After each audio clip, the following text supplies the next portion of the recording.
Good morning, day, night, evening, afternoon, guys. Welcome on.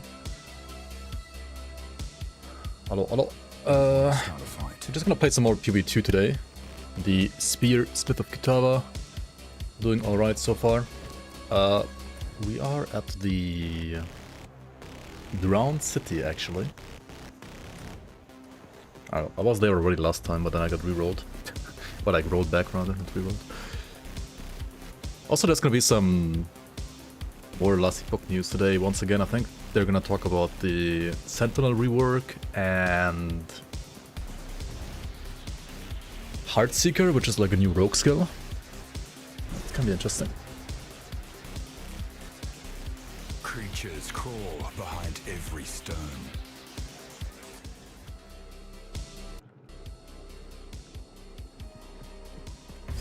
Alright.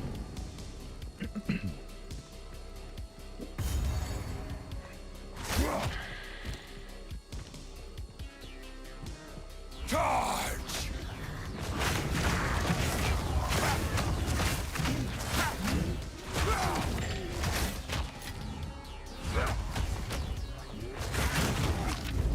Steel yourself!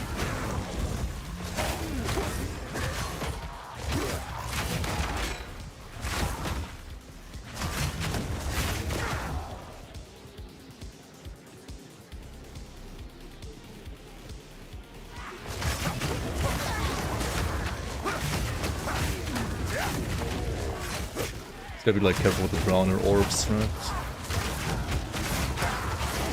That's really fucking annoying.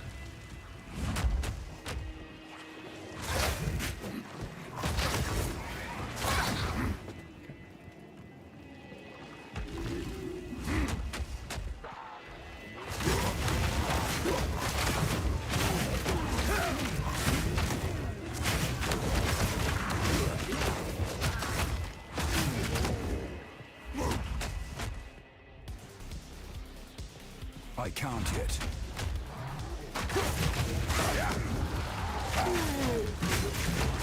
There was another patch last night, wasn't there?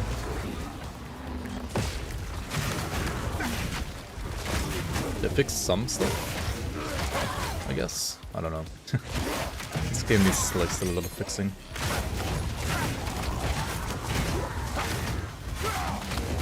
Apparently this rake interaction didn't get nerfed, so I'll happily play it some more. There's a new spear skill actually, they added a new skill, right? Maybe that you can actually also proc Stomping around, but it's like another ability skill, like a dash attack. Always poisons. I just don't put it.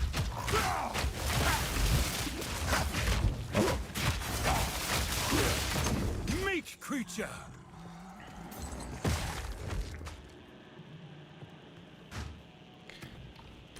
Let me actually see what the new skill is. I think it's a tier 3 skill, right?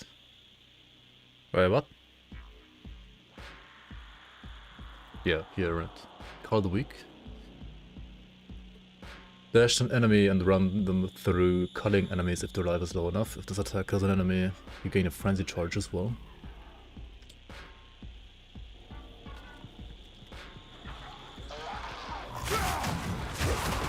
Can you search here? No, doesn't show like frenzy charges just like that. Just another Dota player. Welcome on. Hello. How you doing?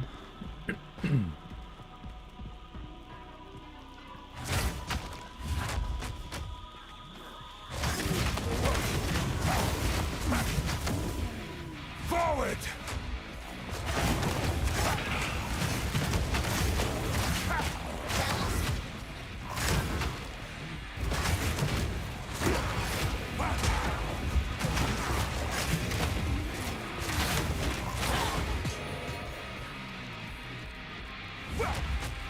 I'm going in circles once again. Bro, this map is kinda crazy. Let's go like over here. No movement speed. Unlucky.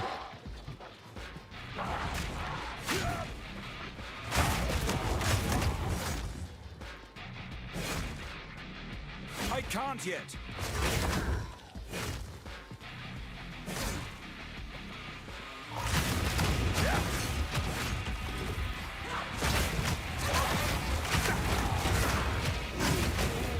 I should try out a like new skill gem.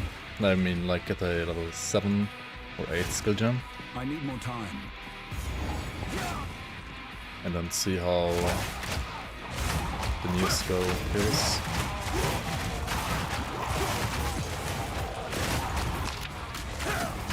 Candle the weak.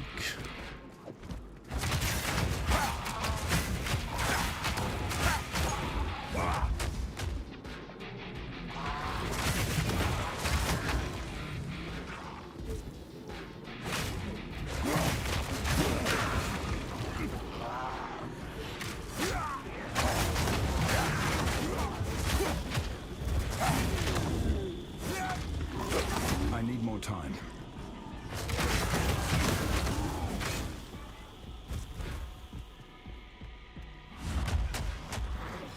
Feel my wrath.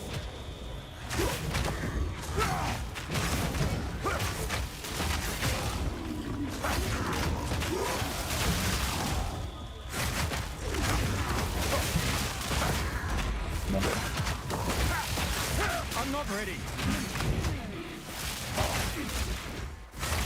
Just pushes me around. No challenge. Max mana, lightning rose. That's terrible.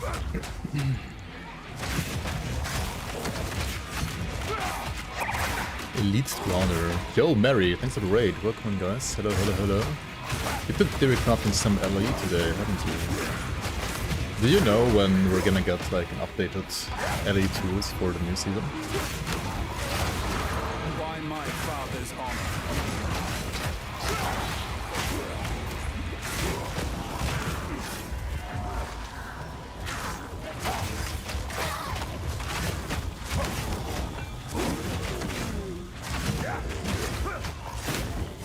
I need more time.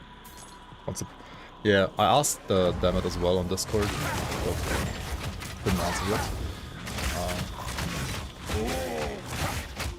I mean, hopefully it will be after patch notes, like on Friday or Saturday. That would be cool. That would be very, very nice to be fair. I would love that.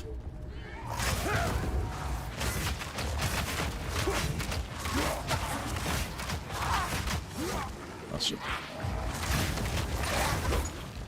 How about this one down yet?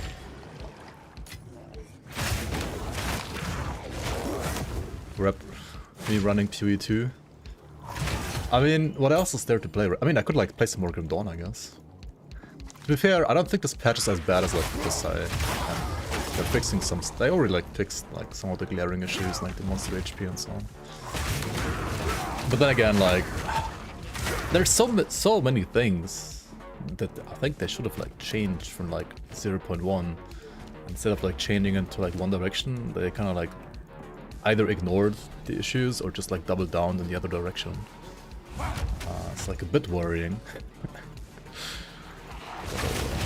Feel my wrath. Isn't there like an interview with Jonathan like today with this or something and stuff? I don't know. Maybe they will give us some more clearance whether or not they will actually triple down and make the game feel like dog shit in the future as well, or not. Who knows? To be fair, like the game doesn't feel that bad like once you have like a good build. Or like once you end game with like a good build. But there's so few of those good builds. Like the build variety is not good, like terrible right now it feels like. And I don't know, like why does Act 1 have to be so hard that like literally every second person playing the game just wants to quit right away?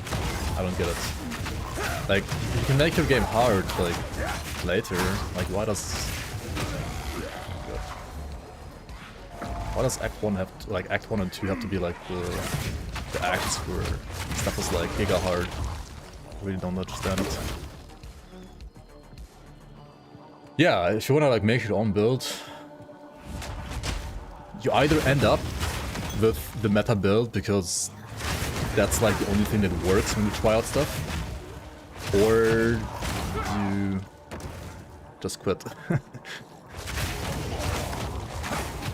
Like, I was playing a Spear Huntress, like, on day one. I played, like, the Whirlwind thingy, the Twisters, and, like, Rake, and then auto-attack for bosses, because that was, like, the only thing that, like, deals damage. And then apparently, like, that was pretty much, like, what everybody else was also playing.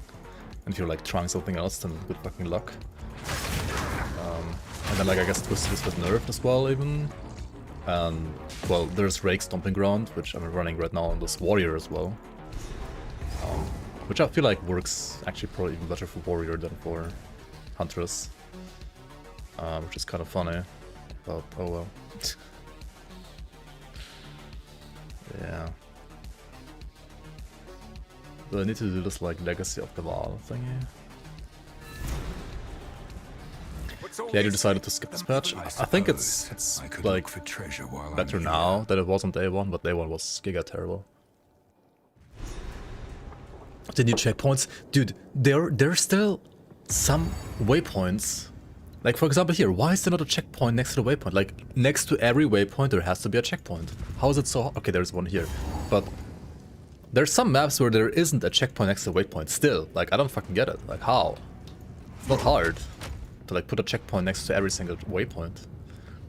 And obviously, like, putting checkpoints everywhere doesn't, like, solve the actual issues. But, like, if you're trying to do checkpoints, like, at least do them properly.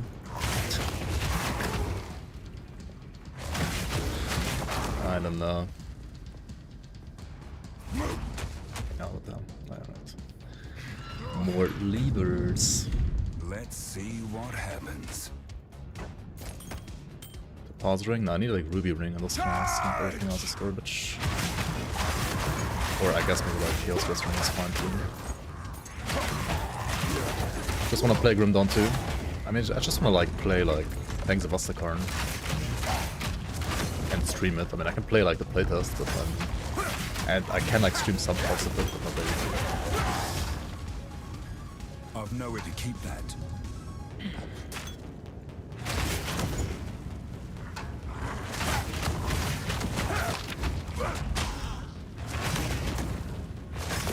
Plus, Epoch Season 2 is gonna be fun though, I think. Ellie has maybe like garbage balance very often as well. But I feel like at least the game is fun, you know? To be fair, right now, I'm also having fun in PvE2, but... Good, you're back. I can see you not having fun. Like, it's very easy to not have fun in this game. Thanks for the 66 months, GG. How you doing, man? Welcome back, welcome back.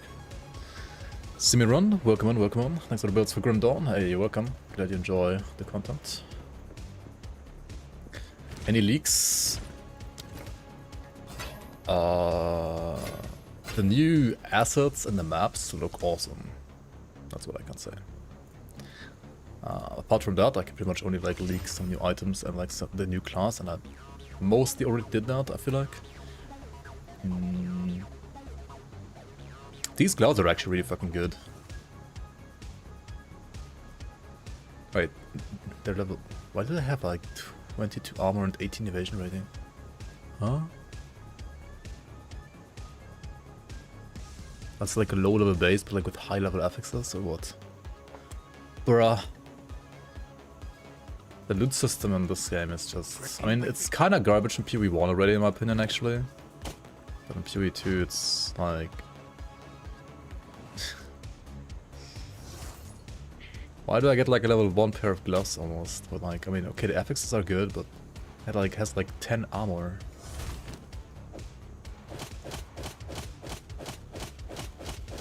I guess I would like rest cap, yeah.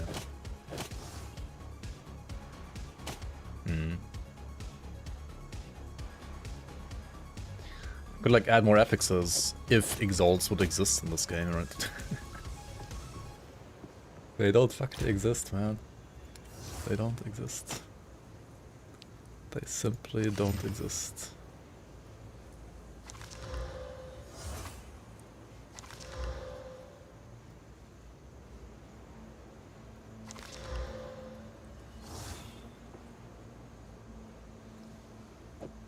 know what it does. More recovery, walls and low mana, reduce charge, reduce, anyway, whatever. Still alive. Some odds and ends, it's a deal.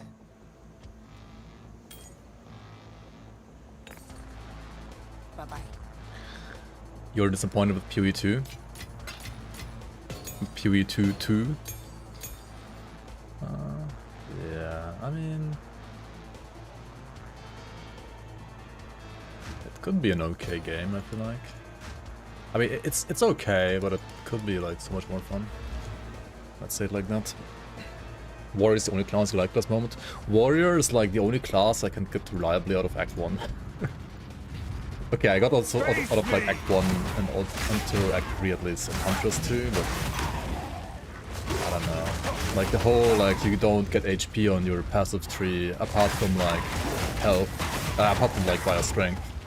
It's so bad as well, actually. In my opinion. I don't know, I can't play around like ES, it's just a skill issue I guess on my end. Like early game ES, it feels so bad to play around, in my opinion. I mean, I guess it's great later, but... Warrior was really shit for leveling, so nothing changed. I don't know. I mean, I don't know, like the furthest I've gotten on 0.1 is level 75 on like a mace. Gemling, to be fair, not warrior, but still like mace, so I play like warrior.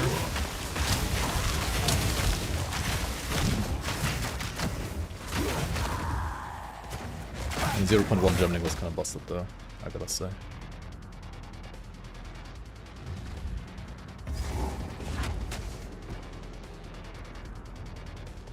Why do the low tier bases still drop, you ask? Because the devs are sadistic jerks? Yeah, exactly. It's the same, like, why the fuck do, like, tier, like, lowest tier affects is dropping, like, highest level, right? It also makes no sense, honest.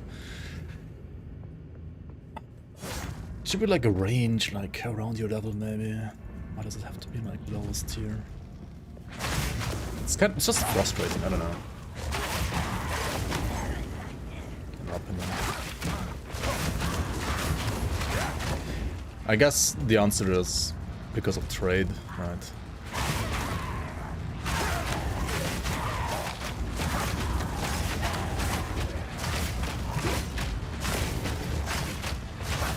I don't know, I think like trading around, like balancing around trade rather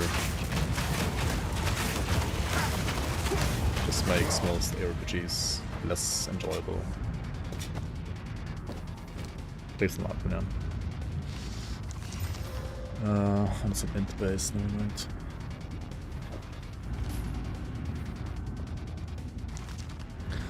Patch, it seems unfinished. Yeah, for sure, for sure. Makes it even more strange to force it on a day 2 days after LE. Yeah, it's like they rushed it to like specifically fuck over LE, and then they're like, oh, such a coincidence. We didn't plan about that, like around it at all. Right? Like, they could have released, like, mid or late April. Nobody would have, like... I don't know,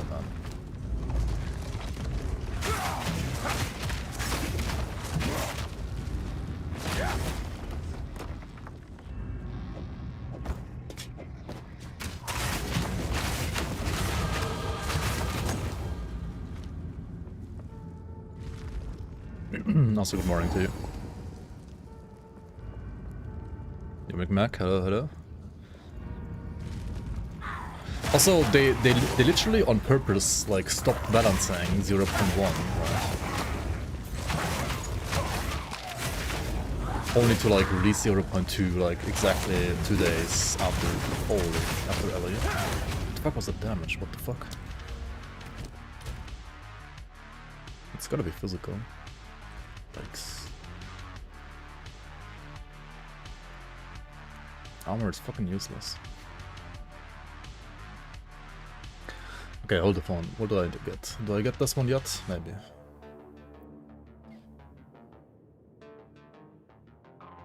Actually, I wanna get that once I have Fortune Flame, right? Is it really that good before that? I mean, it's also okay before, but...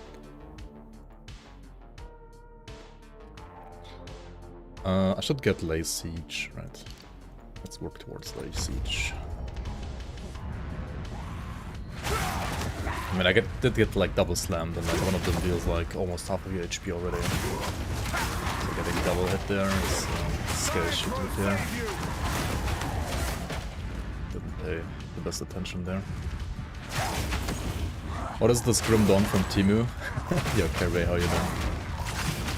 What do you mean, you don't like PoE 2? It's like the best game ever, according to Reddit. Right? Like, everybody loves this game.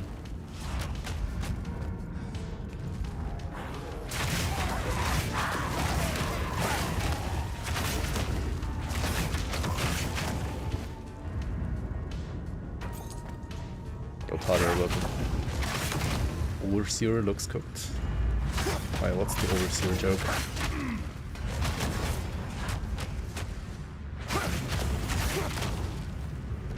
Oh shit.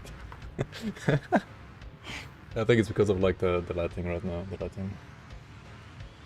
At this point of the day. Yeah, he's cooking right now. He's cooking in the background.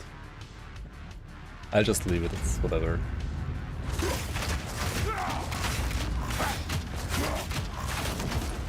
I mean, I could like... Okay, let me try to fix it.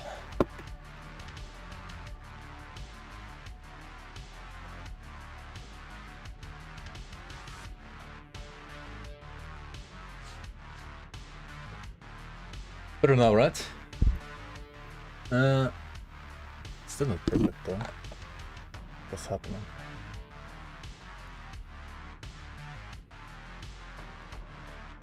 Game pause in PoE, yep, this is why it's already better than PoE 1.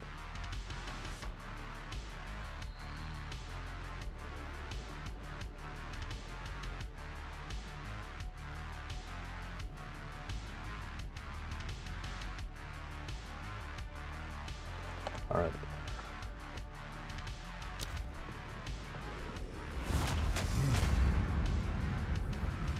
This looks cool, right? Like the lava and the health bar and the health globe. It's like the best part of about the game, right? Look at this. Charge! It's safe to say he's seen me. PoE 2 only crashed 2 times with me in this patch. Not sure why. But yeah, I heard like it's crashing more for most people than 0.1, which is kind of hilarious.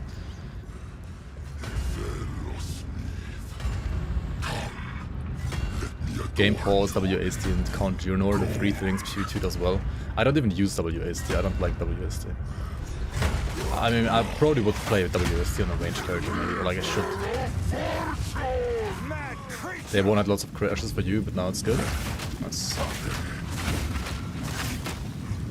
gotta pull him, right? Come here.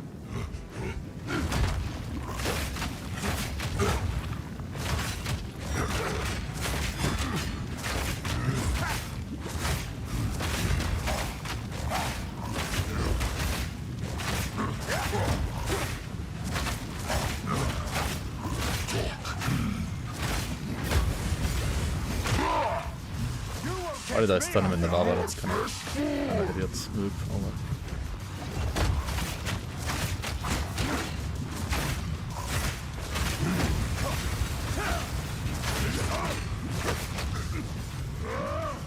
Gonna take a bath. Hello. It crashes a lot for you still. Have you tried with like different renderers, like Vulkan or DirectX? I don't know. Have you played around with those? Maybe it helps, I don't know.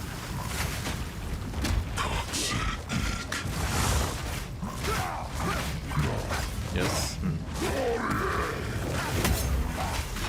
Okay, 1 second. Shit. Gotta fix shit again.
Hello, hello. You're done for now, maybe next week it will be playable. Yeah, that fucking sucks, man. Hey, Longstar, welcome. You like PvE2 because its gameplay isn't as fast as PvE1, making it more similar to Grim Dawn? I like the gameplay more than PvE1 as well, to be fair. But, like, itemization, for example, feels kind of bad, I think. Like, I don't mind the gameplay, or like the slower combat, which like some people also hate, but I actually think that's fine compared to, say, like itemization. I think itemization is like way more annoying. Am I ZDPS now? What is this? What kind of DPS, Matt? Actually.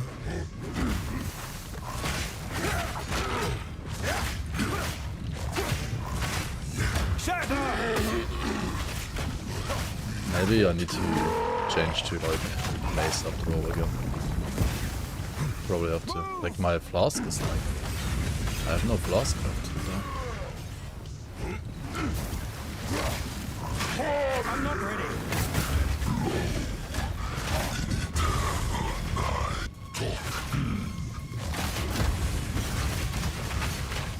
You won't catch me off guard. Yeah, this is horrible.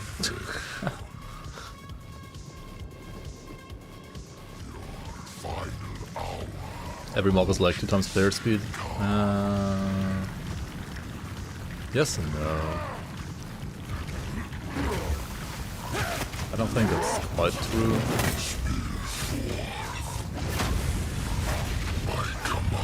You won't catch me off guard.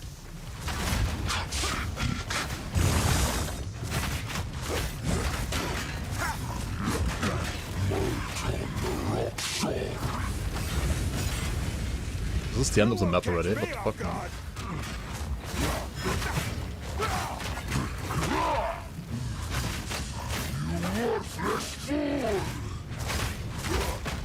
What's happening now? You won't catch me off guard. Am I just dead here, or what is this now? What the fuck is this? A fucking ZDPS, man. All the fun.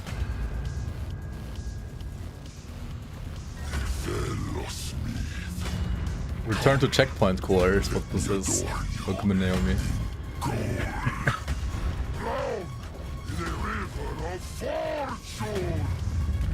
Playing WSD feels too good for you. I don't like WSD personally.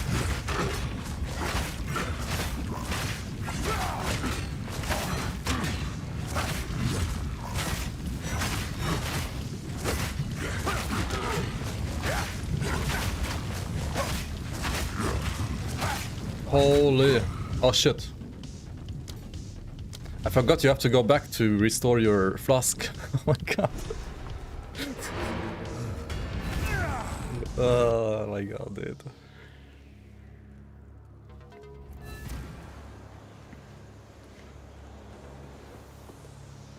Well, well, well.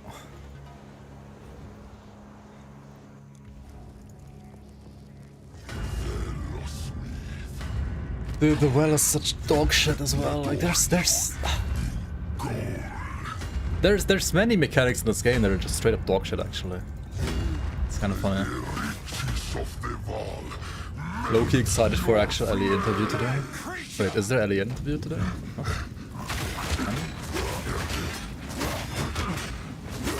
Oh, there is, well. It's not just a post, right? Right.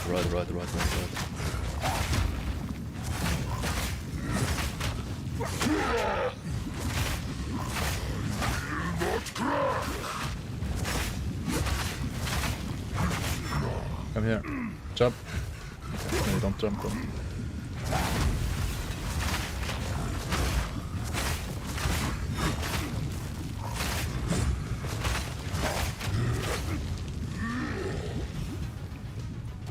Did Steel lose weight? Maybe, I don't know. I haven't watched Steel in a while, actually. No idea.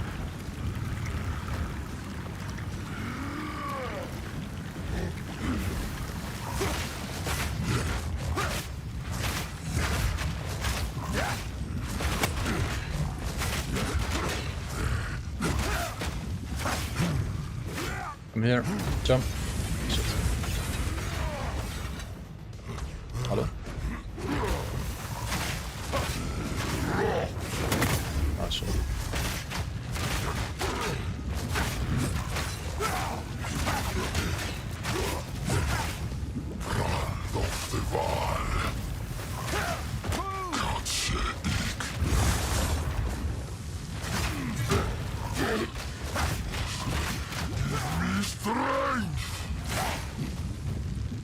This was not the best idea.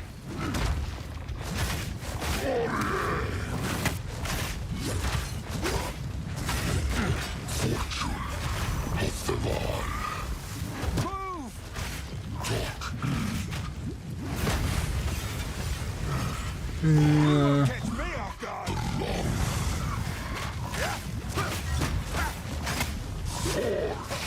Dude, I can't kill him, man. Jump. What is he fucking doing, man?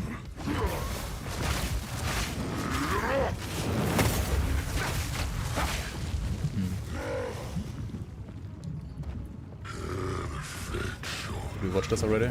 Maybe not. I'll check out.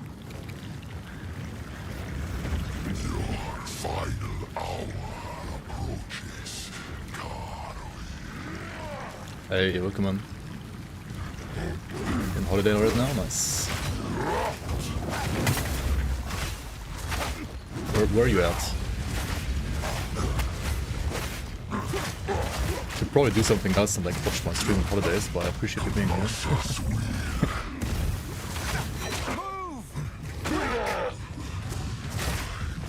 Vietnam? Nice. Really go Australia. Oh yeah, for Australians, my stream times are kinda hard to watch, that's true. But I'm at the end of the path again, man. At least I have like one more flask, and he's almost dead this time. Right, surely he's gonna die now.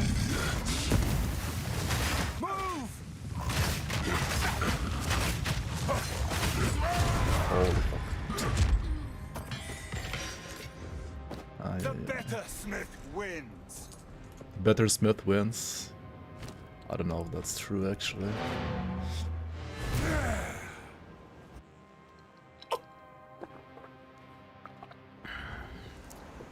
Bullet sponge enemies is meaningful combat.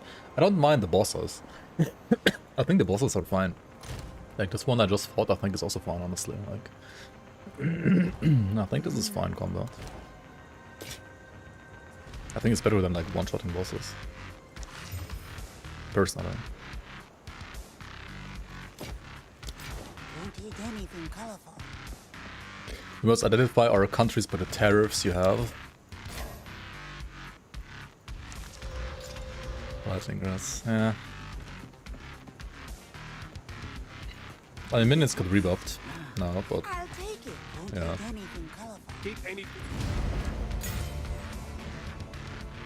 It's still kind of hilarious how bad they are. +4 to level of all melee skills, huh?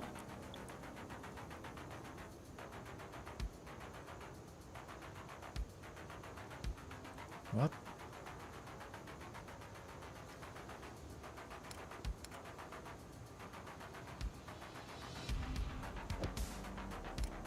Huh? Got a certain charm. Now we just like crafting it, right? But non-existing crafting materials, right? I don't even have a regal. Like, what the fuck is this? Okay, watch the video. Yes, I did it.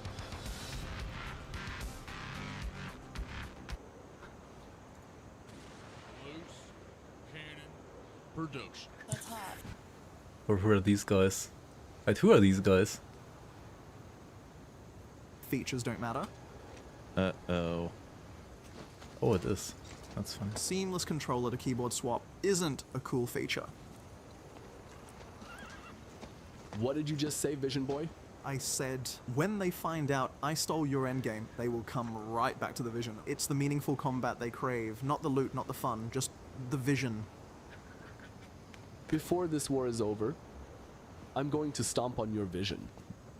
Nobody wants to play a fun game with build variety, good quality of life, better loot filters, good crafting and engaging combat.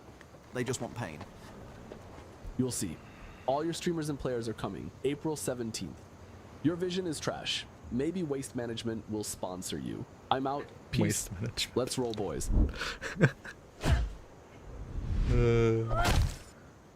Yep, I definitely just one plan. That's hilarious. Good video. Good video for sure. I crashed my game. Yep. Path of Exile always crashes when I change my scene in OBS. No other game does that, by the way. It's the vision.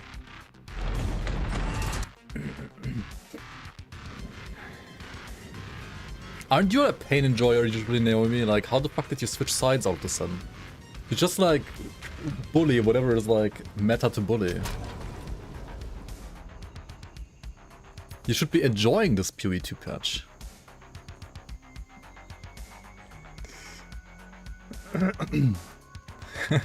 PoE2 always crashes when it detects you having fun. Yeah, exactly. Welcome on. In Grim Dawn. In Grim Dawn 1.0, gear scarce, but good gear eventually drops. In PoE2 nothing drops, and when it drops it's dog shit. That is true. That is very true, and that has to do with the things I've also actually like critiqued about PoE1 already. Like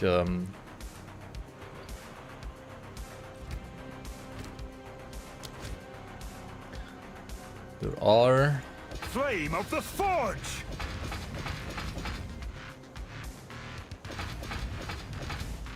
the second thing is better than this, isn't it? Oh my god. Should we try some more macing around again? Let's see how that would feel.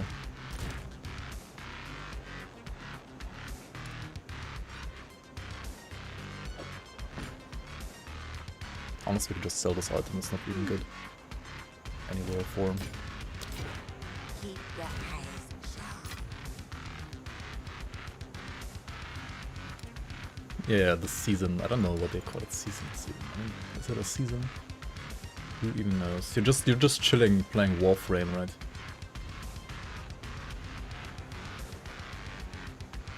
Just chilling, playing Warframe.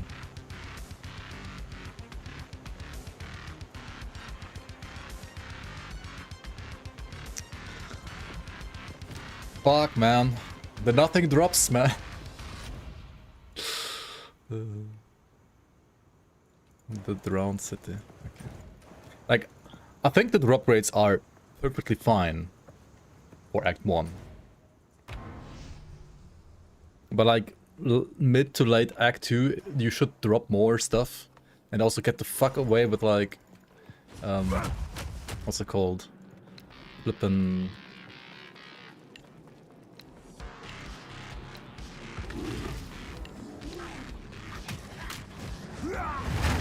Steel yourself!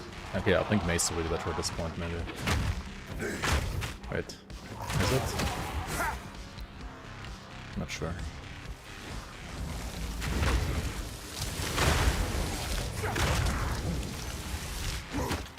Break! Where's the rage gem? Rage gem. Did I have a rage gem somewhere?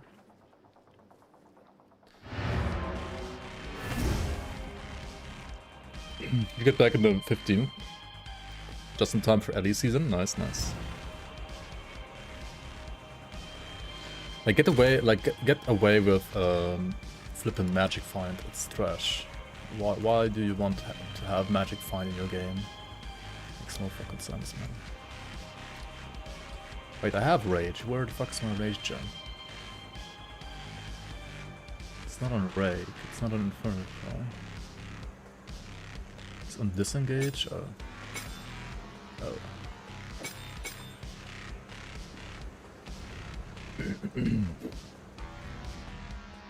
They did buff post-launch. I mean, maybe you don't remember how terrible it was on launch. It was even worse.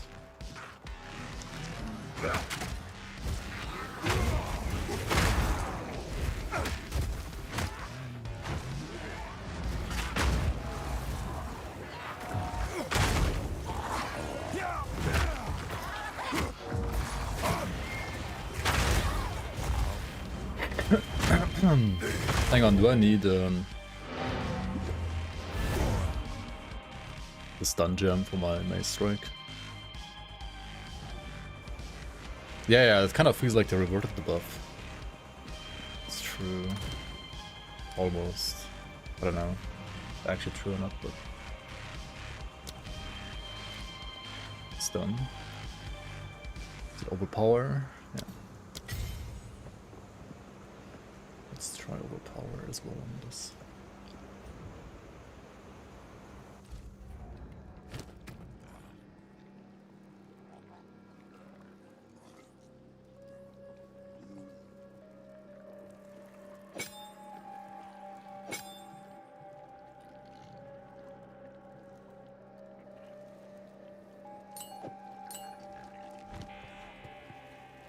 Enough!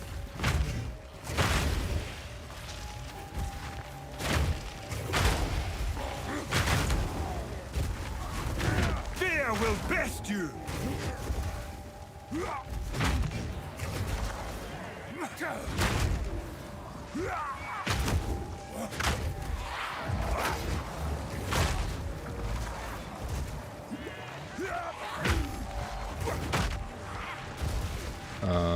Hang on, where's my perfect strike? Oh, it's on the bar actually.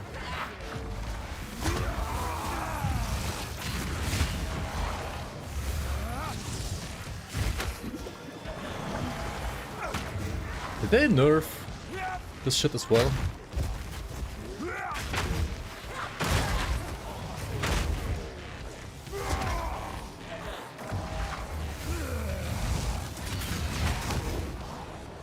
Huh?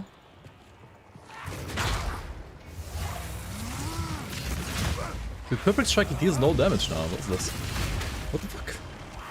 It's my mace is not. I mean, it's kind of bad, I guess. Oh well.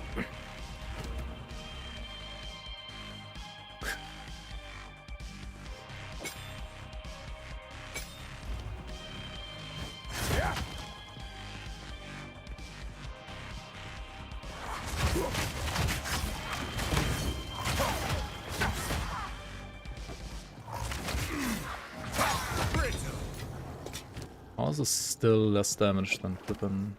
I don't get it. I really don't, to be fair. Enough!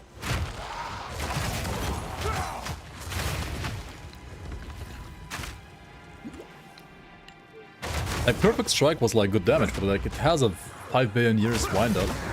So it was kind of balanced in that regard, I feel like. How's it worse now than it was? Ellie better not fuck up now, yeah. If 1.2 is a good patch, like, they are locked in, man. They actually have a decent future.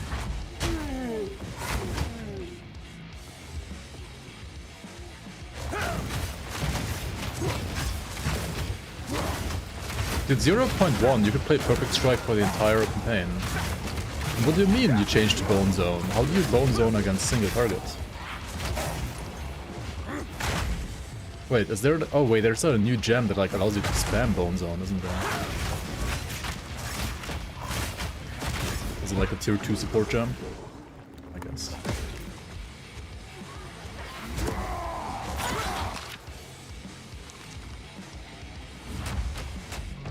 Perfect strike. Transform into a cat, at least on Druid maybe.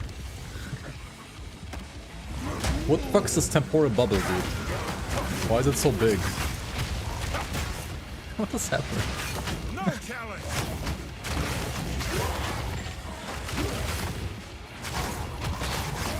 It's like the game has more bugs than 0.1.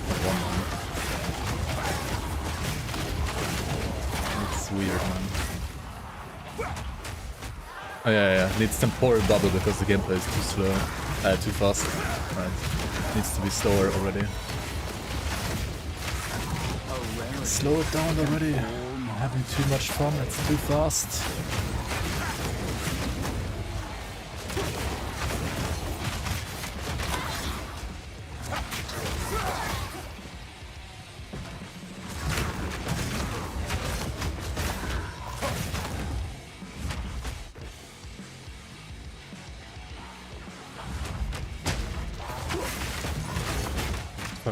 Why is I have a cooking arm going up?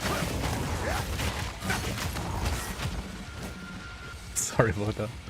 Wokage, wake up chat. Monster speed! Hag of Hags. It's the Hag of Hags.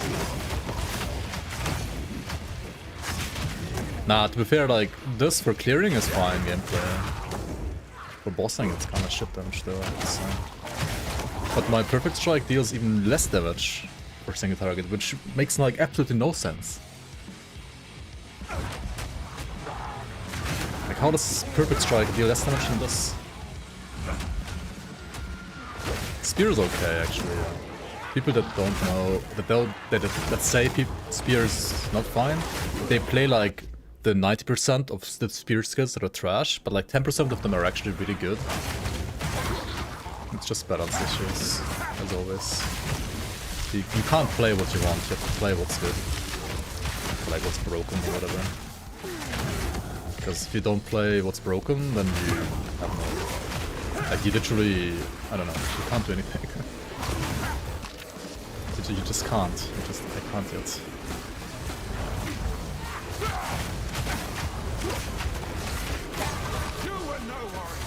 Why did these plants not despawn when you kill the rare man? What the hell? Valkyria's ++.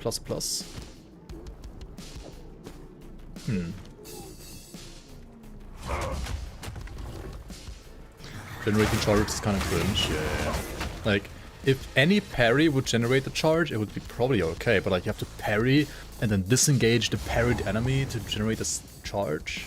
Actually, they added a new skill now, right, that I wanted to try, which can generate frenzy charges as well, if you cull an enemy. So like good luck getting a frenzy charge against the boss, right? If you play It's Broken, it gets nerfed 5 days. I mean, this didn't get nerfed yet, it's almost 5 days. But maybe soon, who knows. Let's see if we get like a 7 skill jam. Or like Call the Week.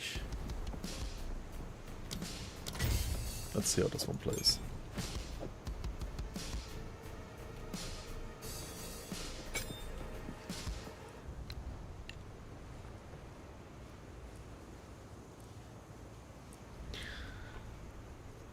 Sniper's Mark requires you to crit the marked target and then it gets consumed, so you have to recast it over and over. That seems viable for Amazon, right? Because Amazon can crit kind of decently. Like the one Amazon node is actually crazy good, isn't it? The crit node in Amazon is crazy.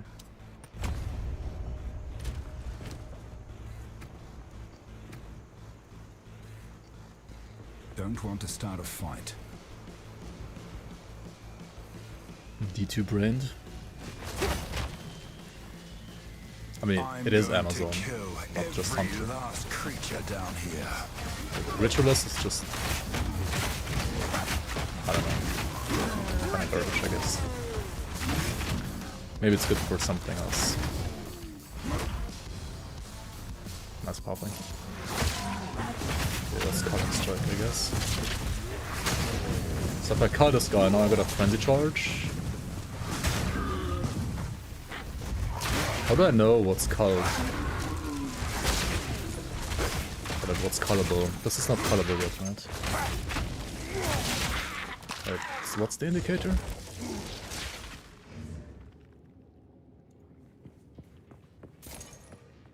I need to remove Bone Shatter, otherwise it's gonna confuse me too much, probably.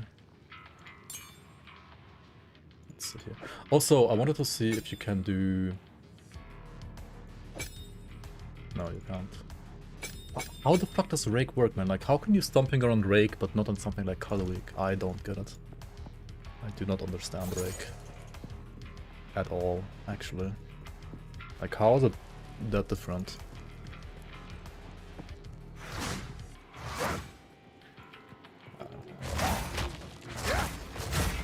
Rake's just buggy as hell, I think. The whole skill is a bug.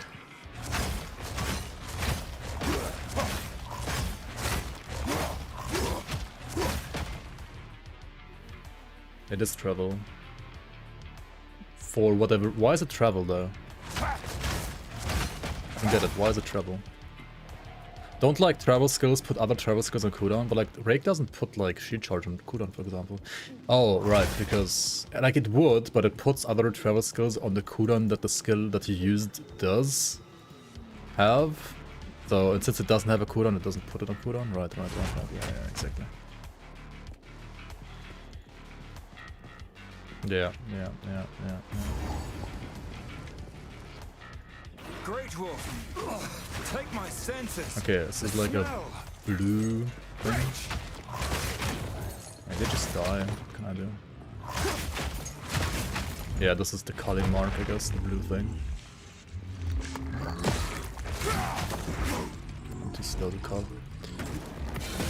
Exalt? What? They exist? Holy fuck, dude.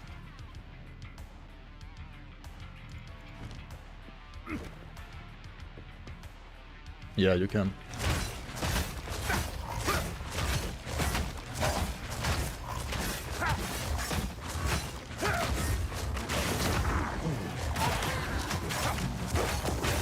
Maybe it's better with parry, I don't know. I've not tried parry actually yet, because I hate parry. And parry shields like don't give armor. But then again, evasion is maybe that one way.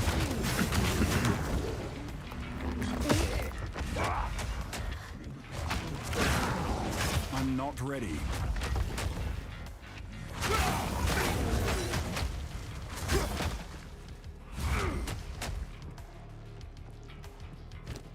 What level do you want to be for ultimatum? I mean, I'm fine, right? Like 42 is fine. Wait, why am I 42? Oh, because I have to like run the zone like 3 times between like things, I guess. Prismatic ring, okay. Maybe good. Who knows?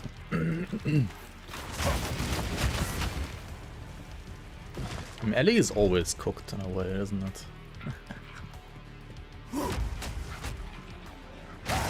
But is it less cooked than PoE2 is the question.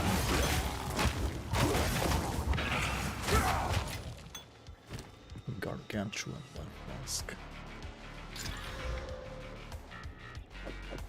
That is pretty gargantuan.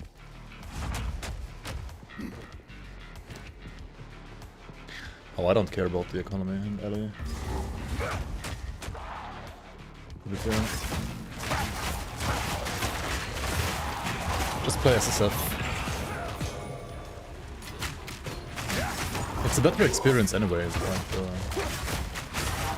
the prophecies and... Dude, how are you supposed to cull anything? Like... Such a dog shit, like...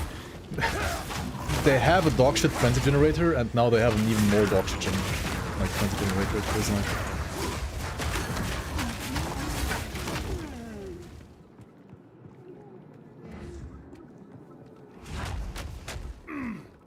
I mean, luckily this build doesn't need frenzy generation necessarily, but... Charge!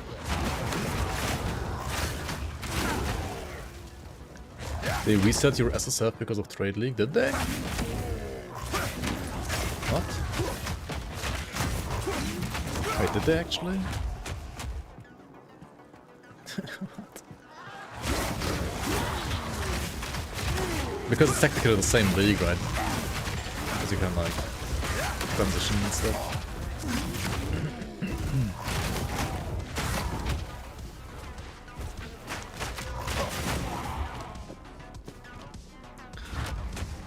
That's kind of unlucky.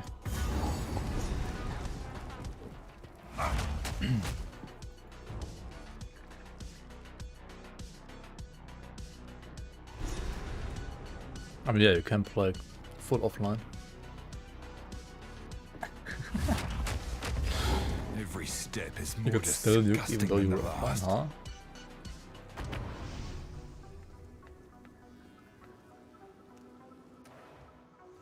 Rest for the Wicked 2.0 will be good. Maybe.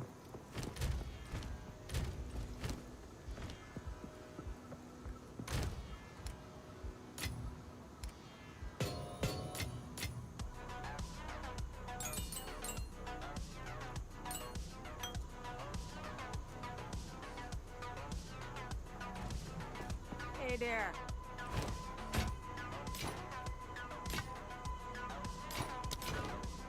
Ah, it's a deal. Take care. Maybe. Welcome. See you.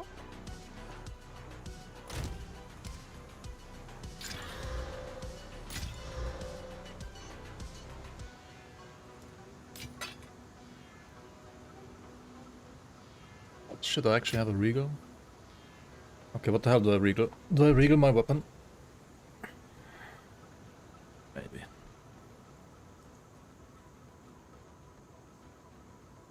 Do I keep this for Smith? You can't have sockets, right? Like you are allowed to have sockets for the Smith stuff. Yeah. Will there be a community league around Phase of Aztekar launch? It will be as soon as possible after launch, yeah.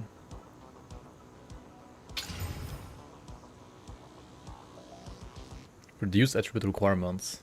That's usually total dogshit. In this case, it's like not even that bad.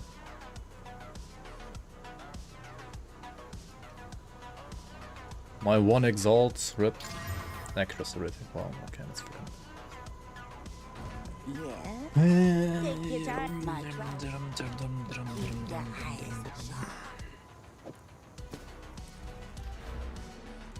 Okay, what this allows me to do though, 48 decks. Thanks of Aztekar is the next Grim Dawn expansion. Go strength again here, right? Fuck, I need one more dex. I should go down to Polymathy at some point as well, shouldn't I?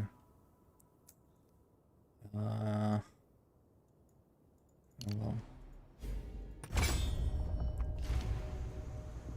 How's PV2 crafting worse than Diablo 3 crafting? I have no idea.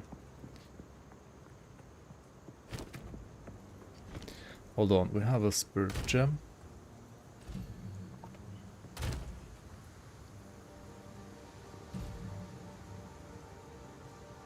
For time of need. Put this here, activate that. Tempered by flame. Remove this maybe. Or I just like, maybe I don't need Herd of Ash. Maybe I just try without Herd of Ash for a bit.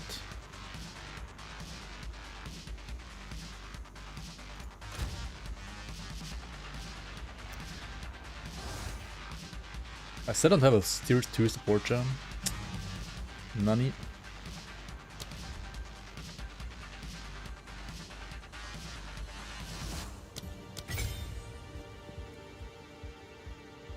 Right, this doesn't work anymore? Why is this even recommended then?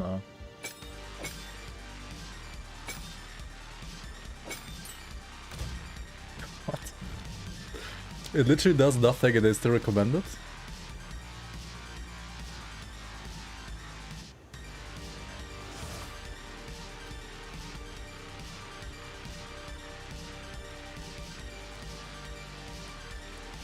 Yeah, Act 1 has more exalts than the rest of the entire campaign. It's just how it is.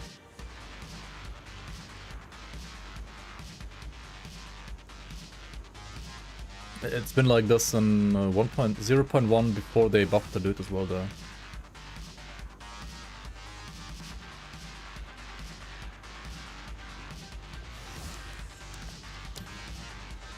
Hold on, what's my accuracy with this? Do I even need Resolute Technique? Oh, that's the accuracy. It's like on the skills, right? What cannot be used? Oh, I need dex for the skill. Fuck. Right, 52 dex.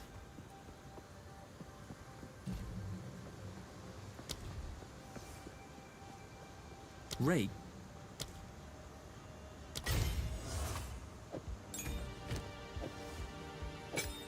Oh, but now it's like 2-link again? Oh my fucking god. Why is this game like this? formula. Nothing is set in stone.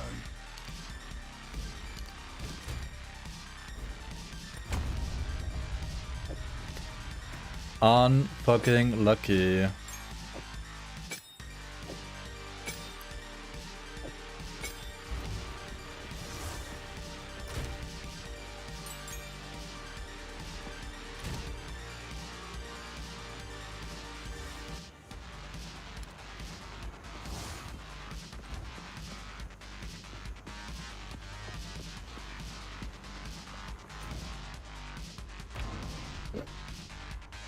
With 4k hours in PoE1, 400 plus in PoE2.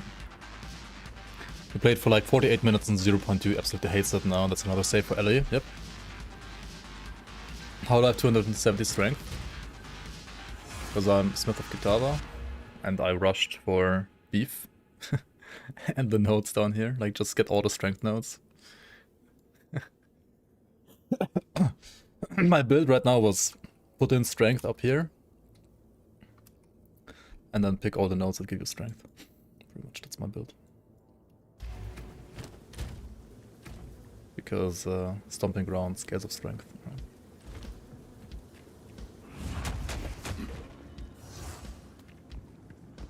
What Nugi level does? I feel like many people, whether they looked up other builds or they made their own build, they ended up with this. Because it's like the best way to level spear. You know? At least when I do like some melee stuff.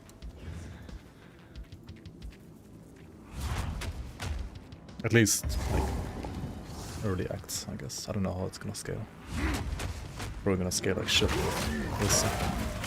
The thing is, right now, this is still better than using perfect, like, this is better single target than using perfect strike with a +4 to melee skills, 200 mace, that's like appropriate to my level. Charge! Like, I don't even know what to say, man.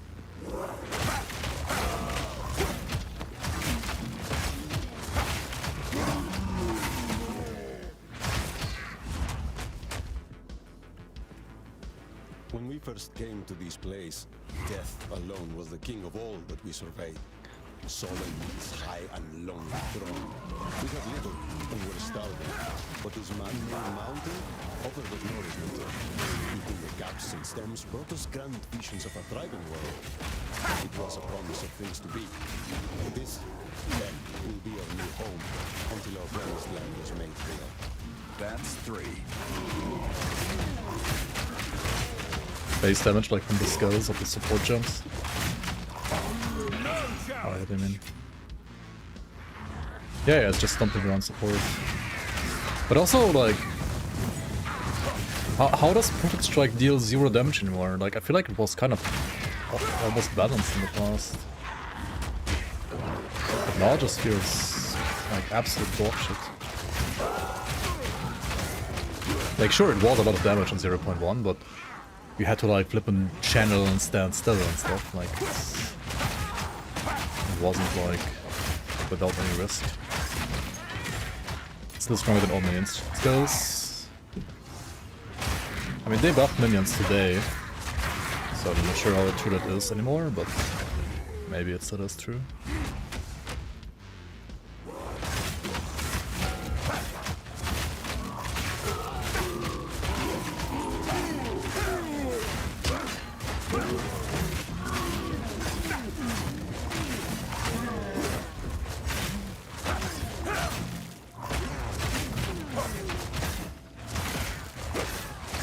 To be fair, I think like Rake counting as a travel skill is just a bug. Like, why practice this travel skill and say like this lunge is, this is not a travel skill, right? Like, this skill, it's not a travel skill, but this skill is a travel skill. Like, what? Where's the logic in that? It makes literally no sense. And that's the only reason why you can even use Stomping Grounds on this skill, right? It makes absolutely no sense to me.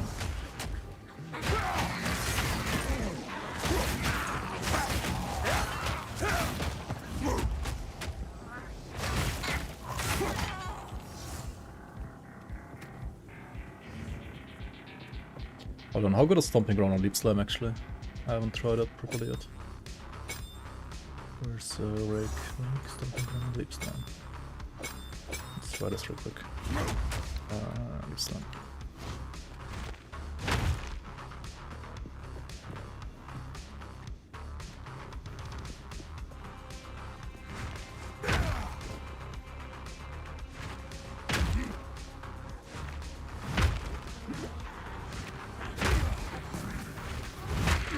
Huh? Does it even proc? What is this? Does it even proc? Like, I have the skill on it, right? It's like it's not even proccing.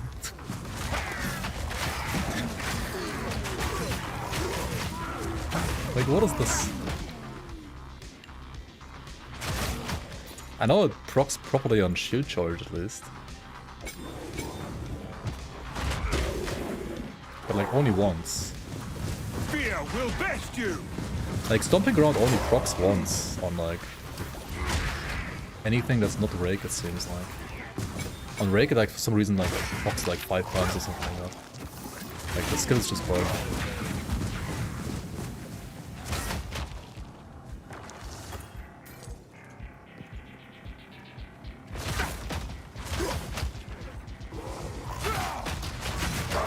She stepped in the animation. Shouldn't like Stampede be like the best skill for them technically? Like ignoring cooldowns.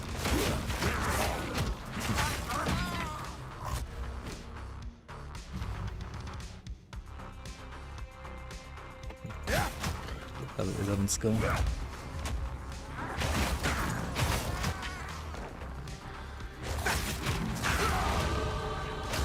Maybe it's good with Stampede. Oh, we're gonna die to the boss here probably, right? Like I don't have good damage for bosses.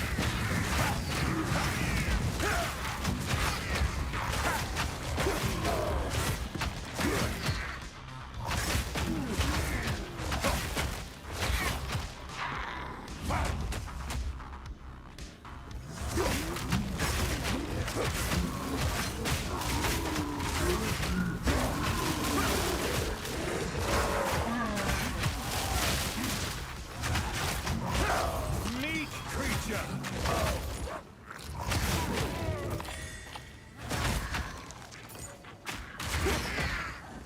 Charge. I'm not ready.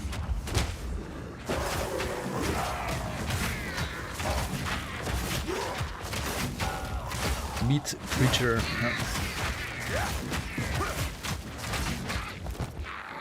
Exactly. The promised land is bountiful. A blissful place overflowing with potential. My brethren surround me. We are one, experiencing the entirety of time all at once. Even as I write this, I am on the cusp of transcendence. The script before my eyes morphs into illegible symbols.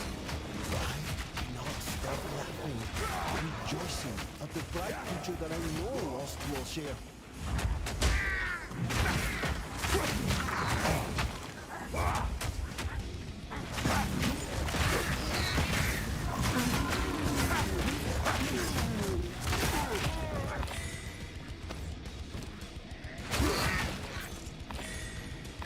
What did the mushrooms do again? It's just like a potion or something like that.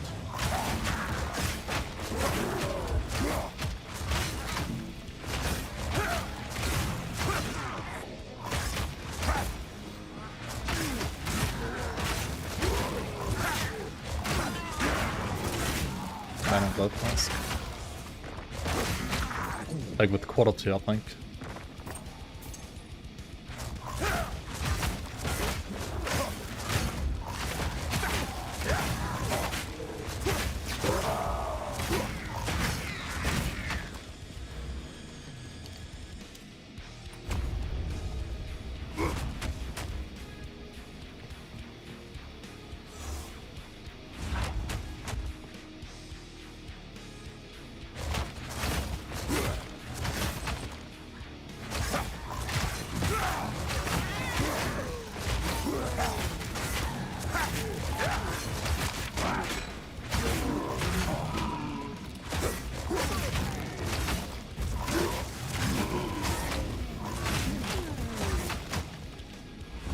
Yo, Master Uwe, welcome in.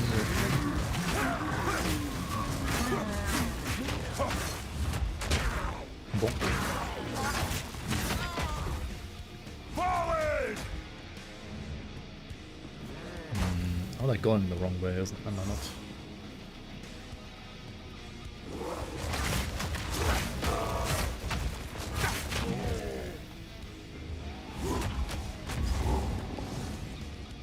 Oh no, this is actually the boss. Hello, trash can. Welcome, welcome. They haven't removed Stampede now. Stampede is at level 11, like tier 11 skill. I don't have... Like my highest skill gem is 10 right now.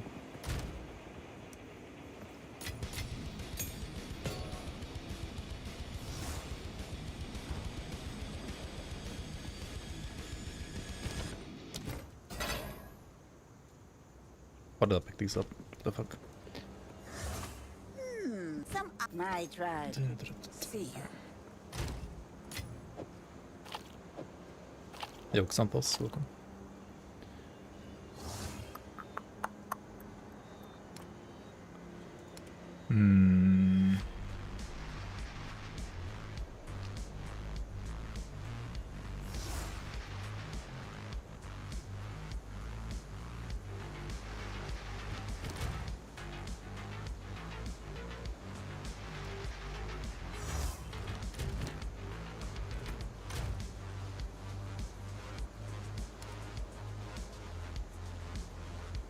How the fuck do I get more damage?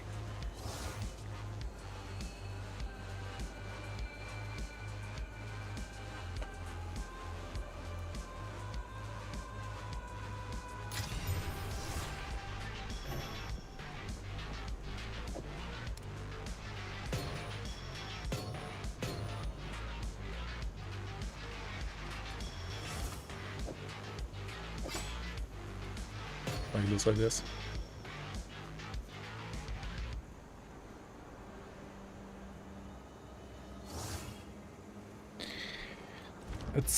It's falling off a bit, but it's literally still better than Mace.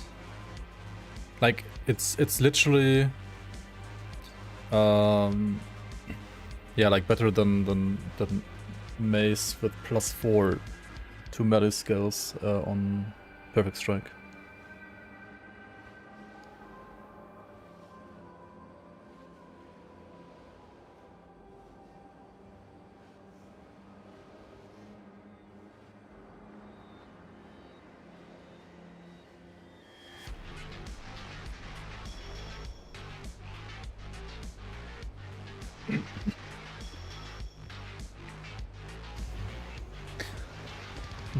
Crossbows are great, right?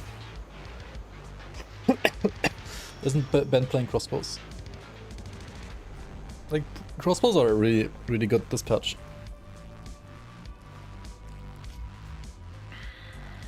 I mean, I think crossbows were like fine in 0.1, they were definitely buffed. And then like Lightning Spear, like many people are like playing Lightning Spear endgame.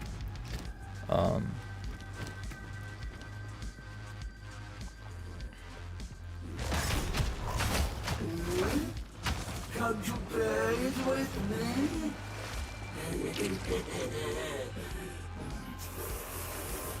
Now, let face on you, I shall. I'd sooner take your head.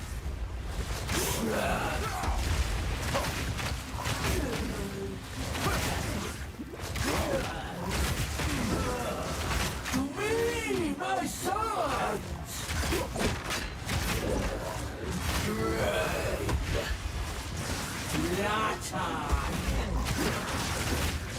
Time to feed. What does the red one do? The red circle? Removes total armor. Oh my god, okay, cool.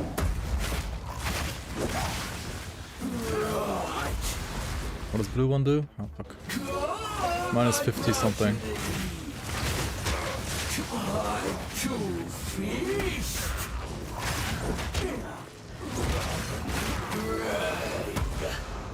What the fuck? It's like total speed slow, I guess. Time to feed. Actually, I'm surprised this is so much easier than the other Molten guy earlier. I do have some more physical damage from my spear now, but still. Can I just cull her now? I can actually. Okay, you can actually cull bosses, that's kind of funny. Exalted Orb, holy fuck, what? And we got mana per enemy killed, oh my god, crazy.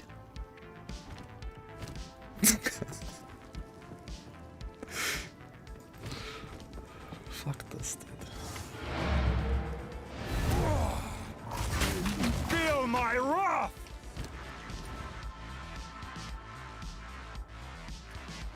Do I get bubbling bubbles? I don't think I care about it.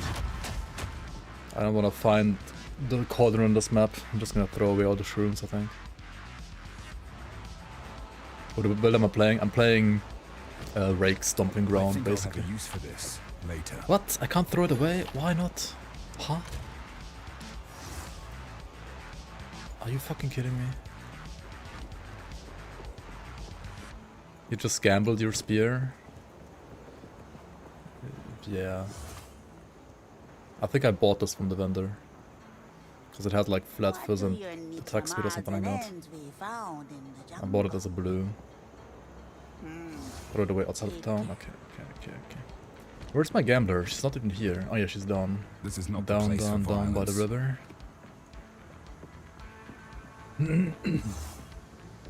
So I'm playing a spear warrior, right? Spear Kitava guy, and I'm basically only playing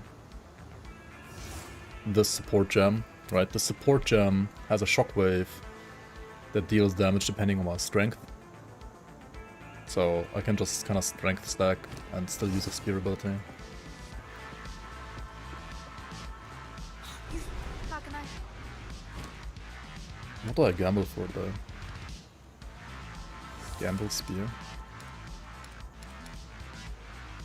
Let's see what we get. Holy fuck, it's garbage. Actually, is it garbage? The problem with like gambling spears is like they need more decks, right? And I don't want to do more decks.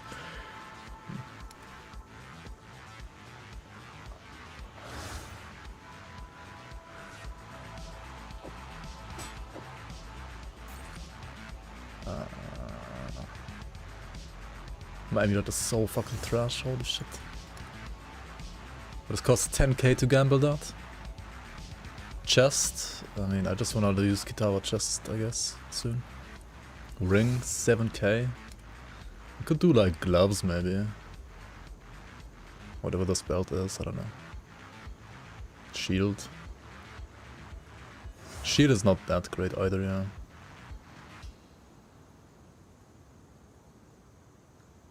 Attack speed is good, flat physical damage is good. Stomping Ground has 100% attack damage as well. It's not just strength actually. Like the spear does matter a bit.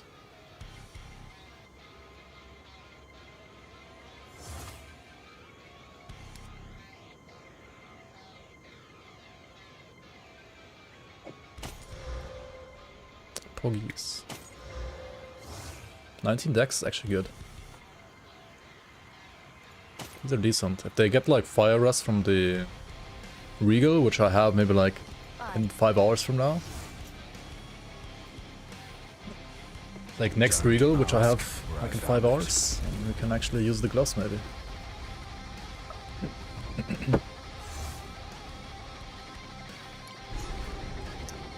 They don't take 5 times as long anymore. They nerfed the stuff.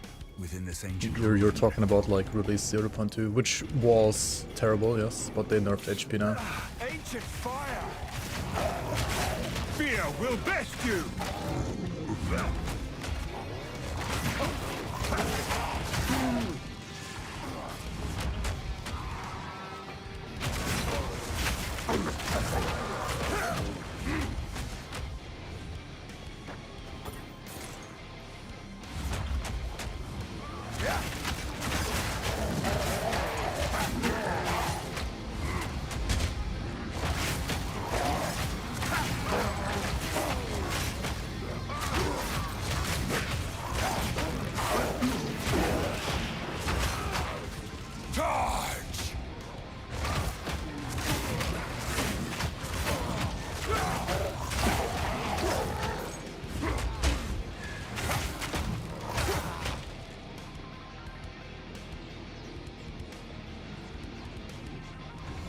Oh, we gotta check the corners on this map, right? That's how this worked. I need more time. Yellow chest surely has a yellow item.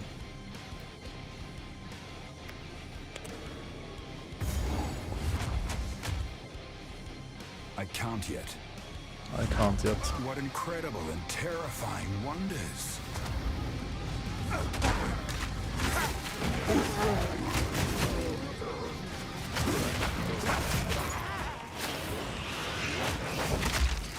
Holy fuck. Actually dealt damage.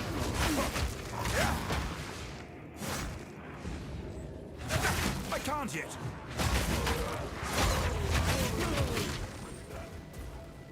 How do I, what do I do with my power charge, my frenzy charge?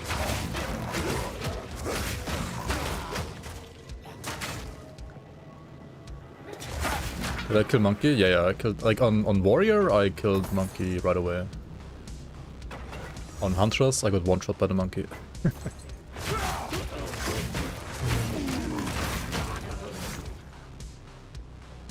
I got my revenge on Monkey.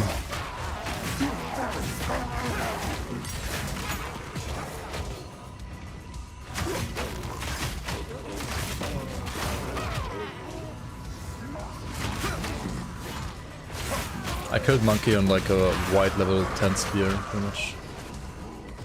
Because Stomping Ground is Stomping Ground. Forward! This one knows the power of heat. A pity. He will burn. Just not click threat, I guess.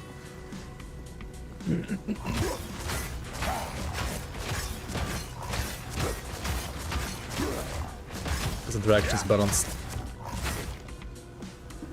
Right, what's happening? Hello? Oh. I didn't stand in the trigger box. Not a chance!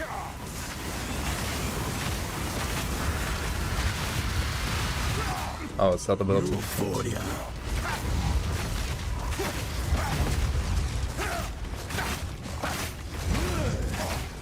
Be consumed. Touch of Kopek. God. Kopek, bless me. God. Does this orb do anything? Like, it literally regenerated my shield while I was inside it. It's weird.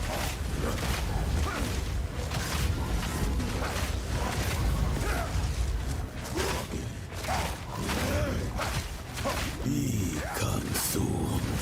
Touch of Kopek. Be disintegrated. What's happening? Your very soul reduced to ash. Can I kill him? No. Fuck.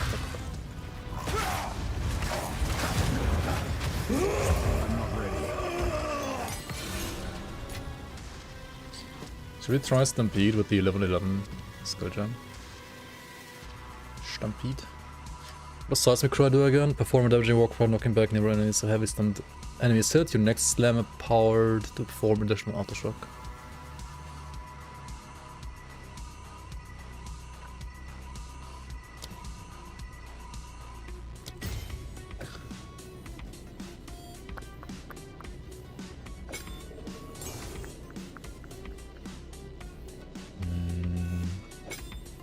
How good does this feel on Stampede?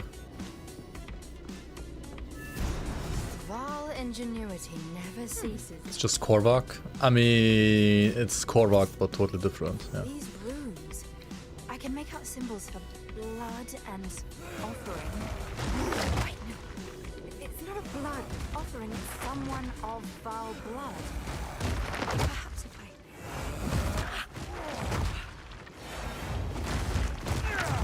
Hang on, this one has no cooldown. What?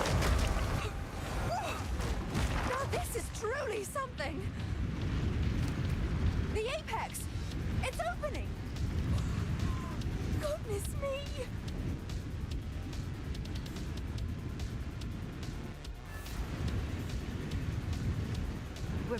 encampment? I can't believe it. We Oh were my right god, on crazy. top of this device A the gateway. entire time. What? Oh. What?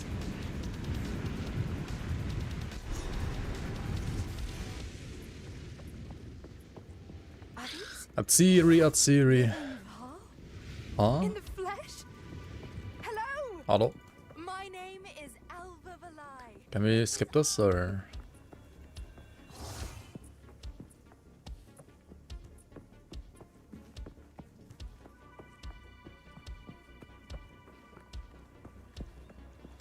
Viper death? I don't think you can die to Viper. There they are. Hey! I Huh? was hoping to avoid conflict.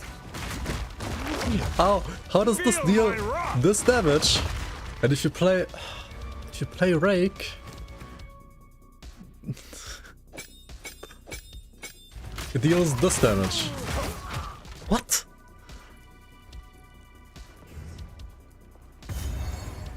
I don't understand this game.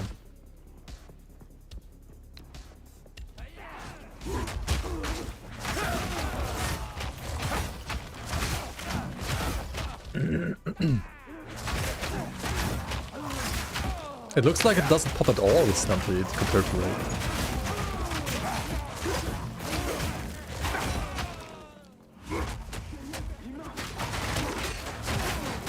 Like I did hit them though, right? Or maybe I didn't, I don't know. Charge! Maybe I didn't actually hit them. Let me try once more, right?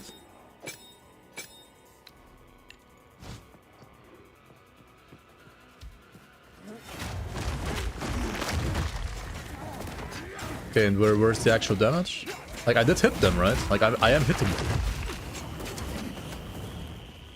I am hitting them, right?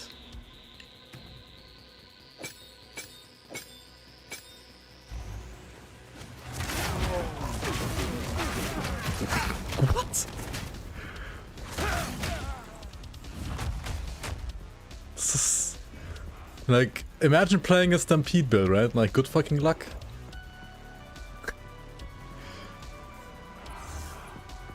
That's what I mean by like build variety is utter dog shit right now. Like there are like 5 builds maybe. I mean, there's more than 5, but like there could be like 50, you know?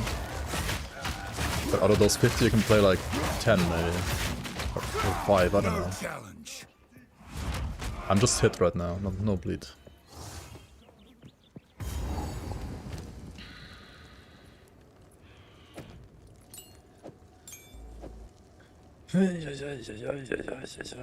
Where's disengage? I can have martial tempo in it. Halt! Your rampage ends here! I mean, you die to White Mox, you don't die to worry. Viper if you die in I'm this not game. This is all just a misunderstanding. Which one of you activated the gate?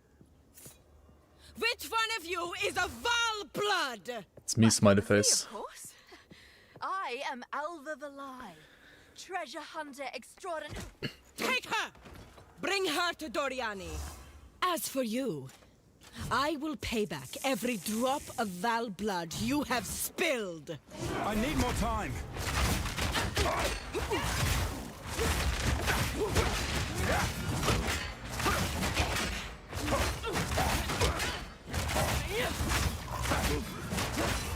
You will fall before us. I shall crush you. Fuck. You are nothing but a locust.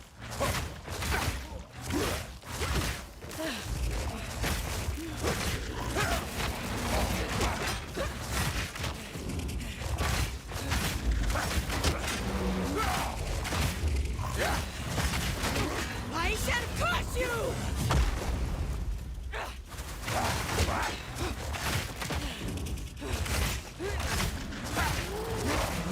Why is she standing in her own pool, man?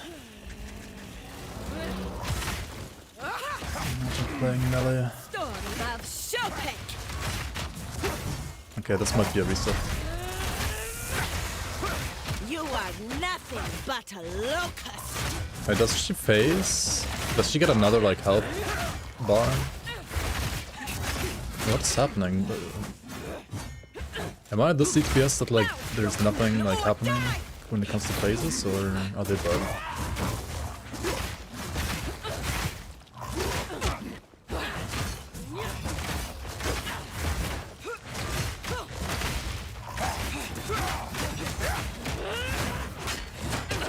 Pain sharpens the mind.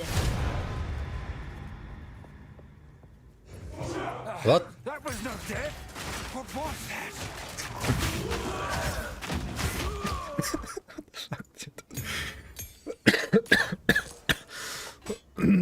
That's just a bug, right? Rake's OP just bugs out the fights.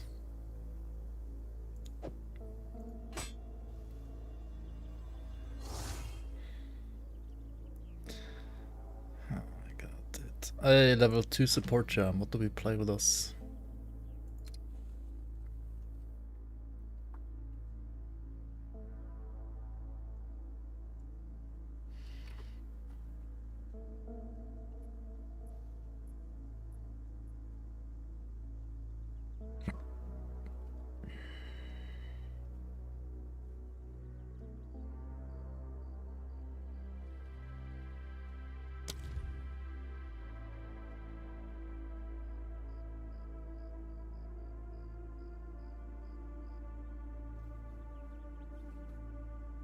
Cannot reach 100, 20% more damage to heavy stunned enemies.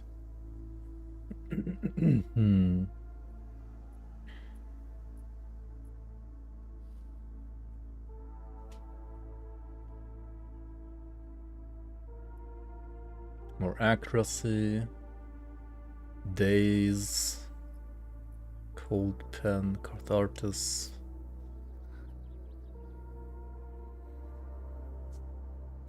Just close combat, I guess.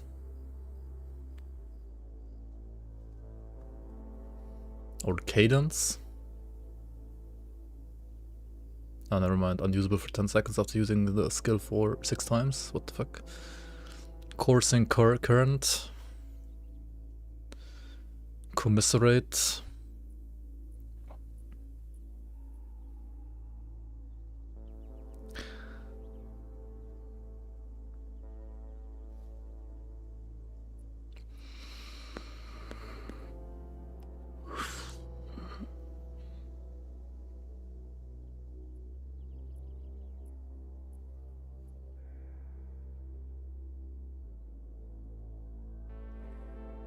Heavy stun is just like when you fully like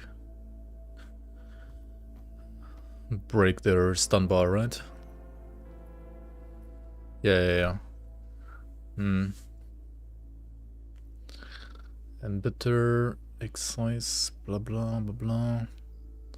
Generate frenzy charges. Oh, cannot generate. More skill speed when consuming frenzy charges. That's like only for like 1 hit, right?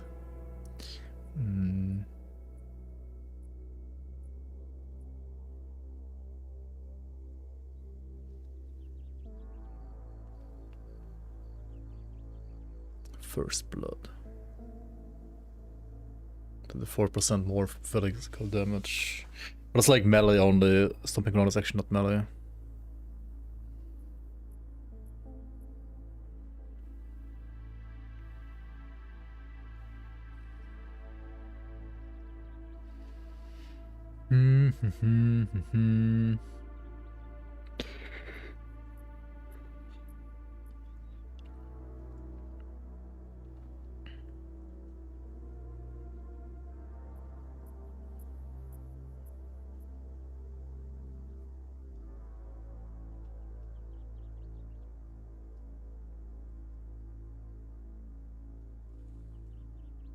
Leech mana. Break armor. Does it count for a rake as well? Like for the, the stomping ground as well? I wonder how good Splinter is.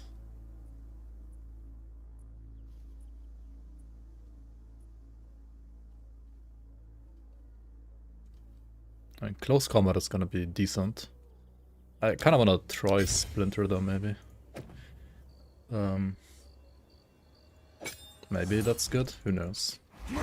If not, I guess it's like -1 support gem.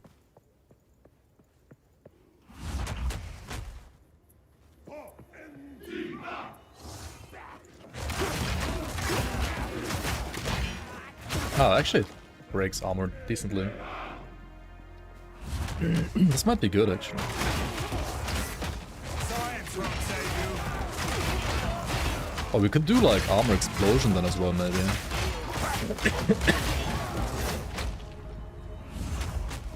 But kind of like as a 4th, maybe. I don't think it's gonna be better than what I have right now. Oh, I could do. Fuck me. I could do the scrap thingy though. The armor stack aura.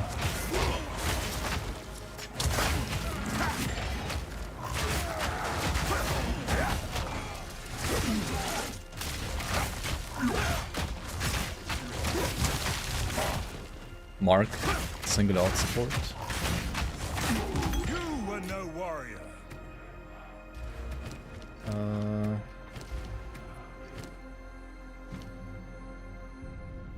What are marks again? Bloodhound's mark? Or...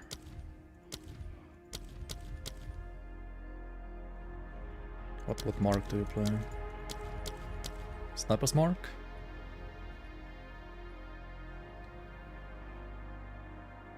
Right. I mean, it could be like any mark, maybe.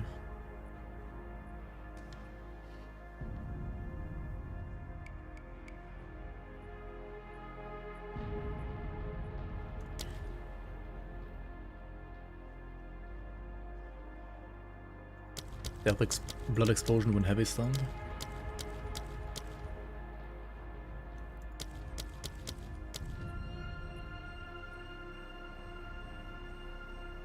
Yeah.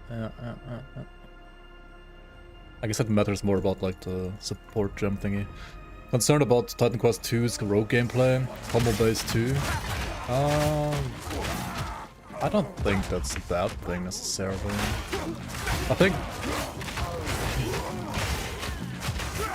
PoE's PoE2's main problem is not that like some of the spear stuff is combo based actually.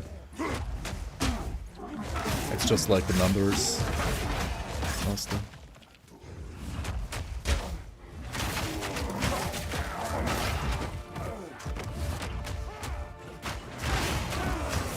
I can't yet. Like it's just not worth to do combos right now, I feel like. Takes so long and you deal like less damage than people attack. At least early game.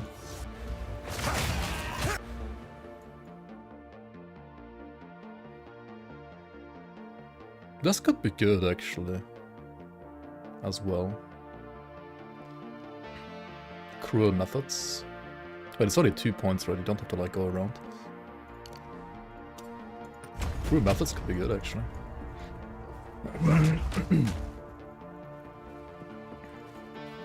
Parrying to start your combo just feels bad. Yeah, because it's reactive only. It's not a proactive. Like you can proactively use literally mace strike, or you can reactively wait to parry the enemy. Like it works in Dark Souls, but that's a totally different game. Like it could work for bossing only as well in theory, I think. I think parrying should be a... like overall parrying should be a mechanic that should only be like... it should be like balanced around using it against bosses and not against anything else. I don't think parrying is good to use against anything else. Like it doesn't... like even if it might be good, it doesn't feel good to use against anything but bossing, I think.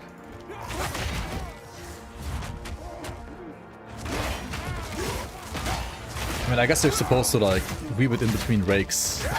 Like this. But I mean, weaving it in between attacks still means that you have to like, yes, I mean it's still like timing based, right? You can't just like weave it in between attacks. You have to like actually use it when the enemy is attacking. I need more time. I don't know. And again, it's like one of those concepts that like is forced upon you, or like, well, not forced upon you, but like that works decently, or like you should be using while campaign, and like once you get to endgame, you just throw the entire concept out of the window because you generate like frenzy charges in another way anyway. Like, I don't know.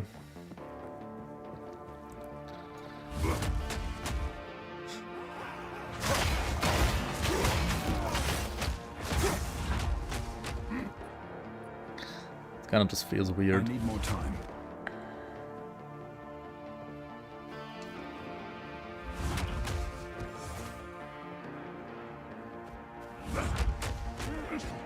Feel my wrath!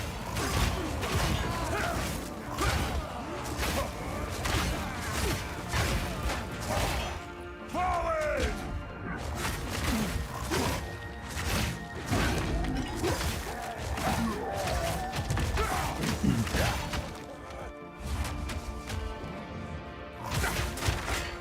It just ends up happening a lot on its own, yeah. I don't know. It's kind of weird. Like the best way to use a parry ability, like the concept of parry, which is like you wanna specifically target block certain abilities ideally, and the best way to use it is like you just happen to have it go off in between randomly. I don't know. I'm not ready. But yeah, to me, I mean, I tried parry in like Act 1 a bit in the Huntress when I first played her, and parry felt like playing minions to me. Like, you have no control over what you're doing. Maybe it's a good issue on my end, but...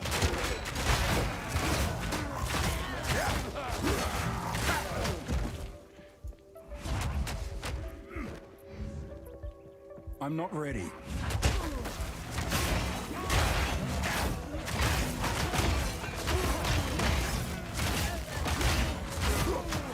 Dance with death. But like shield gives you so many passive stats, right? Like block and like resistances and so on are giga juicy. You can't like not play a shield I think right now. Maybe on some mage you can play without a shield.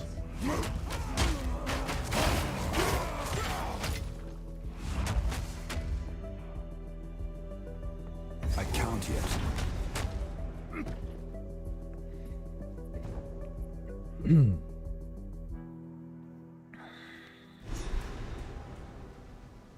These people are already doomed. I will kill whoever I must. I can't yet.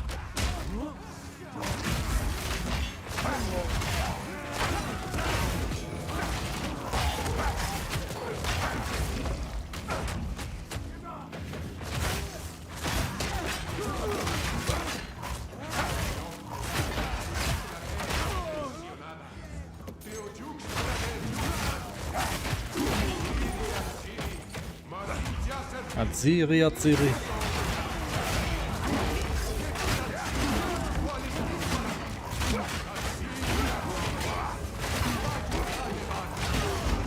Forward!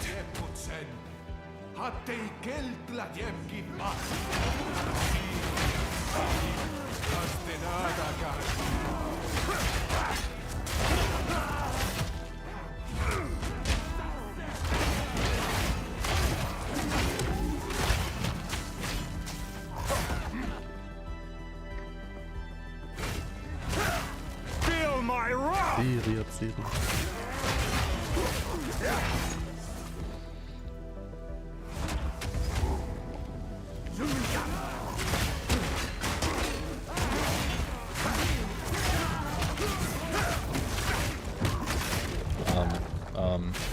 What?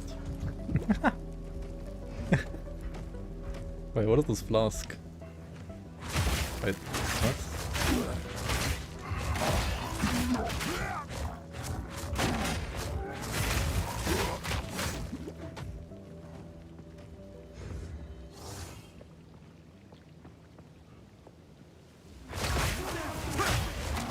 I need more time. What the fuck?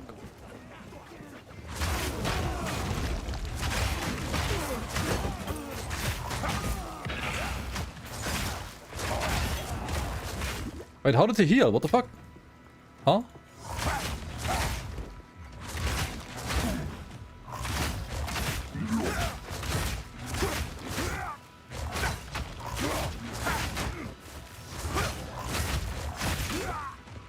And how am I not healing? Hello? What is happening?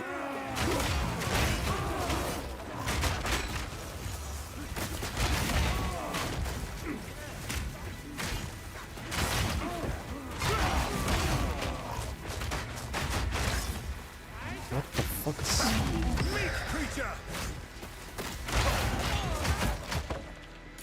My satchel is full. Wait, you can't heal when you're bleeding?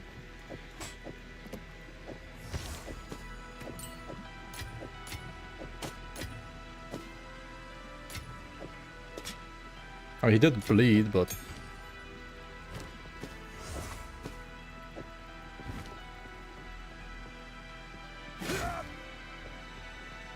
Maybe it did,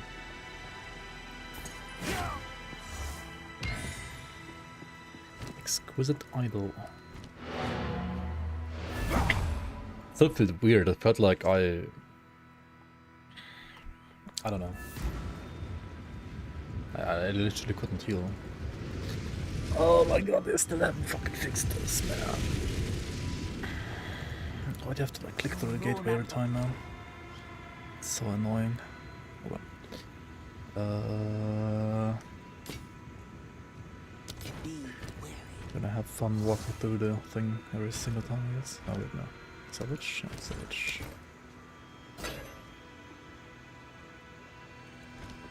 Hey?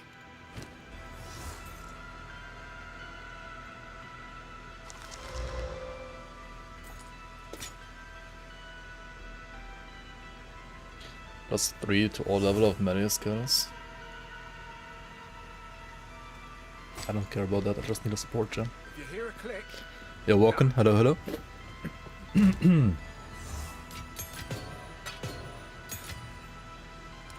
Do I have a regal? No.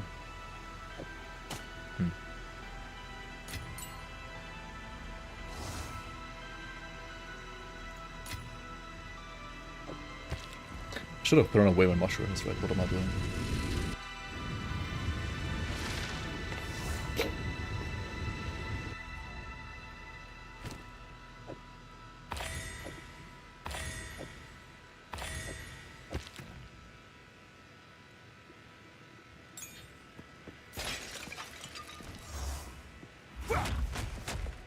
I'm not ready.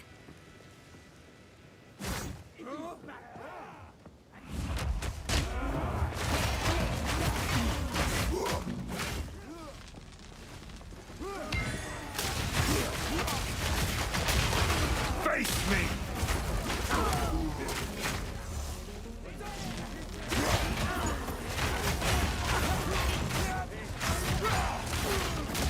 I need more time.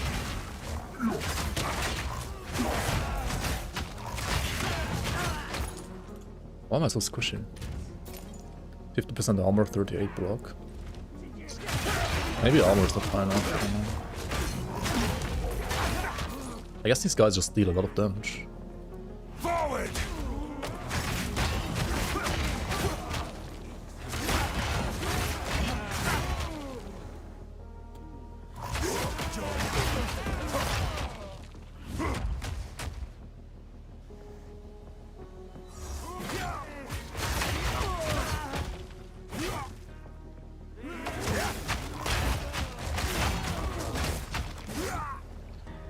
I wanted to check out what the debuff is from the banner. These Goliaths are crazy. I can't yet. Yo Miko, how you doing?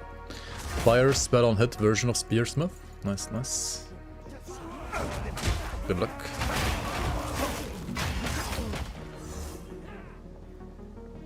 Try stab at holy. I can't yet. Yeah, I'm doing alright. No, I was too late. Man.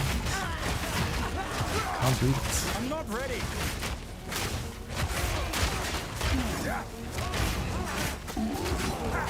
Always bleeds.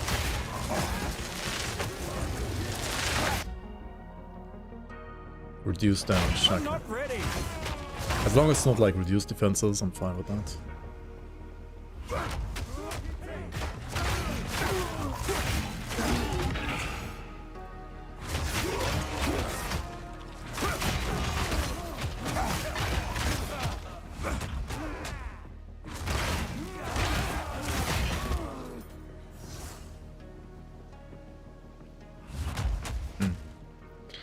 Kinda like full clearing does too much.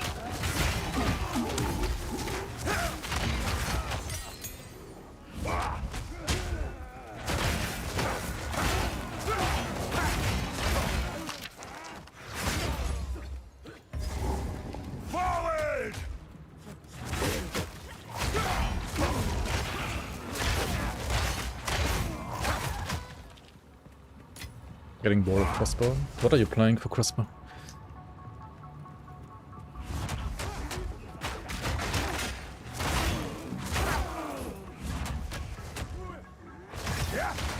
Four memes.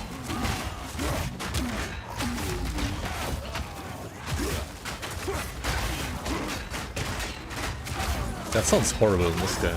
Play forwards. What? How do you even... Like, how do you even be tanky? How do you even get tanky enough to play thorns properly in this game?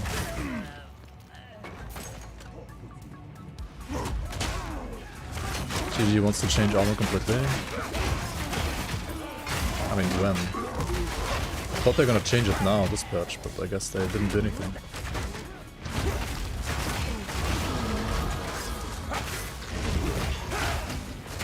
You just play Blacksmith? I mean, yeah, you just play Blacksmith to become tanky, I guess it's true, but still, like... Still not as easy to get tanky as in Grand Dawn, just like even Smith.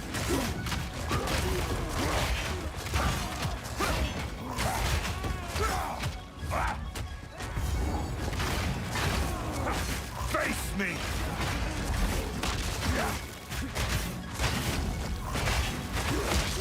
I need more time.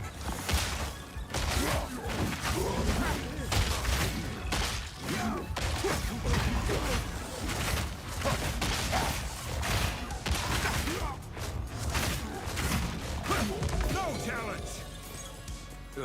A place of savagery.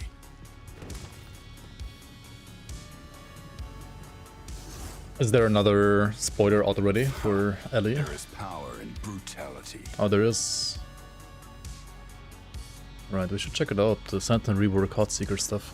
I'm gonna check it out, I think, maybe after... After what? After we finish this act, maybe? Yeah, I'm gonna definitely play some Ellie and play some Sentinel. Like, it's probably my favorite class as well, yeah.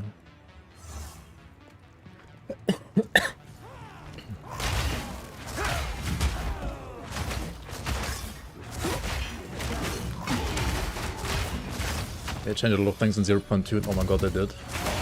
I don't think they changed enough, actually. Like, they had lots of time, right? They could have changed more. And some things they changed and then reverted. Because it was dog shit changes.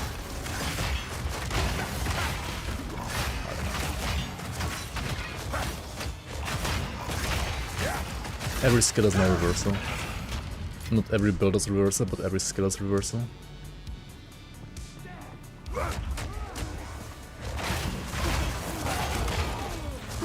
Yeah, same. Reversal was... Like, I think the concept of the skill existing was fine to me. But why the fuck was it mandatory? And why the fuck was it a buff skill? Like, it should have never been a buff skill. In the first place, actually, not me. I was just terrible.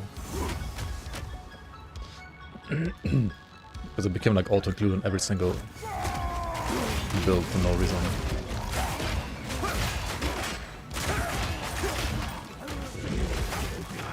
Wait, what is per ring again? Per ring is constant speed, right?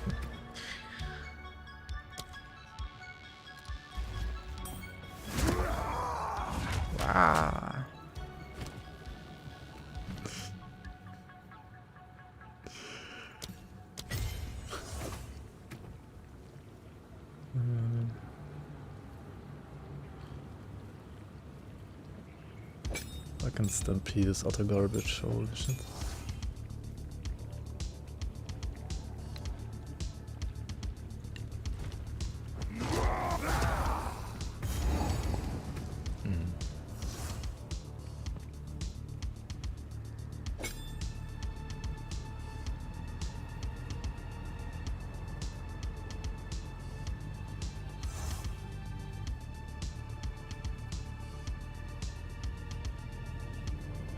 This one only does work on slams, right? Doesn't do on its own, it only hits.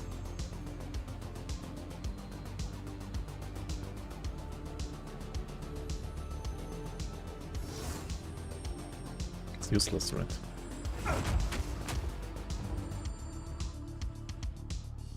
Stamped got deleted? No, I'm still playing Stamp right now. Still playing Rake Stomp right now. So, did I miss anything? No, right, it's just the heart that's like the useful thing. The rest is whatever. this is Doriani. How arrogant.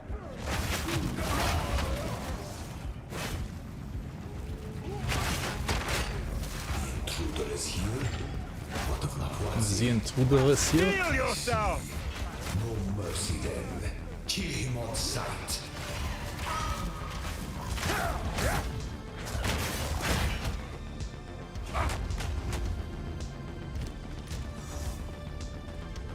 Charge! Oh, Stampede, right, yeah. Stop, no, Stop is fine, but Stampede is like at utter garbage. I don't know.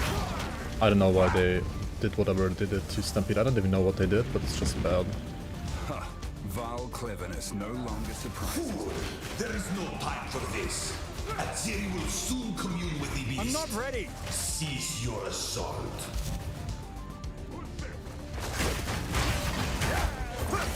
Is there any side quests here in this act? This area? I don't think so.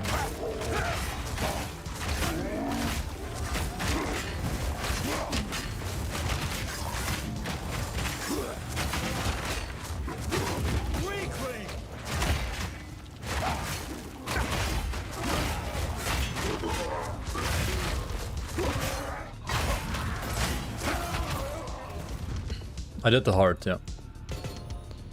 It's not the important thing. Do you remember that one? I need more time!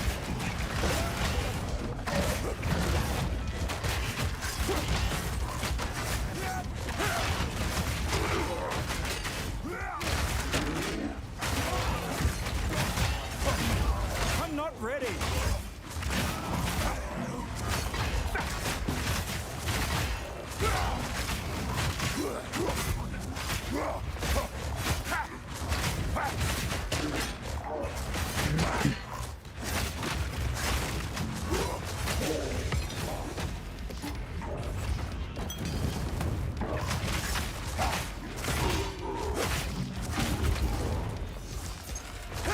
Feel my wrath!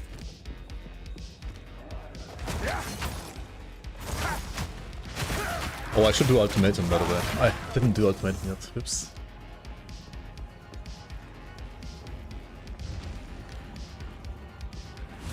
Still running around with only like 2 I'm not ready. skill points for the class. 70 points. Stop this at once.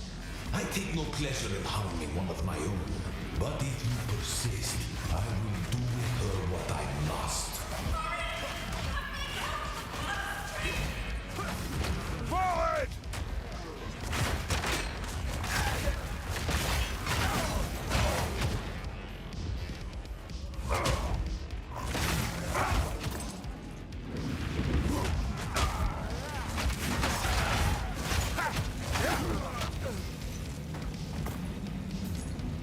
Only 1 gold, huge.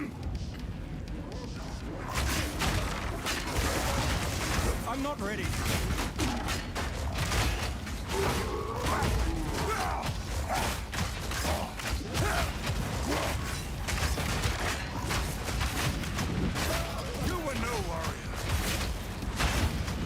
aren't you?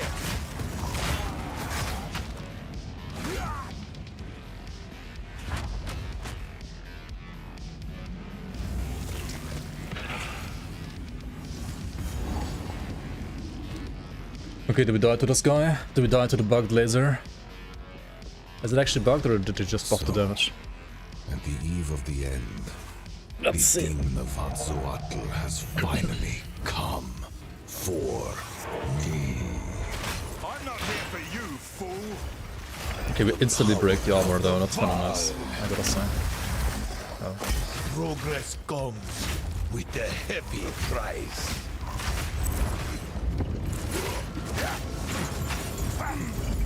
What is happening? Why is he hiding inside of this shit?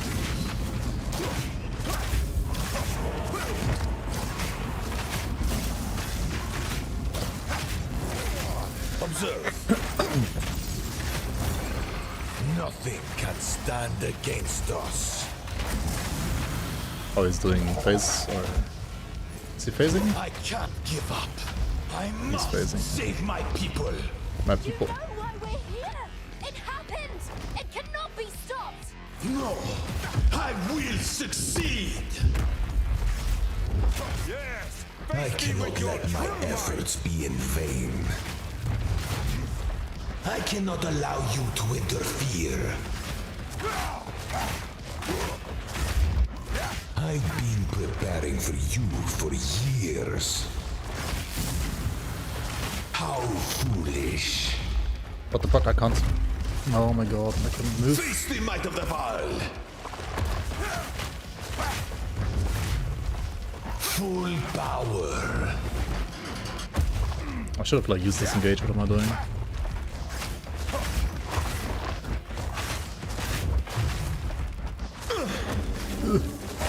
Inconceivable. You will pay for this.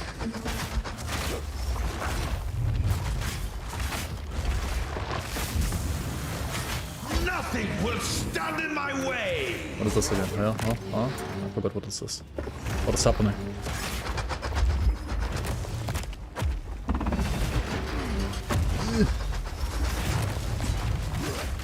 One death is nothing for the greater good.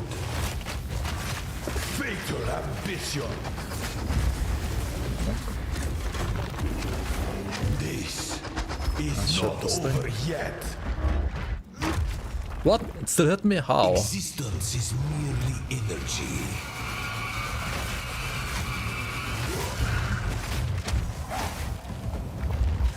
There is no escape.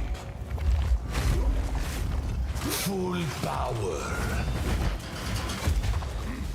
I cannot allow you to interfere. Do you truly think you can match me? You leave me no choice. This one deals no damage. Oh, this one deals damage though. You think you can run?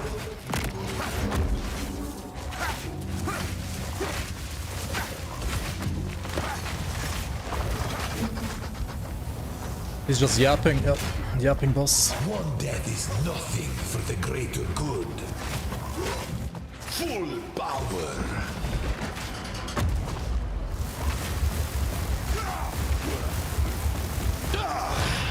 No! Do not fail me. Okay. Not now. How could this happen? All I've done. All that I sacrificed. Your people cannot be saved. History is Why do you already always see written. sockets on armor, You can but stay on here weapons and you have to die, hover over them to see the or sockets? Come with us and I help don't get save it, the actually. future. The legacy of the Val must be protected. I do know of a way to contain the beast. Best you start talking then. My friend here isn't exactly the peacemaking type.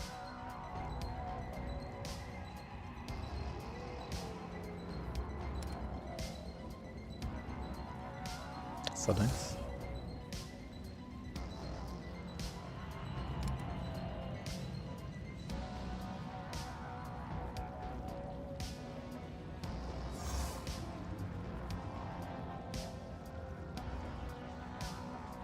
always show sockets. Except for weapons for some reason, or what? Huh? What? If there is a need, So will you help us? support, I will come. It's settled. Maybe spears are bugged and the shield also.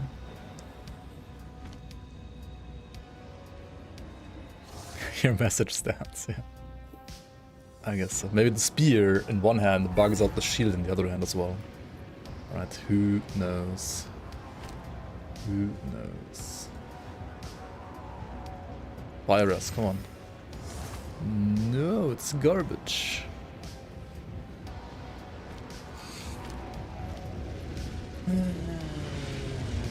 Where did we go?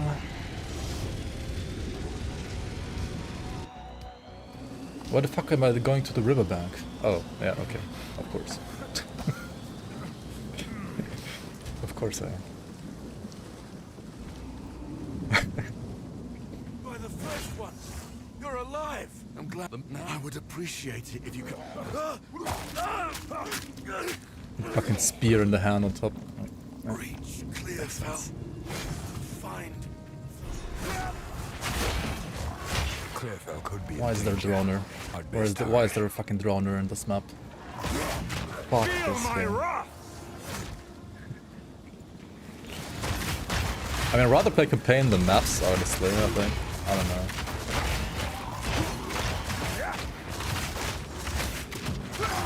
Reclaim! At least we have some damage now. And it's not complete pain.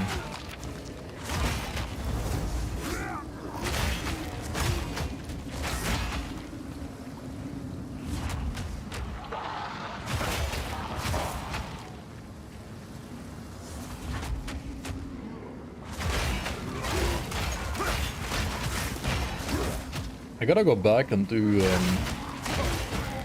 ultimatum though.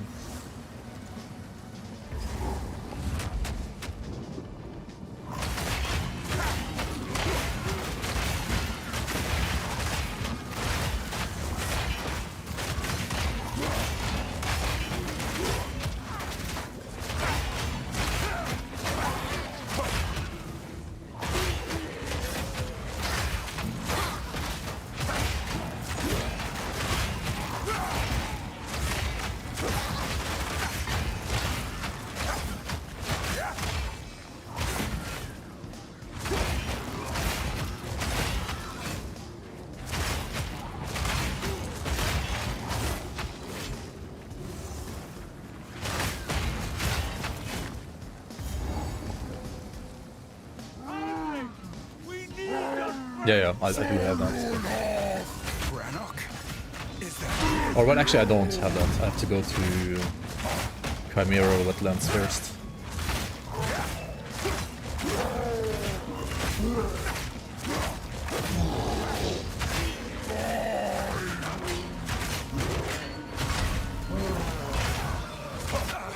Stay back! Don't do this!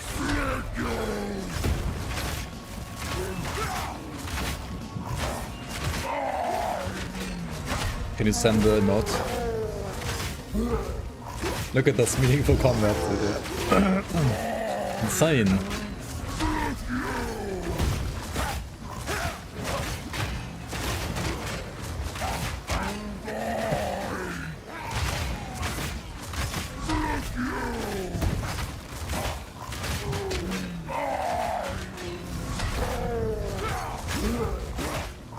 Let's go. Can I call him? I can call him, right? I get called. I'm sorry, Brannock. It was me or you. Me or you? I mean, it can be, it's true.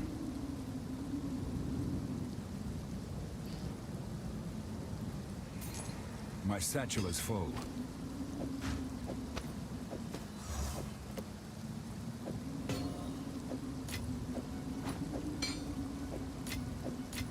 But I have no gear for anything else.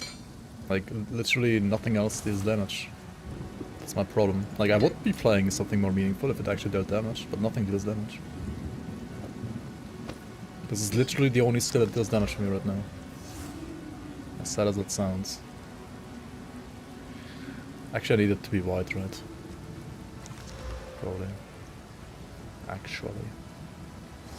Damage, maybe next league,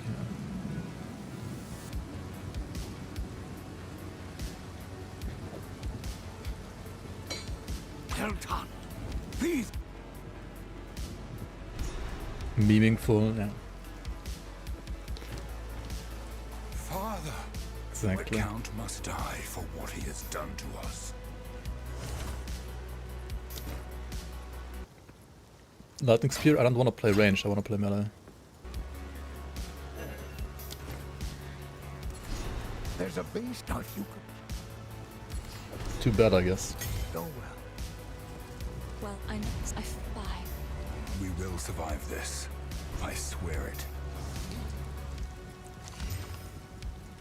Yes?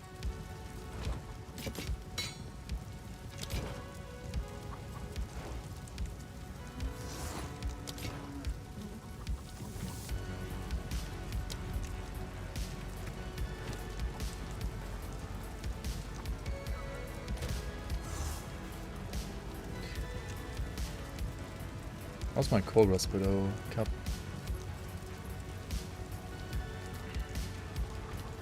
Armor strength easy to scale.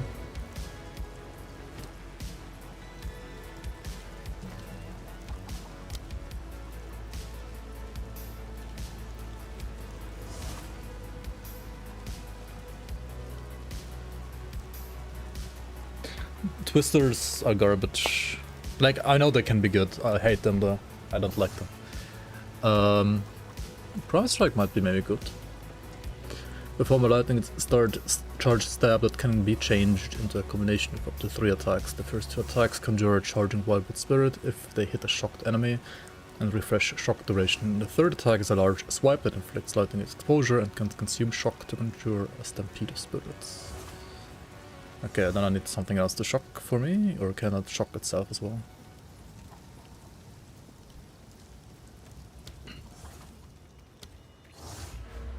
I will need like heavy dex investment, though. Which means I lose a lot of HP, which means I'm way squishier.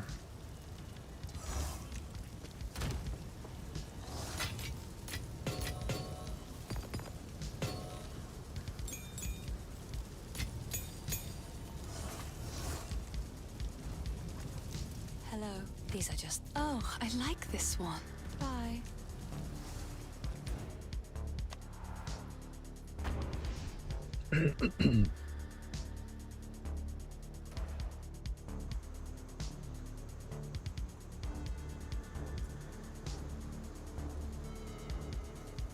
I'm playing Smith, yeah.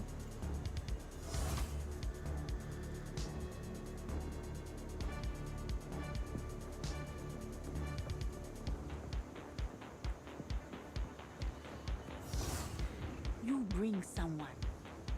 Don't drink the water. This guy. For that indeed. I can't I promise you this.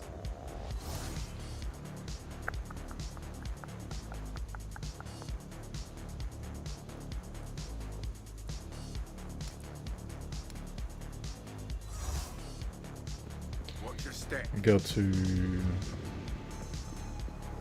Reich Chimeral Wetlands. When I Smith something meaningful. Yeah, something meaningful in the middle of the fight, yeah. Dude, the tempo weapon skill is that's a proper meme. I haven't seen one yet. I knew it.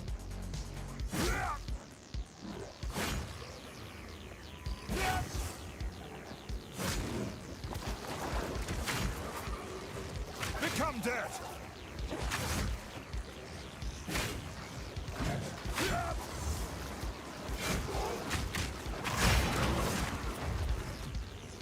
I wanna play axes and swords, man.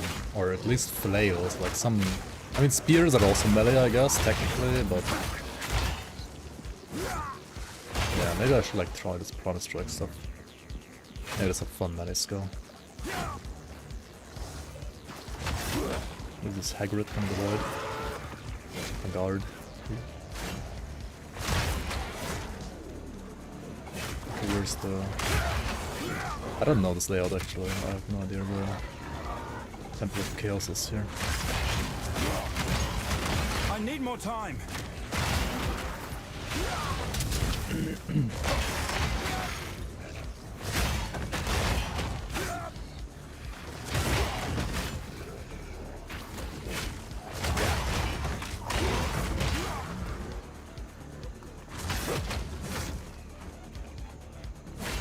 Axes should be faster than Mesos for sure. Maybe slower than swords, but... Wait, this is the boss. We don't need to go here. Or do we? I don't think so.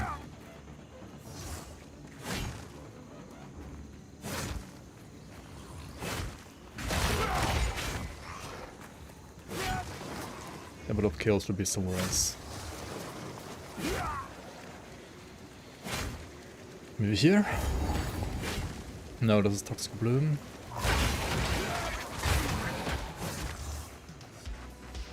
Axes will only add like a fixed 0.7 seconds instead of like 2 seconds, yeah.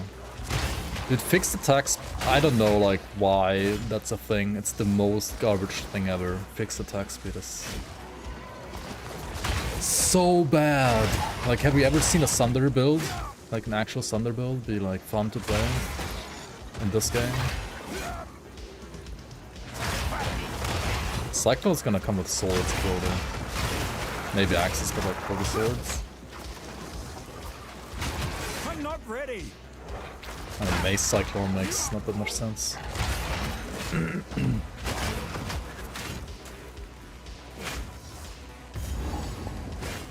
That is Temple of Chaos? Yes, okay.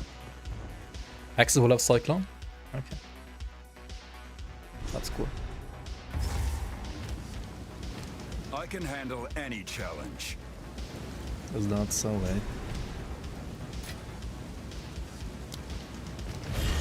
A man of two worlds comes to face the ultimate test.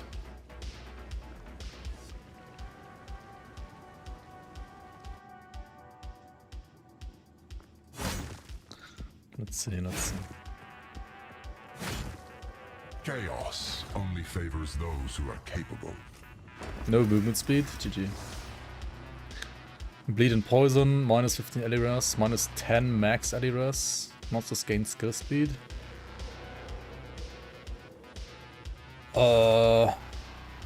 Is it the Bleed and Poison?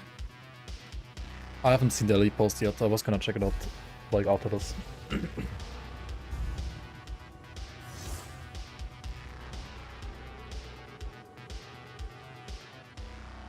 Yeah, Chaos Trial. I really don't like it. I don't know how bad Bleeding Poison is gonna be. This could be like really easy, could be really bad as well. I have no idea. Prove yourself. The Val do love their mechanisms.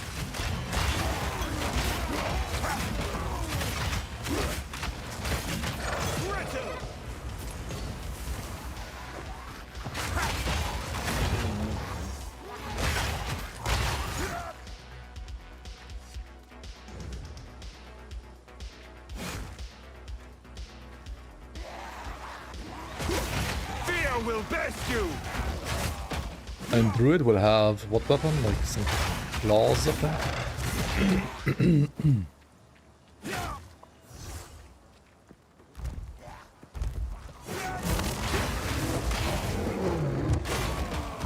Or what is Druid?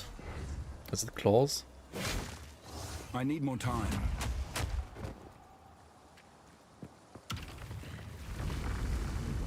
Primal spells. Oh, okay. So no new weapon.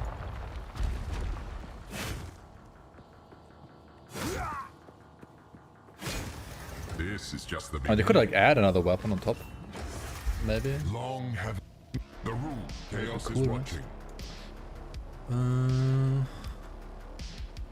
Up to 50% more damage taken. Yeah, of course.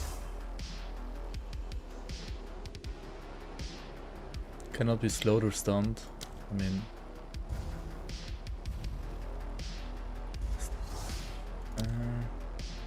Maybe take that stuff. Infects the blood. I need more time. It's just there's so much RNG added to Ascension, like assembling in PvE2, unfortunately. Like unnecessary RNG, I think.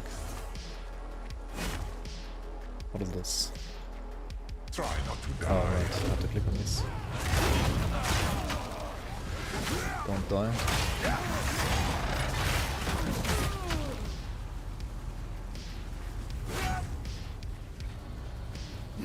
Hello?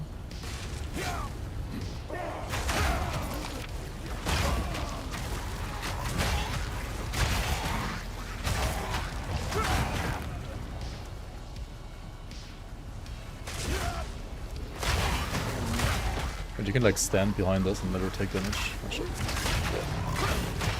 Actually do it properly. I need more time. Hello, hello.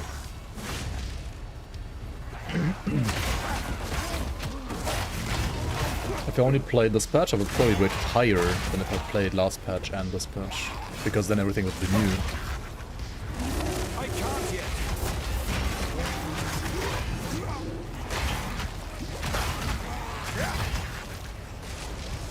The bleeding poison dots are kinda not that fun, maybe.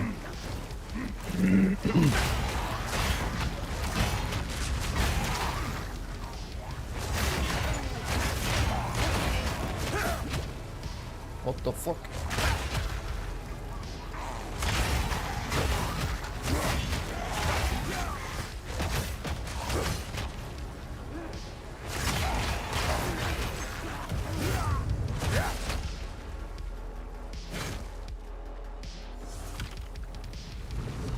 Endgame is more fun at least.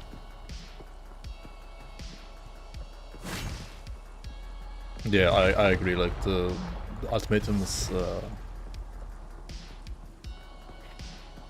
I think ultimatum is even worse than Trials of Suck My Balls, right? This is just like Suck My Balls already sucks kinda, but this one is even worse.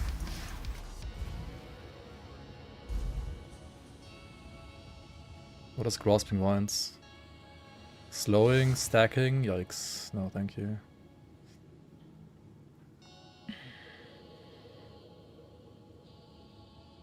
Dude, I don't know. Maybe this one, because it's not gonna affect the boss. The exceptional are more common than you think.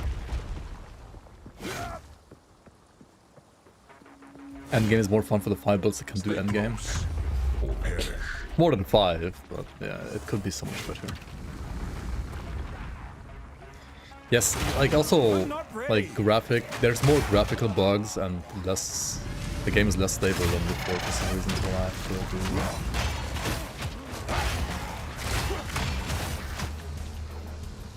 One thing is consistent though, like every time since 0.1, including this patch, whenever I switch my scene in OBS from like showing my desktop to showing the game capture, the game crashes, and no other game does that except for PvE2. I need more time.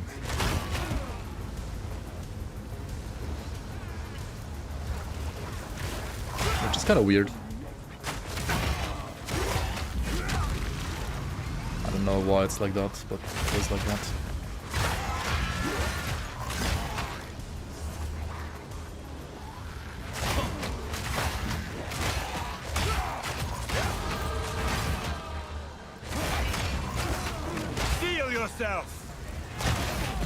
To be fair, I prefer that over having like other more frequent random crashes that like other people are apparently experiencing, and I didn't really experience any of those, luckily.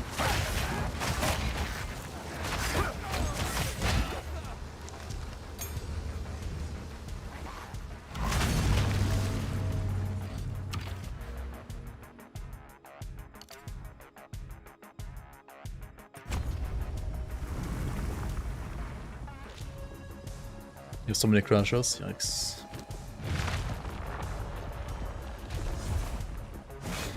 Welcome in Hypno, by the way.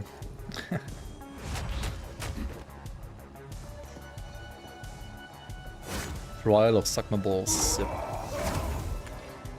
Well. This is just a warm-up.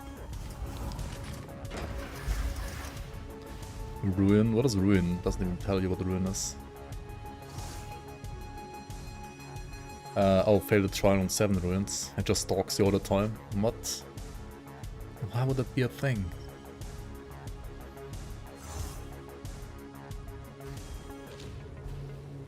Attacks against nearby intruders. Okay, what attacks? Do we know? Just says it will deploy attacks. Okay. But like, what attacks? 0.2 any good? And pass the inhibitions. I don't think it's better than 0.1. It's like... I mean, some parts are better, some parts are worse. It's like about the same overall. But there are spears, so like some new skills to try out. Oh wait, this is the boss already. I thought it's number 5, like room number 5. At least we didn't get Tornado Bird, right? Holy fucking shit. Maybe I shouldn't have taken the bleeding and poison thing. Yikes.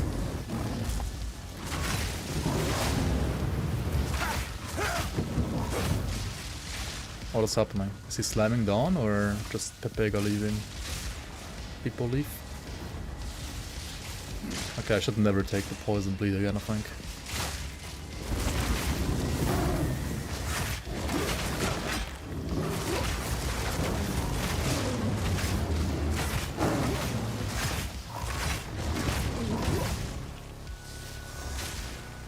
He left again.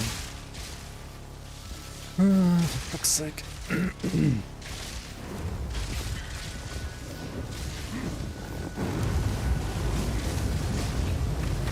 Can you, like, let me attack you maybe? This here, or...?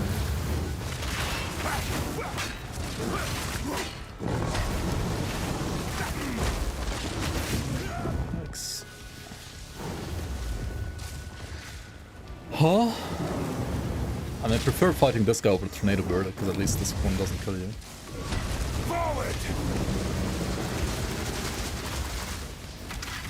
Maybe I've spoken too soon.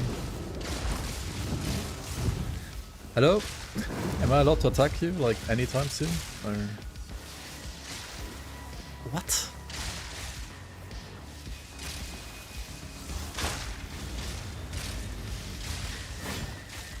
Is he marked on the map? No, he's not.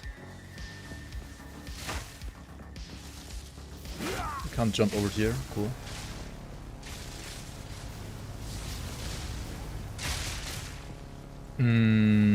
My build is just stomping ground right now. I can show you in a sec.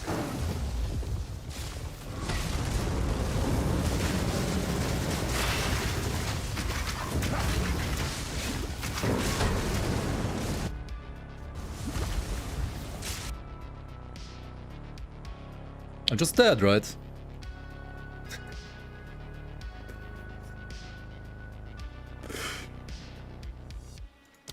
What the fuck? What is this garbage boss man?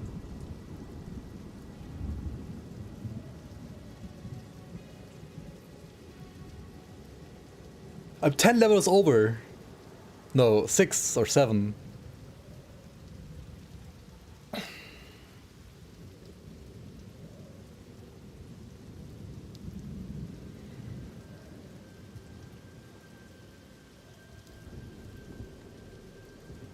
It saves your position for like 10 minutes, right? Or 15 minutes.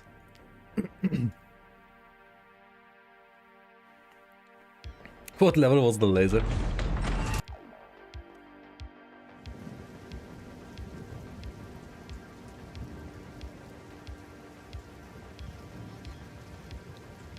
Yeah, let's check out Ellie in the meantime, true. We can go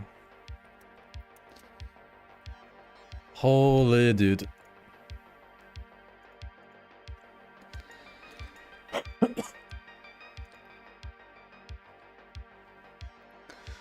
Alright, time for some more uplifting news compared to PoE2. We have Lasipok, day 2 of the Hype Week. What do they have in store for us today? Let's see.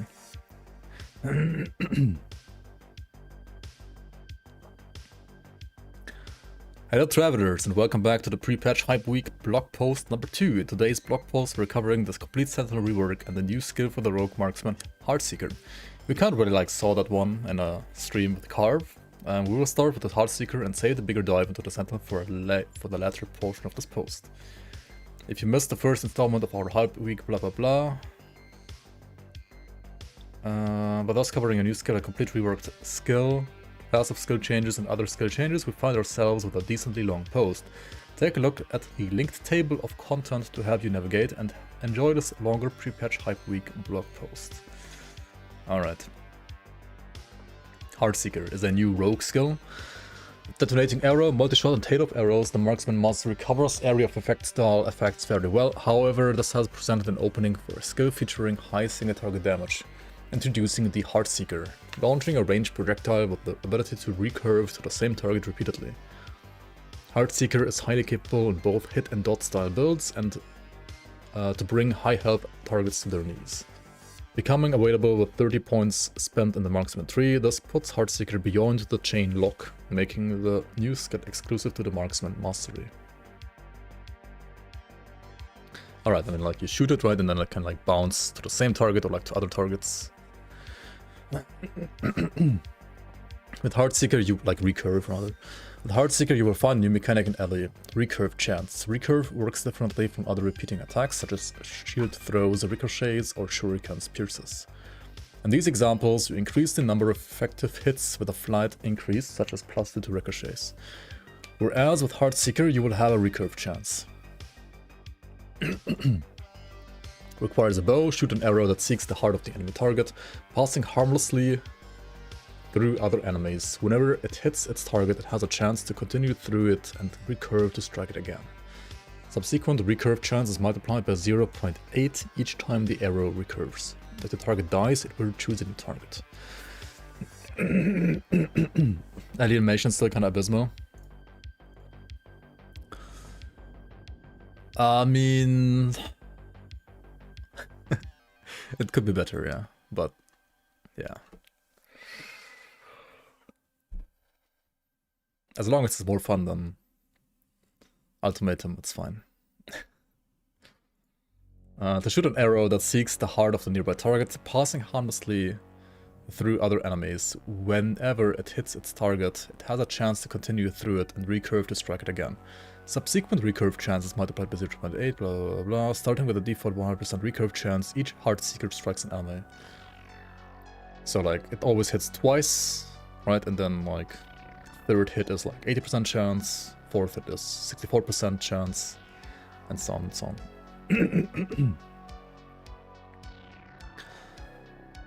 By increasing the recurve chance, the minimum amount of recurves each use of the skill will also increase. For example, with 125% recurve chance, it's guaranteed to recurve at least 2 times from the default 1. And at 157% recurve chance, it's guaranteed to recurve at least 3 times. Yeah, because 0, because it's 1, oh my fucking god. It's 157 times 0.8 times 0.8, which is guaranteed 3 times, yeah. One node in particular can allow a Heartseeker projectile to theoretically continue recurve until it has no longer any targets remaining. Yep. Sorry for the flashbang, guys. As with all the skills in LE, Heartseeker comes with a full skill tree, allowing you to specialize the skill extensively. Not limited to simple number changes, you can change its behavior to emphasize the exact role you're looking for the skill to fulfill. Also, you don't need to find jeweler orbs or support gem tiers, you can just get points by leveling up. Hey.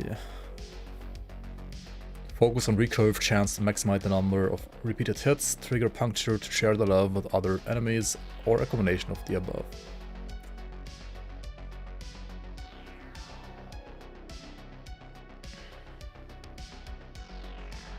Minimum recurve chance is kinda OP, right? This could theoretically hit 5 billion times. What? With Shadow Weaver's Grasp, your recurve chance will never drop below 66%. This means every time Heartseeker strikes an enemy, there's a 66% chance it will continue into another recurve and another and another. With no limit to how many times Heartseeker. This is gonna be like giga busted. Like holy fuck. Because like you can just keep on attacking, right? You can. It's like one arrow will recurve 66% of the time, right? But then you just like shoot more arrows and they will all recurve. This is just busted as fuck. Arrow of the Ravager. Recurve chance plus 50%, damage plus 50%, cooldown 3 seconds. I mean, this is terrible with this together, right? Like, these two are kind of bad together, I think.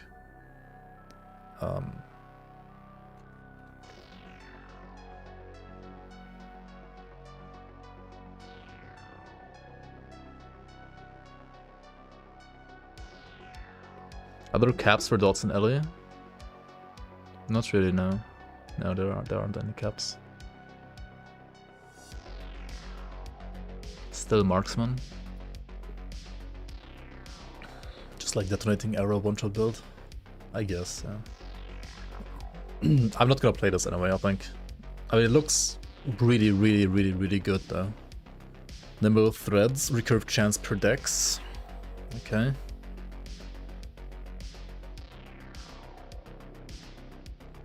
It's a 1-pointer only, so that should be worth it. Hard drain, at least endgame, it's gonna be really nice.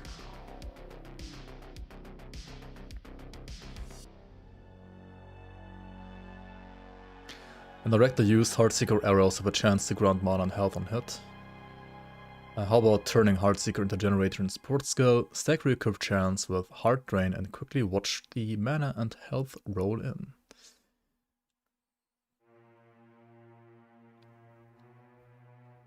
I mean, you could just have this as like your sustain on your main skill as well, I guess.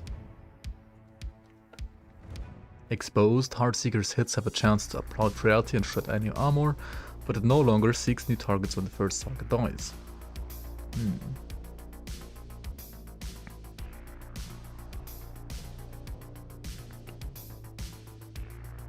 I mean, this is like focusing it even more on single target only.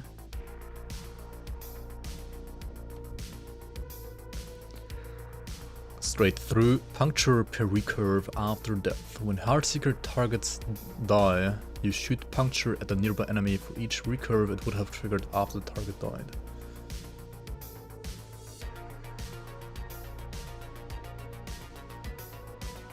That seems good with like Shadow Weaver's Grasp. Maybe even also with Arrow of the Ravager.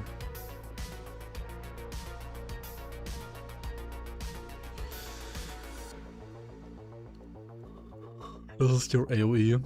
AoE via puncture.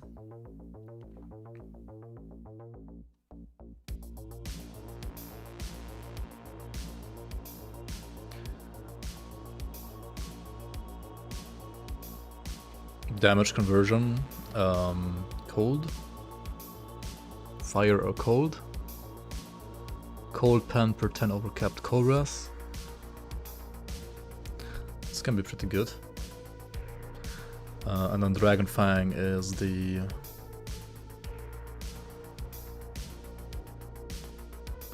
converting to cold damage will also grant access to Frozen Splinter, granting scaling cold penetration. I mean that's good, yeah. Dragon Fang. You gained access to Dragon Fang after converting Heartseeker to fire. It's like a node after the conversion node, I guess. Consecutive recurves each grant a stack of Dragon Fang for 10 seconds. Higher stacks can only be achieved by a higher amount of consecutive recurves up to a maximum of 20. If Heartseeker recurves twice, you will get 2 stacks. If the next Heartseeker recurves 3 times, the first 2 stacks are refreshed and you will gain a 3rd stack. Okay, what do Dragon Fang stacks do though? They give you bow fire, spell fire, and throwing fire damage. So you could just use this like as a support skill, right, for something else, maybe? Like a spell even. Or a throwing skill. It's not melee though. Ravager's Dart, unique helmet.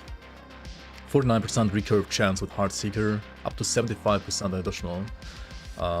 Throwing damage with Heartseeker. Wait, is Heartseeker a throwing damage skill? What? It's a bow skill, right? What do you mean throwing damage to Heartseeker? Oh, it converts it to a throwing skill. I should like properly read this maybe. Scales of throwing damage instead of bow damage. Oh, so you can like then use... Wait. You can play like any weapon and like a shield. You don't need a bow anymore then.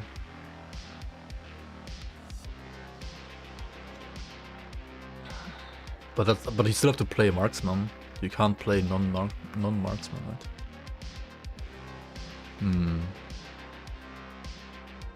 If you have no active Heartseeker and armed combat, you throw one at a nearby enemy every 3 seconds, passively. You're limited to 1 active Heartseeker though. Wait, this part is really fucking down.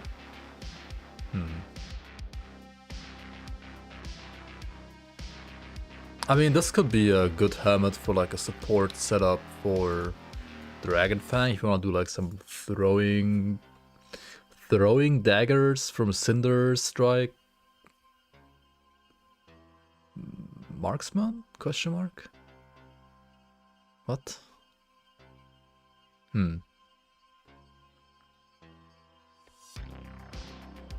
Oh wait, does the skill have like throwing daggers inside of it as well?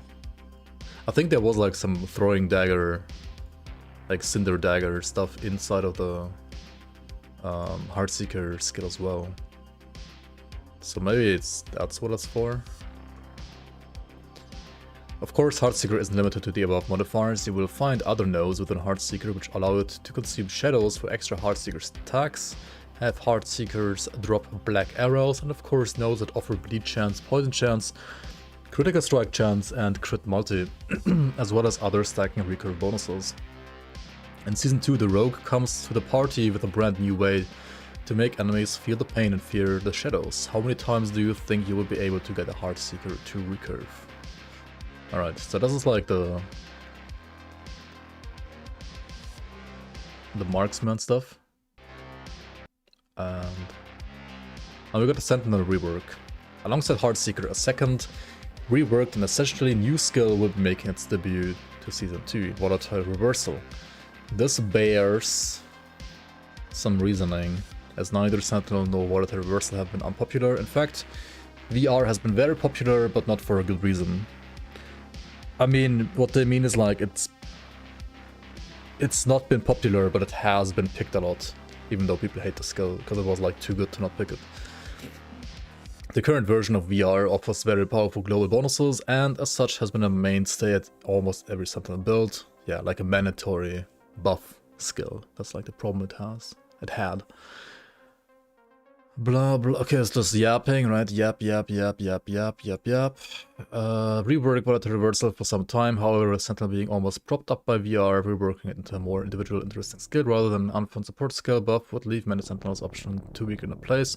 Thus, Season 2, we're both reworking VR into a new skill with an entire new skill tree and mechanics, as well as providing many buffs and changes across the Sentinel skills and passives to help Sentinels Etera-wide stand on their own without leaning heavily onto one single skill.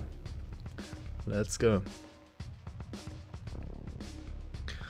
Alright, so now Volatile Reversal is a combo ability that jumps forward in time to a target location and performs a melee attack on arrival. Recasting it within 3 seconds, you can jump back. But then there's some nodes that like make you also not jump back, and you can just spam it forward, I think. Maybe like a spam, but like, you know, use it just forward only and stuff like that. Here you can see it in action. Jump forward, jump back, for example.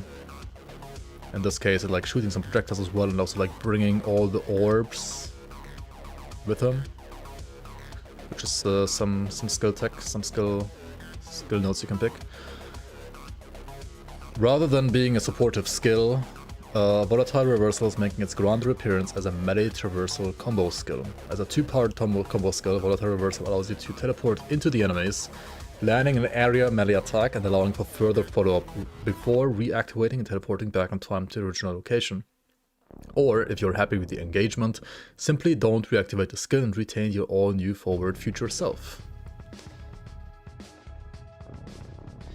Providing both engagement and disengagement in one skill, Volatile Reversal offers new engagement opportunities to Sentinels and new strategies and build options. While it may be noticed that the skill offers added void spell damage through Vitality Scaling, the skill only deals melee damage by default. But this Vitality Scaling is offered for optional spell-based sub-skills in the skill tree. Yeah, so you can definitely play like a spell, like Vitality Stacker, Void Knight with this skill as well. And then like scale the damage of the balls and stuff like that, right? This seems more like a spell build actually right now. He's like some staff.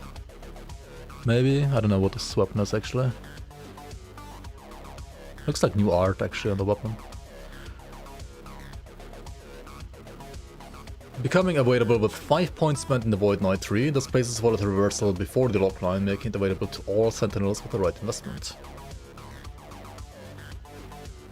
I wonder if you can lock it to only jump forward. I think you can. I think there's a skill node in the skill tree as well for that. Volatile Reversal also offers its own skill tree, blah blah blah blah. Let's check out the notes. Nether Convergence. When you jump forwards in time, all your devouring orbs are pulled towards you and trigger a Void Rift, but Volatile Reversal costs additional mana. This is what the character is using in this one, right? Like all the Void Orbs here are being pulled with him and trigger the Void Rift as well. Devouring Orbs triggering Void Rift. That's kind of nice for casters especially. Then we have Accelerationist. When you jump forward in time, your existing Devouring Orbs become older. This causes them to expire sooner. Which I think is good for... You should play around them exploding or something like that. I don't quite remember how the Devouring Orb skill tree looks like. I think it also is getting changed actually. When you jump backwards in time, your existing Devouring Orbs become younger. Okay. Feature Focus. Second combo, jump forward. Volatile Reversal's second combo ability now jumps you forward in time to your target location instead of backwards. But it adds 6 seconds cooldown? Why is it so high? I mean, CDR makes this not quite as bad, but... What? Okay, so like this you can like jump forward twice. Reclaimed action. When you travel at least 4 meters by jumping through time, your next direct melee attack or spell is guaranteed to echo if it is able to.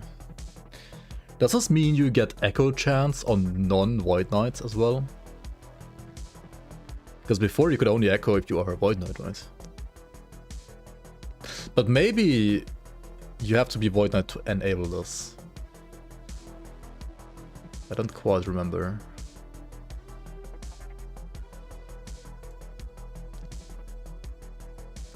This kind of sounds like it's a Void Knight only. What's a Void Knight without echoes? Reclaimed action guarantees your next direct melee attack or spell to echoes so long as you traveled at least 4 meters. Yeah, okay. Great addition with any heavy hitting build. Really bring the pain with the initial engagement. Like echo in, I mean VR in, erasing strike or something like that. It's gonna be insane with this, I guess. Void Bolt, this is more spell oriented, I guess. When you directly use Volatile Reversal, you also cast Void Bolt at up to 3 enemies near your arrival location, but Volatile Reversal costs additional mana.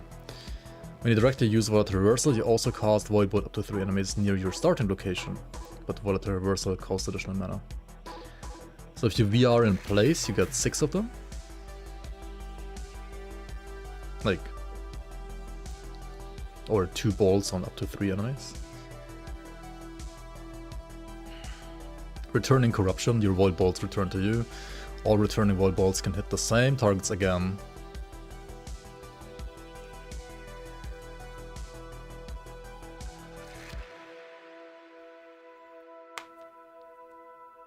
Up to 4 times.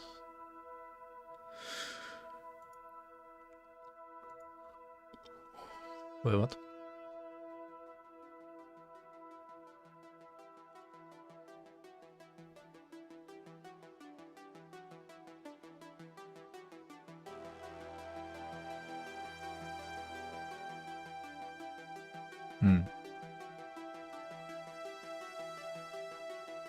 Because this is 2 times and then this makes it 4 times, I guess. Yeah.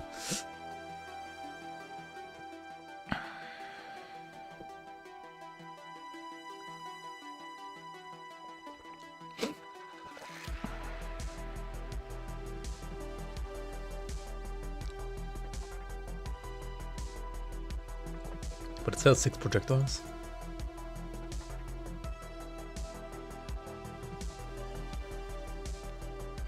Shouldn't it be 12?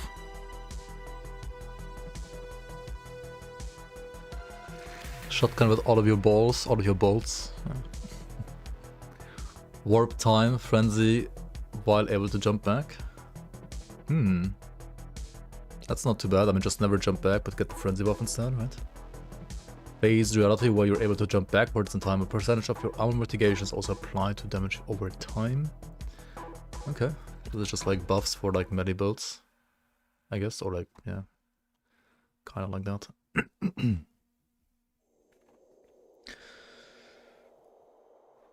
Anchored timeline, reduced max distance, reduced cooldown, no longer traversal. Huh.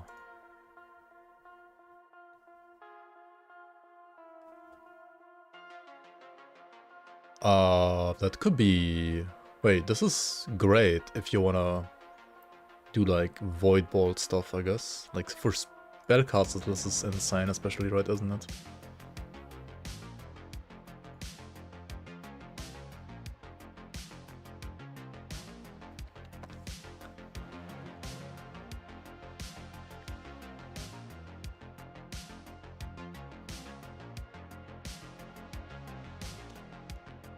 Void bolt skater build? Yeah, maybe.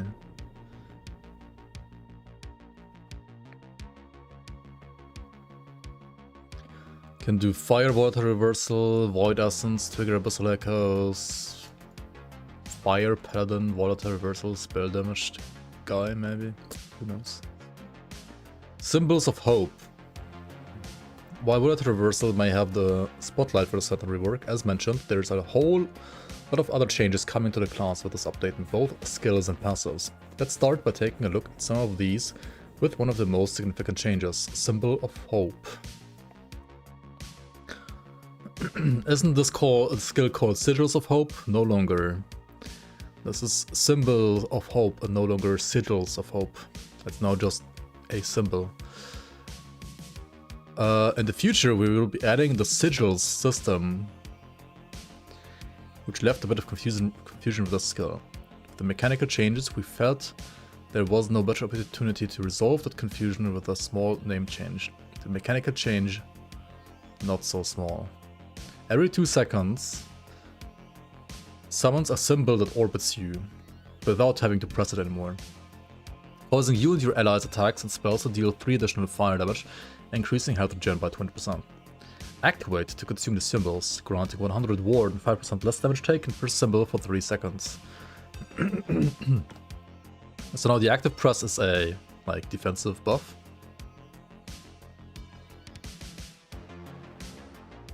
Like a panic button in a way, whereas the sorry, the skill on its own passively gives you like more damage. Like volatile reversal, Sigils of Hope. Symbols of Hope? Oh no, the old Sigils of Hope became an annoying factor. Yeah, for sure. So I like both of these reworks for sure. It's really, really nice.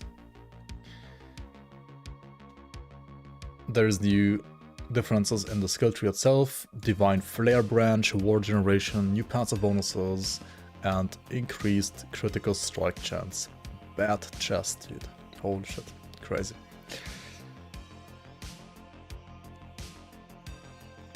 Orion's Sun Seal. Of course, this means this one will be changed, right?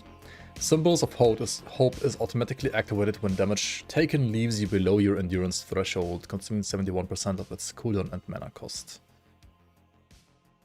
Yeah, it's reasonable. Also, it increases symbol gain rate now. Yeah, that's a reasonable change to Orion's Sun Seal. That's still good for sigil builds. Really nice, actually. Like, it's still like it generates them faster symbols, so you can press it more often if you want to actively, and also you get this like circuit breaker thing.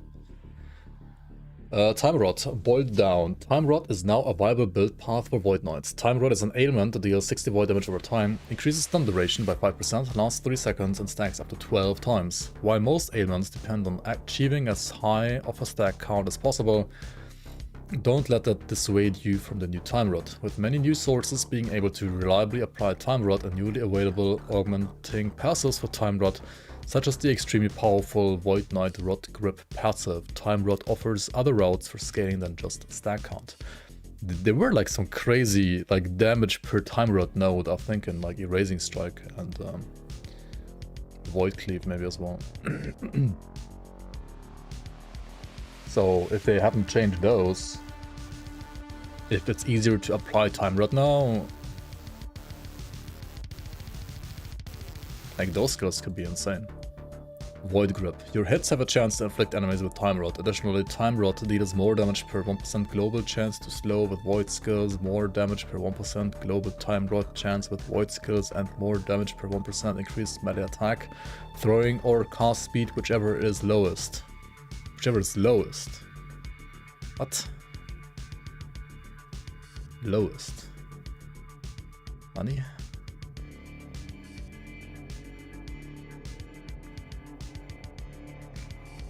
Wait, here it says attack or cast speed, here it says attack, throwing, or cast speed. Which one is it now?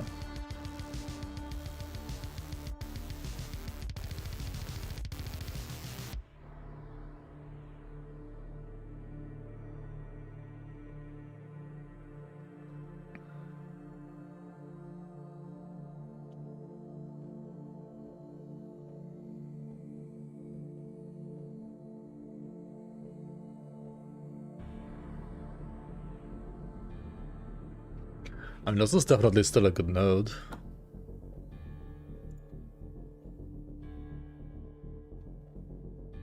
Like, is it good for any Void build, almost? I think as soon as, like, have any Time Rod synergy in your skills, it might be, like, really, really good, actually. I mean, this is a passive, right, from your Void Knight passive tree. 25 points in Void Knight passives. It's like behind the lock. With the Sentinel rework, a total of 65 passives have been changed between all masteries. That's a few too many to cover in a blog post like this, so for the full details you'll have to wait for the patch notes on the 11th. For today we're gonna cover some of the bigger new or changed nodes, while almost all of these passive changes are in Void Knight and Paladin, with Forge Guard recently getting some attention. Forge Guard is still getting a very powerful new passive with Forge Master's Might. You can equip a shield alongside a two-handed axe, mace, sword, or spear. Oh, it's just like Giant's Blood for Forge Guards, kinda. While you have a two-handed weapon and a shield equipped, you and your minions deal less damage and have less attack and cast speed, and haste grants you block chance instead of increased movement speed. Wait, block chance on haste? What?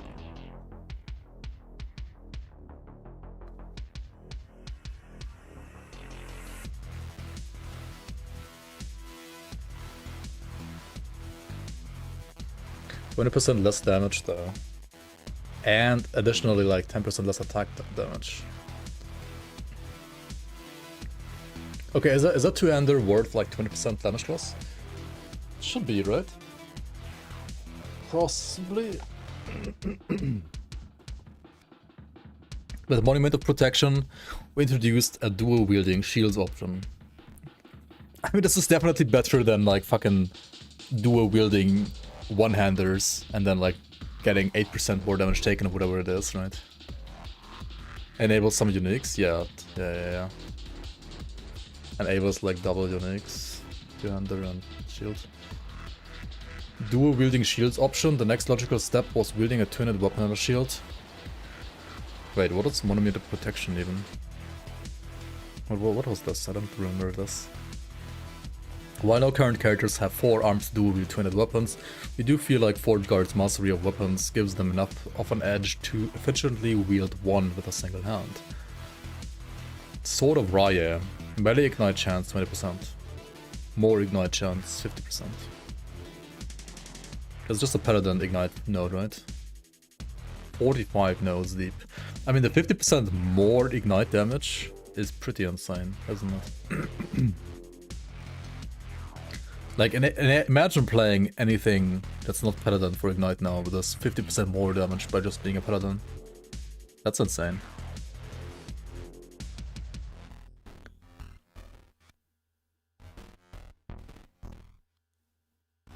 Offers a threshold bonus granting major boost to all Ignite damage when you activate Holy Aura as well. Oh, whenever you activate Holy Aura, it causes... Oh, it's more damage on Holy Aura, right. Not quite as insane then, compared to like this being active all the time, but still great.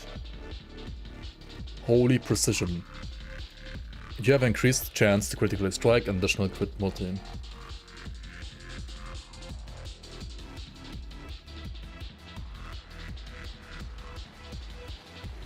Wait, it's 100% crit chance? Like, well, not flat, but like... And it's 50% crit multi. This is base, this is 3% base crit chance, which is also insane.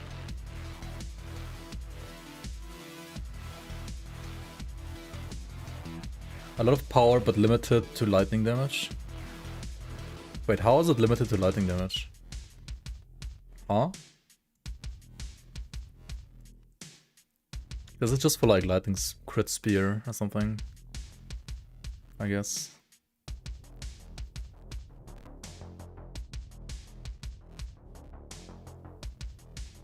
It's behind the lightning node.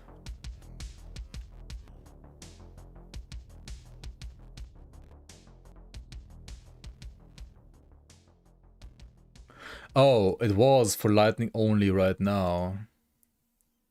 And they are making it universal now. I can't read.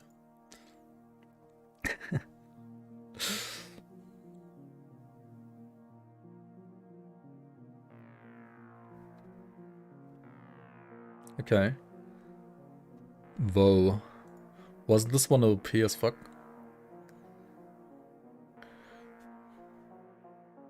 This is in Void Knight, right? Yeah.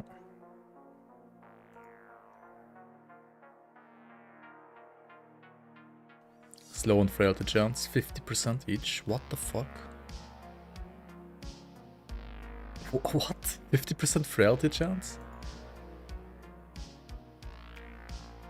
Huh? That's insane.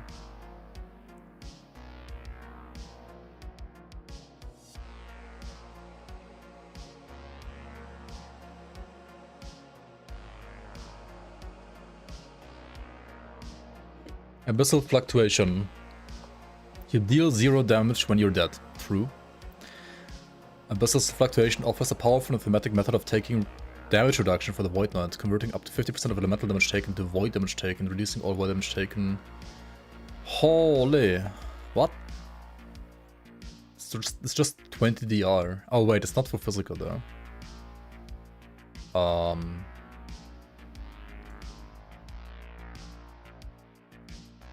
What's the craziest damage type in LA? Is it physical as well?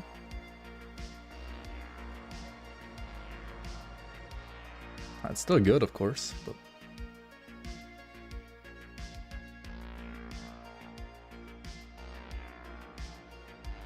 Void kinda has some big hits.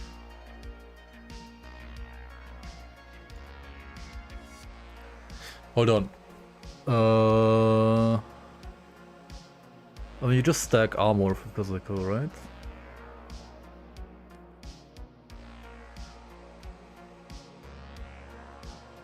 Mono mods like extra damage as elemental, maybe. You can also just like not take those, I guess. Skill changes, continuing with a theme of too many changes to show in one blog post. Sentinel is also receiving changes to 22 of its 26 skills. Fucking finally, they're like properly rebalancing their stuff. Let's go. Devouring Orb has received an adjustment to its base functionality, now passively dealing void damage over time and to enemies within its area of effect. Nice. It actually does something on its own. Inside the skill tree you will find many changes and even some entirely new nodes. Two of node being the new all-consuming node and the reworked Abyssal Rush node. So while you're moving, you will automatically cast the Warring Orb if it's not on cooldown and you have enough mana. Okay, I mean... what? You just get auto-cast while moving now? Okay. That's very good. When you directly cast non-orbiting Devouring Orb within the area of an existing Devouring Orb, the new orb consumes all existing orbs to deal more damage in a larger area per orb consumed. However, the new orb also deals less ailment damage per orb consumed. Okay.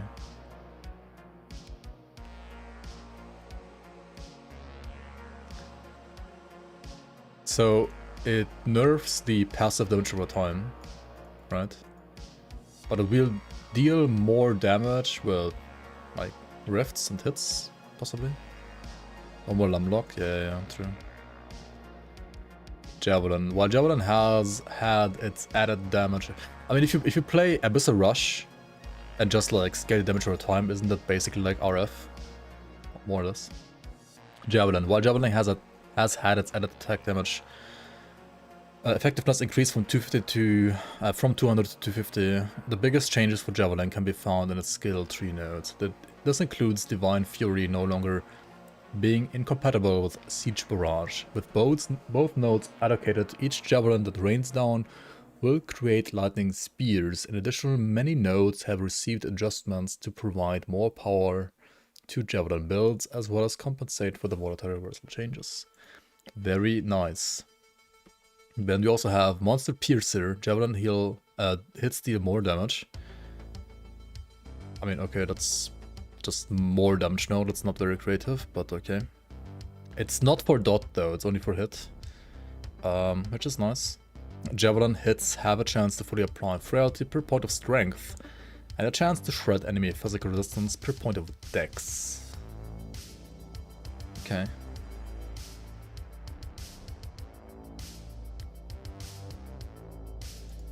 Didn't the skill scale of dex and not strength?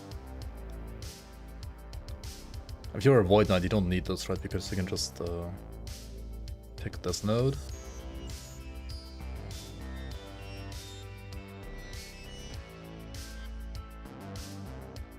But then again, I guess most Javelin builds are not gonna play Void Knight. It's more a...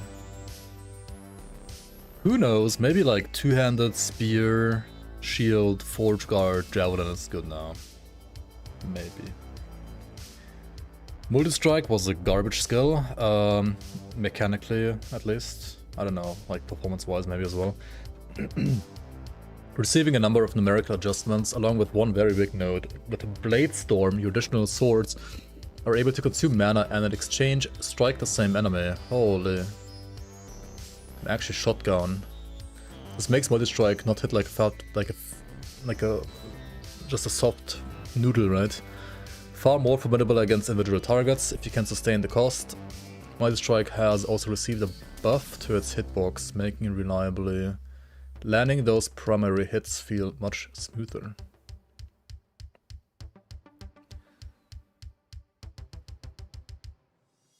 That should be nice. Shield Throw is an ability that previously required a number of passive points to get it up and running as a primary skill. Yeah, that's kind of like what I disliked about many skills in LE actually. Like, you couldn't play the skill right away. You had to like allocate like 10 nodes to even make it playable at all.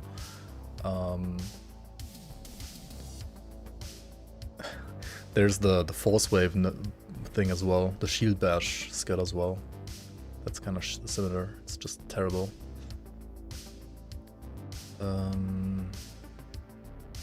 Considering this was a style that was generally preferred for the skill, we've adjusted its base functionality to reflect this, removing the initial cooldown and reducing the cost. Nice, nice, nice, nice, nice, nice, nice. While it still requires the shield to return before throwing out a new shield, it now only costs a single skill point in the first ring of the 3 to remove that restriction.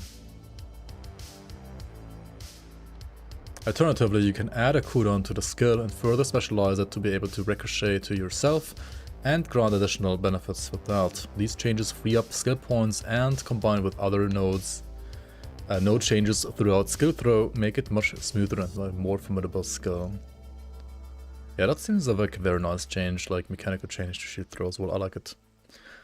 Smelter's Wrath, are they adjusting the visuals to this? Because it looks like made by a 5-year-old in paint. Smelter's Wrath is receiving some fairly significant number changes and an important mechanical change. While many nodes on the tree are receiving some love, the added attack damage effectiveness of Smelter's Wrath is being increased from to 600% from 450. Mechanically, Smelter's Wrath is being changed to now grant more damage based on charge, up to 100% more damage at maximum charge, from 50% more hit damage, blah blah blah blah.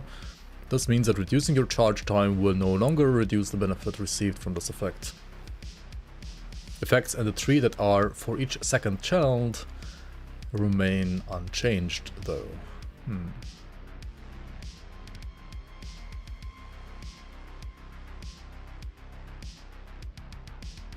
I mean, I think this is still gonna be garbage. Maybe not. Like, the changes look nice. For sure. And maybe it's gonna be like a good boss killer ability. Maybe it's kind of like the forging strike, perfect strike in PoE2 kind of. You can now actually be tanky? Surely, yeah. Oh, Vengeance looks a lot better as well, I think. The last skill we'll be touching on today is Vengeance with 28 lines and patch notes just for Vengeance skill tree changes. Vengeance has a new outlook on life in Season 2. This includes changes to Iron Blade offering a way to get to 100% chance to both Vengeance and riposte hits, forged weapon generation, and full Fire and Void conversion options while keeping its highly defensive strengths. Like Mighty Strike, its base hitbox has been increased to help make striking with an attack, with the attack feel smoother and more forgiving. Yeah, I think I might play Vengeance actually, from what I've seen. Maybe not. Like Vengeance as a filler, you know. Vengeance as a filler and then like Volatile Reversal, Erasing Strike maybe for burst or something like that if I play Void Knight. I mean, VR Void Caster seems really nice too though, I have to say. But also Forge Guard, like with two-hander, right? Like there's so many cool things now actually.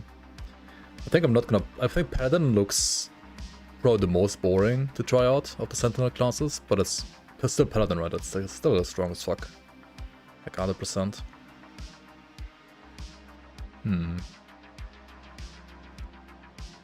Yeah, two-hand shield Forge Guard. But like what skills do you play? I mean, depends how good like the fire conversion on Volatile Reversal is maybe. You can still play VR, right? Maybe. The Time Rod stuff looks kind of fun as well. Yeah, for sure. And if there's still the like more damage to enemies with Time Rod stacks on like Erasing Strike and so on, it's gonna deal insane damage. Not just the skill itself, like the dot itself, but like the synergies it provides should be still insane. Anyway, what do you guys think?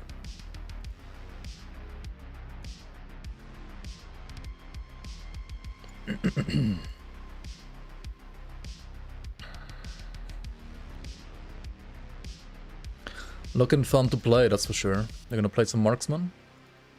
Nice. Then they're gonna complain about Heartseeker. Give me 1 second, I'll be right back.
Cast the Void Knight, Javelin, 2-hand shield, Port Guard. Yeah. I think those two should be kind of nice.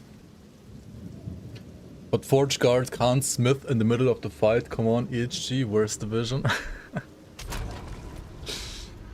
Okay, let's see if I still have in the fucking ultimatum and I'm not about to die or not. No, right.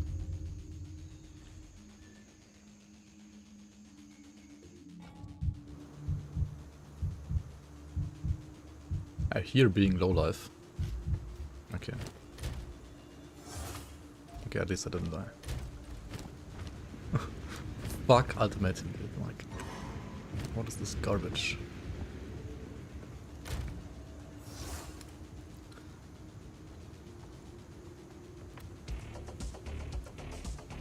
Level 45 ultimatum now. Oh my god. Do you have to do ultimatum for second ascendancy?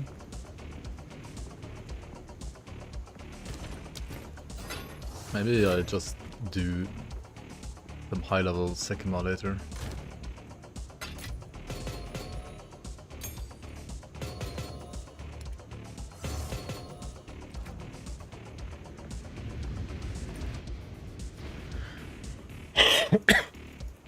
Wonder if the Ellie streamers are gonna try Ellie. I mean, many of them for sure, yeah. I mean, people like Ziz and Steel always play Ellie.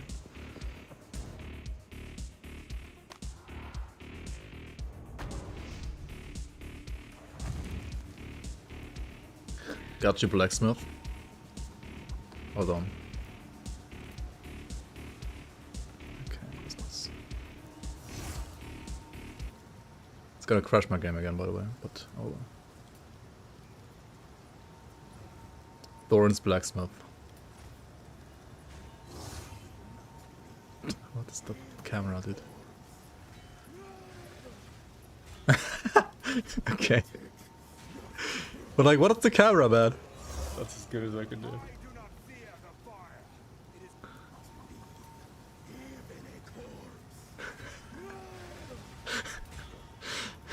Wait, why does it take no damage from the skill though? Like, the skill usually deals a lot of damage.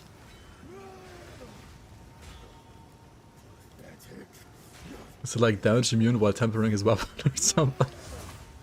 What is this? That's as good as I can Smith do. has 90% fire res? I mean, he doesn't have it in Act 3.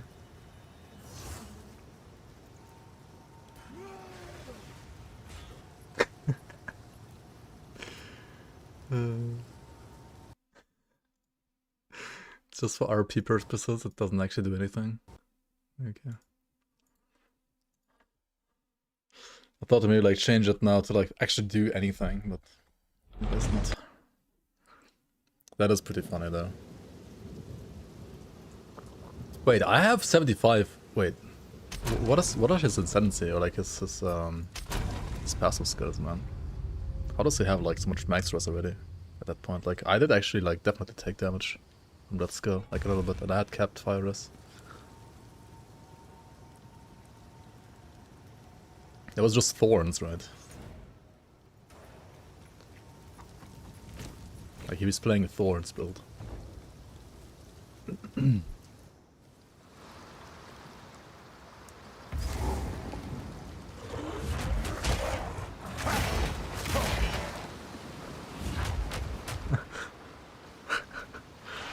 you need like gear for thorns, right? Thorns and all stuff.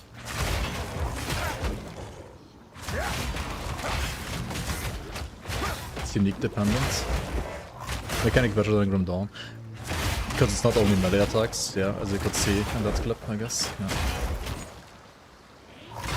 Yeah.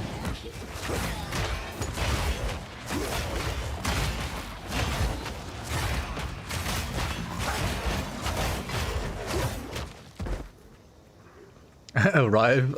Yeah, we're playing Rive again. No, it's Rake, not Rive. It's totally different. There's some Brata support jumps. Okay. Charge. I'd probably play Vengeance or Multi-Strike as a filler at least. Maybe Rive, who knows.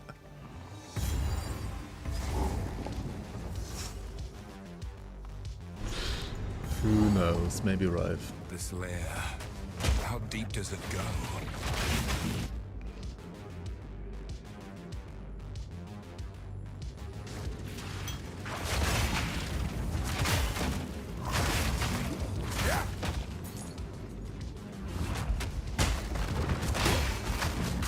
Like, I want to play some axe and sword skills. I would play more spear skills, but they all need like 5 billion dex. Why do I need to invest in dex, man? What is this?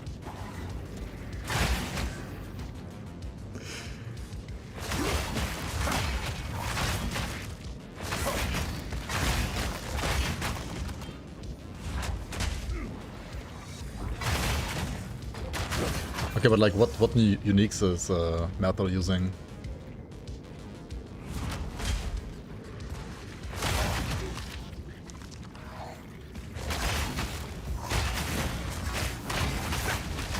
I just want to play like Cyclone or something like that, you know?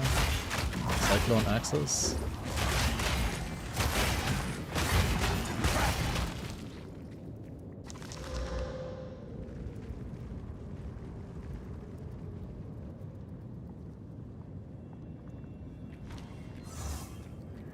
There's a hammer that lets you rather against all hits, and then just a bunch of uniques that add for that thorns. Okay.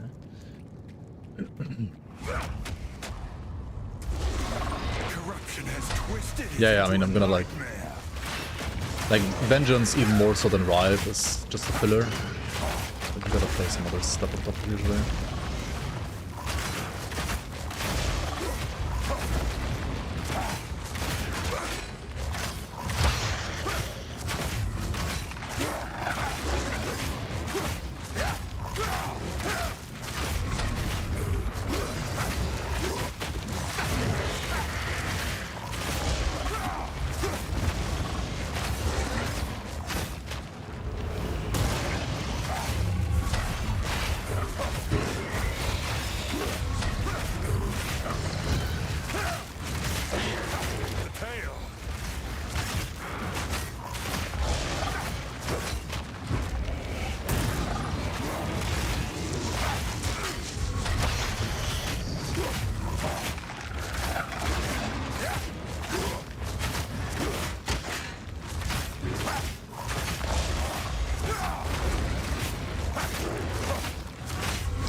Horrific task, but to protect Clearfell, I'll do it again.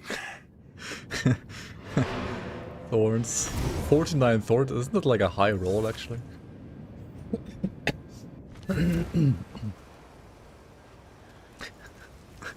That's a pretty high roll, right?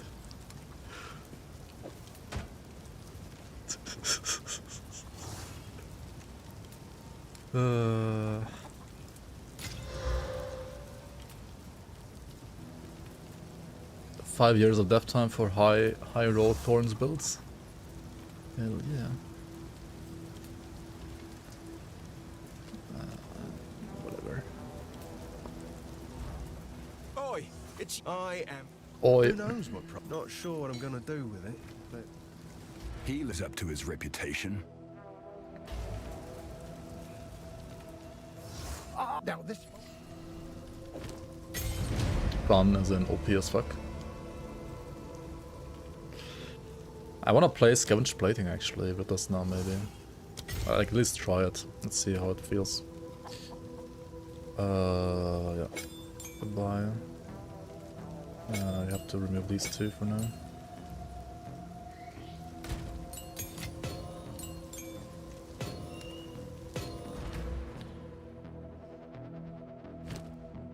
And I should also remove this garbage and this.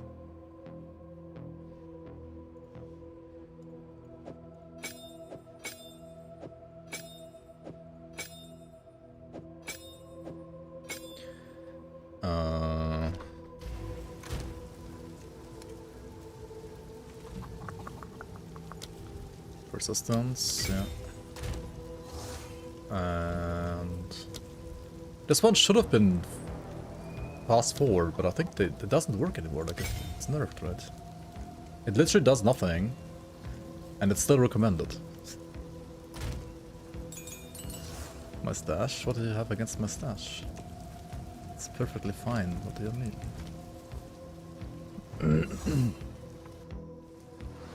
The #1 build on 0.2 hardcore SSF on PoE2 Ninja looks cool. What does it do? What does it look like?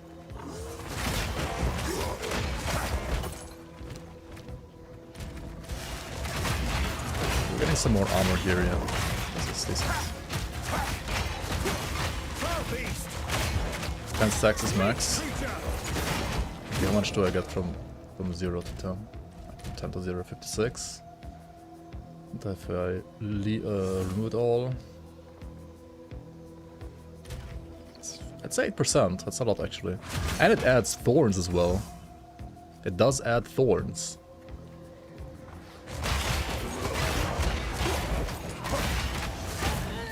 It does add more thorns.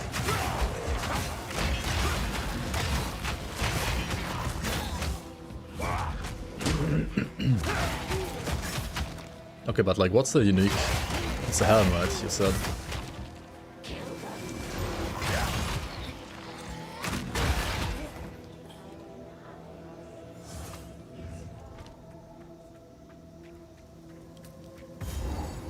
Where's the boss?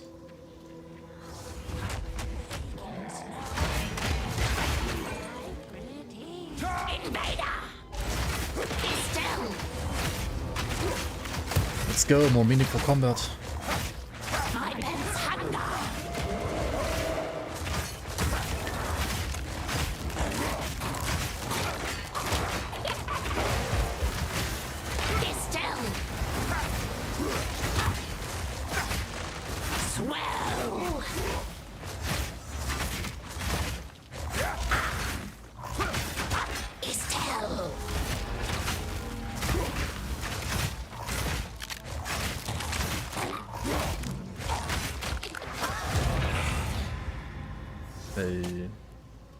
She died to default attacks. Woohoo!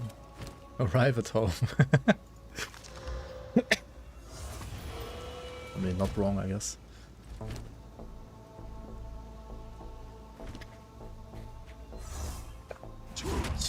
Let's actually use checkpoints. Let's go. Should I use the checkpoint?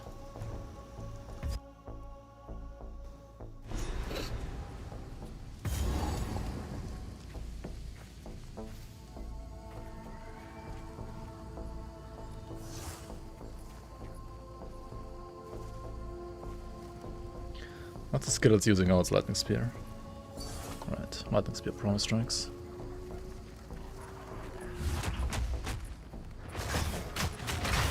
I need more time. What the fuck? Huh? What? Where did the damage come from? Extra chaos damage on this one? Nice.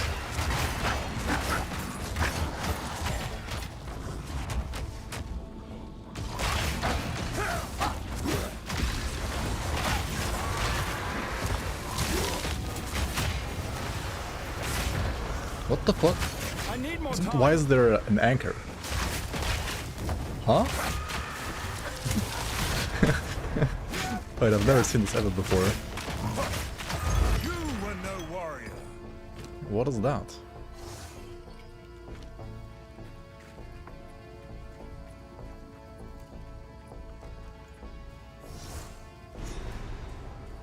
I remember this place. Why is there not a checkpoint next to this waypoint? Hello? Game.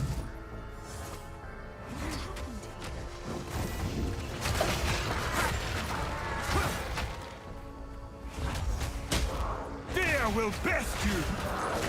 If you don't trade on hardcore trade, then it's the same, right? Why would you change it now though?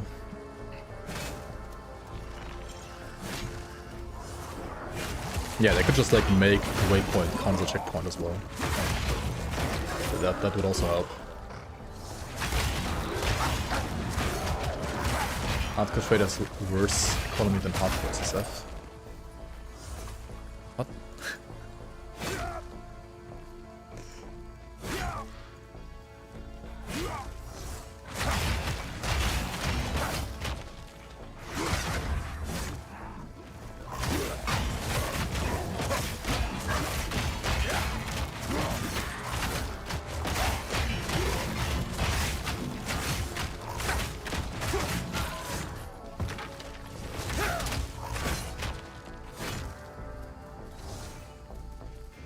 This feels better when it says SSF. I mean, just don't look at it, man.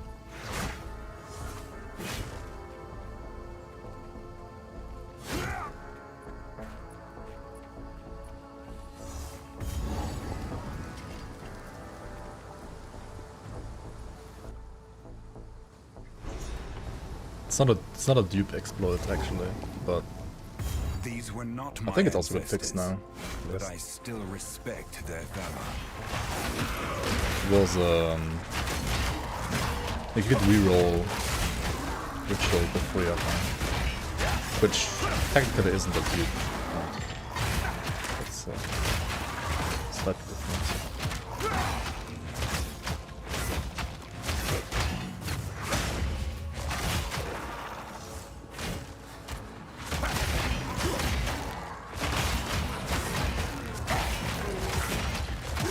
But yeah, you could just like reroll until you got like a mirror, I guess.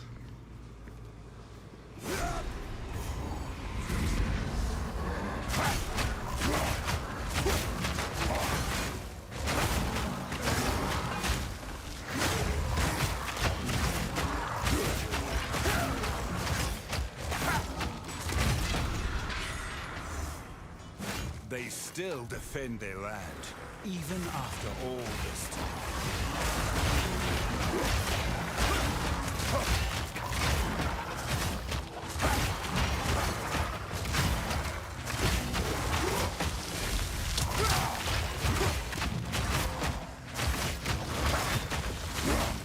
You were no warrior. No warrior, yep, that's true.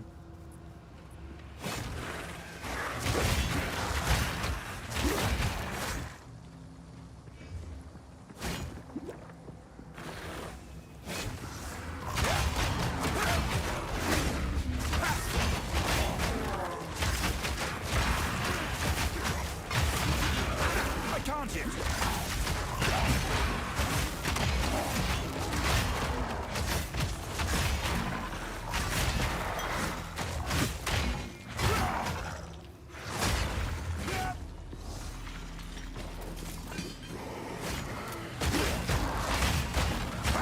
I mean, okay, like if you need a unique though to be able to like apply thorns to all hits, then it's not really better than Engram Dawn. It's just a unique that makes it better than Engram Dawn.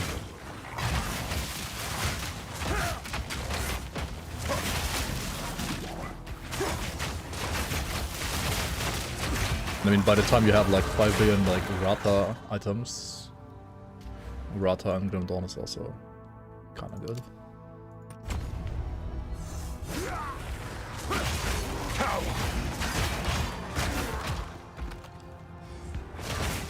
But it is like an active playstyle and it's not like true, you can just AFK. Yeah. I mean, sure, like the functionality is there, which is like it's hard coded to not be there in Grim Dawn, I guess. I mean, they could change that probably as well in Grim Dawn. It shouldn't be like that hard to change, but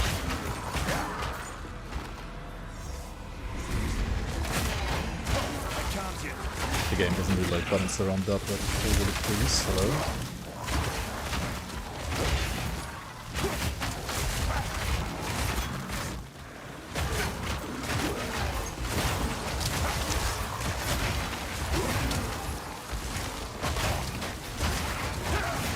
I'm just falling off different. Certainly is. My ping is also falling off.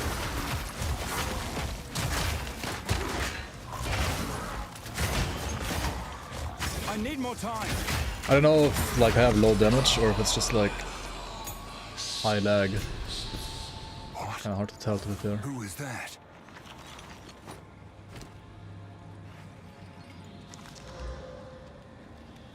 I want to see ping. I mean, the ping, I think itself is fine. It's just I get like stutters, which I didn't get before.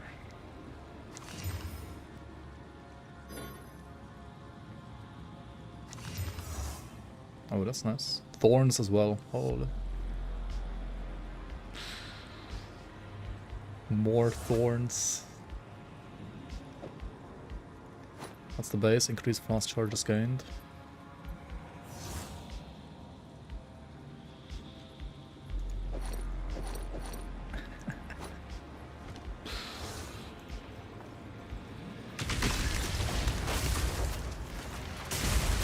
How much thorns damage do I deal to like this guy now? Nah, it's not good. This is not good yet.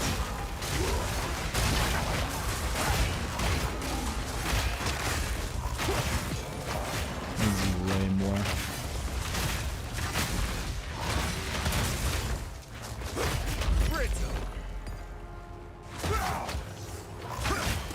Are the thorns support gems, like support gems just for auras, or do we have to actually use some skills?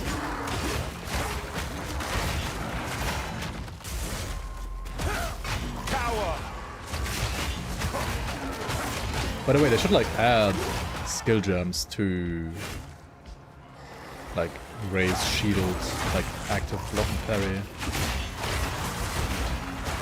Why can't you modify those? That would be cool.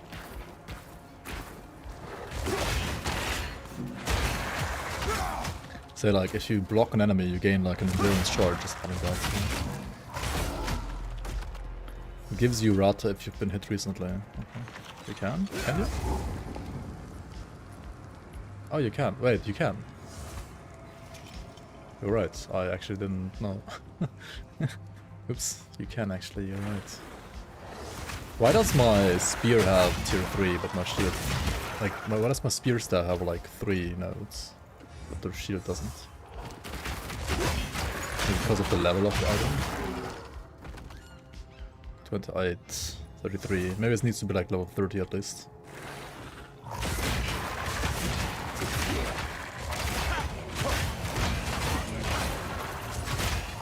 I forgot how that works. Yeah, it should be a level.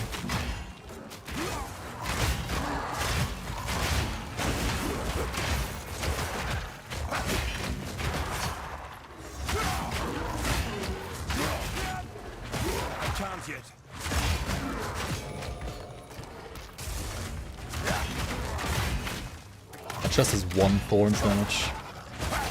Huge.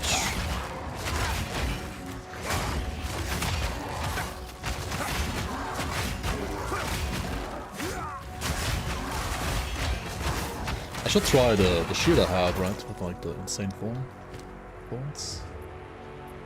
This one has like 50% increased block chance, which is also so good. Fast on temper.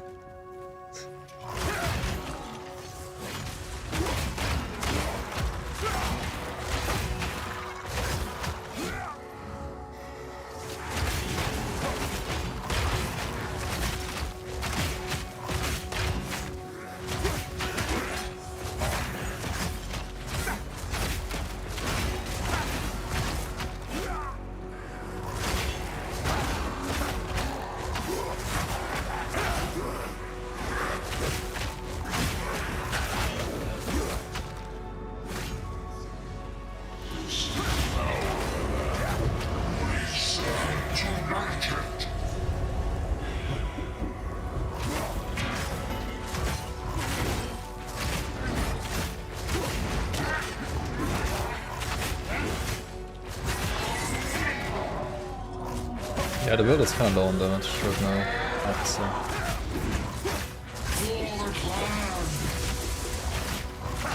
Could definitely be better.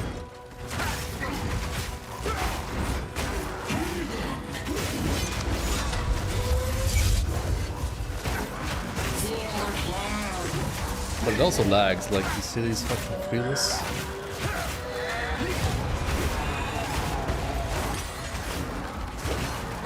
With honor, there is nothing left to defend.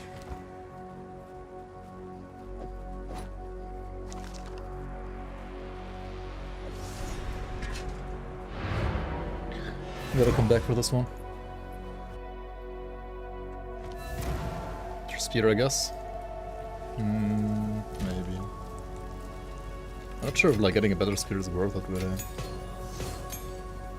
And at some point it is, I guess. But also removing strength means like removing damage. This is not the place for violence. Sorry, I was just... Not this chanting yellows for recalls? Of course I am. But I still have 0. Goodbye. Finn makes... I will treasure it. And I could try this one, maybe. Dex, fire damage.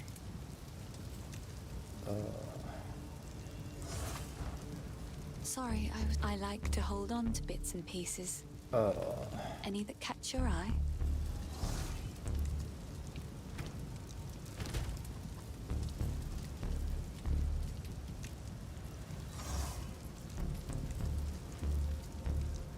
Sorry, oh, I like... Hello. Here he is. Till next time.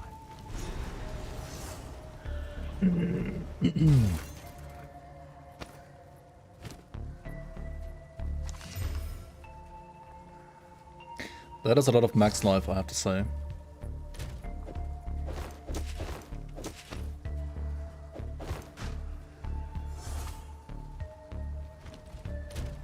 Huge. Wait, it's actually... Wait, how is this a low level 1? What? How is it not like the empowered version of this? Oh my fucking god, dude.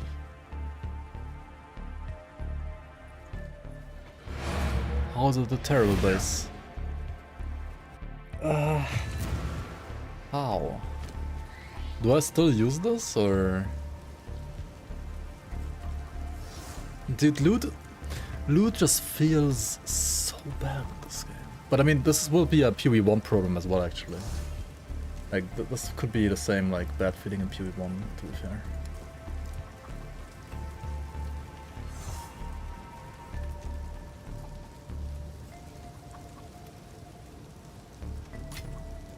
Do I regal these gloves and hope it gets, like, fire res? It's never gonna happen, right?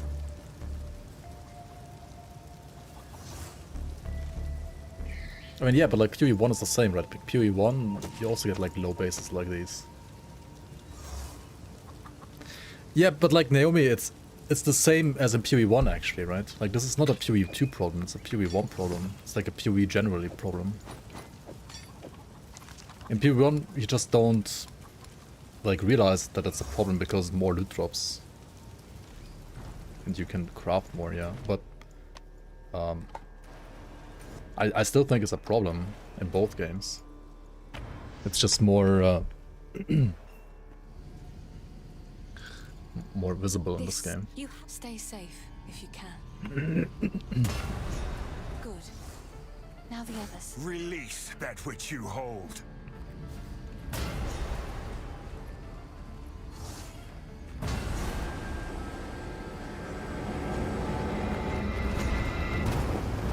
And crafting bench is the same as sockets, though, I have to say.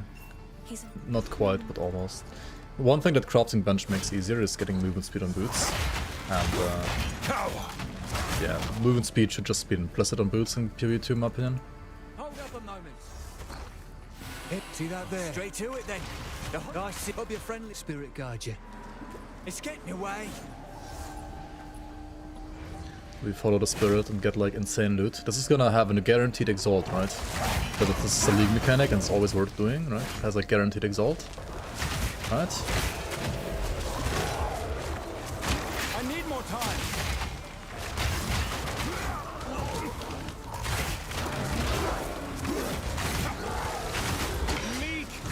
Guaranteed regal shard. Wow. Alright, that's cool, I guess.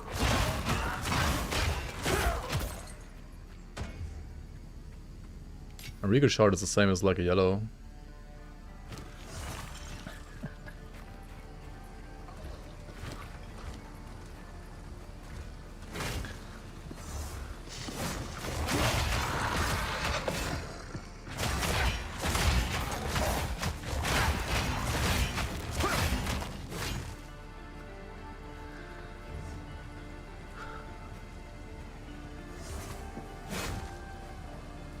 Yeah, I don't know. I think the base thing is like with low bases dropping and like higher level is still garbage. Even if you had better crafting materials. Or like more crafting materials.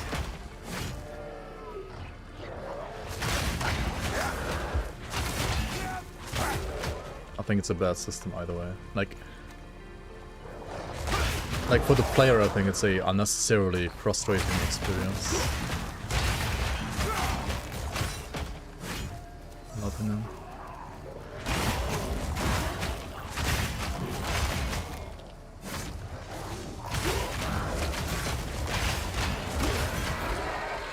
In PoE 1 you just use a loot filter, right? So you don't actually see the garbage bases. But they still exist as well, in the same like terrible way. You need low level bases at high level to drop as well, for what?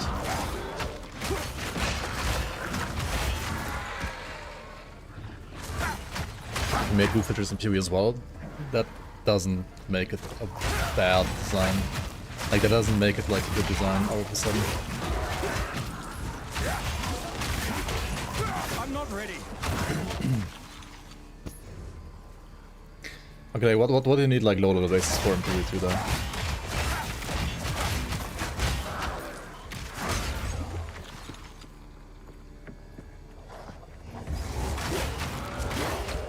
Chancing? Or like uniques? It's been many years. Does the witch still live here? Because I don't have decks. Because I don't have decks on this build. I mean, using low level spear is not gonna scale drop below there. I would have to use a high level spear eventually. Even on this build, I think. But yeah, chancing uniques I guess is a reason, maybe? Question mark? They could just like change chancing uniques though to you know give you a unique that's any level between 1 and whatever level your item is. Which would still like make low level uniques have a higher chance to be chanced on like lower level items, I guess, but I don't know. Gent only cares about the base. Oh, the exact same base. The very groundwood turns against me.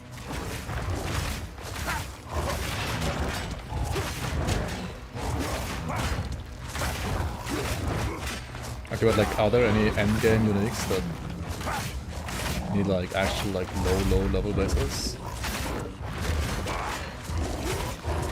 Yes. I can't yet.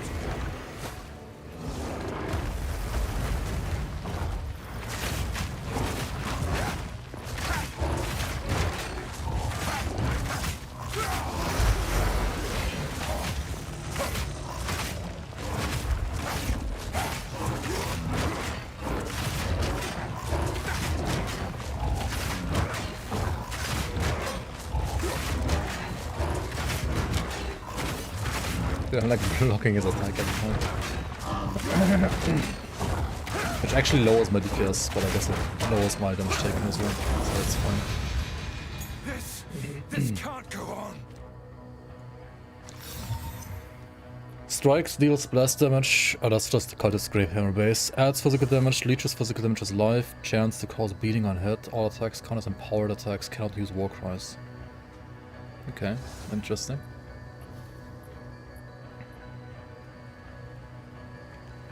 Interesting. At least leveling mace, I guess. I mean, with a splash base, that should be really nice for leveling.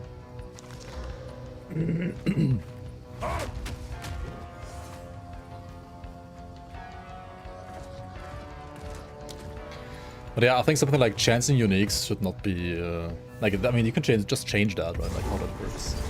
I don't think it's like a fundamental thing, like how like the fundamental loot drops work in the game.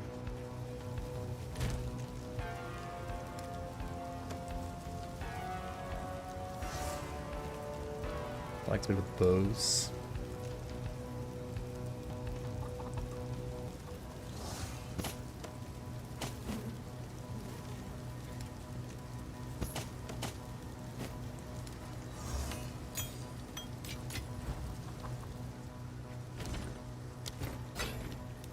Aye, here's what I've got.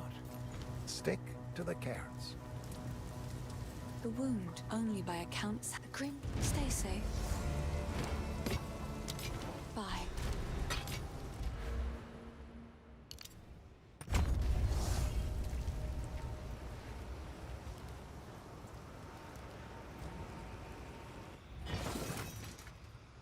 Wait, why is it red whale on my ship? But it might Right, hold that's what the it is. runes. It would be hard stunned with the blocking. Oh yeah, right. True.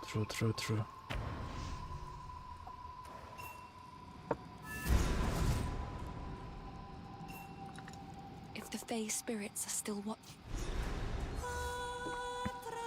Constant frequency in PoE. I don't think that's a good idea.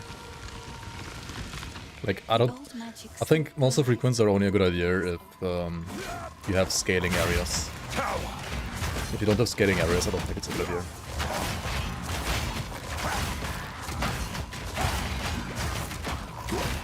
But it works well in Rondon because you can like refarm stuff, right? Because it like stuff scale with you. Why am I taking so much damage?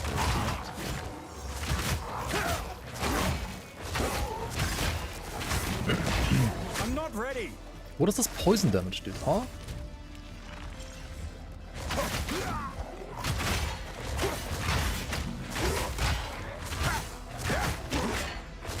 So why am I taking like so much physical damage? Like 50... Exalt and Regal, Shard, holy fuck dude. Insane.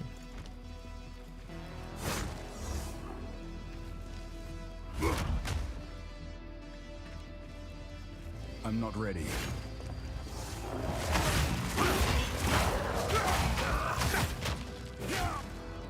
Yeah, I mean, they keep saying like runes are basically crafting bench, and I can see that, but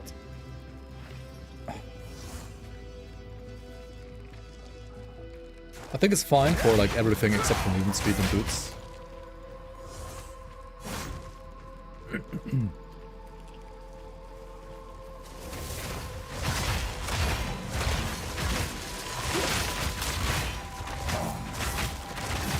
I do think personally that the runes are fine, apart from like movement speed and boots. Like runes are a fine replacement. It's not exactly the same, of course, but it doesn't have to be like exactly the same.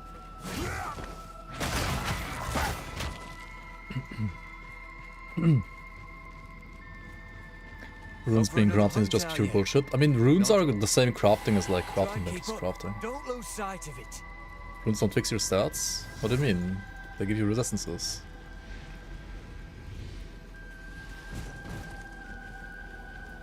There should be some runes that also give you like attributes, I think, though, like strength, dex at the end.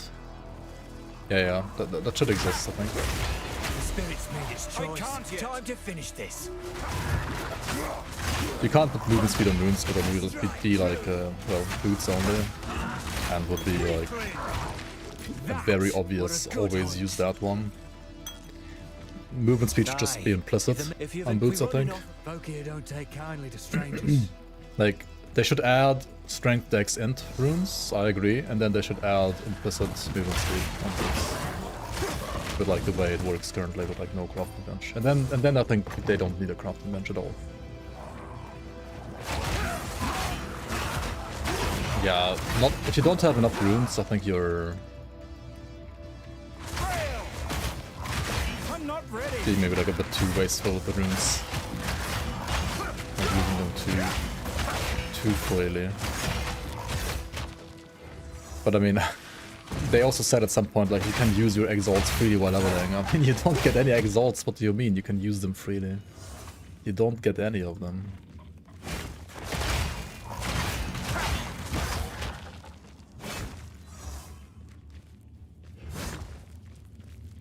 Like, you should get like 5%. Maybe like boots should like start with like 10% implicit, and then you get like another 2% implicit per tier higher or something like that. with like the current the current stuff.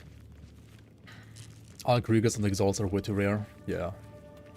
You could like double all of them, I think, like drop-wise. And it would still be kind of rare. Like I don't mind them being like more rare than Fury 1, but I think that part is fine. Where's the stun bar, by the way, for like blocking? I don't even see it. I didn't see that. Oh, this one, right? This one here. It's like about like where my face is, right? This one here.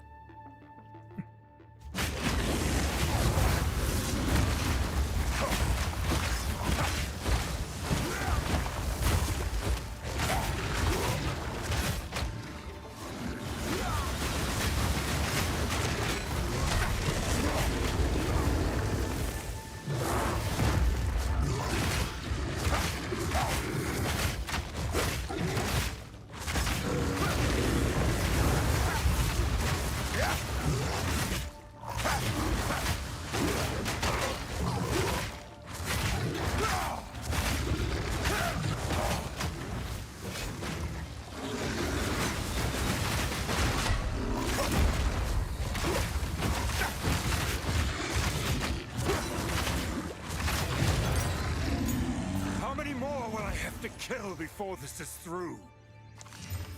Movement speed? No, it's fucking garbage. It has strength and fire res, man. Like, I wanna use this, but it has no movement speed. This is so bad.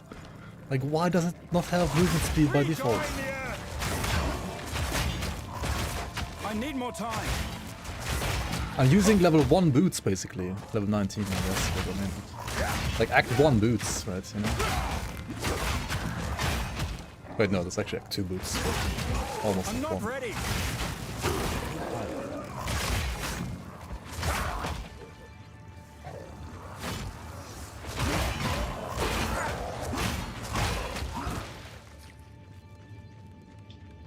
Just exalt movement speed? Yeah, true. Just exalt movement speed. Is it a suffix or prefix? It's a prefix, right? I mean, there is a chance. There is a chance. When I have an exalt here, I just found it in this map. It's gonna be like one of 10 I found in the entire like campaign run. Oh my god. I mean, just get it, I guess. This is so garbage. Oh my god, what the fuck, man. So stupid. It's so fucking dumb, dude.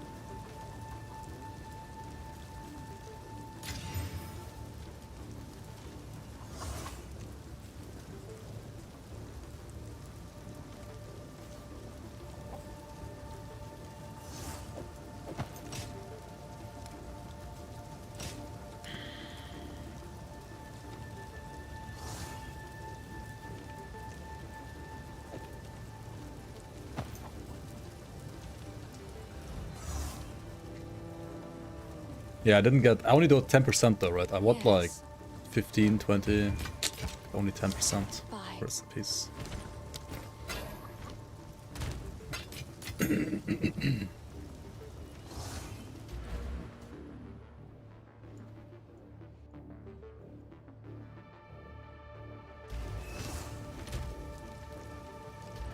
Do I feel a dopamine rush? Yeah, I feel it like killing my heart, I guess. Oh well.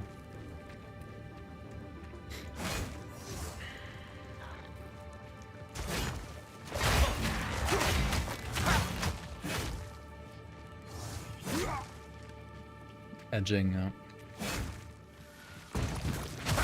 I can't yet.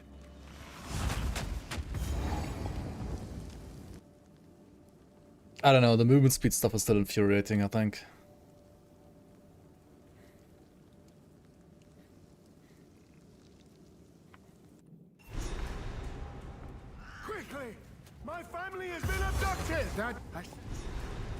I will gladly honor this request. I mean, there's still other stats, you know? Not just movement speed.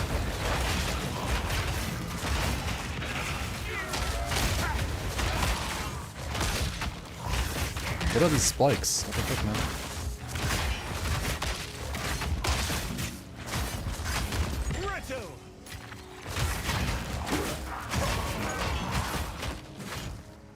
What's wrong with the server?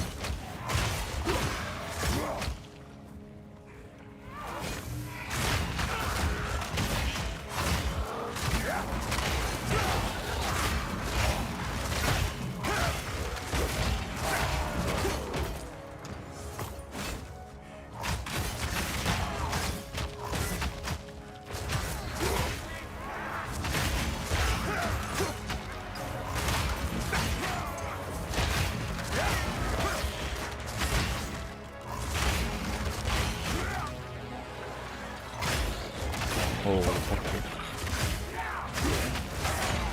Servers, please.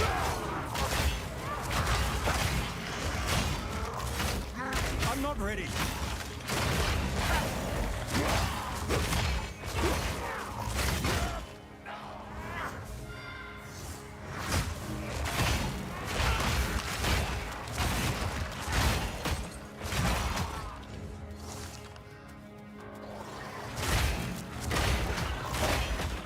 What's the area level? 47. I'm over leveled. What the fuck?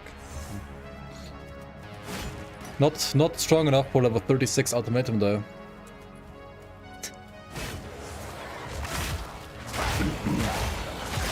I need more time.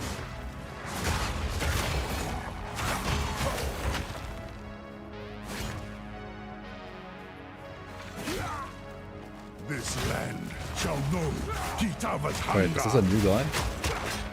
This is like a new mechanic thing here, right? Rock the Bloodthirsty. Obliterate! He fucking leeched us, what? I mean, it makes sense with his name. Oh, Rogue Exile.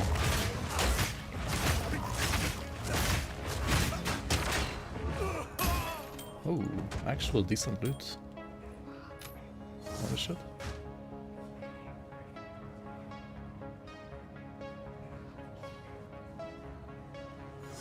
Average slam warrior, yeah. Yeah, these are kind of fun actually. Not gonna lie, they're good.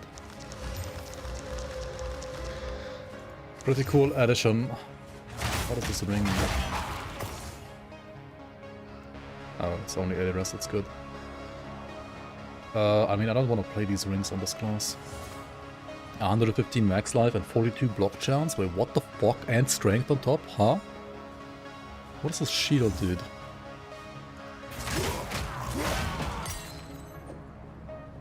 This is insane shield.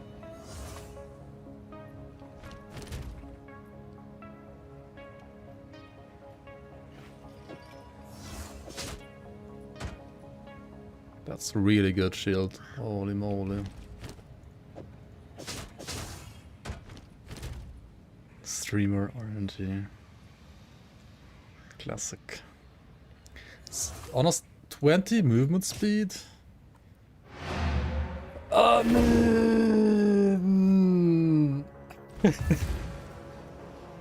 mean, fuck dopamine, man. Regal? I don't have regals. They don't exist. What have we got? Anything take? I can disenchant the ring, I guess. Sorry, I was just...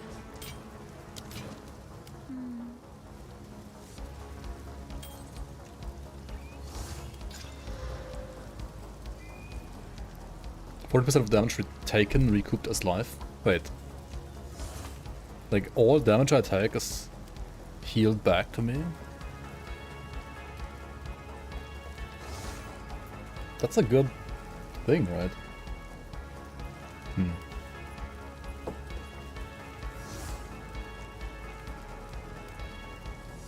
I currently mean that this is like very bad. Recoup for 8 seconds though, yeah. Yeah. It's no action mitigation.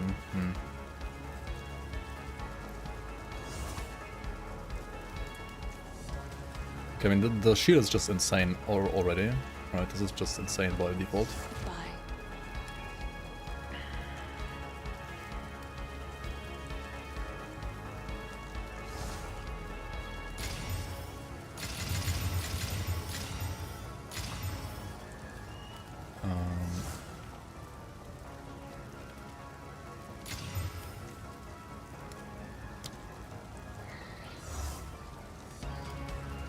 I have like no fires, right?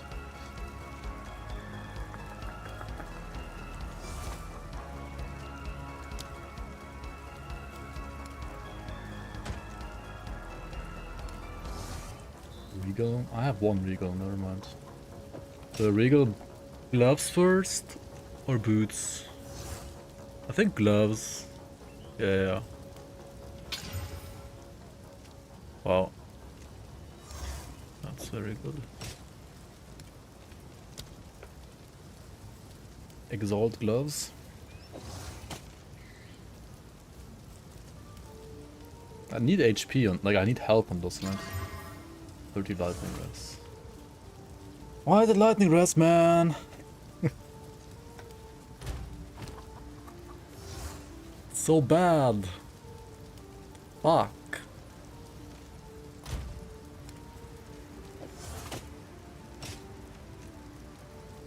Save it for next year, yeah, true.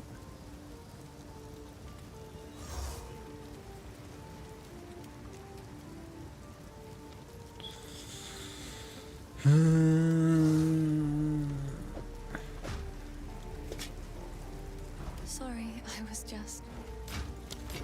Stay safe, if you can. Sorry, I was just... I like... It's beautiful.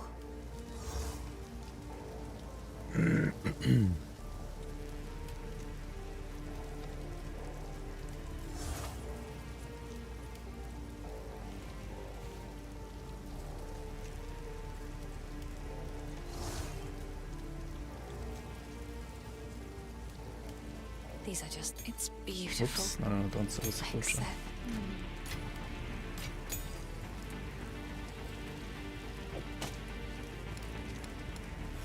And I have these as well. This is like the same, but tankier actually. Which I could also regal, right? Maybe in a couple hours from now.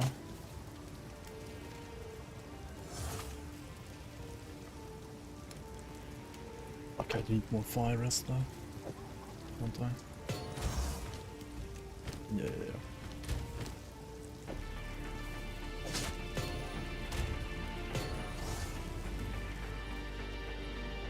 Why is she moaning whenever I vendor stuff? I don't know, you can ask her.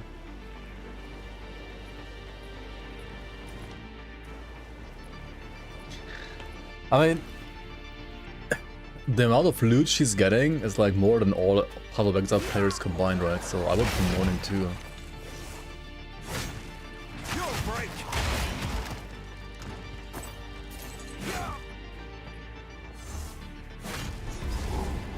Speaking of, let's go to the Tomb of the Consort.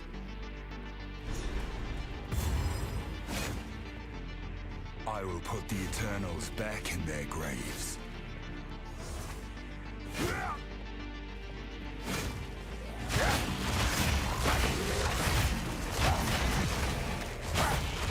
Nice latency spikes. Okay, let me actually change server maybe. Like, what is this?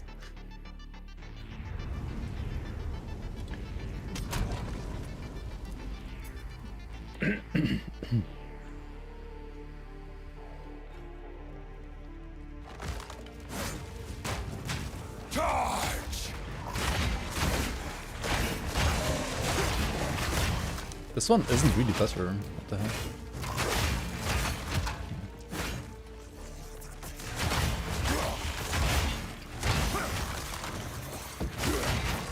Just simply too many people playing, maybe? Who knows? Silver can't handle auto dopamine. True.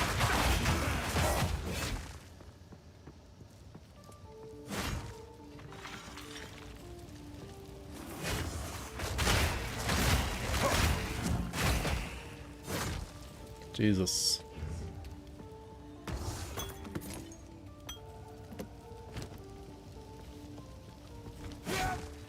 I need more time.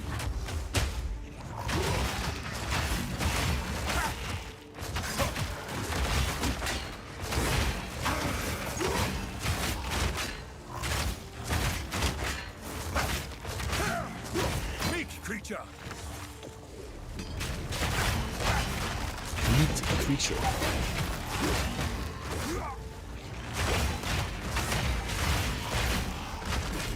What the fuck? Okay, the server is actually worse. Let's try the other one again. Dota as well? I didn't have any server issues in Dota, like, at all. Isn't there like Paris as well? Where's Paris? What? Let's go Amsterdam again then. Time to stop playing? Maybe. Maybe play some Dota instead.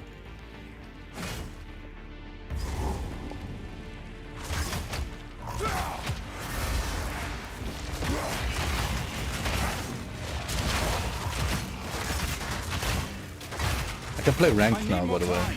Or like, I already played some ranked games.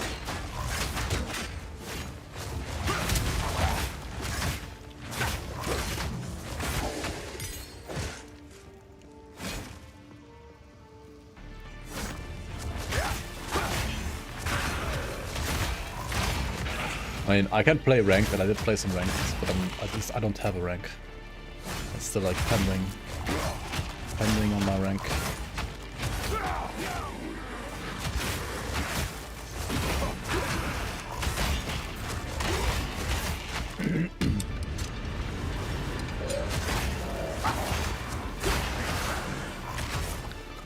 What the fuck? It literally dropped nothing? Am I seeing this right? It dropped literally not a single item? What? What is this? Like, not even one white? Oh, holy shit, dude. That's a jewel orb. Let's go. Hype slash bug.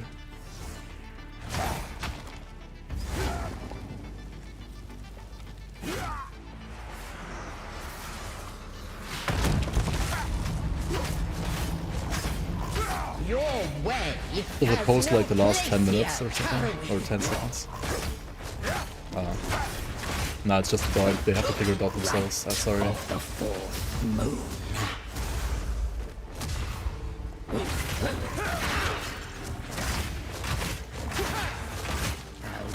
The game is just bugged, yeah. Bug, I got no loot. Could be from like applicable to all instances. Not just strong boxes. What the fuck? The lag? Holy! Okay. Prison of bones. Are you fucking kidding me? My love, I call to you. Yep, okay, no, this is Wilt and rot. this is a little rippy with this thing, not gonna lie.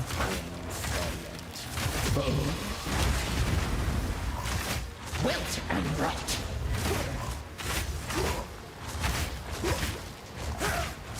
My love, I call to you. Prison of bone. Now, hold still. No escape.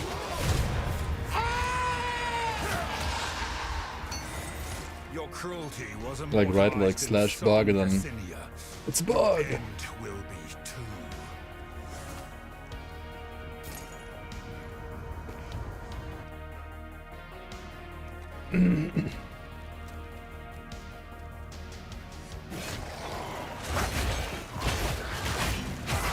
Power.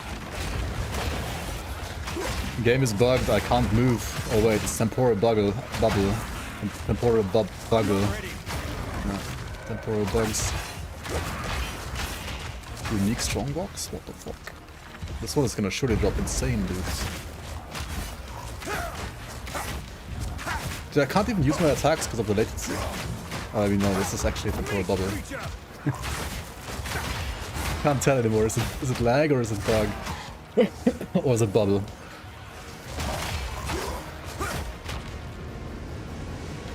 Revives the fallen monster 5 times. Okay, this one at least doesn't have the power bubble.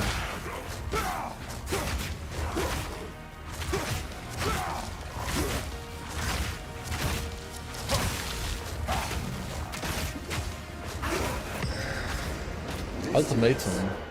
That's a very fun content to do. Will drop uniquely nothing? Let's see.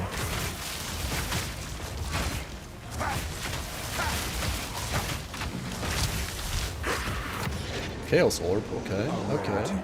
And all mine.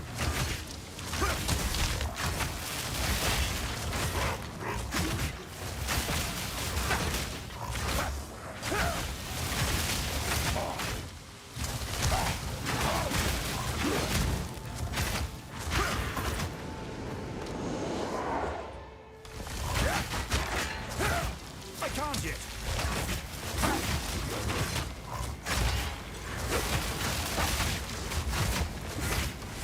All damage chills. Okay, why am I even dodging the chill ground on all damage chills anyway? Ball or hole? I'm just like leveling on this one mob. This is a unique strongbox.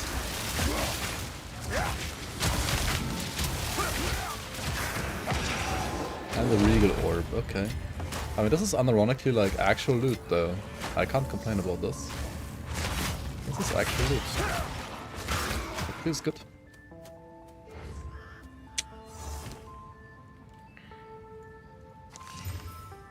Fire Chaos Threats? Okay. We're using this one. But it has no health, right? Actually, it has 2 more open prefixes.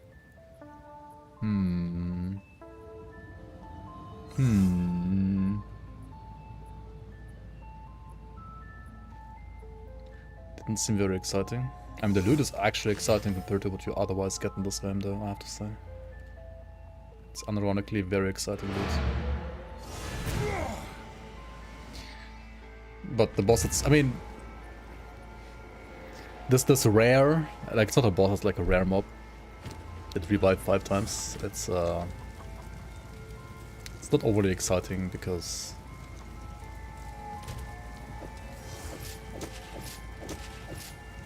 I need some more lightning loss actually. Interesting. And Frankfurt ping is super stable now.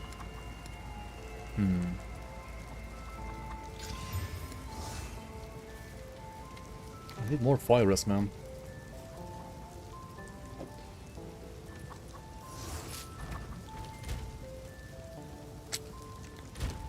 Barely there. Okay.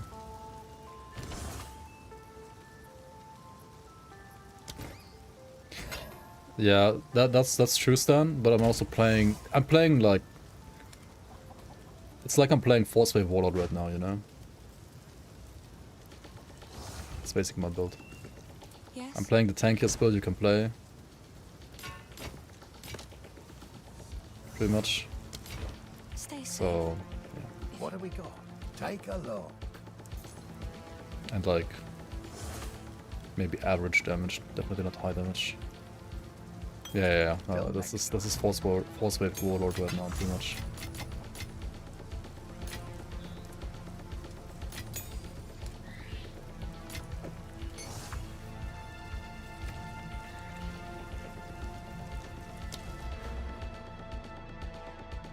Are we getting some actual damage now? We have 46% chance to block, right? 46% damage. The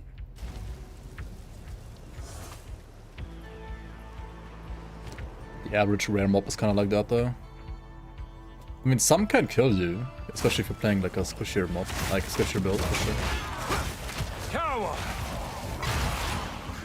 Maybe it's like mine, not just being bad, I don't know. I need more time. You have stable thing. Wait, am I in Amsterdam or Frankfurt right now? I don't know. I'm in Amsterdam. Let's try Frankfurt.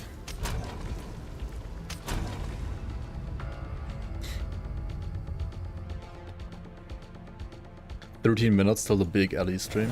What are they gonna talk about in this stream?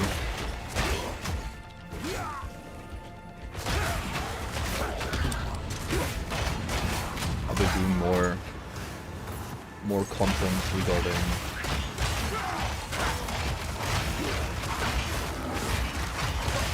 the Sentinel rework and stuff?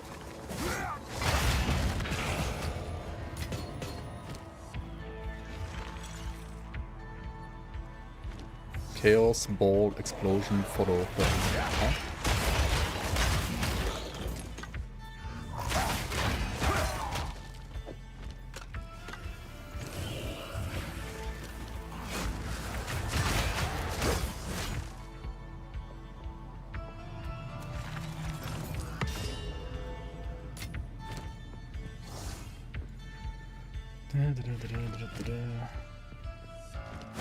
How much chaos rest do I have now? 28. It's unironically not bad for this level.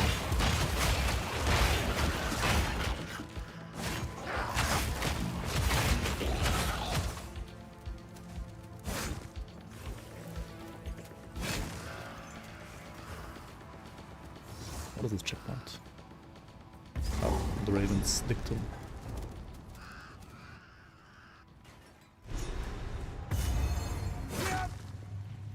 This place has not been abandoned.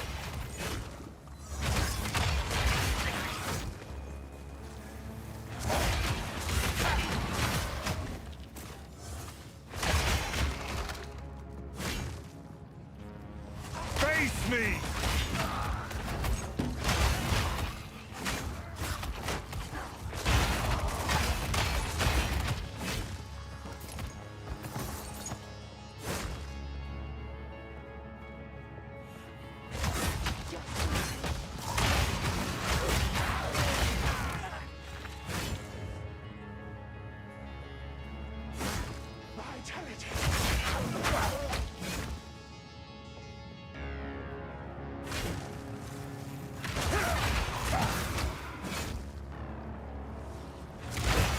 Prepare the rare encounter of the unique strongbox.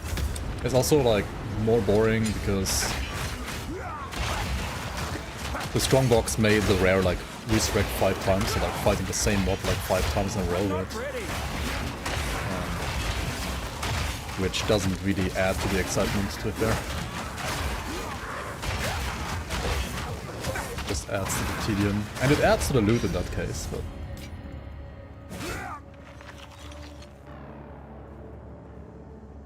So Korean MMOs like Lost Ark. A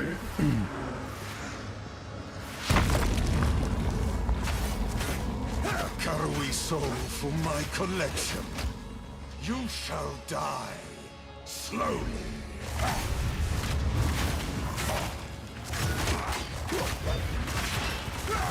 Why do I have spikes right when the spike starts again?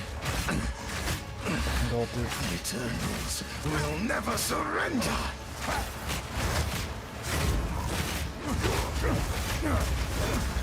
Yeah. Nice lag, dude. Fucking lag abuser. The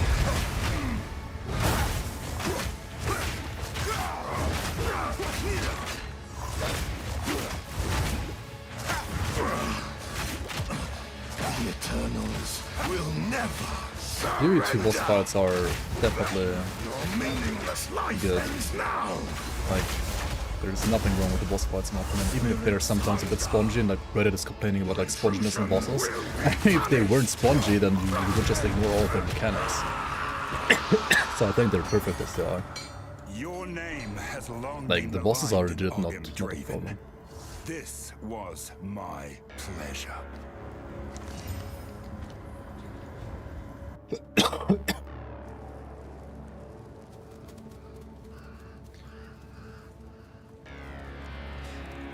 Jamandra. He's a bit spongy, yeah, but I don't think he's as bad as people say. I had to redo him like 3 times, I think, when I did the Huntress. because I didn't have enough damage. But even Jamandra is not that bad, I think. Like, I think Jamandra as a fight overall is fine. It's just... If you happen to play one of the bad skills, and if you happen to have, like, no loot, then Jamandra... It's like the time, like it hits the timing where your build will feel the worst because of like how gear progression is at this point, and also like how some skills are balanced. Graves! Isabel, Torquil, Callum, the family of Count Lachlan of Ogham. My family! This doesn't make any sense! They're dead! Those bastard Eternals! I must make them pay! I must make them suffer!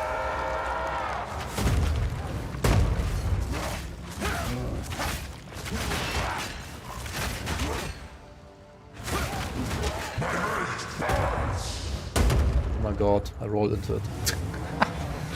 Also the fucking ping, man. Why am I rolling into it again?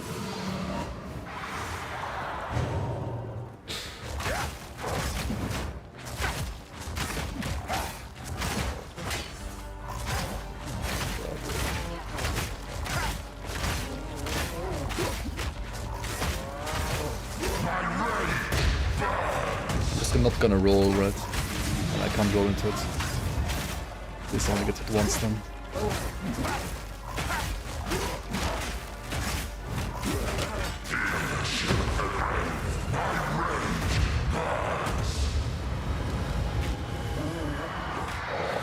What's this ping?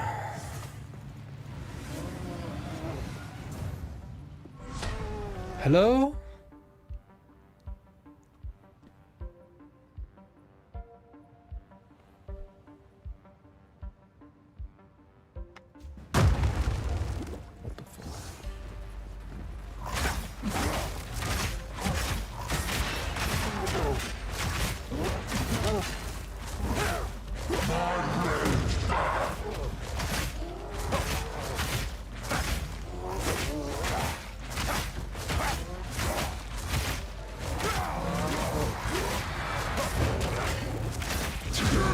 Every time he did the fucking ability, like literally every time he literally did the double slam ability, I had a light spike. Like, what the fuck, man? You've earned it.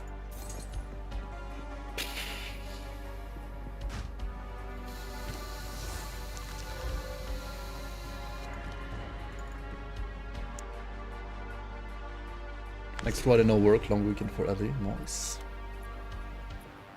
So it has come to this. Corruption has twisted these Now it's like wilds stable beyond 9 latency, I bet.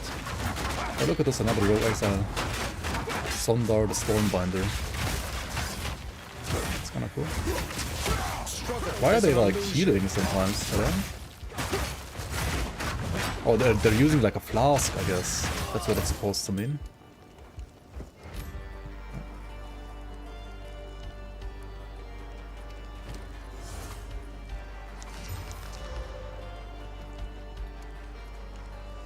Unset ring. This one is fire res. It's not too bad. But it's only 9 fire res. Tier 1. Yeah.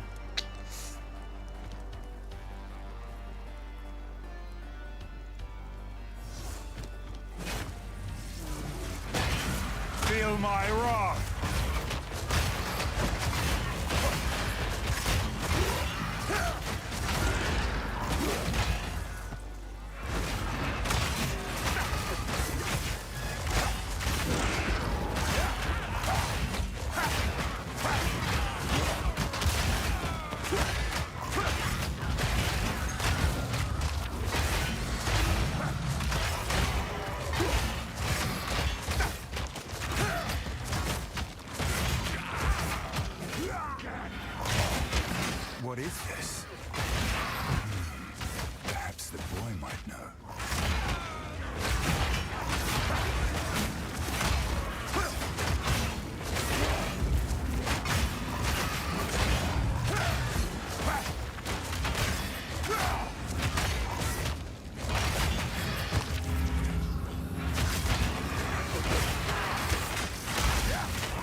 not ready.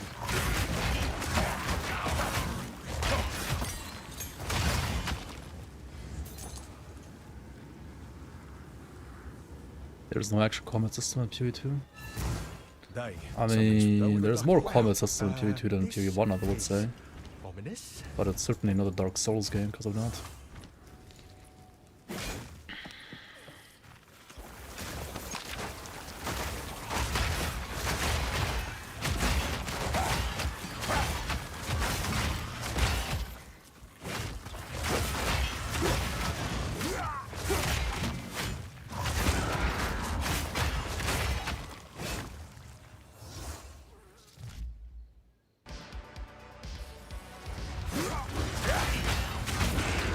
I can't yet.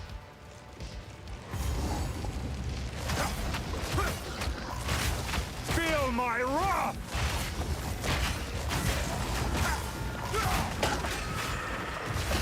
You were no warrior.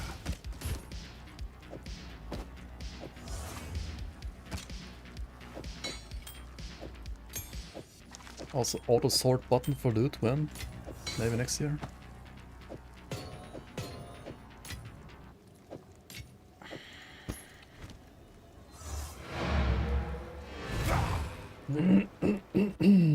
Fire Lady boss in Act 2? Wait, who's that?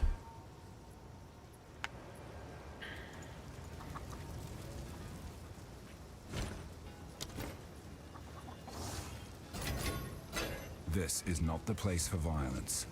You found the... Oh, that one? She's easy. You don't spam dodge roll, you just run. You just run. If you spam dodge roll, you're actually slower. You have to run. You have to run and you have to have boots with at least 10% movement speed. If you just run, you never get it.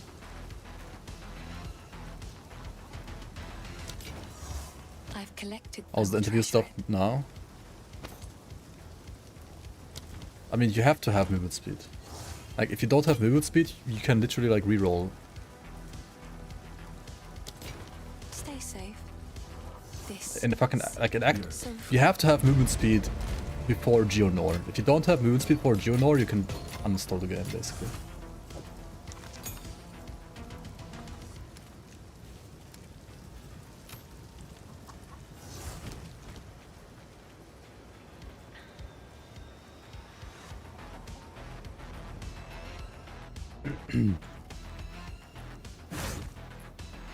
Should we watch the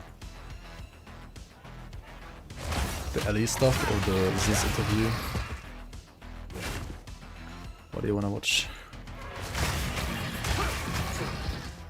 Geonor is a good fight, but I hate when you have too much damage and then he deals, like, he's already phasing, right? And you can't deal any more damage to him, but he still gets to hit you for like another 10 seconds for free. Like, what?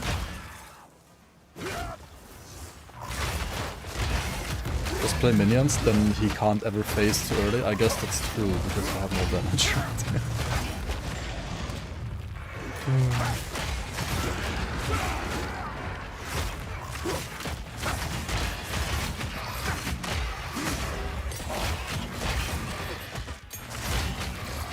I'm not ready.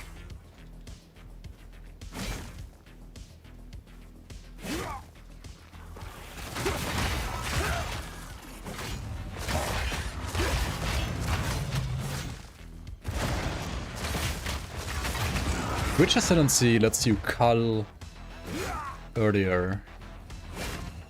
Or is there like a way to change the cull percentage to be higher than it is by default? Slayer? No, I mean like PvE2. Isn't that the Witch Hunter in PvE2 maybe?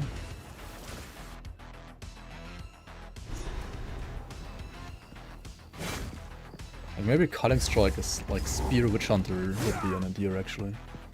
Cull the Horde's passive on the tree. Cull the Horde.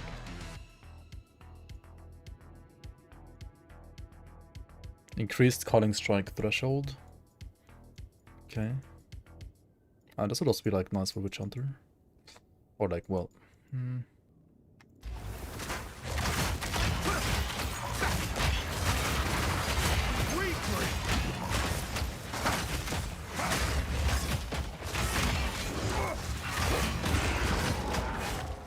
Nothing else, really.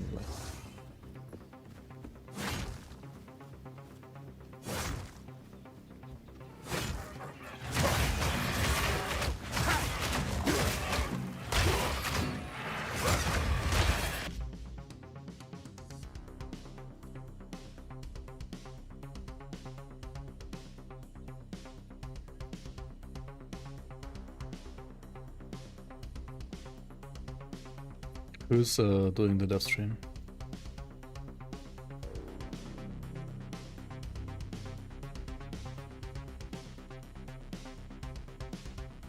This. And then Ellie.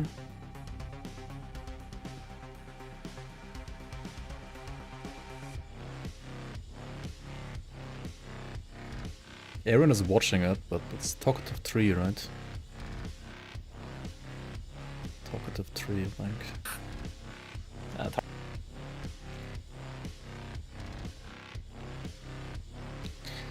Dev stream interview on itemization in Season 2, Tombs of the Erased.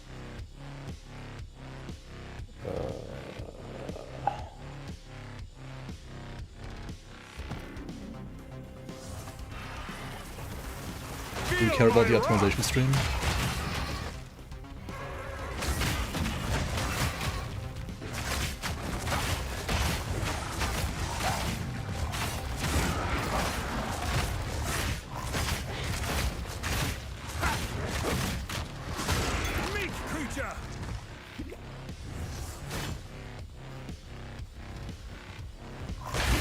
Can't watch Tree.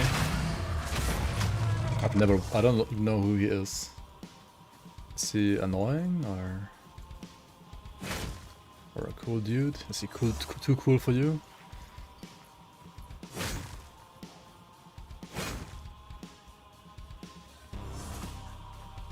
Yo, Jackalow, welcome, welcome. He looks like a yapper, but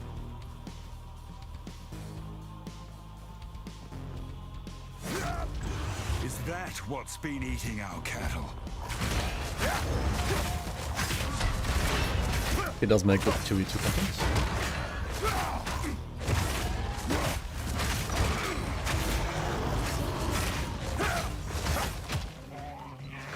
You won't get away from me.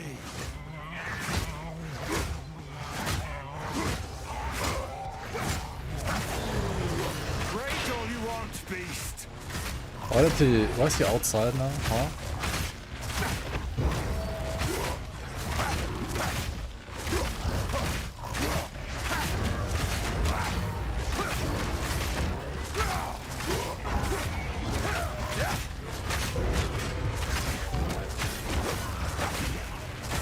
Hey, those sounds. Hey, you called the Kitava before, haven't you?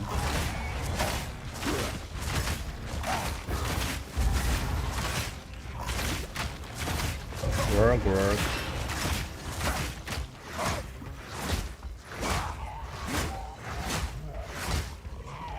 And it was only yapping content. Yeah, like he looks like a full yapper to me. But then again, I'm not like judging too. Nice. It's up to Elon.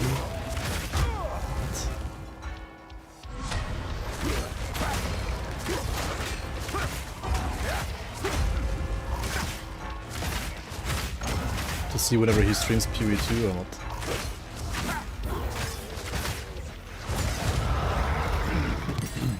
One less danger to threaten our home.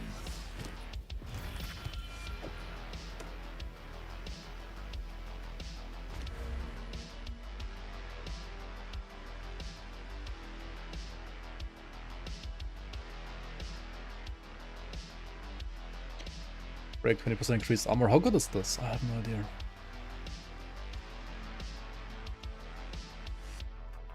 Also, I wanna get here, right, to this stuff. This is 1, 2, 3, 4, 5, 6, 7, 8, 9. 1, 2, 3, 4, 5, 6, 7, 8. So I guess we go this way.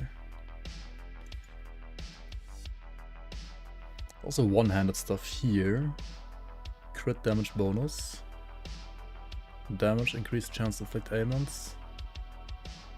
Damage, 25% damage.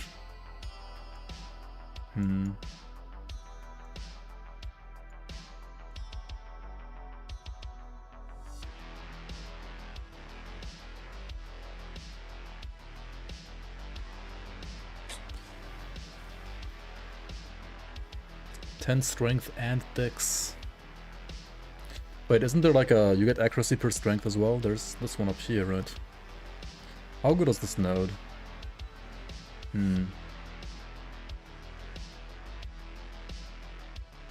Attack damage when you have an out. This is great if you're playing like companion stuff, right, I guess.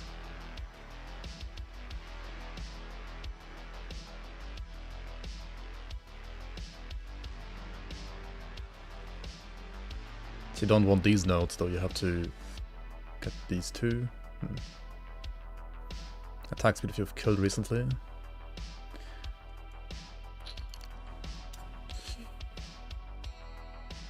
Or was there like anything useful here? This is swords, right, okay.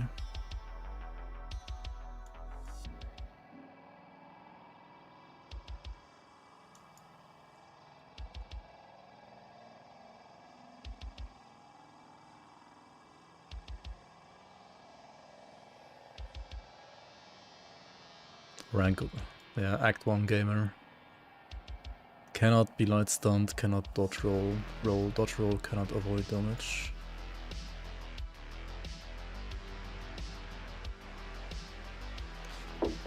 Oh, you want this though. What about natural resilience? You want a natural resilience. Ah, it's just too good. You have to go this way to polymathy.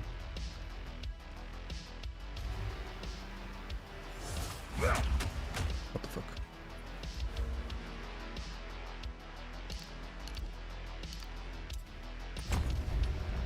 I need more time.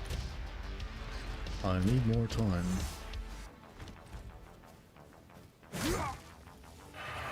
Tower!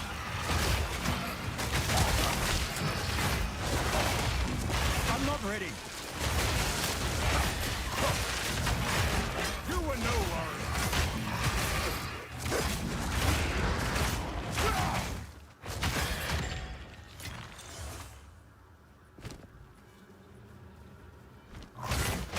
I just need the waypoint for Freythorn, whatever it's called. Or can we skip it on Elite? King of the Mist does nothing on this. Does he give you something on Cruel? Right, we can skip it now.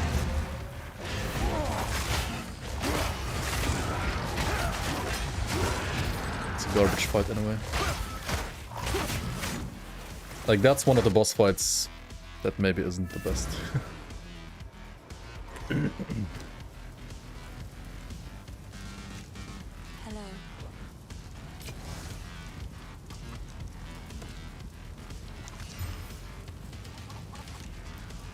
So much damage. So much elemental damage. Huh. Huh, I don't know. Do I want it to be a Regal or the other thing? Maybe the other thing.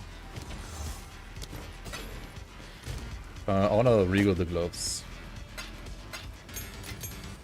By the way.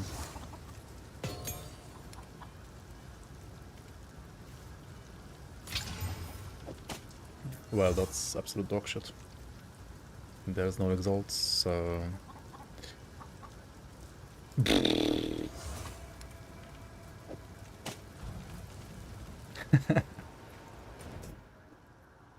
That is absolute dog shit.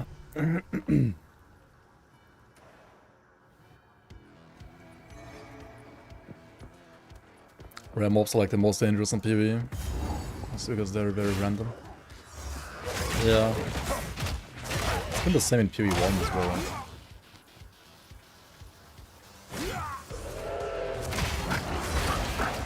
Yeah, maybe it's not. If you have unplayable items, you just reroll, right?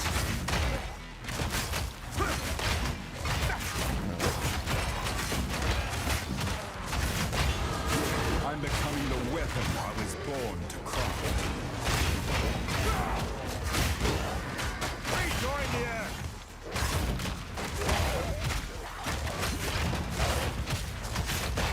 But like, there's also no loot, man.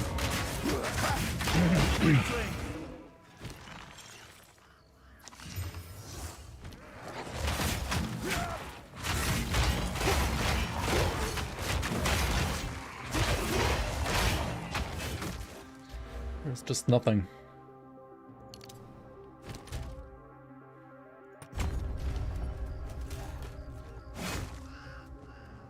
Loot is for the meat creatures.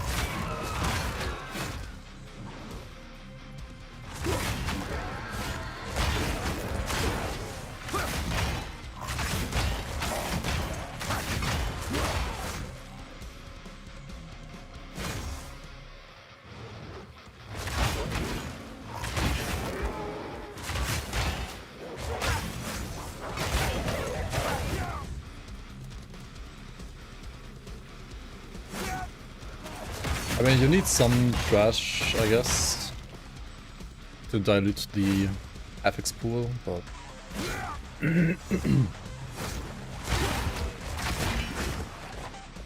it could be something that's maybe useful in some situations as well, and not just always useless. I need to find the loot, right? The loot.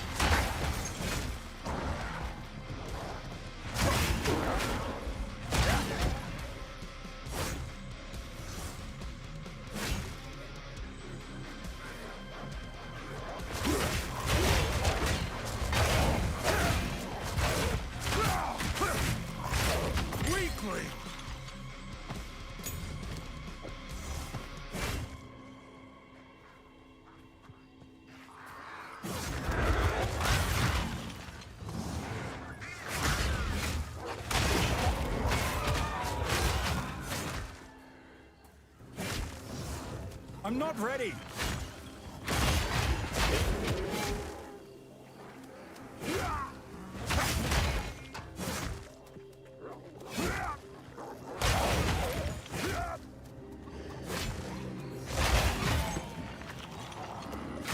I'm not ready.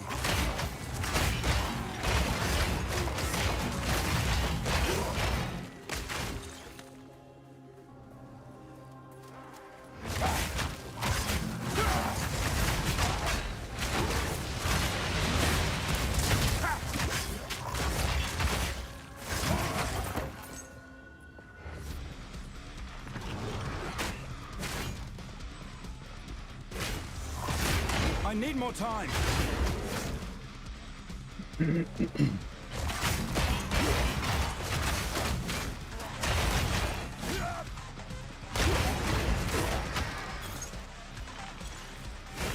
Wait, where the fuck is her house?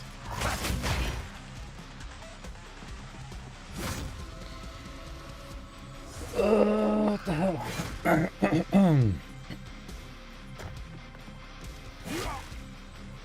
Put here? Maybe, hopefully.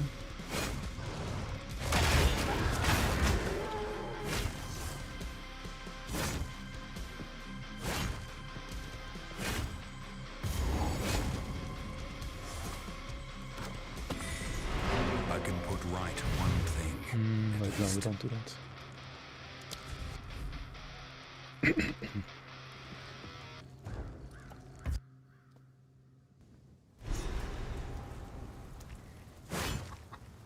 Vault over mobs. Skill? Yeah, this is a really good skill. I have a level 1 gem for this. But doesn't mean that's all you need.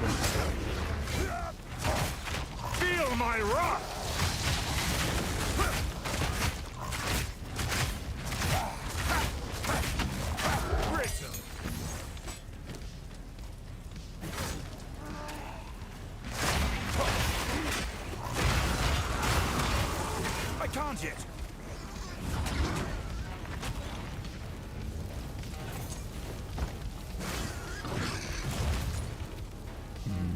Time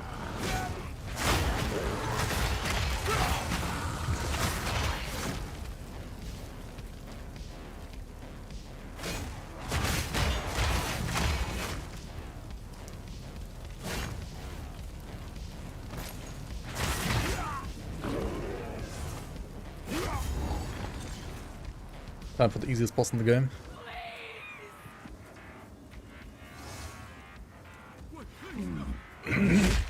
Your luck has run out, foundling. You bastard! Face me!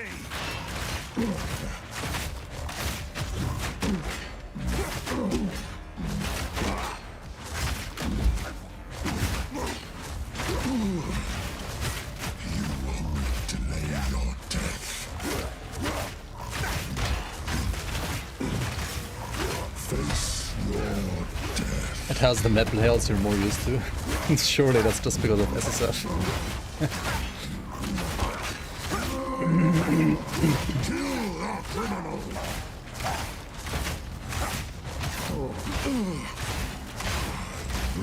Damn throat out!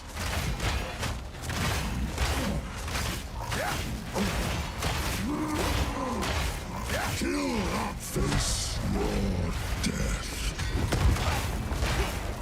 Nice go team, bro.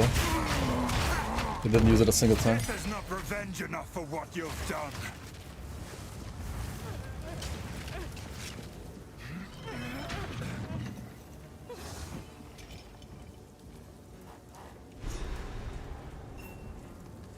Each league has a fixed general word.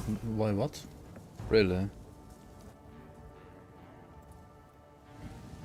None will stop me from enacting vengeance. Even in PoE2? Interesting. What? That's weird. Like, what? Be careful. What? It is. That would be interesting news. And take revenge. I think I'll wait for a fight first.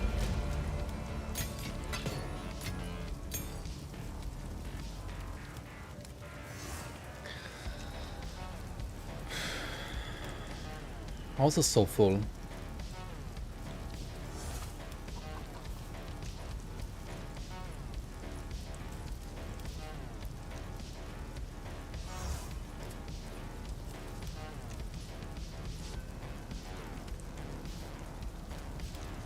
So many garbage skills, man.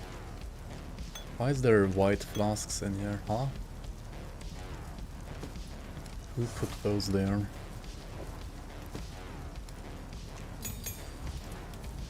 Yes? Please. It's beautiful.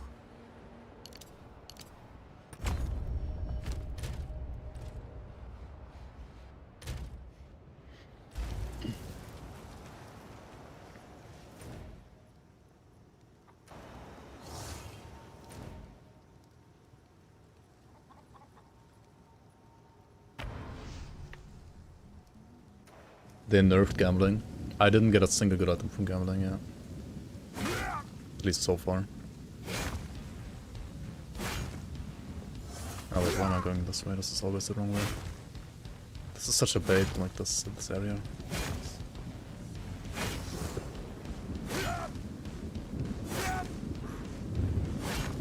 You got a unique mace from Gamba? Nice, nice. Got all you good rares from Gamba. What the fuck? Fear will best you. Yeah, maybe you have taken my streamer RNG, what the hell?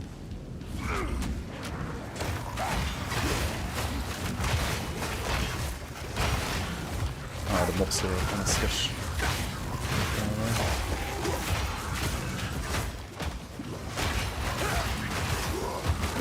I can't yet.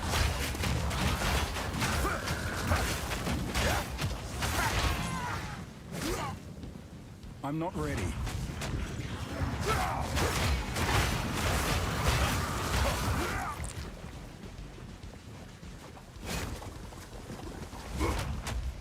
Do we want to? Do we want to watch PoE interview?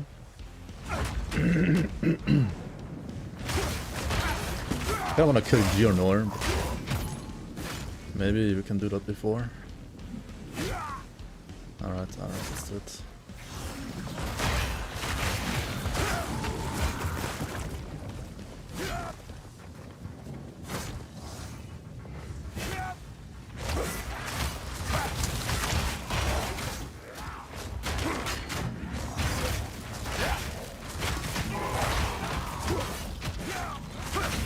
I'm surprised this build still kind of works actually.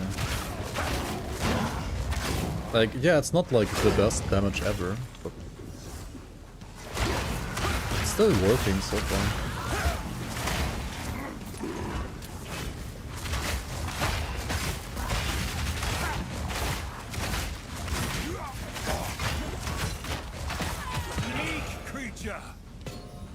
It kinda is.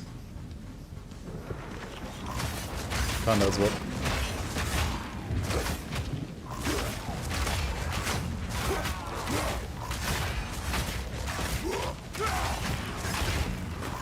Ah, like it's actually good damage compared to what else you can do, I guess, with just the fixed.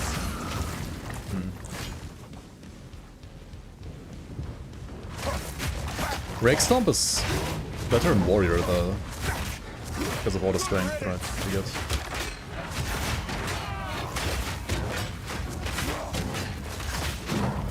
Like, what do you do when you're in Amazon? You just need more time. Stack crit, cup. Stack crit while leveling.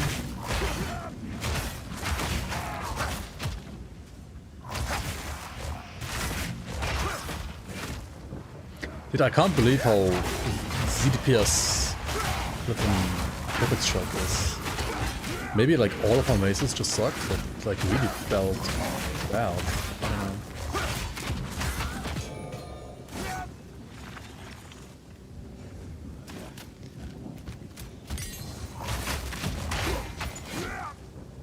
That does way more damage than minions. I mean, minions are basically bugged, but they deleted them from the game.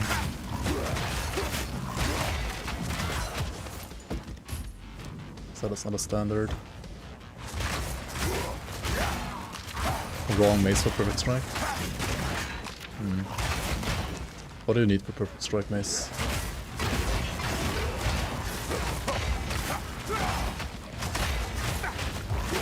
The gem level scaling is not good.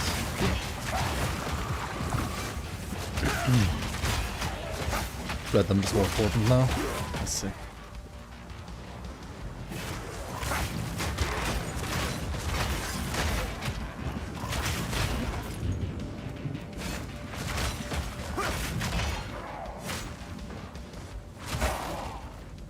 Star 7 Friends 2 has died on position 26. Come on. Rest in peace.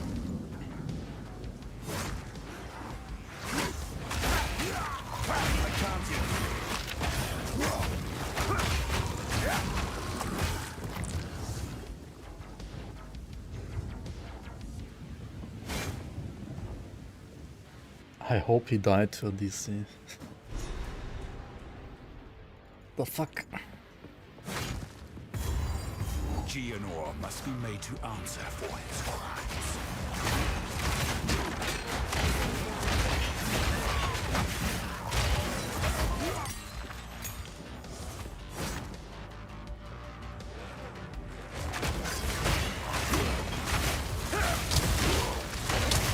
So a good thing like Stomping around doesn't care about gem roll, right? I'm using a level 7 rake still I think right now. Or level 8 maybe. I'm using level 8 rake and level 1 disengage. That's it. Those are like all my siblings.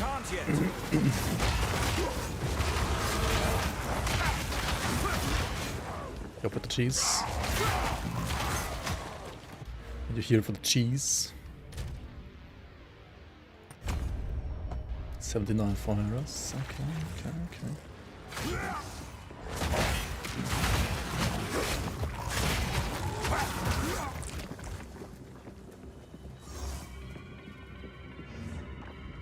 Give me all the reasons why I hate this patch. That's him. one of us will The things that I hated about this patch specifically were like monster HP, which they fixed. I need more time. Maybe like some spear skill scaling. Most of the other issues, like loot, have been around since like last patch already. Like this has been like a just a PvE2 problem in general. Can I not heal myself?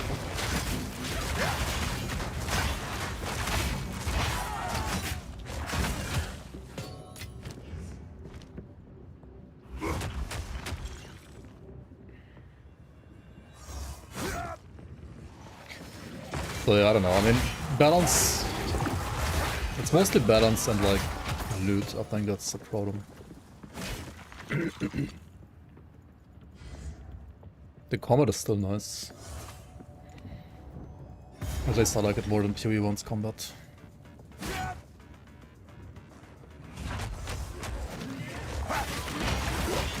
Dual wield armor breaker thorns. will best you. Dual wield armor breaker.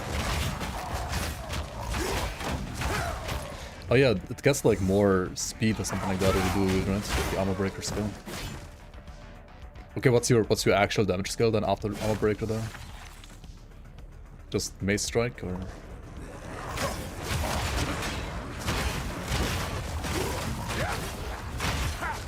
I need more time. Oh, you just play armor breaker forever. Yeah. Multi-skill combos on our throws doesn't sit right with you. Yeah, I mean, okay, I played parry in the very first map, like the Darkwood map. And then I stopped playing parry. And I never touched it ever again. Like, parry sucks as a mechanic, I think. Or, well, maybe it doesn't suck, but I didn't like it, so I didn't play with it.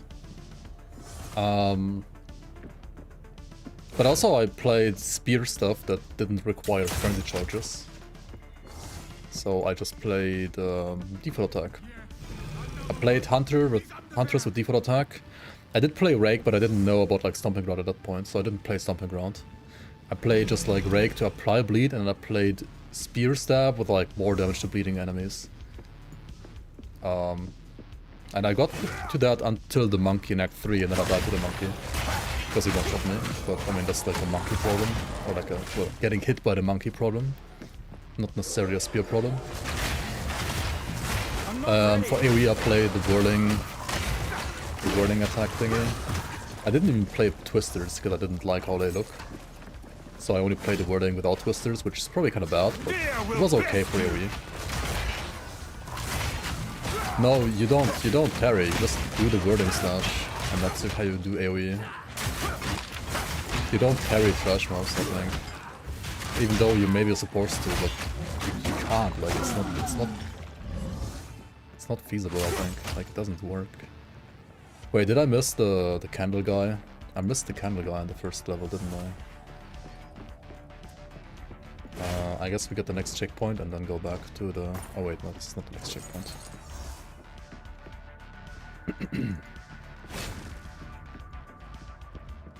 This is the next checkpoint here. And we go back to... What the fuck are these checkpoints? Okay, what is level 1? Is this level 1? No, that's level 2. This is level 1, right? I guess.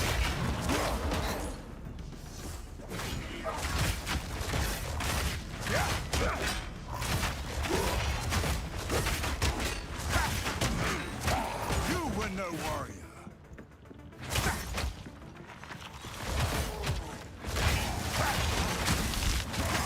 I don't think monster speed is a problem.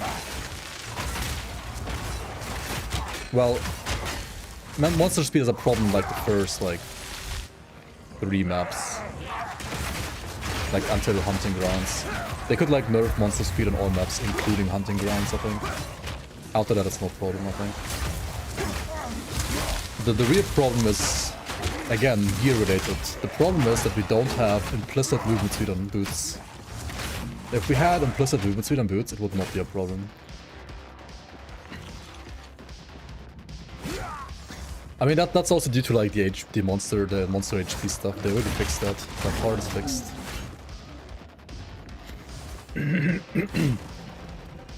And it's also like some stuff like minion damage being like completely gutted to 0. Like depending on like what. That's like mostly balance related though, like better cheese. I think it's not. I mean, the balance is dog shit. Of course it is. There's like 5% of skills are viable. The rest is just dog shit. Kinda. That's how it feels like, or at least it was like that on day 1 of this patch. Maybe it's a bit better now.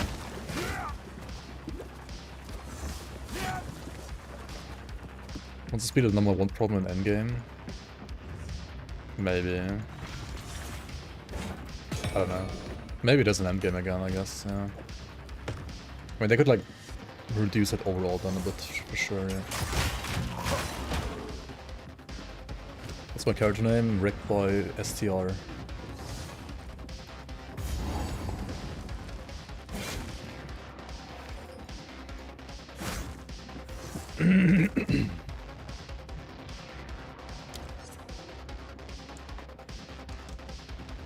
First one.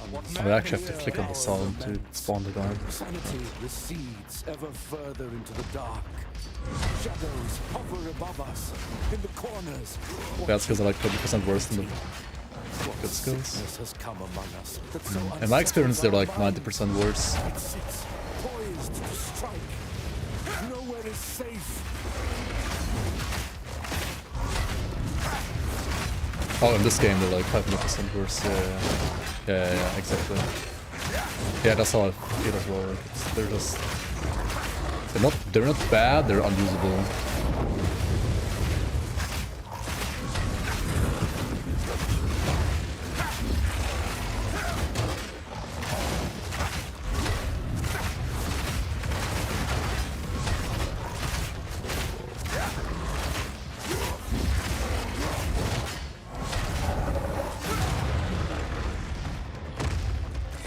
Nothing sacred anymore.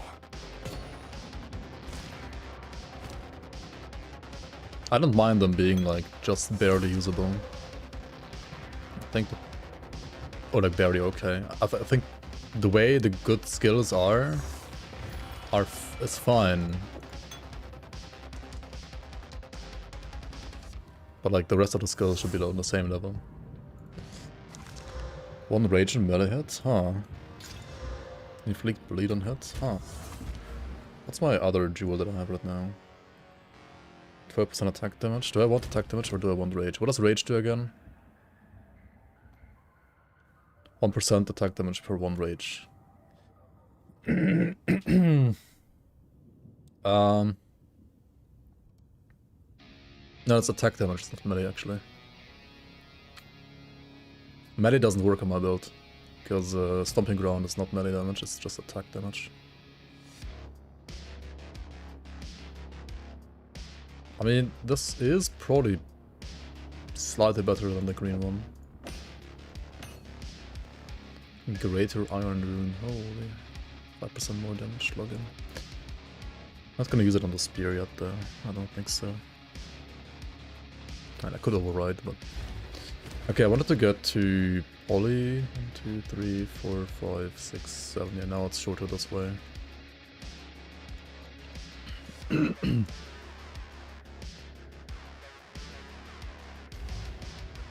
Yeah, you can. There's no real synergy here right now, though, is there? I mean, or is it a support gem with a rage consume? Oh, okay. Right. Dodge roll sucks a mega ass. The standard dodge roll? Just play disengage, right? Disengage is like a better dodge roll.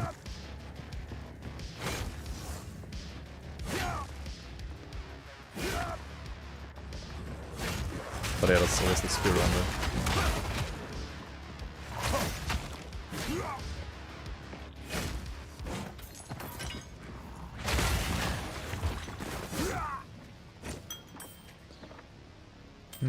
Oh, only 10% chaos stress. Has max life though.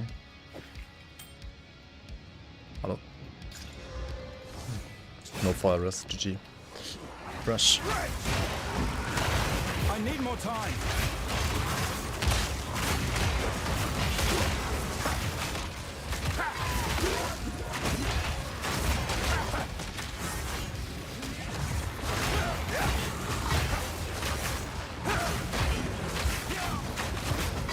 I don't care if it's like actually more DPS than Mace, but honestly it's just more fun to be not animation locked into like 10 seconds per attack like on Mace.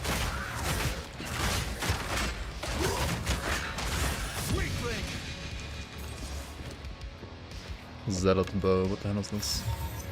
Arrows fork. Arrows pierce all targets after forking. That sounds pretty darn good, actually.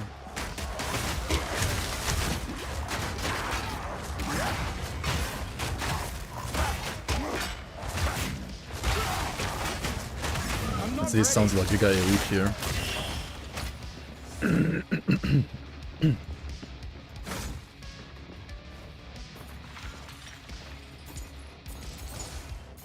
Hell yeah, we found a Diablo 4 setter with nothing inside. Poggies. The fact that for some unknown reason they removed gem vendors. I mean, why do you need gem vendors in this game though? I don't think you need gem vendors in this game.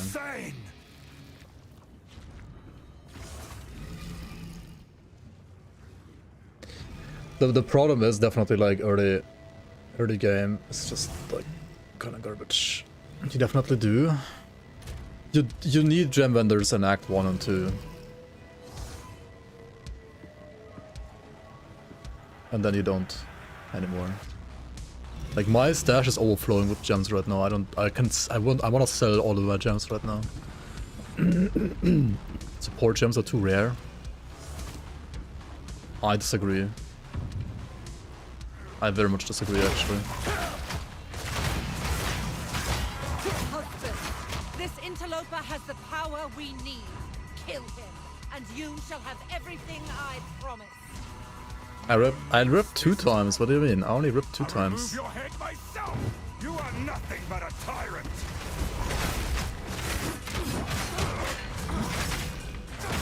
Like gems, I think there's many systems in this game that are not fine, but I think gems are.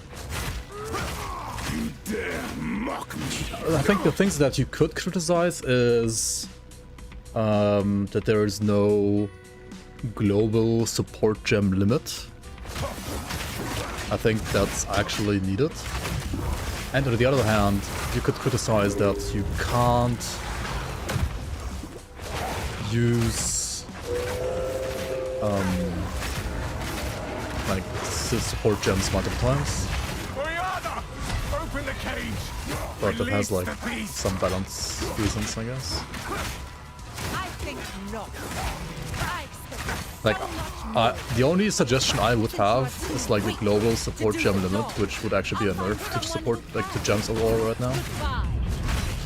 You manipulative whore! How dare you abandon me? Gems need to level with XP. Maybe. At least give us the option to like impure them maybe. I guess that would make it easier, yeah. Like to also like try more skills and so on. Because Rick's not okay, what the fuck? Tortured under the moon. The pack suffered but endured. It has destroyed the variety. I don't think it has destroyed the variety because there wasn't any to begin with. No tales were told. None new, none old. And their endless hunger grew ever stronger. Requiem on high. I smell.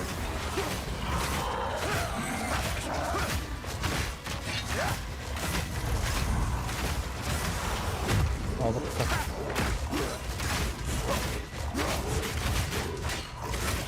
Freezing gale. I will take out your heart.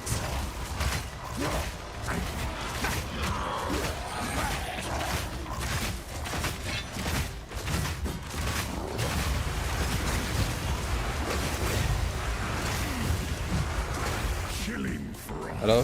I'm bleeding. Fuck. I'm bleeding too much. As night falls, winter's chill sought the unworthy. Wait. He does this while in this phase? Since when? I've never seen this ever before. I guess I always like killed him before this, and I would have killed him here as well if I didn't bleed. Like an idiot. As cold as death. Of What the baleless fuck? misery. The pack won't forget. I will take out your heart and savor each bite.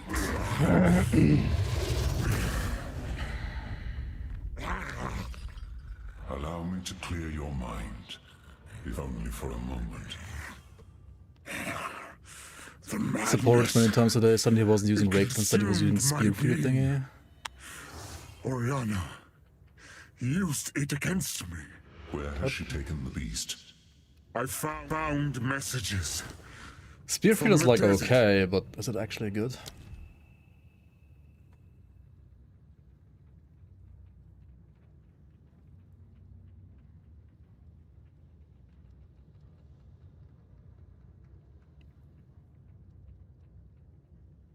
I need to use Bloodhound's Mark, right? I need like a level 9 gem with Bloodhound's Mark. Is it? From the Vastiri? Yes. Find her.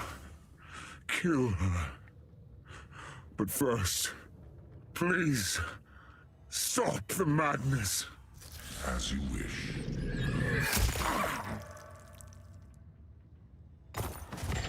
We must make haste. Let us return to Clearfell to make our preparations. Stop this madness.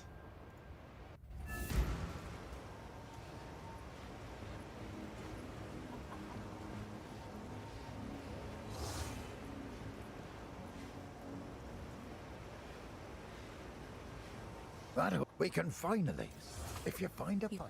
Be careful.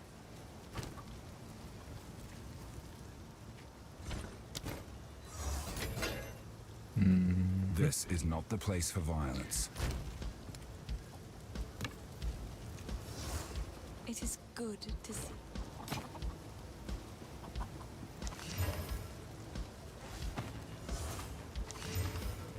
Triple Russ. And then you Regal for movement speed, right? I mean, Exalt for movement speed, right? Surely.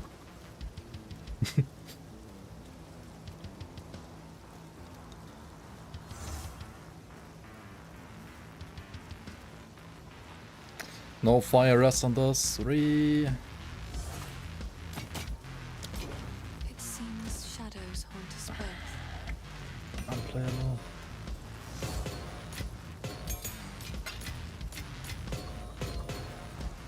Oh wait, why am I putting all this stuff here? That's the wrong tab.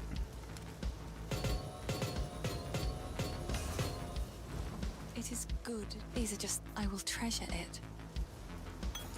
Goodbye. Okay, the hooded one. How can I? Level 9. Skill gem. Blood Hunt 72 dex. Okay. The village. The fledge. Nothing is set in stone. So 2 more dex nodes, I guess.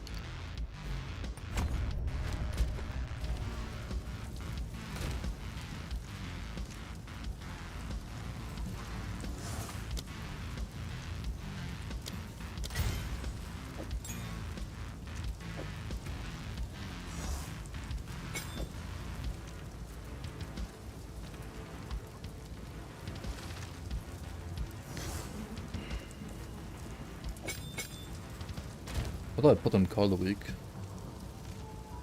Hey, what's the mark called again? Single out, right? Oh, there it is. Now this is like even more armor break.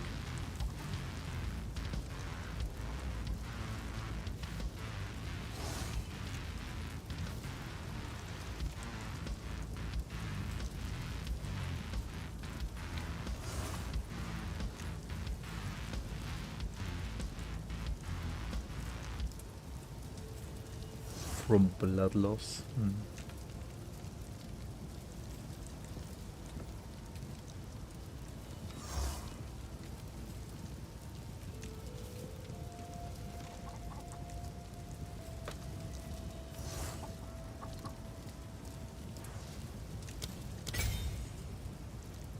Can I even use anything else on that one? Like, look at my tab, it's all gems. This is how many skill gems I have like left over. But to be fair, I don't like with the setup I'm playing right now, I have like extra many over. I have to say though.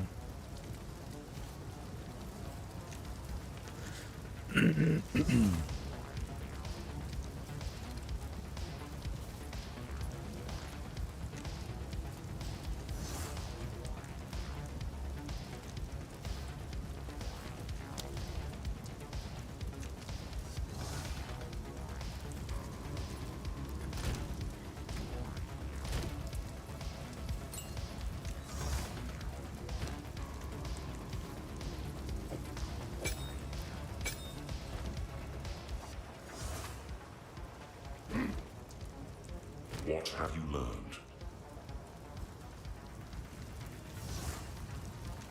Oi! Spirits and... Oh, owners. Oh, big... The clan will be just fine, hero. None of it's junk.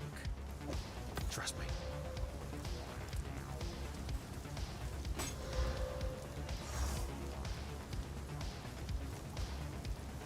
Reduced attribute requirement, that's not too bad actually. But you need regals, don't you?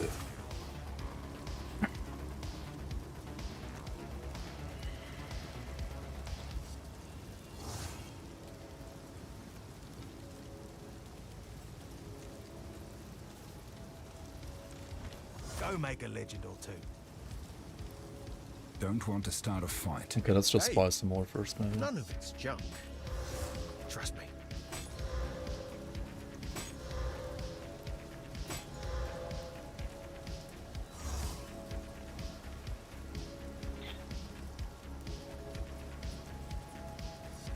$189 attacks per second.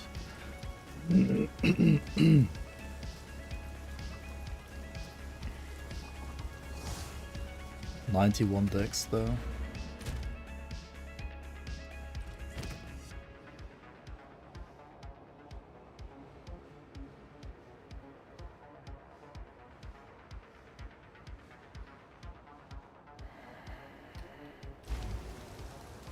Hello. Why do I not like None get of rare it's junk. items?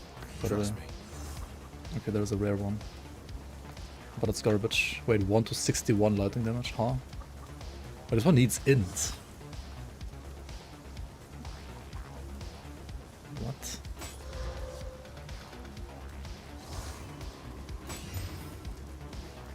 Okay, that's a spear.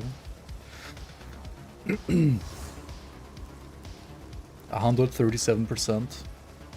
Oh, because it's like hybrid fizz and accuracy and then flat fizz and percent fizz on top with the tier 4% fizz. I mean, that's okay. 86 stacks. It's not 91 at least. I guess you just gamba, I guess. What That's, have you learned? Nothing is set in stone. what did I say? 86? So... 1, 2, 3 nodes.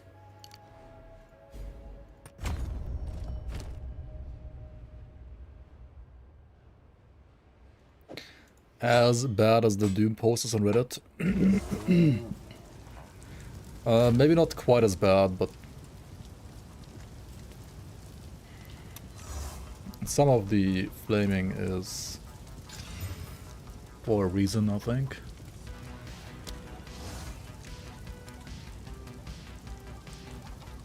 Some of it has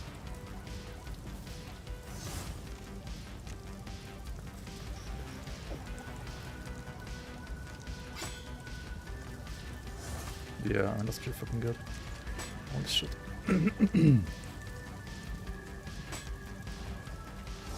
Yes. But yeah, it's definitely not as bad as Reddit says. I've collected these over to. Oh, They fixed some of the things that Reddit was complaining about. Like the early monster HP is a lot better now. But yeah, like skill damage balance is utter dog shit, I have to say. And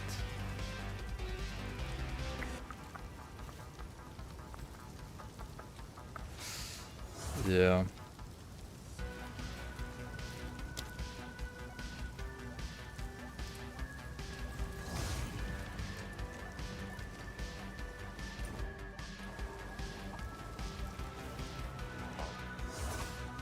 Betrayal. The counter. Yeah, many of the new skills are pretty fun. And if you like the parry style mechanic as well, I guess it's nice. I personally don't like it. But some people do, I guess. Outpost seems to be part of trade route, so we should be able to find a Marikev caravan. They are an honor. Do whatever it takes. The weary traveler grows close to the end of the path. A culture of warriors. If I played like another Huntress, I would like test all the spear skills again, I think. But as a warrior that wants to be a strength stacker, I'm not gonna do that. Anytime soon, I guess, at least. Face me! Like, if anything, I think I would just switch over to Maze. But maybe not. I mean, people said like the Feral Strikes, for example, is pretty nice as well. Maybe I should get like the minimum amount of like dex investment so that I can use all the spear skills and then play some more spear skills. Actually.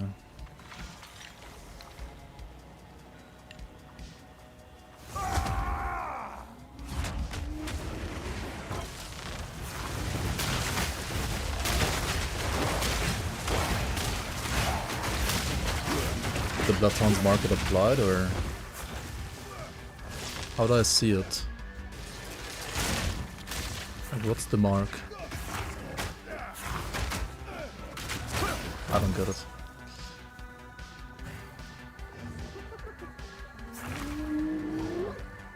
Oh. You just can't see it because of the map, because it's so red. Like the same color as the ground on this map. Yeah.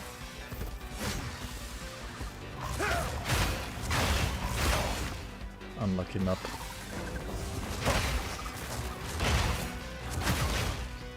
Yeah, it does need like an outline. For sure, like white or... yeah. I think it might have like a black outline, but like... it just has no outline at all, I guess. Either black or white outline. Is this interview? Oh, it's happening now. In 3 minutes. Yeah, sure, I guess. Let me kill the hyena real quick and then we can check it out. 3 minutes to kill hyena, right?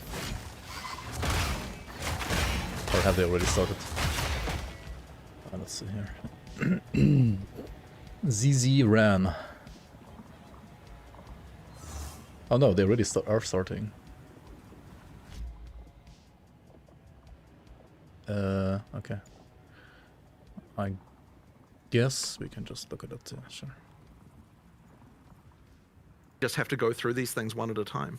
So I think right now the problem is that it's almost every build this week for a lot of archetypes, and that it's more like it's definitely in the minority that people are like, oh, I found something that works. So it's like almost like the reverse there. And I guess I'm curious, like what amount of time are you expecting people to take going through the entire campaign, or on your own test run, or like when you're doing test runs, how long do you take on a first campaign run? You know, I actually haven't measured that on the current like version, and it doesn't necessarily always work that way. Like the number of times I play through the full, and when I say campaign here, I'm talking about 6 acts, not just 3. Yeah. Like if you're talking about the amount of time, like doing that, I might only do that like that full run like 2 or 3 times in total as we're developing a class. Yeah. Like much more often, I'm like either testing this part or I'm testing that part or whatever. And I honestly am not sure exactly what amount of time that's taking. But like as I said, I don't know that like the time. Like the thing is, the presupposition with this question is that like that we have a goal in mind for the amount of time for the campaign. And the he is implication 5 years of that older is that than the campaign 5 itself is years not ago. fun. But it's like if that's the implication, then we just want to make that fun, right? It's like the campaign should be fun to play. The amount of time it takes, to me, is not nearly as relevant as just make it fun, right? If you aren't having fun, we want to make sure that it is. So like that's why when like we're 5 like, years okay, older people are compared to, like, saying 5 like we don't days like the ago. Act 3 areas, make those shorter. It's like, well, what amount of like I don't think that quantifying that in an amount of time is the right way to look at it. It's like here are some You're areas fishing. that are unfun. I'll make those areas fun, and then whatever the duration of time that takes will not be bothering you, and that may result in the areas becoming shorter. But making it shorter is not like it isn't a time metric that we are looking at to determine whether or not the game is good. Is the game good fun to play? So like that I guess is kind of the way that I would look at things, and that's I think what puts us a little bit like when it comes to communication with the community, like. People will have their opinion about what they think is the reason that the game isn't fun, and they might be right or they might not be right or whatever. But at the end of the day, what we're looking at is just like, okay, you're obviously having a bad time. We want to fix that. So we're going to look at like here, like so. What we'll do is we'll be like, okay, so you're saying Act 3 isn't good. We'll look at Act 3. We'll look at the reasons why it might be bad. We'll fix those reasons, and then that may or may not reduce the time. Or in this case, it definitely will. Like it's shortened it by a lot. But to me, it's like the frustrating thing is when you go down a dead end and you're like, okay, like this is Wait, did they this shorten is Act bad, 3? or and then like you have to respawn, or then the area doesn't like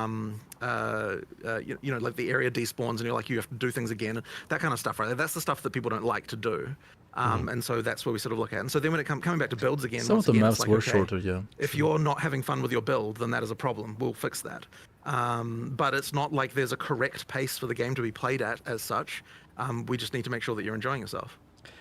Well, I guess a follow-up to that was I, along with many others, were not expecting a nerf to just how the campaign felt in general, right? The problem is like the the last first interview I acts, heard, actually, it really sounded most like definitely. the intention was to target things at the top like end. the buttons, of course. But there were so many things that nerfed us during the campaign here.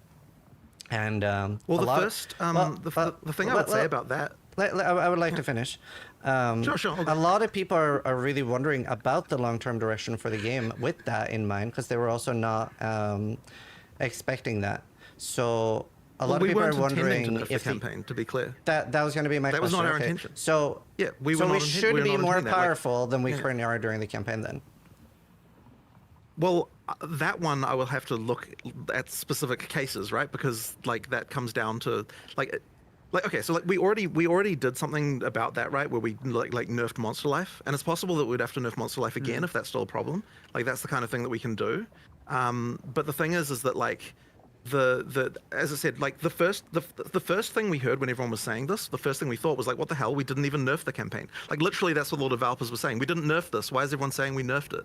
And so like then it's like, well, we found a few things, but like we're still looking for what those things are. And like it's not always necessarily obvious with all the changes that you make and things, because I can absolutely tell you that our goal here was nerf the end game, right? Like nerf the no, it wasn't even nerf the end game. What it was nerf the things that were trivializing the end game before you've even managed to get like your items and stuff like that, like just the really trivial easy shit. Like that was our intention. I mean, there were some blatant fuck ups. Yeah. Speaking bluntly, right? Like the minion change was just bad. And when you say the minion change, are you referring to the rare minions or referring to the player minions? Because those are both. Well, both of those were incredibly terrible. Just fuck up. Yes. Those were just fuck ups. And the thing is, it's so easy for shit for like that to slip through. Well, we have a bit of and look, a lot of it is just because there's a little bit of like it's early access, so we're allowed. But we like are firing from the hip a lot here. And the stuff like that, like let's get it in there, let's try it out, see how people think, and if it's bad, we just undo it, right? Like we do regress on a decent number of things in the first few days of a release, and so yeah, there are some pretty blatant fuck ups. So yeah, that's exactly what happened with the rare minion life. It was like, why are now? I don't know why it felt this way, but 100% it was the case that the minions was, for some reasons, the rare minions were surviving longer than the rare often, and it's like, well, and it's just it doesn't cozy, they right? don't have You can, like, anywhere listen to near as this much while life as asleep. the rare, and then again, once people got enough AoE and all of that, it solved it. But it was just a bad experience. There was just nothing good about that. Right. I think there was they're definitely a also, like, already, compounding like, of a talking few about the factors obvious that were stuff that like already on their happened, own right? Like, relatively small. What do you talk about? But the thing is that if, and this is the question that I have is that like if people are still having a bad time during the campaign, if they're starting fresh now, because bear in mind as well that people will have an experience and then we'll change the balance behind them and then they still remember that the experience was bad and they're not playing it again to know that it got better. Yeah, So the yeah, thing yeah. is, if you're playing it again and That's still like having a happening bad with Reddit experience in right, the like half of Reddit right then now. that I would think. be a thing where it's like, Still okay, bad. well, where are the campaign nerfs actually? Like we have to find where they are because I don't like I don't know that there's anything Quinn intentionally Alec. done there Did Alec in an interview that with we're sort the- of aware of left. And I think He like would that feel one out of just place means that himself. I can give there examples. might I don't still be know. issues. Yeah. Sure. We'll go for it. So what are some? So the number one, especially to me, most oppressive thing is the relative speed of monsters compared to our abilities to set things up. Like whenever you're But talking... hang on, but that's not a thing that changed though. No, but that's been continuously bad. It doesn't matter if it's changed or not. Okay, It's- sure. But what I'm saying is that, but so this is an Well, example. I think that has changed. But that's just an example of something that's bad. So what I'm saying is that's not a thing that changed. So like, if you're talking about like, is it your intention to nerf the campaign? But then we no, are because weaker now, we right? A didn't do lot of that. But if you're saying skills- that's bad, I mean that's a different question, right? A lot of skills are weaker now, right? They were tuned down on a lot of things, and things that people are starting with weren't necessarily strong. So that relative speed of the monsters feels extra bad. Like you this want is us so to set mad, up these dude. combos and stuff, right? Where we're throwing down like a cyclone and trying to do like a combo move, but the monsters are way too fast. They're rushing us. It's not even like the bosses are So the the- main problem, right? Like if you're seeing So we like can- clips. Yeah, so let's talk about the monster speed thing. So one of the issues that we have is that if monsters are slower than the player, then combat is optional. Like it's just 100% the case. Like you cannot if the Well, monsters yeah, are stuff slow, like Bell like needed hard anytime the monsters are nerfs. slower than the player, then you can just run past them and they serve no like they don't like Sure. effectively you can just choose whether or not to engage or not. And like I don't think that kind of gameplay is Has good. anybody actually like Now there played will Monk probably this be patch? some I've not areas, seen like, a and the thing is, a single lot of the person time when play people Monk. talk about stuff like this, it's like there'll be a few areas that are bad. Like I know there are definitely a few Yeah, areas like, you where need like to too many of the buff the monsters are bad fast. The skills. Faradin are a good They example should of have that. Where buffed, like, many bad like skills when in you go this to patch the as well. They kinda, like, fail to the last areas of Act understand 2, which those like are, the Faradin are just otherwise really they really would've buffed fast, and them, there's kind of right? nothing slow in the area, and so that's an example where like we probably want to make some tuning I mean, there. to get more specific, like I'm actually, I have someone right now, literally going through the areas. I mean, all Shayura areas in Monk the was, like, campaign and bad listing as all the well, areas like, that already have a last patch, right? disproportionately Apart from, like, high number of certain, monsters maybe, that like, are too swarmy or poison too arrow fast. bow setups They're doing literally that as you we could do, speak, like, and endgame. my intention after this is to go through. And so, like, I You mean, need a to good make sure example you is like have, the like, good, canopy, like, right? first Canopy. The monsters are character real fast, experience and on then any not only class that, as well, you're in a technically. ritual with them in a tight, confined space, and least it for, like, just a you couple end of up in this skills. kind of moving around with packs. So if you're not fast enough to kill everything, you just get absolutely swarmed, and yeah. I guess I'm But a the thing, little. but just to just to continue with that though, I just want to mention that like one of the issues we run into is like people will say, Interrupted again. oh, you know, like things should never be faster than the player and that kind of stuff. And it's like, well, if we did that, then the game would feel pretty lame. So it really is a question of like targeted changes, like finding where the worst things are and then solving that. issue. That's like Grim Dawn I balance, right? really Like enemies are disagree with faster than you. that. So you were saying like if the Otherwise, game is too monsters easy. are slower than the player, then combat is optional. But like it's an ARPG. We want to kill the monsters. That's where all the loot is. That's where our XP is. Like sure, you'll have some speedrun scenarios where people are running past them, but usually what ends up happening is that we're running past them. Bunching them up in a large bunch and killing a bunch of them, and that just feels really good. That's a core part of ARPGs for a lot of people. So I don't think that being faster than the monster is as bad as you think it is. Like we actively want to kill monsters. That is the entire premise. Well, I don't necessarily disagree with you that gather and killing is fun, right? And you should still be able to do that. But I would, as I said, I don't think anything about the fact that some monsters are faster than the player prevents that. I don't think you I can think have in areas endgame where maps everything is it slower than kind the of player. Like feels it bad, really though, if isn't you're getting swarmed like fuck. that great. In Like I PoE saw, 1, in the distant past, like VM. We had that problem, and it just meant that running past monsters was Play needed like all a the time. slam warrior, and and then there were some a changes, couple of like maps I where don't you know like how many literally had years to ago bail it was, because like monsters were swarming you too much. 4 years or and you were, something like too that. When was fast. the Act 1 like thing? Like we made changes where we made a lot of monsters faster Like than the density player, is good in and maps, at the but- time, and that wasn't negatively perceived at the time. It just made the monsters feel better that we had there. So like you I think absolutely that's can actually have more monsters faster than a the player, and I like do think fixed it's attack important time to have issue those with kinds of maces, though, situations. than a movement like speed issue. If you're it talking just about shouldn't be that it's it's just that like you need to make sure you're getting the balance right. And I think that that's like a running theme with PoE 2 in general is that the target to hit is smaller I mean, like, yeah, because if you're we just want the gigafast in like combat to be more PV1, then engaging, like everything then is a that means joke there's a again. smaller target that it puts more pressure on the balance to If be you have right. like Quicksilver And Flask, so I think right, that's it's the like, main I issue that don't we're know. running into is just that like it's okay if everything if okay, so this is sort of a larger topic, right? But effectively, it's like in PoE 1, there are so many tools that the knowledge ceiling is absolutely astronomical, and so you have a situation where a good player can completely dominate everything to like the absolute nth degree, right? Now, what that means is that you've got a scenario where the game seems like an impenetrable mountain to a new player, because like if you don't know what you're doing, the game is just like impossible to understand. And it's like there's all these tools that you can use to improve yourself, but the existence of everything like that and like having such a huge skill ceiling means that you can just trivialize the game right at the start. And so like what that also means though is that like If you play the game if for we like get balance 10,000 numbers hours, wrong, maybe like if a monster beginning has of the like game double should be life by trivial, accident in PoE 1, it like doesn't even really matter. Whereas if a monster has double life in PoE 2, it matters a lot.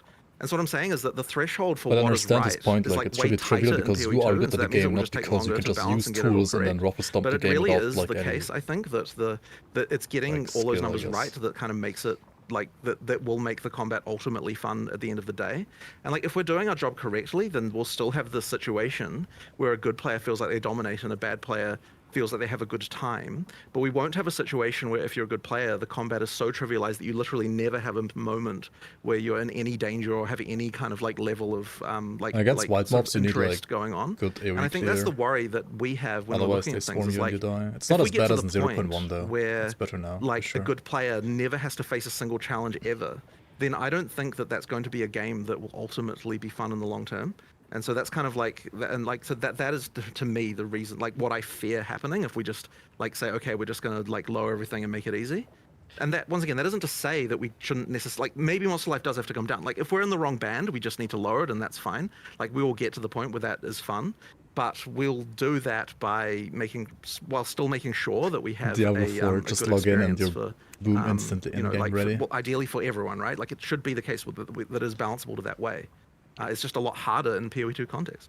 Well, I think a large portion want like bosses to be what is the challenging content, whereas right now it's almost the reverse, where there's so many clips of like people like dodge rolling Monsters away from constantly like stunning packs, you? right, and they're Do getting they? chased down, maybe not having a counter player, and they're like, oh my god, I'm just being chased down. So, and also I sort of disagree on the Act 1 changes in PoE 1 not being negatively received. I do I remember mean, there as was a quite a lot of people that warrior really player, didn't like that. or like as a gemling strength stacker, Because of what you mentioned I've never had with an issue with stuns. like the faster monsters is But I generally can see a it bad being thing. a problem on castles, probably. So I definitely do disagree with that. Just I've because never had a stand-up issue ever. I'm like to have things to actually Apart go from, and like, start to day address. one Like, on can I get a 0.1? gauge on what you think is like where in the game it starts to become a problem, or do you think it's like just straight out of the gate?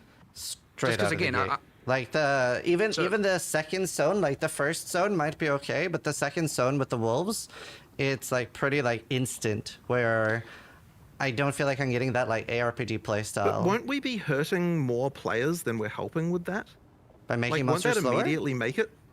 I think yeah, I think the won't that first like 2 or immediately 3 mean zones that like a should be ton of bit players slower, who yeah. actually enjoy the game because the combat is engaging immediately, like what, doesn't it kill the game for them?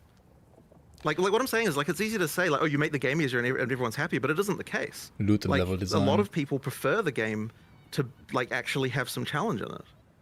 Like for Yeah, example, I right? So generally here's the don't thing, have a right? So problem with every white night I mobs go either, home and I but play. If I think about it, like the mobs in like do the first test runs like of everything, right? 3 And zones, it's like, they deal if too we much made damage. it so that there wasn't any challenge for me in Like, Act 1, I slightly too wouldn't much play the damage. game anymore. But that isn't helping anyone, right? Like I need to keep playing the game every night to actually enjoy myself. It's like if I'm not enjoying myself, then it's like how can I even develop the game correctly?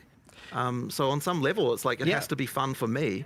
And I know that if you, I mean, I enjoy the current patch more than I enjoy PoE 1. Get to the point of personally. having, But I like, also don't everything just enjoy be PoE trivial. 1 a It's lot. like, well, so- okay, like why am I even playing this anymore? So that there has to be some level of challenge. But now, There's just there a lot, are just many thinking, obvious thinking more on this problems specific. There's a with big this patch, I spectrum think. here. Like for example, I know I have seen the feedback of Act 1 And I think- minus I Canopy think and what Mana. PoE Feel also generally won good on the pacing, the speed of as like the monsters. same You feel problem, like you can making almost do Act no 1 hit giga hard. runs. Like, why the is fuck does kind Act of 1 have to what be people giga have hard? said. It should be like the entry And then for you get to Act players, 2, right? and it's not too bad at the very start, and then you get to the like Halani gates, and it's like, okay, now everything's gone off the reservation. the Farradon have a problem. And then you get and there's so the Titan Valley I've as seen well. I've seen a decent spectrum like that, and I 100% want to fix that. Like right. So that's why I was asking you for your example, because there's just a lot of people on the different spectrums here that want different things, and so I'm trying to understand what you know, how much we would need to change things for the discussion with you as opposed to with other players. Right. So that's all I was asking there, because I do intend on slowing down those extreme zones, and I think there are like 10 of them. And I think that is at least something hopefully a lot of viewers are going to be happy to hear, which is like, okay, cool, they're going to address those. So the Dreadnought, Exile, you've got Canopy, we're going to start. Those are the most egregious I'm listing. I'm not saying those are the only problematic ones. Like it is a bit harder, like Titan but like Valley, which is just like riddled with annoying monsters that are just like out of control. And you've got heaps of this. So start there, and we keep working backwards until we catch as much as we can. And it's going to be a lot of different changes. So one could be, okay, like why is it that there are 6 different varieties, of which all are just, as you've, you know, I guess. heard Maybe people mentioning. I feel like I didn't have any like AoE problems on all my builds that I played this patch so far, like the Hunters or like the Warrior now. I thought it was a funny comparison, which I'm like, yeah, okay, fair enough. They need to, not every monster needs to slow down, but like for example, some of them can be fast, and maybe the answer is, okay, they should be weaker. So sure, they engage you, but they die quick.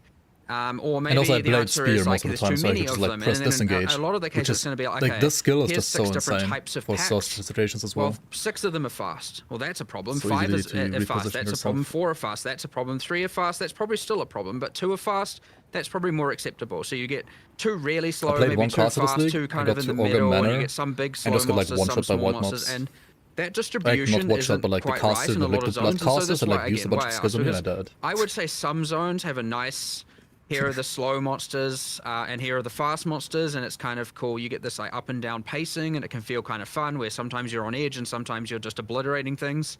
And then you get the ones where you're like, holy, That's true, I've just been Trashcan, man. I've zoned never 3 been to the zones in a row Dreadnought where I'm just on with edge, anything getting swarmed, that like wasn't a absolutely, strength and that stacker. creates this extreme negative feeling of like, I can't do the things that my skills want me to do, and that is bad, and that I definitely want to fix that, and I want to fix that Mark imminently. certainly knows I'm what going to he's talking immediately about, get on more to so doing than Jonathan, I so think.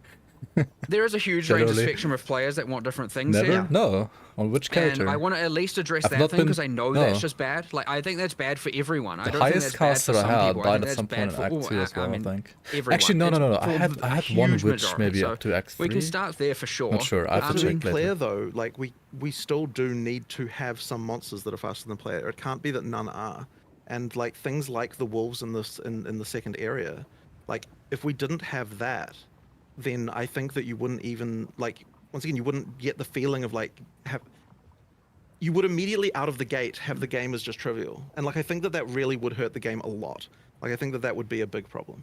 So it's really just a question of like if there are parts that are I frustrating, think the we'll address first them, like 2 but, zones, you could like nerf all it isn't the case speed that of just all everything monsters by like needs to be 10% slower. or It something really, like really that. would hurt. So I think The bulls aren't an issue for me either, but I was just gonna say, I think there's you have to almost think like about two like the different people that play player like the bases where game there for are the a first lot of time, people stuff that like just that, want and to they just blast die and maybe die. have challenging bosses, I'm not and then sure. there are people that want like the entire game. The difficulty should maybe like ramp up a every little bit second to more, second moment to be like very and like engaging. just be like hard So right it's- away. I Well, guess like I don't know that I don't know that I agree Even with the that either, burrow, because I like don't if you think go to it's the so burrow right binary away, as if you say. find the burrow and Like, you go to there the is a burrow middle right away, ground that will work. and you have like those I'm like almost monsters that certain like that come there out is. of the walls and like basically almost one-shot you, right? The way that you get there I don't know. is by just looking at the individual cases and just fixing every one of them until like the rough edges are all sawed off, sanded off, and then and then it kind of works. I do also Like, think you'll that get like to a PoE point where also one like you has the just same don't get problem as frustrating like they experiences anymore because try we've managed to to sort of fix all of those push cases. too And much and challenge that point won't be in the situation where just everything onto is really slow. everybody. Like we really will still have even the ones that level like of only want to play Act 1. I guess the 'Cause, like, if problem you- with I don't know. everything being so fast, and I feel like part of why I pointed out like everything almost. PoE 1 and 2 is have a problem where like the because difficulty doesn't it's such a ramp heavy up focus enough on combo like gameplay right properly. now. But It- it feels it's like a the very speed of steep the monsters curve right are heavily away, incentivizing and like if you one don't button builds. get over that Like, one, you as soon never as I enjoy could, the I game was at like, the all. less I can do, the But if you better do get everything over will that feel. one, Just then because like I don't have it time does to set become up better combos, and we're getting more enjoyable. completely overwhelmed. Just, That's like, why I too pointed steep out right away, I everything think. as a bit of an issue. Well, it isn't necessarily the case that you have to use a combo on every monster. Like, if you've got stuff that's fast, you don't use combos on that, and because it's disrupting you. But then also, it is also important that Endgame swarms are way harder, but like, shouldn't endgame be hard? Monsters do disrupt your combos, because otherwise your gameplay just degenerates into doing like 1 2 3 1 2 3 1 2 3. Like the monsters have to be able, like there has to be situations where your plans are disrupted in order to like have a situation where you can respond to things, like you actually get some counterplay on stuff like that. And so the monster designs have to reflect that on some level. But like it's always an amount, right? Like there's an amount of that you need, and like, there's I would probably only too much drop of that going speed on. of like some of but the you still early need like an Act amount 1 of monsters. that, or you know, it just becomes all flat. I think like Augmented Manor is I mean, like we've been where talking about, the like, game does start to look, become the a bit last few days harder, we've and been I think talking that's about also some, like a good point. pretty Like right extreme before the considerations and end things, boss and of like, Act 1, the game should start you know, to talking become harder. about But the the first monster like life is the main thing, because the what you first can couple argue is zones player up until damage, Rust right? King, Obviously, Well, Monster Life is the easiest I way. feel like If everything is are maybe a bit too hard. weak, then Monster Life is the way to solve it. Oh yeah, if there's a few outliers of builds that Actually, are no, the Rust find King the zone tricks is to do fine, but good, like then yes, it is. the It Rust is. King zone is I fine, bring all actually. players up or bring all monsters I don't down. know. They're the same thing. Mm-hmm. And like we have been talking about a lot of this, and like actually going like, what would we be willing to do here? How would we be willing to change it? What are we willing to test? What are we willing to try? And like there's heaps of things on the cards here. Like kind of honestly, everything's kind of been on the cards, as long as we don't feel like at the end of the day that we've taken the teeth out of the game in terms of difficulty.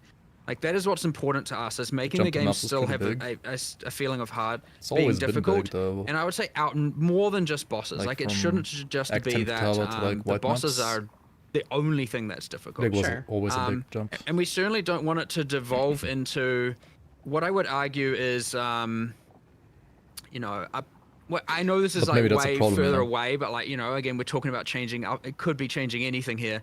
The one thing I also worry about is getting to the thing where I would argue a lot of the difficulty in PoE 1 outside of a lot of the boss fights is just like you occasionally just instantaneously die to something and you're like, I don't even know what I died to. And a lot of that is where you get like, it isn't necessarily from PoE monsters 2 being doesn't too really have hard, and those one-shots. it is often I from mean, the just like Monkey Knack spam 3 and is too like much the stuff only going on, exception, I combined think. with like daemons and volatiles and all of that. So Yeah. making sure we avoid that as well. But it does mean in the sense that then you kind of get that like, okay, you have to have it be that you're engaging with the monsters for it to be difficult. Which kind of means monsters do need to actually pose a threat, and you need to be able to see what they're doing and react to what they're doing. Now, I wouldn't say that's universally perfect, but that's an argument for like, you know, not wanting to get it to the point where it's too much of that just like, well, I guess that's an argument for de-swarming things, as you said, which I agree with, by the way. It is Live like Act an 2 important boss thing, 'cause Jamunra. it is kind of getting towards that, and that contributes towards where things are slow and stuff. But I wouldn't personally argue that every zone feels swarmy. I think there's a swarmy argument. I 100% want to focus on solving I think first. campaign and is then not there's like swarmy at all, certain things personally. are fast and certain things are slow, and maybe there's Like, that. not anymore, at least. It used to be worse than 0.1 So yeah, release. I'm not entirely sure where I was going with that, but I just want to. Definitely I guess better it's now. more just giving my sense of where I want to make sure we don't pain end is up not is swarmy in at that all. place, just to make sure. And we want to be real careful about not getting to that point. So I would actually say we're probably a bit too far there in a lot of the areas, but I don't think it is a universal Except for problem maybe right like, you know, the I first think also, 1, 2, 3 especially zones. even though warrior is or May skills are particularly strong now due to being able to use a shield, but it can feel very bad that like every damage node like has a downside, whereas isn't really the case for the other builds, where like with maces it's And like I yeah, guess you get 40% maybe, like, for increased some damage, builds, but like Dreadnought 5% is also, reduced like, attack so speed. swarmy. And reduced attack speed, especially with all these combos, can feel particularly bad compared to others. I would say like maces are kind of good right now, but a lot of that is a shield. I actually do think there is a bit too much of the. I actually like a little bit of like, here may be a cluster or two having the kind of upside downside, but it's honestly something we've, aside, you know, obviously keystones have upside downside, but yes, there's true that probably there's kind of too many passives, especially in the warrior section, that are a little bit too giving downsides, where it was something honestly that's a bit experimental to PoE 2. Like, for like a we map didn't that has have that in nothing PoE except 1, and for we were like, let's give it a go, and maybe we went a one little bit item that you need overboard to with it in find, that yeah. part of the tree, but I true. don't hate it as a concept. I think it's just that it's a little bit too saturated there. I think I will got lucky agree with this you time there when I got there. 100%. I found it I really would fast, say, but I also remember as people hopefully would know, taking we're a going long to iterate time on that out of passive tree time a million for, like, times, so not even a boss it'll fight, find it's its sweet just like spot you for picking a sure, corpse, right? and it's definitely not there yet. I do think it's important though that like keystones can be felt, and so well, we're not talking keys. Sorry, I didn't mean to say keystones. I was saying the notables can be felt. And so part of the reason for the upside downside thing is that like it lets you do a larger damage bonus because it's got the downside, and therefore you're going to really feel that damage bonus. No, they are And so, good. I like, think it's the frequency of them in finding, that part of the tree. But I'm saying that you can find another way maybe to do that, but it's like I do think that like having that feeling of like I really felt that node is something that we like that is a thing that you do get.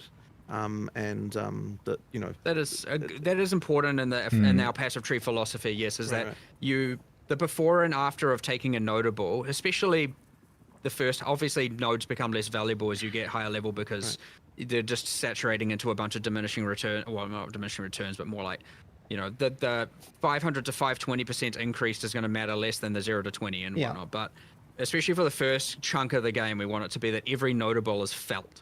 Like you're like, I definitely now can feel the difference. And I would say, a lot don't hit that mark. Some do, some don't. But yeah, we've been trying new things there. So yeah, bit of a pivot. Yeah. So the next question, I want to talk a little bit about the fact that you have only done like the crazy large changes between seasons, and you talked a little bit about that. You felt forced to treat the game like it was released. Are you still happy with doing only large balance changes between patches, or is that something you would maybe revisit with something like every 2 weeks, especially with like a warning period, like changes are coming in 4 days? It's hard, but I don't think that you can just nerf people in the middle of a league no matter what. Like we get highly punished for that. Yeah, you sure and can't. Look, I mean, people are going to be unhappy about nerfs whenever we do them, as you know, like as we can see. But like it is actually strictly worse if you get nerfed while you're playing the game. Now we're in a position now where because things like are probably possibly undertuned, that we can just do mid-league buffs, and so that means you'll see way more patch changes happening now because like it's okay to do major buffs during the middle of a league, which we just can't do. Yeah, which we're doing now. I generated a relatively large list yesterday. Which I know we have that whole philosophical discussion earlier about player power. Well, like there are many builds, many skills that are underneath because obviously otherwise I wouldn't be have spent a good chunk of the day going through and assessing what needs to be increased, right? So like I don't want it to take as like I don't want people to take away from that as being like no, we're happy with the current balance. Like obviously not. We're still going to make changes. We're still going through everything and we'll get to that sweet spot for sure, but like I mean it's going to end up feeling like a season of buffs this time, and the reason why it'll feel that way is because like the medicine has gone down now we can start on all of the actual like all of the positive buff parts. And so it's like the last season we just weren't even in a situation where we could even do that, right? Because it's like you already had I don't know. We genuinely tried to. We genuinely tried to. We had this plan of like bring all the top end outliers down and then make sure everything is feeling good in the middle. And we started with the bringing outliers down and then all of a sudden, and this is why the patch notes were so late, we were like, maybe look at balance before you release. We're like running out of time here. Like we thought we could get through more of the balance and start bringing more things up. We didn't get to do all that we had hoped to do. The minion but, like, stuff by they that could have point, at least it's kind of too late, and so like we're going in, and then now our idea time. here is like we thought we were. Like literally up until the last minute, we're like, okay, we're gonna keep going. Right, let's start buffing. Let's look at weak things, and like it just ended up being too time consuming. And so the answer here is now though is like, well, let's just keep going. And so obviously the first few days is really like looking at all the player feedback and going, what are the biggest problems, right? And this is where you get the Act 3 changes, you get the minion builds, you get the big things. And we are trying to address all of that. And I understand just game-wide balance is a big thing. But now it's just going to be like, all right, this skill. Like, let's go. What are we changing? Going through literally every single one on every single skill tree and every single reservation. And then we're going to go, okay, well, and they're flopping a bit too hard, I think. Blood Mage and I hate minions myself as well, sitting there at 0.1% played. Okay, well, clearly not doing well enough. Let's target that and just go on and just keep. We're just going to keep iterating through until we can get as far as we can, and maybe we catch everything, maybe we don't. But like the intention is to not stop just because the release day happened. Like we had a goal, we didn't achieve that goal, and so we just need to keep going. And do you have like a rough idea? Like you were saying you were working on a lot of things to be buffed. Do you have a rough idea on how early we could be seeing those already? Well, we'll be seeing them continuously. okay, so this was a 2 days. Yeah, exactly. Yeah, Okay, like this was a funny perfect. Should thing be well, because okay, like so, like one of the things I think that was majorly misinterpreted that things we're working on post was like this was the things we were working on that day. Like literally, that was that day's worth of work that we were talking about, and then the next day, it's like, well, now we're doing this Act 3 stuff, and like today we'll be doing a bunch of other stuff, and like, you know what I'm saying? It's like every day we're going to be like continuing to iterate and do stuff. It's like so the idea that someone's like, oh, they're not even acknowledging this thing. It's like, well, come on, we've literally had like that was one work day. You know, like there's more stuff coming, right? Like Which you know, we need to be more clear about. Sure. We'll try to be more specific about that. But yes, I mean, the one that I found the most funnier with that is it's like I'm like, okay, we're going to look into all this Act 3 stuff, but in the meantime, we'll just add some checkpoints. And it's like, the reason I put that in there is because like that's literally a thing we already noticed was bad, and it's like it's not like hurting anyone to add some more. So it's like the idea that we're like, oh, we're just going to solve the whole thing by adding checkpoints was like ridiculous. Like obviously that wasn't the case. It was just like, here's just a thing that I can just tell someone, hey, go do this while I'm looking at this. Where did they actually add like, checkpoints though? And so they I feel did like that, most of so them then already that'll go in existed. the next version. But you know, I have not noticed a like, single new the next, checkpoint like, in 4 campaign hours personally. after that, I'm like sitting there going I through don't know, it's areas also, and like, trying to kinda work hard out to, what's, you know, like what needs to improve about see them. all of them, I Yeah, guess. so checkpoints is kind of something I want to talk about with the large zones and stuff. And you posted, you made a post Before the yesterday bosses talking about mostly, that I guess. several Act 3 zones would be reduced in size. But as a core idea, is Path of Exile 2 being aimed more at like doing one long playthrough and finishing up one character rather than do like 5 to 10 characters and the people that are playing thousands of hours per year? I mean, I don't. That's once again, it's not like I'm not targeting one or the other. Like your second. I mean, like if you're doing multiple playthroughs, the game is a lot faster just due to the like items and stuff that you have. Like that is definitely the case.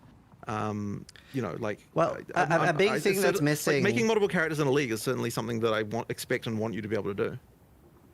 Well, a big thing that's missing comparatively to PoE 1 is our ability to speed ourselves up What are the numbers, right, on our second characters. In They are PoE 1, numbers you right have now? things like 70 step and stuff like that.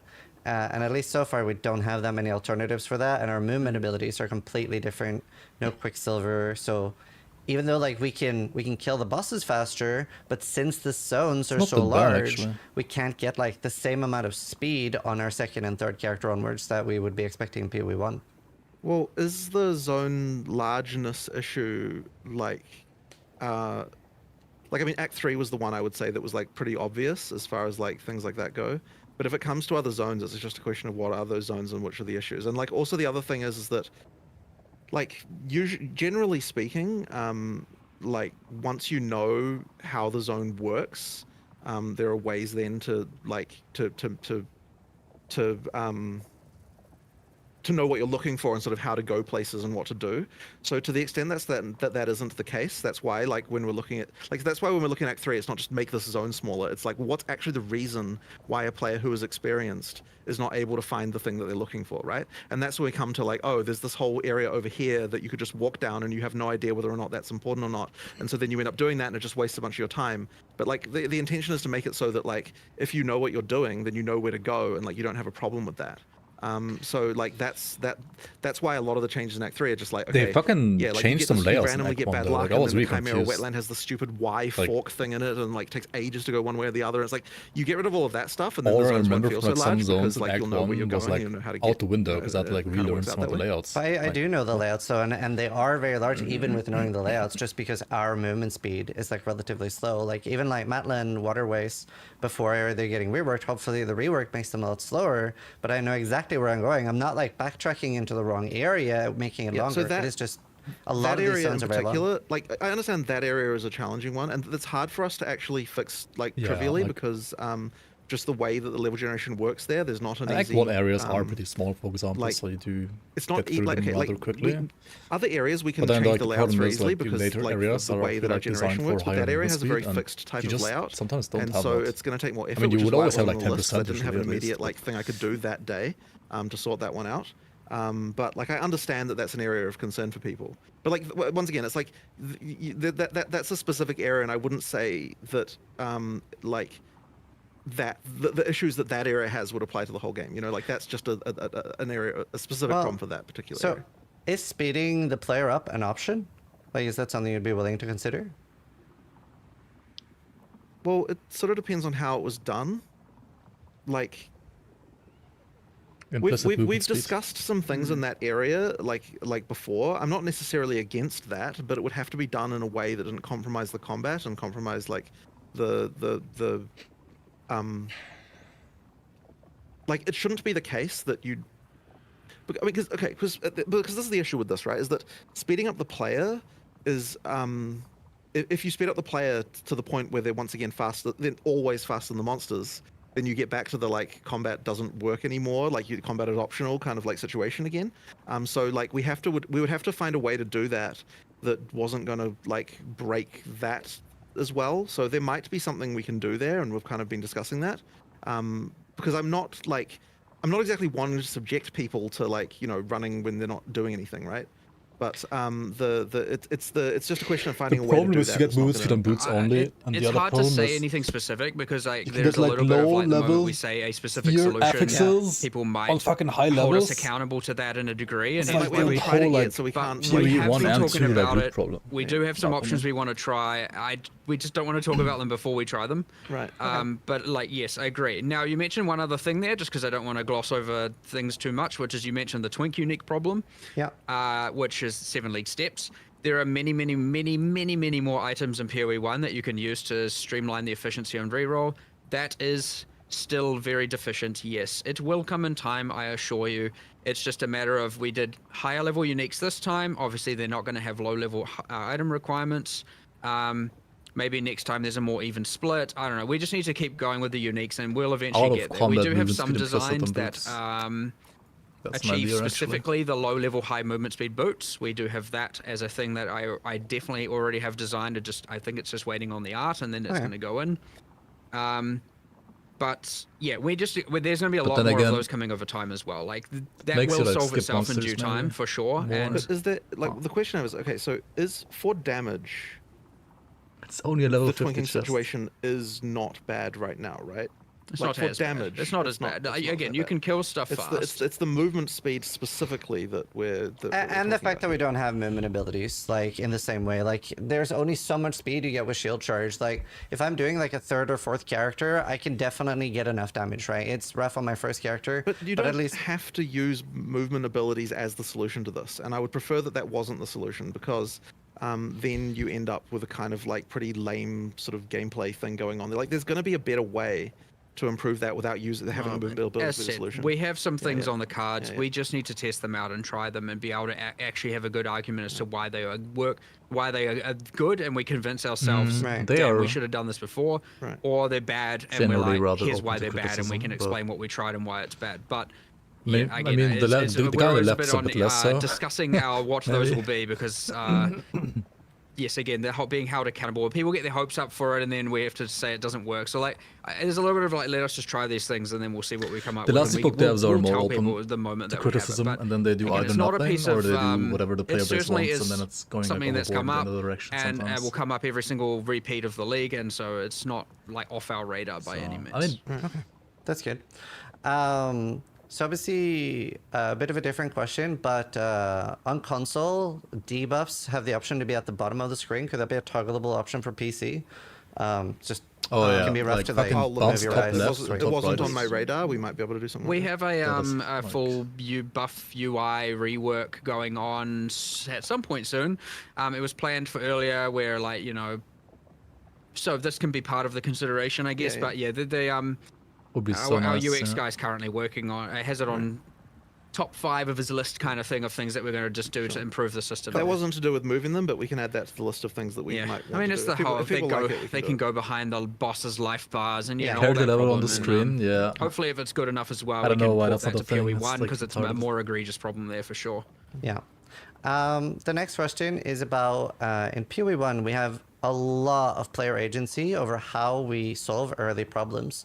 Like the skill tree has a lot of temporary fixes for a build early on, where if your gear isn't up to scratch, you can get 30 to like strength dex int, you can get leech, you can get resists, even like specific ones like fire, cold, lightning, etc. You can get very easy access to fixing mana and stuff like that. And a lot of things that are like temporary fixes that you later on fix with gear.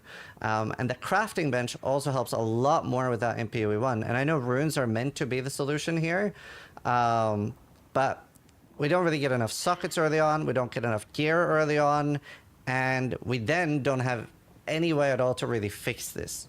So why is it that you're not getting enough sockets early on? Well, they're just not dropping. Even if you're checking the vendor, like I'm checking the vendor every time I level up, I'm disenchanting everything. I still don't get enough because the game is very difficult right now. So you try to keep getting gear upgrades. There is not enough loot. There is a lot of people complaining about not enough drops. I don't get the same experience of not getting enough socketables personally. Like, I would say that probably 80% of the gear I'd be wearing pretty much through the whole campaign would have sockets like in there. So like if that's the case, I would say it's then, like there must be 60%. something I'm not understanding about like why that people But feeling that's that probably way. fine. 'Cause that's just like a totally different experience If from you're what I see, playing when I'm Sith playing Kitava myself. and get like Yeah, 5 I mean, million I would freebies, love to. The intention. Sorry, go on. The intention is that you use socketables to fix those problems, and it is fundamentally identical to the crafting bench as far as the resultant, like ability to fix issues on your character. Like there's nothing about the crafting bench that really changes anything that way, other than it's being less intuitive to use for new players. Well, it is so a lot really it's just to stronger. make. Well, there's the power. Yeah, there is the power. Well, okay, so sure, there's the Except within power, but speed, like then that's a exactly. different question again, right? Like if you're talking about fixing problems, then that just comes down to the values on the mods, and like what those should be. Which aren't necessarily right. Right, but the thing is that it's supposed to be that you're getting enough sockets to Also, be able to do that. he fucking And I mean, said I don't like even- he I didn't don't buy stuff play from the vendors, campaign but it just as a on current qualifying thing, patch, I don't and then buy he's saying sockables I from have the vendors to do that 80% thing. I know people do socketable that. items. But Like that's what? not a thing that I'm doing. I mean, I might do it like if I've got like like a stack of 9 shards and I'm like, okay, I want a socket right now. I might like do that, but generally speaking, that's not what I'm doing. So like, there's clearly some disconnect here, as far as like what the amount of loot that you're getting versus what I'm seeing, I suppose. So like, I guess I just need to understand why. Like, why does it feel so different for It different might be people? quite. It might have a relatively high swinginess or something that we need to find a way, like adding more. Like I know something that was suggested was adding more artificers orbs to fixed quest rewards through Yeah. the game to Stuff like minimize that the would work RNG for sure. outcome. Right. Because we That added those quite late. We didn't end up putting them in It's any. true. So that's something that we could definitely do, which would mean you just get more of them during campaign, a bit and more I'd be totally open consistency. to that. Like, that's totally reasonable. A second thing I'd like to do soon is explore. I mean, sort of unrelated, but is that well, casters don't have their weapon crafting bench. And we do because- need to. and We so do we need. want to We add do need to sockets fix. caster We have to add weapons. sockets to caster weapons. That needs to come as well.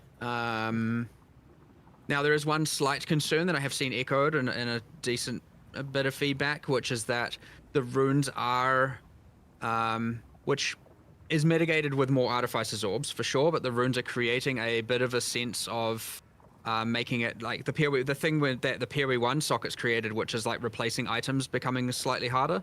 Yep. So there's a little bit of just making sure we're careful about that as well. But being able to have more artificer's orbs and thus socket more gear will mitigate that, That's so that true. when you get You your need upgrade, more you're able orbs to add a socket so to that you it. can change But I would say that items it's more definitely the freely. hard-coded drops that would be the thing that, because if it's not happening to everyone, then it is a thing that will. Yeah, I think it's fine if they add But yeah, the more caster artificial weapons orbs getting to rune like quest sockets rewards. and rune Like obviously that would be runes totally for them. fine. And adding more deterministic quest rewards. artificers orbs Just to do the that and campaign that's is fine, I think. certainly two things on my immediate radar to help at And then least do the mitigate same some with of like. this.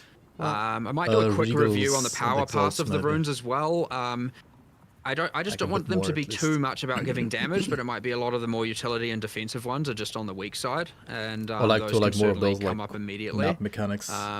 Well, the problem that you have once again is that, like, so I sort of mentioned this earlier, but if the tools that you have are too powerful, then the people who know to use them are benefited to a larger degree compared to the people who don't. And what you're doing there is then you end up in a situation where content will, be like, it's just a new player goes into this and it's like, well, I didn't know about this, and then like you get screwed over. And so like things like even nodes on the passive tree can be this way, where it's like, okay, well, you had to know to pick this, and if you didn't know to do that, then you're screwed, right? Like that's the kind of thing that's like a bit of a problem. And so that we just have to be really careful about that. And like that's actually one of the reasons, by the way, why looks lesser annoyed. I think it's like runes his resting exist, bitch because face. I don't know. If before, if you knew to put a Maybe he's always lightning annoyed. damage rune in your weapon, then you would just like completely like ridiculous compared to anyone who didn't know that. And so it's like you've got like it shouldn't be that just a single like there's a tool like that which you just with knowledge alone it's like you're completely like I don't understand you're this, completely like, overpowered compared to other people. you know the So you just game have to be, like, we well, just have to be so really now the careful game to- is easier with for that you. stuff. Like, isn't that how every game works? Oh, no, you go on. It's just important to make sure that the solutions are very front-facing, because that passive Like, tree you can't stuff, eliminate that. you know, in PoE 1, sure, I agreed. And it seems obvious to a bunch of people, but then also there's two problems going on there in the PoE 1, which is you can to a certain degree by like not giving because us it's like here are the things you must know before you start playing. like to PoE have a 1 good has time. stuff like the Act And I know 3 that's like one secret small shop piece where of you can that like puzzle, buy every single or that skill gem and problem. stuff like that, right? And the second thing is in looking at PoE 1 Stuff for like the that, crafting obviously, bench is that the crafting bench is in your hideout and Doesn't exist in PoE 2, not in that's any probably town, good. which I agree is a downside. Ideally, it would be more in your face. And so like a lot of people just forget to use it and forget that it exists. And that is a thing where, like, again, if you know, you know, and you have a good time, and if you don't know, you don't know, and you like Press 1 to suffering. So replace whatever the Jonathan with solutions Mark. end up being, we definitely need to make sure are like very front facing in your face and are like, here's clearly the very intuitive way to solve these problems.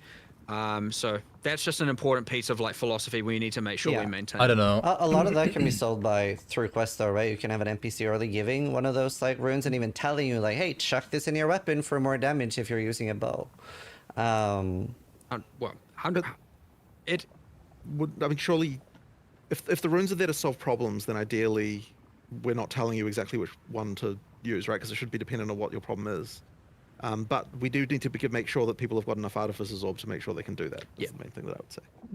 Yeah. But you were talking about the problem that you're rewarded for knowledge, which I don't think necessarily is a bad thing. I think that is a good thing. No, you 100% Mm. should be rewarded for knowledge. The question is, was the degree of the reward? Because if it is as high as like the point where, you know, just knowing this makes like doubles your DPS, then Jamala that made some means streamers that, delete characters. You know, yeah, like the way it means that the Jamala balance was has pretty to fucking be hard, I have to say. Like, harder than 0.1. like surely like monsters would have to At be least, harder like, if day that one. was the case. And so it's like I don't think Or that day can two- be day something two that when like we don't played want to have to make the monsters Jamala. harder. So therefore, like we have to just be a little bit careful about that. There's a that fine stuff. line there for sure. Right. But yeah, there's some improvements around here to be made, and there's some good takeaways from that anyway, right? Like Yeah, the it's a good, determinism it's an easy for boss, sure. but And I think it's I also was a matter of playing like, Spear I think Hunters. there I didn't is have any DPS. a Like, guaranteed my best rune DPS from was single target was Ogum Village. Maybe spear that's attack, too speed late. attack.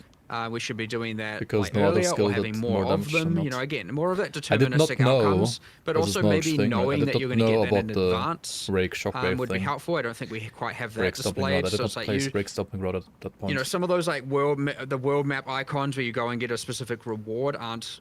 It's not necessarily Yeah. explaining to the user what they're going to get, and so they might just be like, it's just another one of those. I don't need another I don't know, tier 4 like skill I gem, tried like but all they the don't. spear That's because skills, maybe they think at it's least that. melee So yeah, ones. bit of information And they were all, improvements and a bit of just like some power Garbaggio. adjustments, some more determinism, especially with Artificer's Orbs. I actually 100% agree with that. I think if we hadn't have added that system so late into the development, we would have actually Whatever the put spears that when you have more bows, let throughout them stay there. 100% anyway, Because so I want we to should play just the do new it now. thing.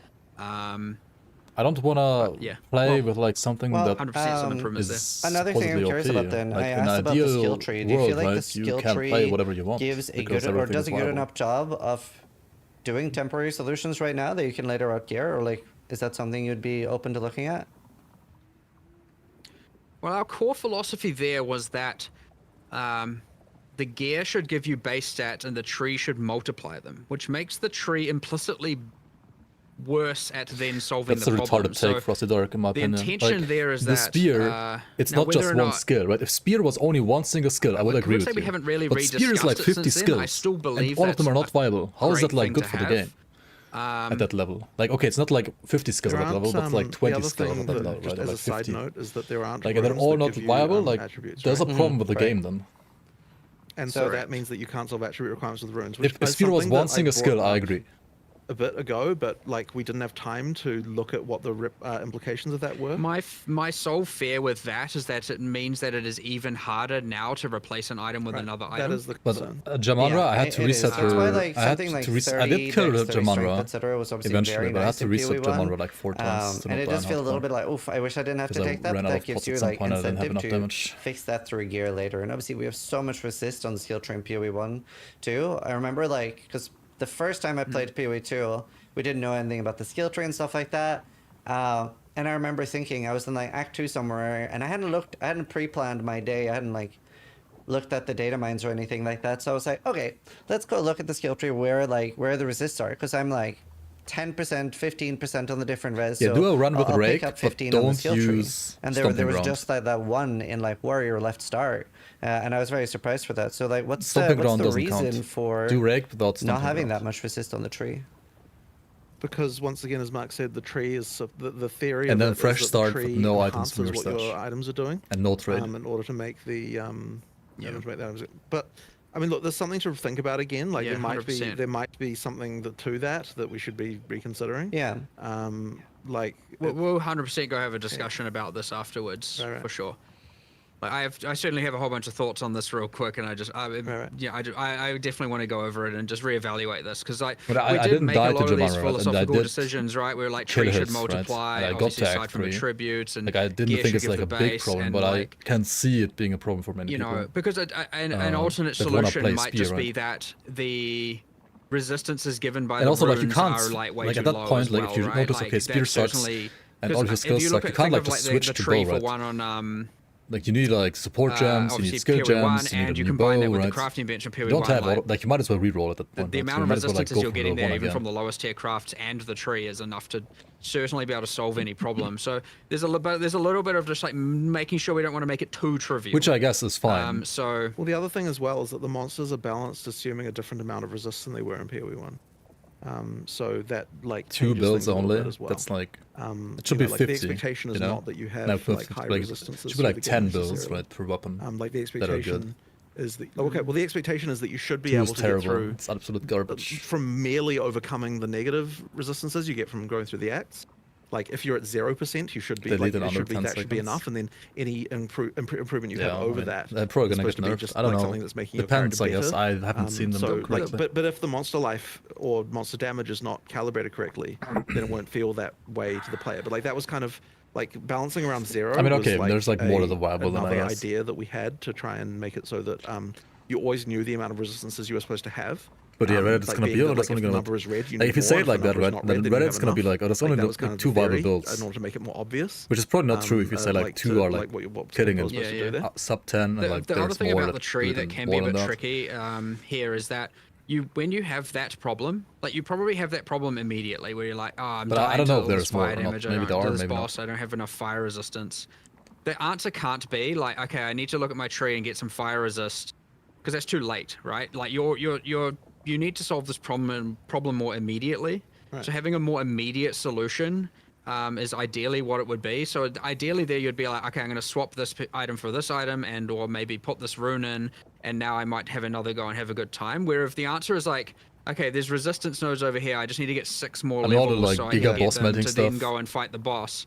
Like, It I doesn't understand have there's a to be level upping of like, SSF. obviously they're good I at don't think so. forward-thinking Like, that problem should not be solving, but upping like when you're SSF like in a in the way. moment and you're like, damn, I'm struggling right now. What am I going to do right now? It needs to be a more immediate solution. Any That's game why that's not that's where balanced for the passive SSF, tree solves it I in don't one know. regard but doesn't solve it in another regard, and it's important that yes, the runes are there to solve that problem and certain items are there. And sure, it's easy to, it is not necessarily incorrect to say that hasn't, those tools aren't I feel like many as people, readily if they available as they start should be. like Yeah. early into a game, Yeah, I also think part of it is that we're even definitely if they're not playing dropping trade, enough they're gear. more or less Like like the playing state SSF, of my right? So they will always have gear, a shit it's experience quite if they're rough. Like experiencing a lot of like, the if they're things I found expecting throughout an the campaign experience ends that up being 1 or 2 is stat viable items. for SSF. If that. But isn't that just the? But like, okay, but this is the thing I would say about that is like, okay, when you're saying your gear isn't good enough, you're also just saying the monsters are too powerful. Like it can just be the monsters. Like I don't think that it needs, like, there's an element here of like you might just be conditioned to wearing rares in every slot all the time, which doesn't have to be the case. Well, The gear power is entirely relative to monster power. So if you're saying your gear isn't good enough, it doesn't have to be the gear needs to get better. It can just be that the monsters are too hard. Sure, if you're talking about also like damage and like I said speed, but okay, can you give me an idea then? But when that's do you important think though, because one of the things that Who's the Forge PoE Master? one of the things that PoE 2 has gotten us. The is guy in that, Act 3 in the Forge, you're like not if just it's the lava saturating stuff. on rares like halfway through Act 1 anymore. Like you actually do, and what Yeah, that actually means I is had that to reset you have them 2 situations times. where you change from a rare to a magic in some I cases. was- You're like changing around your gear through the I had to campaign. reset- no, and it there was results one in time at way least, I had to more reset like them. gear upgrades as you go through the campaign. I Like was there's way more often. barely able because, to kill him you'll downgrade to a blue, but then you'll find my a second but or then you'll third find try. I a had to reset regal them and at you'll least once. upgrade it, and then you'll add some more mods and so on. And like you're just the But yeah, you amount need of more gear to adjust. changes that are happening That's through the just how it is. campaign is very, very high. And so if we just dropped more gear, then we would lose out on that. And whereas if we lower monster power, then you're improving the like we wouldn't need to do that.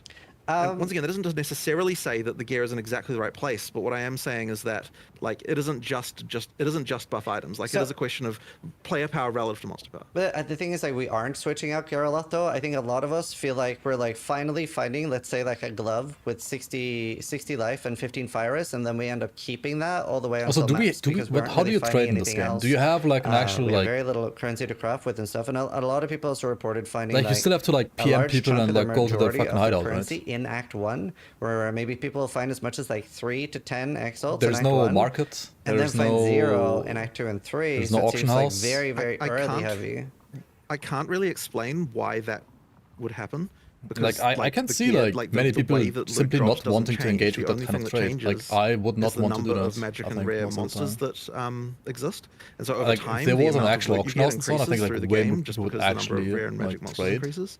And due to the way the currency So drops I work can see in like many people like PoE, being frustrated too, because the more of those you get, yeah, the more they rare don't currency you'll try, get, which they means don't want that, to like, trade, and then it just they feels like you get more currency. well, So like that isn't they a die or they have no phenomenon that damage I and they just understand quit for the sure. game. Like you should be getting more currency as you go through the acts for sure. True currency does have an that auction is house as far now, as yeah. I'm True. concerned. Several times Yeah. I've been joking about making new characters to farm currency, and a lot of people like said they agreed. So Thankfully, we can relatively easily, if we need to, pretty much after this, add some logging for that and go and see what's Right. actually happening. Because But that is unusual. Like I can't explain why that would be the case. I concur. There is, Right. there Yeah, Act isn't, 1 it drops shouldn't more work that exalts way. It than all shouldn't the be other that way. acts. So if that is the case, which That's how it isn't is. necessarily true, but it could be. We're never going to Like, rule at out least any more than Act 2 bug and or 3. unintended Well, thing. you where we have can, some other like get some logging for that skating at some relatively point, like fast and just get the dropping, check the like data kicking and in a actually bit, see what's but- happening. But I also do want to understand why some people feel like they get a lot of currency and others don't. Like I don't. Once again, I just don't understand. You get what could be currency in the Act 1, and responsible then for that. 2 and 3 has 0 currency. Because like you 0, know, yeah. It's like You get like 1 exalt, maybe I wouldn't then say Act that 2 and I 3 wouldn't say combined, that every that's it. time I want 6 And mods I all can get them. But I regals would you say get that are like I'm from using disenchanting exalts like yellows. all through the campaign. I'm using regals all through the campaign. I'm like rolling like from up from whites to rares like pretty continuously as you're going through. So like there's something odd How can about he say that I need he's to understand. experiencing this? yeah, I mean, when he even, literally said like, I'd earlier say he has myself, never I done a got single very, campaign like, playthrough on the few current regals and patch. stuff Like, to use. Like definitely was not he's just on the shooting rich himself end in his during the foot all the campaign. time. Well, how many is a what's few? he saying, man? I'd say through the campaign I dropped probably 4 regals. Well, hang on, but we're not talking about dropping only. We're talking about disenchanting too, right? So because of crafting being so RNG, I will generally have opted in. I've tried both, obviously, between like disenchanting, but I find that I benefit more from gambling than from actually trying to crafting. My experience with crafting is picking Well, up if every you're- blue, looking for 1 stat, regaling, and then that missing and the item not being usable. So If you're not disenchanting rares, then you certainly won't get a lot of regals. Like sure, that but is I've the tried case. both. Right. No, you get more than 4. I You drop can't 4, say sure, much as to maybe, that, but like you get that more than is that The for reason you don't have disenchanting. regals if There's- you're there's definitely- if you know You have like, to disenchant that is all. where like the primary source of regals through the campaign would be disenchanting. Like that isn't to say that Yeah, weird I would gambling say isn't it's better, about maybe it is, like but You know, like that it does explain that particular one currency item. At the end of like It's also 3 quite hours, few I had, alchemies like and around stuff as well. 10. If like with Yeah, disenchanting. alchemies are on kind top of not really intended to be that common anymore because the intended way to go through to rare Nexus is is more via talking about drop zone, more and via they didn't say regaling. the number, but like So disenchanted like on top because they alchemies are probably like didn't track relative, it. like the alchemies are the kind of like, oh awesome, I got an alchemy. That's like a kind of that's the uncommon thing that you do occasionally, not the like kind of common workaday crafting that you're doing all the time. So like it should be that the regals are the primary source of crafted rares.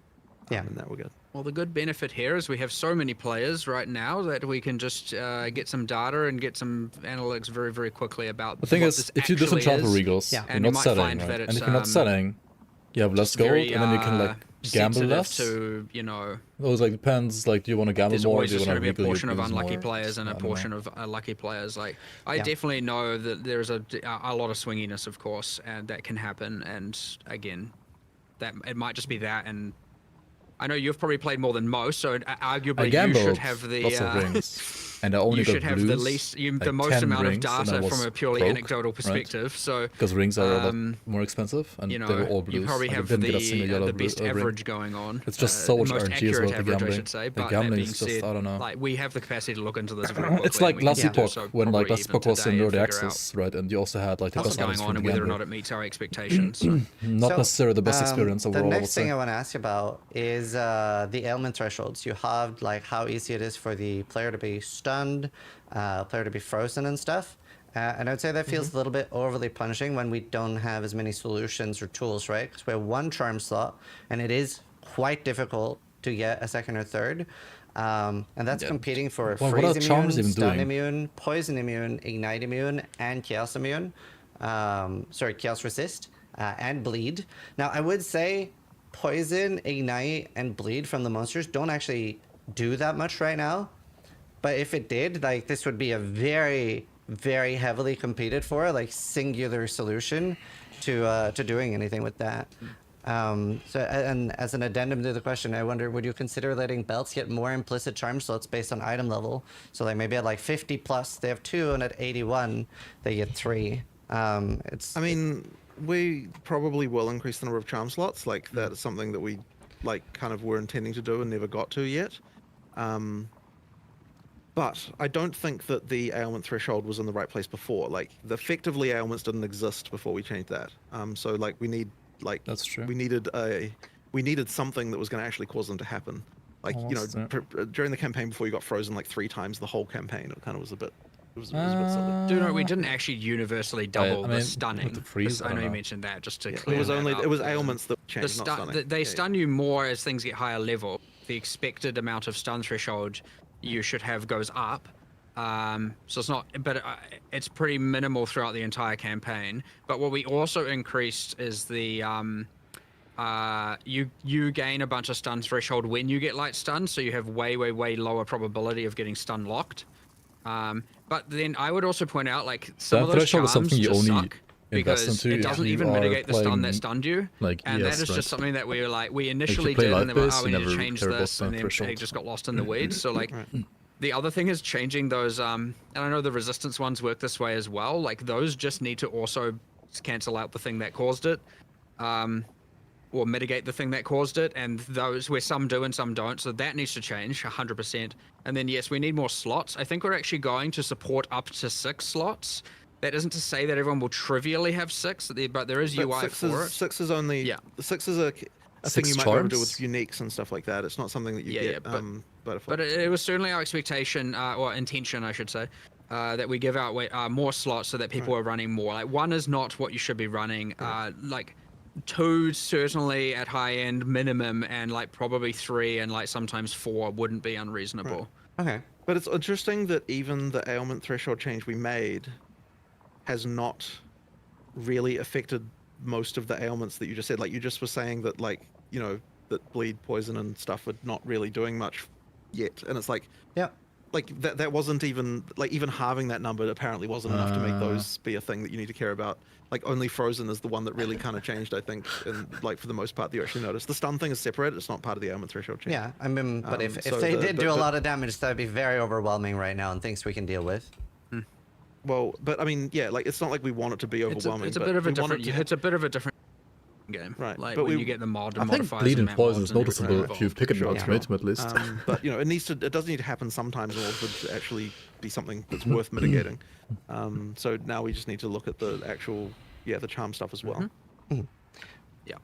And do you think the implicit will be tied to item level at all? So it'll be something that you don't necessarily have to do a crazy investment or I a path don't, on the tree? I don't know what the answer to that is. I have Okay. to think about how we want to introduce that.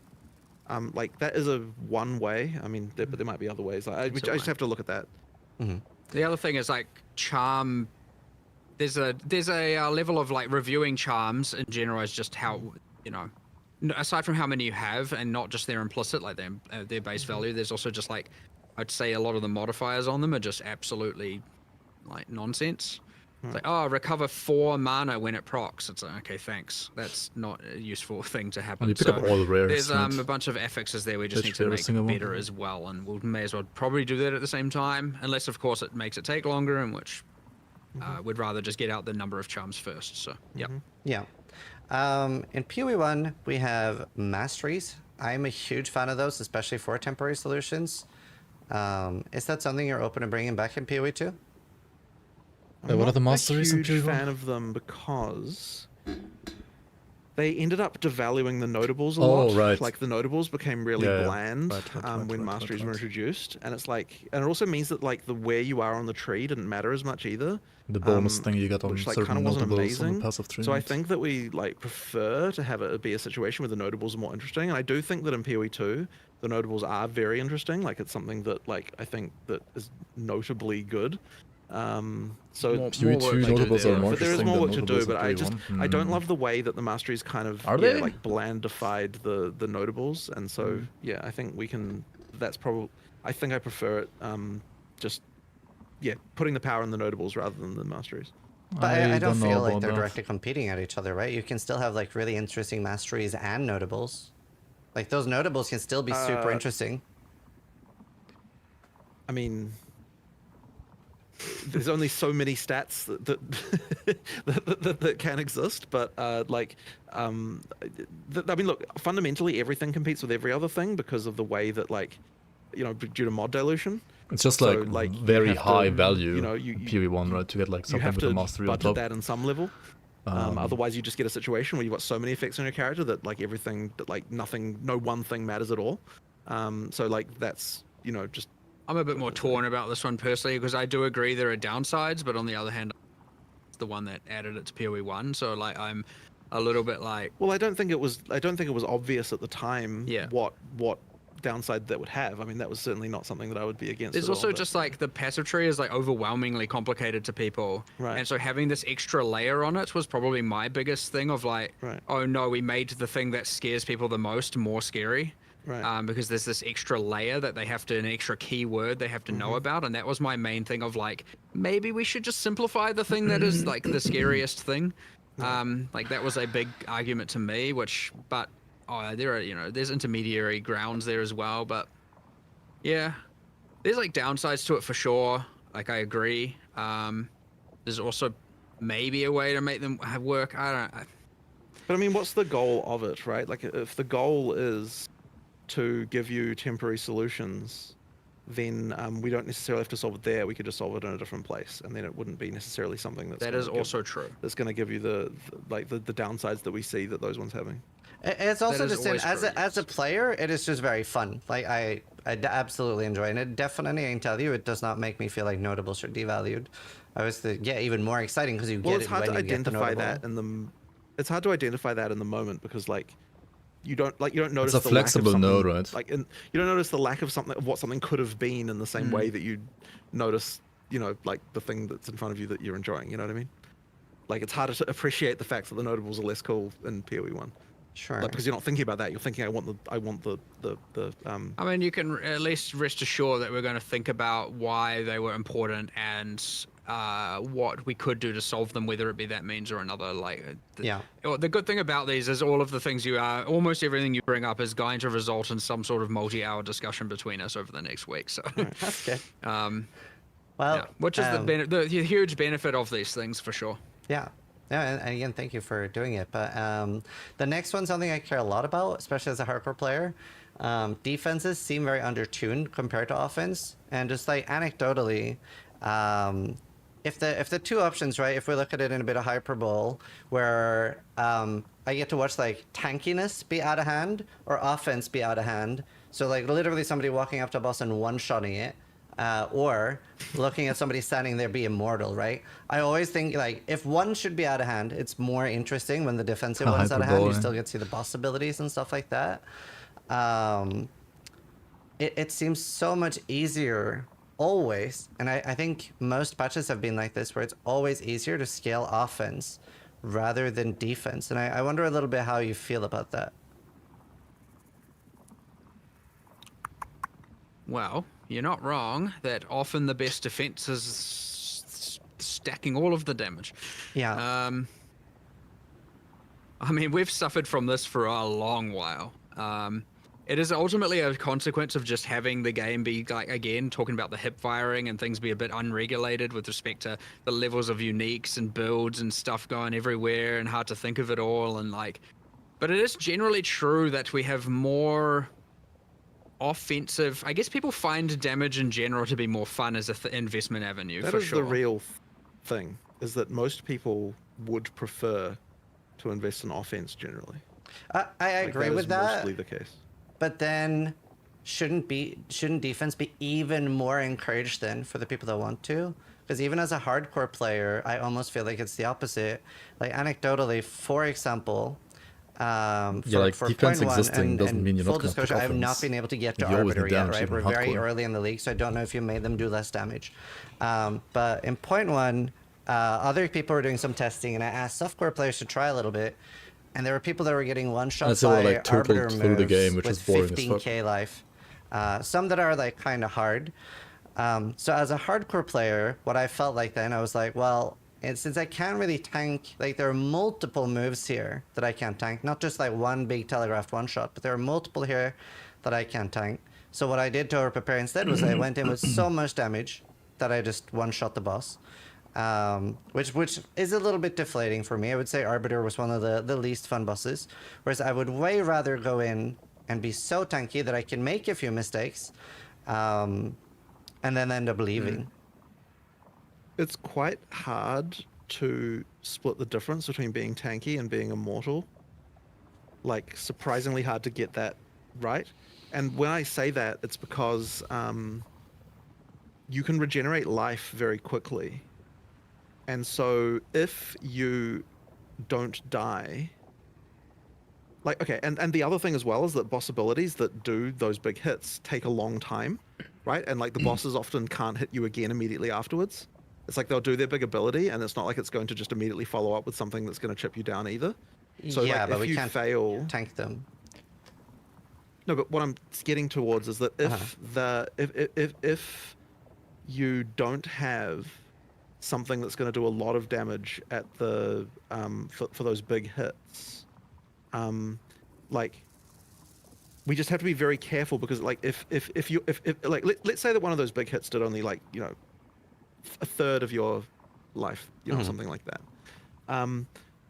I don't think that then the boss would ever be able to kill you ever, because it would have to effectively be able to do three of those, like of those things before you can regenerate them. So what you're really asking for, and this is something we discussed a lot in the past, by the way, what you're asking for is for a more attrition-based gameplay style, like a more MMO style like thing. So yeah, and what you're really saying then is that you want flasks to do way less regeneration, and you want regeneration to be controlled way more in general, and then have a more attrition-based gameplay style.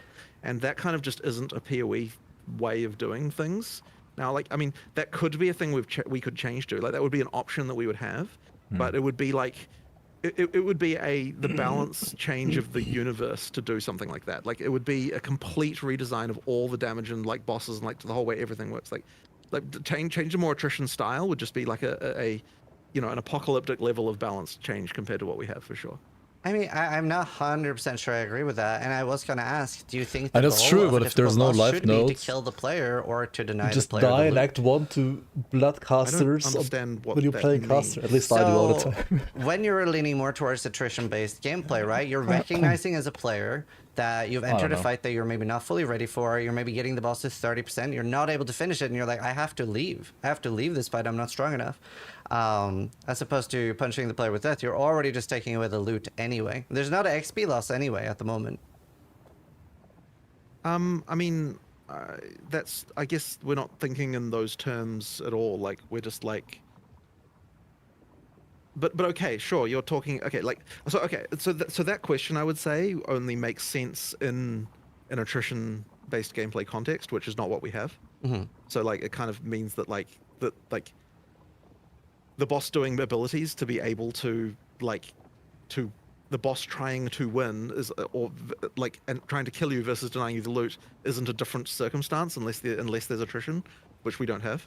So like, you know, it's so what I'm saying is, so what are you not agreeing with then about? Well, I think you do have attrition-based combat on a lot of bosses, right? Because there are many of the like campaign bosses that don't necessarily have one-shots. But even just on like as a Viper, as an example, right? I was having a like quite long fight because I wasn't particularly powerful at Viper. So I think I had to reset 7 Viper times was just bugged without out it for me. It killing was me. crazy. But 7 times before I was able to actually kill Viper on my build because I was running out of flasks. And you don't have a good way to regen them during the fight. So I'm not when I'm talking about attrition gameplay, I'm not talking about that. I'm talking about attrition in the sense that your life pool is something that goes down over long periods of time rather than something that moves around. Well, it effectively is through the flask, right? Well, yes. I was no longer able to recover. So yes, to the extent that we have attrition-based gameplay, the attrition is through the flask. You are correct. Like, attrition via flask is what we have. So what I'm saying though there. Maybe it's better later. I don't know.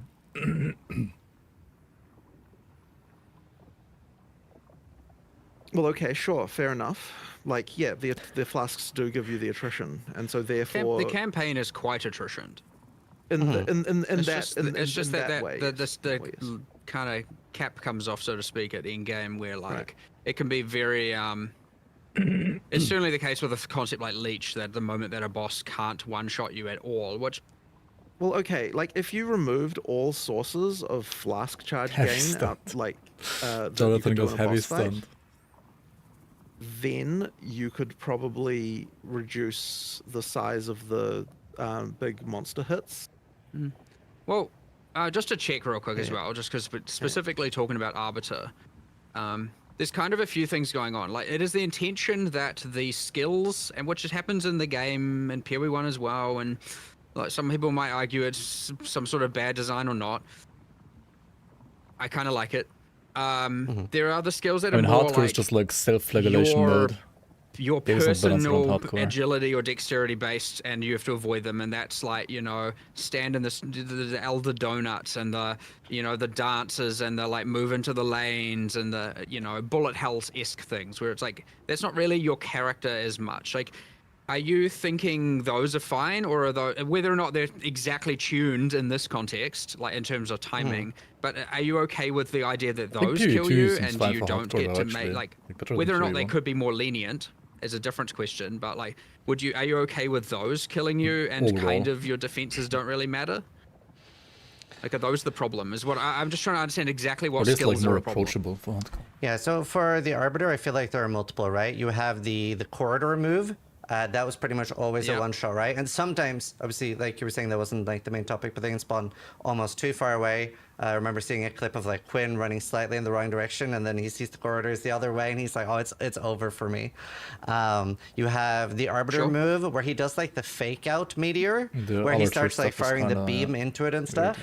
I guess the way, like, as a player, I would want defense to be is the more I invest into defense, the larger my room for error should be, which is where I'm feeling there's a big disjoint now, right? Where it just isn't, and then I'm entirely incentivized to go full offense because I'm still having enough defense that those mid-range hits and small hits, they're still not one-shotting me. So all I need to be able to do is tank them, and then I just don't have an option for huge one-shots at all. Okay, so yeah, I understand the point of view from that one. The main thing is just we're going to have to be really careful with the balance to make sure that it isn't now just like, you know, 20% of investment of the way there. Now you don't get one shot by them, so you just hold down, you know, whatever button on the boss or whatever, and now you're leeching permanently and you're fine. That's the concern. So like, if it is a like universal, okay, like for example, would it be okay that, I mean, look, the corridor, let's use that as the example. So the corridor obviously has some like, okay, it's too hard to get. We need to probably improve the way the lanes spawn such that you don't get into that situation where like this is literally impossible for me to run there unless I have X or Y. There is the thing where like, okay, for example, if like life regen wasn't regulated, like, do you really think any player in the game, like this is, I'm not saying this is wrong or right, should just be able to AFK in that? I'm just curious. Yeah, so definitely I prefer that over watching people one-shot bosses. 100%. With enough investment. Well, no, we won't disagree, but just like, I'm they just actually curious, do you very high actually think damage? it should be okay? So they able to... one-shot if you're like... Yeah, I'm not entirely against something just being a straight-up one-shot. Like failing the memory game, for example, in PoE1. Like, I'm not inherently against that.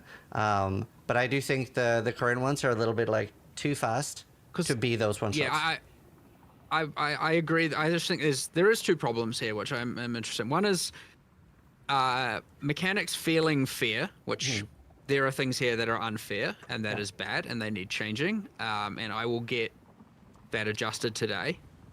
And I'll get that on live as soon as I can, which might even also be today. The other thing would be that the bigger thing, which is that investing in defense is not allowing you to mitigate it. It's like, so different from the corridor skill. There's just like whether or not investing in defense enough, it gives you enough defense against things in general, against the bosses, which maybe isn't the case. It might be that yes, you investing in defense needs to be more advantageous right now for sure. I would and adjust like, it today. Don't get me wrong. There's nothing more, and I've spoken about this before in the past. There's nothing more demoralizing than putting, you know, hundreds of hours into a boss and then it's just like deleted, and it's like, oh great, that was. But it's also demoralizing to just watch someone sit there and face tank it and just attack it with no, like, not even having to move. Like, that's also especially without the gear. Like, it's kind of it's almost a bit ridiculous to discuss like which of these two horrible outcomes is better.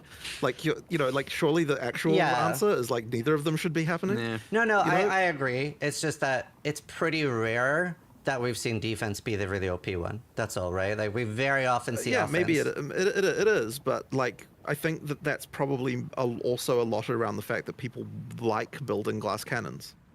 Like, that is a thing people just like doing. And so, like, the amount of incentivization, and so then there's the issue of like, well, I mean, let me put it this way. Even if right now, and I don't know whether this is the case or not, like, it probably isn't, but even if defense was overtuned compared to damage, I think that you're still not going to incentivize people to do that until you get to the point where they're immortal.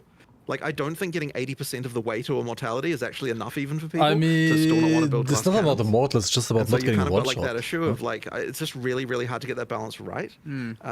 So the... What? Like, and that isn't to say that we won't try, but I'm just saying that, like, it is people... The only build where you might want to be immortal is like when you're playing some Thorns, memes build, immortality right? or insta-killing bosses is right. So, like, you know... that people probably concentrate on the damage more. Yeah, especially, I mean, we have a bigger problem, especially with just in general, just thinking about it, like, damage also now resulting in crowd control amplifies the problem even further. Yeah. Because that, having the boss be heavy stunned and or frozen or whatever, like, majority of the fight is just even more of a reason to just go ballistic on damage. Yeah, there are problems here, 100%. I'm just thinking of random other things that... Well, yeah, I have other questions about defense as well. So armor break, I would say, like, effectively disables armor, right, as a defense for hardcore. It's sort of like, when it comes around, it kind of like shuts down your main form of defense. You're feeling like very tanky if you do invest into armor. Well, ideally, I do still armor needs a buff. But I guess the problem I have with Armor Break and Fizz Overwhelm in PoE1 is that it's just so crazy to me to have something effectively shut down your defense from time to time. So yeah, are you happy with armor break and fist overwhelm being in the game? Well, in PoE 2 context, I am not happy with the current state of monster armor break. No, it is also on my change today list. Today. So I need to. There's a few things. It was meant to be that they're breaking flat amounts of armor, and that isn't. So if the more you stack, the less significant the armor break becomes from the enemy. I suspect there might be some sources of percentage based in there, which are just like, it disincentivizes. I mean, it just means that the more you have, the more you're relying on armor, the more punish it's going to be. So yeah. I just need to do a quick audit. There's not that many sources, thankfully, so it won't take long, and I just need to make sure that it's working.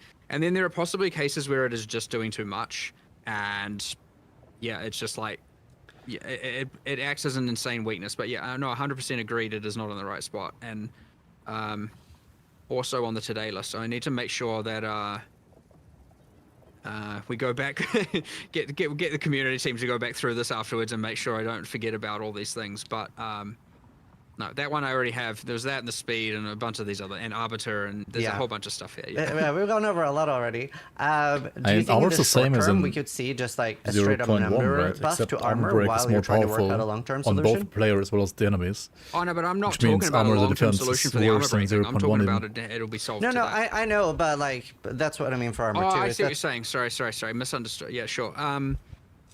I mean, armor break for players needed a in buff order because it was like not really worth In doing order that to much change stuff, like- armor, we'd need to be able to understand why it's bad. And I don't think just changing the number right now is right for that. Okay, that's fair. Like, I don't think we've fully understood We the did issue a there. few things. Like there was some overwhelm on some bosses, and we removed it. And there was, there were too as many skills converting too much into element. And I think we pushed back a lot of that. So like, it obviously makes the armor more effective against those abilities, and like there's a lot more of that we probably need to reevaluate as well, just across the board. Yeah. But that stuff's really fast to change. Ours is As for definitely just a noticeable and global good- and number good change. shift. But that's an example right there of why Like just changing the 100%. number wouldn't have even helped, right? Like, if the problem is elemental damage, Like when then I making play a armor caster, stronger I want wouldn't have to done equip a anything for full that. So, armor like, chest, because it's so otherwise I important just to die. understand the reason before we just make changes. Obviously, the danger there by moving more fizz is it then makes it worse for non-armor builds as well, but that increases the power of armor differential to the others, and so there's, you know, you've got to be careful with that. Yeah. But well, maybe. Because Maybe there's something we can do more imminently. Anecdotally, I would definitely love more access to different forms of defense, and I know that is definitely an EA problem where just not everything is in yet. But just to like anecdotally run you through my experience, I am a Smith of Kitava, so I have like the shared res and the shared max res. So I'm 89, 90, 90. And for a long time I was like 85, 86, 87, so very high alley res. And on top of that, I was wearing a Which cloak means, of... yes, currently moving more into fizz is probably going to be to your detriment. Yeah, sure. But even with that, and a Cloak of Flames, and I can't remember the name, Hollow something, but there's the unique helmet with like 15% fizz reduction. Even with all of that mitigation, I was like, at the start of today's stream, I was very rough until I got my 4th lab, that I was able to like improve it a little bit, but it felt a little bit weird to me as a player that I've like, my entire ascendancy was defense based. I picked up every defense I could on the tree, and I was trying so hard to get really good gear too, and it was very rough on defense. Smith of Kitava is busted though, to be fair. It's just busted. I mean, for what I defense. immediately probably will do after is I'm just going to grab your character, put it locally, and then just kind of have a look at that. It's just so I can get a better exact understanding, but like, sure. I can give you a snapshot before I because now with regen it has been. We have it all. Don't worry. Perfect. We can take anyone's character from live and just play with it. It's not a. Perfect. Yeah. The regen did make a big difference, but I'm still seeing a lot of issues there. Another thing that has been brought up a lot, But like and Windows I thought was ES, a really like good point, was we see chaos damage Well, very early in level PoE 2. 50? In PoE 1, Like it was once your like maps? generally something we'd see a lot later. Like 4 maybe? Would you I be don't open know. to considering something like the Chaos Soul Core being a rune instead, something that we can like get early? It's definitely a big part of what makes Viper Yeah. so scary. Is it's almost impossible to get Chaos Res early on. But yeah.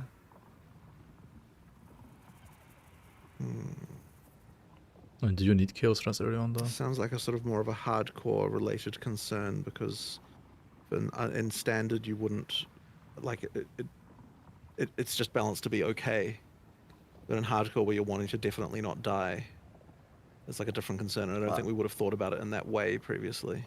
It is sort of a medium core chaos- concern, because like if you can't get past the boss, you are just stuck there.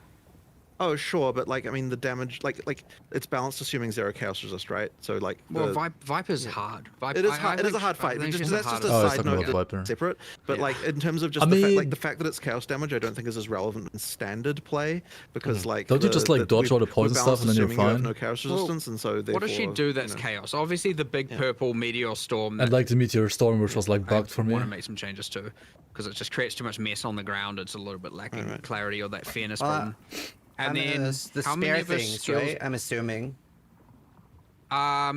So the way it works is, aside from poison itself dealing chaos damage, the only other things that are chaos damage are anything that is purple. Yeah.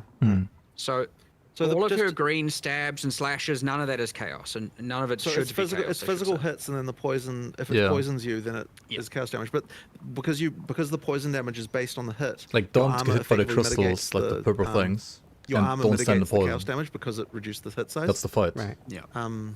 So yeah. So I don't know. I think Viper's fine. Yeah, the meteor thing I mean, is backed out for me, so it was a like extra problem, fun. but it's like more of a fairness Just like going problem, from like because what I remember ideally from you should be able to dodge that 0.1, pretty so it was reliably fine every there. time. Right now, it's a bit of a mess. It is hard to dodge that. Yes, but aside from that, it would only be the poison, of which, yes, Yeah, but like it your doesn't one-shot you, right? Like, it's not, other defenses not- would, it's not monkey. armor in particular and evasion would mitigate. It doesn't one-shot you like the monkey does. But yes, I do. It is the case, by the way, that if a thing like any snake spitter that's spitting at you with some green poison thing, that aside from the poison debuff, which I believe you said kind of wasn't that dangerous earlier in general. I mean, yeah, there are I've certain never, cases where it again, is. like It's I've never definitely dangerous fought if you're playing an Viper evasion on card. anything that's Like not that poison strength feels stack. lethal. And that's once again because the armor didn't. The hit is never chaos damage, just to be clear. Which in PoE1 it is. It's like half Because- chaos, half fizz. Yeah. No, I did The not know that. furthest I I've fully gotten thought on a the non-strength spares from the stacker side, was which a lot of monkey, and then people say monkey is just the one-shot most me. dangerous attack. I thought that was chaos. Because it's very heavy Just hit. fizz. Right. Okay. Yeah. So that's probably just more of a Viper is too hard problem. Right. Makes sense. I wanted to ask you a little bit about. She's very hard. I wanted to ask you a little bit about pushing. As a player, I experience that sometimes, like as like it's almost seems like desync to me, if I'm being frank. Is there an option to have more source of push resistance? Something, for example, like the more strength the character has, or wearing heavy armor. It does seem a little silly to a lot of people that like It people is, maybe but have if you get hit, 300, you're 500 dead. strength, or they're wearing Viper, like if you get full hit, you're not plate, dead. but like yeah, That is a from lot my of monsters are experience. just But pushing again, you yeah, around like very strength easily. stackers, right? It doesn't currently exist as a concept of mitigating it, because it was meant to be more of a I do physical want to play thing some of- casters. Well, there's two things. There's like eventually. monsters pushing you because you literally cannot I occupy think I'm the gonna same play space as cold them. caster though. It seems like the most reliable to me, personally. Maybe it got nerfed too much. I have no idea. But So here are we talking right decent. now about monster charge abilities, or are we talking about like a Just like when sword, they- like a yeah. sword swing? The number one thing that has been noticeable for me is that There's like, not even little- a I think it's fire called skill an you can antlion play, maybe right? or something. It's like the What do you little even like play yellow in beast that Firecastle? like rolls on you. That still does take you for a ride. Okay, sure. The first, in like, that 3 case, acts. that's probably just a matter of Play fixing Firewall that and default particular attacks. thing. Like, I suspect that the answer to this one is not we need a mitigation. Really, it's more just like we just need to look at places that are like just monsters that are Fireball, bad. yeah, and but just like fix at them what level do you individually. get There are the certain actual things I fireball? wanted to Oh, you do, mean like like- the fireball from the staff? I wanted it to be, and there were technical limitations here that we probably need to reevaluate. Like the but I big wanted one, it to be right? when you were blocking or parrying, and you got That's hit, the- you got knocked less back because you I technically can't did look at deflect skills, them. of course Right. not. but that's In the game's parry case in important. particular, and In like some cases, there's just push direction. Like maybe the ant Yeah, lion. and then No, like some look at you skills slide- button, man. with that thing. the And charges and things taking you a ride has been like honestly the bane of my year. that's just a Yeah. that's more of a just specific setup of specific monsters and stuff like that. Like, did we fix what's his name, the lumberjack guy? In theory, but it seems to It regress. still happens sometimes. It Like, seems there's to something- just break every. I don't think this is a like balance. FPS, yeah, it's because I'm question. I think streaming just a my technical, like, we my just need to screen fix some instead of the places game and- with game Yeah. capture. I have to I just wonder- There is stream also the game some with game capture, desynchronous otherwise I have like effects, 5 'cause- FPS. Yeah, sure. on There's stream. also that. too. annoying. Yeah. Is pushing something you would consider temporarily removing until you have fixed the issue? Not at all. No, it will make the game feel like dog shit if we do that. Like there's just lots of things that you need to have. You need to have some pushing in order to make work. Like Okay. I think it's more just specific monsters. Right. Okay. Yeah. Okay. I'm not 100% sure I agree with that, but we'll move on. That's because you haven't seen it without it. Like yeah. That's fair. That's true. If Like, we there's a turn lot off of all things- sources of pushing, it would just be it would be. Well, without pushing Right. would be dog shit. That's what he said. Okay. And that's so what he during said? early access, we've talked about like respecs and lowering respec costs and stuff. And I wanted to bring up the point that a lot of players are using a large amount of their gold on gambling, because a lot of people are falling behind or feeling behind on gear. So I wonder if you would consider further lowering costs and even like reopen the conversation on ascendancy respec during early access, especially since you've been talking about that feel you like are going to be pushing buffing should be things. So let's say bound to somebody's like, skills oh wow, Flame Blast only, looks really cool. and not to like everything I'd by love to be able to default. try that, but maybe redoing the entire campaign again, which could be over 20 hours for a lot of people, feels very prohibitive. I do find it to be, maybe not. I do find it But to to be be very fair, fucking cheap right now is the thing. Exactly. They did get rid of like many things that can push. I can't say personally I've run 0.1 into that as a problem already. So like I don't feel like I'll pushing respect is my as character big all of a the problem time. right now as it was in I don't even think 0.1 twice like, about it. release. Like 0.1 release It's not was been a concern. absolute really. dog shit with pushing. Guess it Now depends how it's, much you gamble it's or not. Almost fine. Almost. It probably Well, does. at that point, yeah, but even like I'm saying, even if you're just like early, so I don't think it takes that long to actually do a pretty substantial. I have to Respec is admit fine. that I haven't been gambling in my playthroughs really. Like I was like He didn't probably gamble, about has 6 80% months ago I was sockets. doing that all the time, and I just What haven't really kind of been doing games is he it. playing, man? When we did the like gold model and respec costs, we had assumptions. He never of, like, has here's how damage much people will problems. spend on vendors, and here's how much. And there's Yeah. probably look, those assumptions assume a perfect world of that person exactly doing that thing. And so yes, if anyone was to stray from that assumption, then now I'm not going to be able to afford one thing over the other. What I'm actually hearing right now, by the way, from this and an earlier conversation we had, is that I need to not be I need to do some disenchantless runs, because apparently I'm not testing something that players are actually doing. Like my runs are entirely like I disenchant every rare on my runs generally, and so if that's a different behavior, then I need to test that and see what the experience is like, because like the whole like there's not enough currency thing, there's not like stuff like that, and like and if you're telling me that you're like selling your rares and buying gambling all the time, and then you're also saying you don't have gold for respecs, it's like, well, this is just like a materially different playstyle that I'm not currently testing myself. Right. So like I think that's what I need to do to see what's going on with that. And with the last point I made, would you, especially with the fact that there are going to be buffs coming during this, would you I be? don't, I don't think that anything changes between early access and not early access regard, by the way. Like, I think that if the argument is that it should, like, I think the argument is the same regardless of whether it's early access. Like, I don't think the early access is a part of this decision regardless. It's just, what is the price supposed to be? We should get it correctly to that. Well, price. sure, but I I'm think talking about otherwise it- ascendancy respec was what I wanted to. Yeah, otherwise sure. it depends a little bit on the severity of the change. Or like respect the like- entire ascendancy. Like, it depends partly also on just I how don't think much that's we needed personally. I know it's a thing in without PvE1 at some knowing the point, but I don't think it's the- needed necessarily. You know how big those changes are, because I needed to get in there and actually do them first, and then make that decision. Really, like there are certainly options there. It is important to me to make sure that I understand exactly where I sit on the ascendancy class respec thing, because the moment that's turned on, it ain't going back. So that is blocked by me, and I will take whatever is necessary on that one. I understand it. They should just well, nerf ultimatum. it is Like, more- ultimatum is absolute Can I ask you a I will question have a about it salute. then? Like, I'm not gonna do ultimatum until I'm like Um, 20 levels over, I think. Do you Like, it's feel like literally do you retarded. feel like it is absolutely necessary to have those both be permanent choices, because you already do have the character class itself be a permanent choice, right? Oh no, and I'm like, I do understand. Do be clear. I am on the fence about this. Like, I can't say that. Like, I'm like, oh, I can't believe PoE1 has ascendancy class respeccing. Like, I'm all for that as well. It's just I'm also for the more permanent decision. I'm just like, I need to find the variable that makes me be able to, or the articulation to be able to go one way or the other. And it's very easy to just fold on that, like, very easy. It'd be very easy to just be like, we're going to change it right now.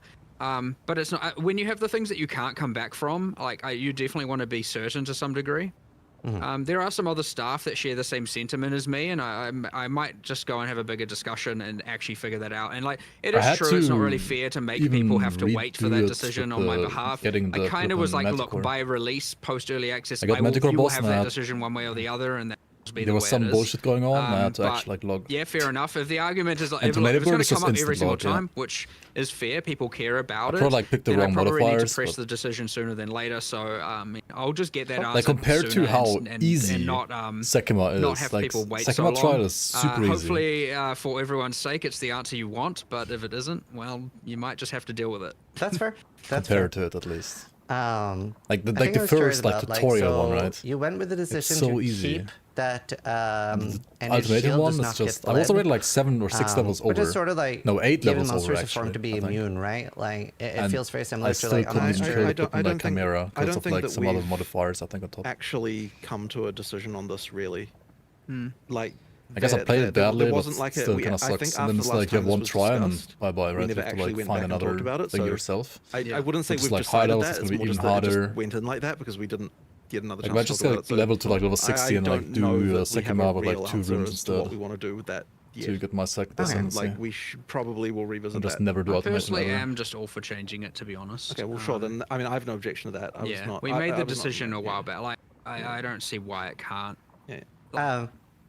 I did want to bring up, if you do make it like that on players too, remember to put bleed immune on CI. Yeah.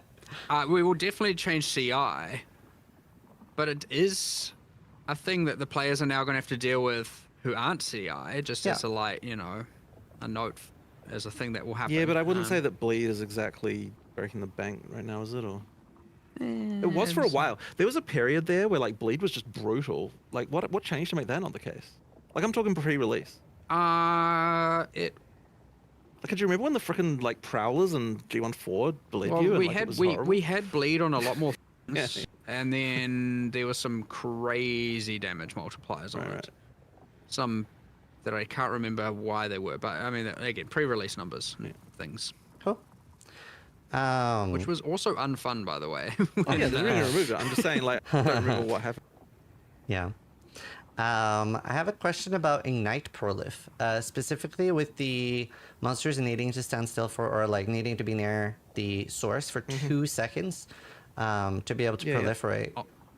It probably needs to be buffed. It's on the today list. Okay. It was actually on my yesterday list, and I didn't quite get to it, so it sucks. I know we've had a lot of heavy questions, but I have a bit of a lighter question. For myself, like, how are you feeling about the current, like, Blessed Orb and Divine Orb being bundled together? I don't think the bosses themselves are really hard. Don't have a problem necessarily, with except it. for I mean, maybe Tornado Board. But like the I don't modifier have a feeling one way or the other, really. It's just, how do you feel about it? I definitely I don't know if this is just and a also some of the modifiers thing, like they don't tell you what they do. Feel like it's they say like they add poison and blue to enemies. I would never divine but they don't say an like item. how much. Like because the divine it's a big investment, right? Like we use it a lot on like uniques or like when or just like one thing that like spawns something that does attacks. Like it says it spawns something that does attacks. Are you saying that you believe that? But you don't know what attacks. You don't know what damage does. This is reducing the. You know nothing about it. Desire to actually use divines. It's just that I would never use it for just which would be fine if you could like redo the first like tutorial pretty one much like permanently worse than what it should be. I guess is like my personal anecdotal feeling as a player. I mean that's is that partly also just because the ranges and or power of an implicit is just too weak as well? Yeah, potentially. I mean, they're not exactly impactful in most regards. Some are good. Some are very good. I can't say this is something we've really thought about. Yeah. So that's just. It's just a thing that kind of happened, and then like, we honestly it just went under the radar the whole time. So yeah. If there are more opinions on that, I'd be like really happy to hear them. Yeah. It was just something I was curious about, so far to bring it up. The next thing is about movement speed. In PoE 1, we have a lot more things like Whirling Blades, Frostblink, etc. And in PoE 1, I feel like it's a didn't bit really more talk about us. viable to completely forego movement We're speed on going full boots and go for circle. like triple energy shield. But obviously movement abilities aren't in the same spot in PoE 2. Is there ever a world where you either like think about like removing the hidden movement reductions on shield and armor, give like a implicit movement speed to boots or something like that, so they scale a little bit with like the higher bases? Implicit movement speed. Well, I mean, are you just saying here just make movement speed on the player faster? So, for example, like one idea that I saw was if you, let's say that some bases have 5, 10, and 15 movement speed, so like that the higher bases are slightly better, and maybe even like scale less, right? So that some of your movement speed is guaranteed, or make it like a lot easier to roll movement speed, like increase the weight that it can roll. Well, I don't necessarily think it's bad to have a base type where you've got a mod that, that's somewhat mandatory. Like, that's okay. But it sounds like, but if you're... Well, as a player, it just... if honestly, because I mean, the thing is, in PoE 1, are there really people going around? Like, surely it isn't common that people don't have movement speed on their boots in PoE 1. I mean, I guess it's technically viable if you just... You reckon? Yeah, quite a lot of like triple energy shield boots and stuff. Or especially different in PoE 1 because we have the specialized influence things. Right. And stuff Again, like that. seasoned players, not like right. I mean, end game you don't have movement speed maybe on. But it stuff, is an otherwise option, you and it always have isn't movement really in speed, PoE right? 2. Like movement speed is a lot more mandatory. It's mandatory and way harder to get because you don't have crafting bench movement I don't know. speed. To me, like, I mean, sure, I do not Just flicker in disagree with the PoE1 fact and that there get- can be yeah. scenarios in PoE 1 where that's not the case, but I would still say it's basically mandatory there for them. Like, for most of your PoE playing career, I would say that you're going to be wanting to get movement speed on your boots. I would even argue like the single best boot in PoE 1, which is the Ralakesh and Patience, they don't have movement speed on them, and like they're still considered like pretty much the best boot. Right. But I mean, isn't it fundamentally then just back to the question of like, you want to move faster? Yeah, for sure. It is. Sure. So I mean, I guess that would be so really it's what back to people that. want. Move faster implicitly and less dependency on the mod, right? Yeah. But I mean, whether or not it's implicit Which or is the based on the mod or anything, it's just I want to move faster, right? Like it feels like that's really the core. Which of it. I mean, back it's to the- it's we not just I need want to to move have those faster. It's I discussions want to and- have Yeah. It's similar. not to a have every difference in single pair of PoE2 boots feel like dog is shit that doesn't have movement the speed on them. implicits of uniques, especially things like life sprig, will scale into the end game. It's also where, that. like if Like I a lot of find a that, life actually. sprig on my level 80 character now, it's never going to be usable early game. But the explicits on life sprig, and a lot of other caster uniques and things like that, they don't scale either. So have you explored the idea of the actual explicit scaling or the implicit not scaling so that you can find these like twink leveling uniques? Like what are your thoughts around the uniques there? I don't think we would want uniques to have the explicit scale like that. That's kind of not what uniques are about.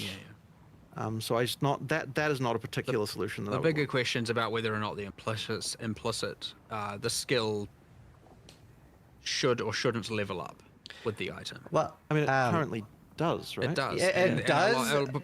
But something that could be interesting is that if you find a life sprig on a level 80 character, it can scale up to that level, so it would scale with your character.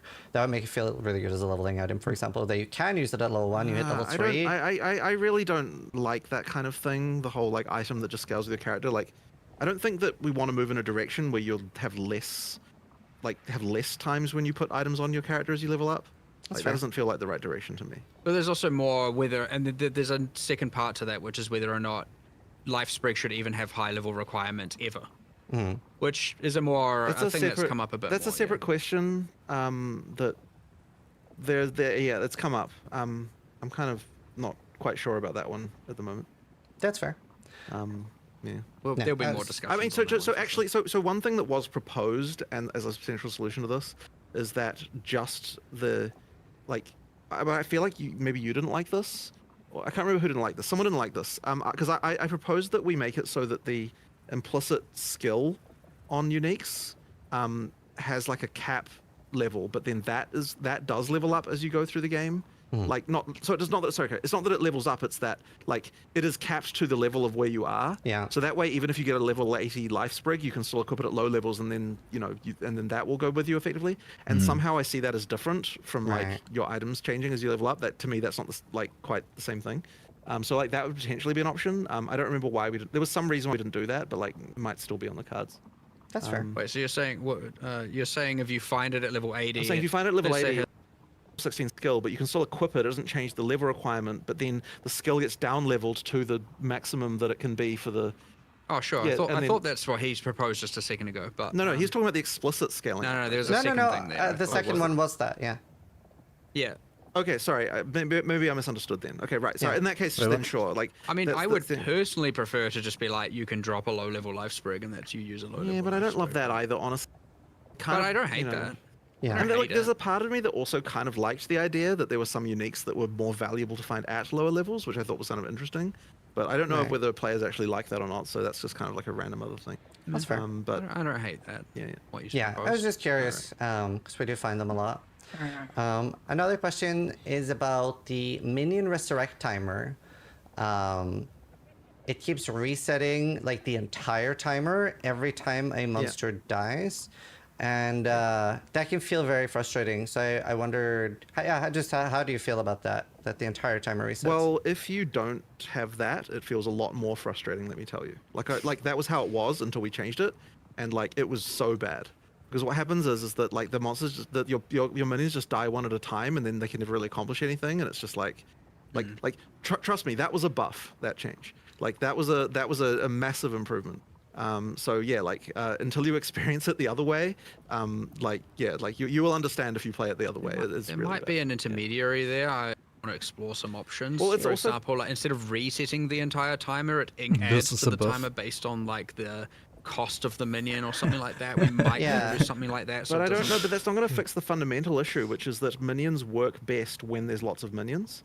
And so the issue that we had is that you just get into a situation where they just trickle in and die one at a time. No matter what, they have to revive all at the same time. That has to happen, yes. I'm just saying it could be that, like, okay, let's say everyone's dead but one. Right. So it increases a bit, but not as much. And so instead of like, all about to revive except for one, he died. And now that's 6 seconds again. that actually is viable, and that maybe is a change we could make. And like, would you ever be open to adding a keystone that changes the behavior?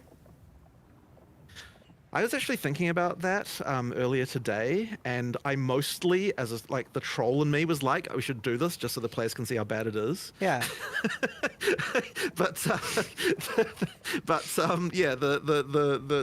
That was probably a negative thought I shouldn't be having. No, that's fair. I mean, I think a lot of people would like to see it. Sure. I think the thing Mark just said is much more reasonable, and so we should probably do something with that. Yeah. Convocation, is that something on the table? It's like maybe a spirit skill or something? I don't love it. That's fair. I don't love it. I'm kind of like, I could see a world where reservation cooldown, or you have to earn it, or something like that. If it to go in, it would have to be different enough that players probably wouldn't see it as convocation anymore. Like, I suspect that's kind of the reality. Like, like as Mark said, you'd have to add some kind of conditions, or you'd have to do something, and it's like at that point, it's not even doing the thing the players want it for anyway. So it's like, like that being said, it might still just be better, and there might be some room for it. I don't love it. Yeah. Well, I don't love it. I know. Like, I would much rather find a better solution to that issue. Okay.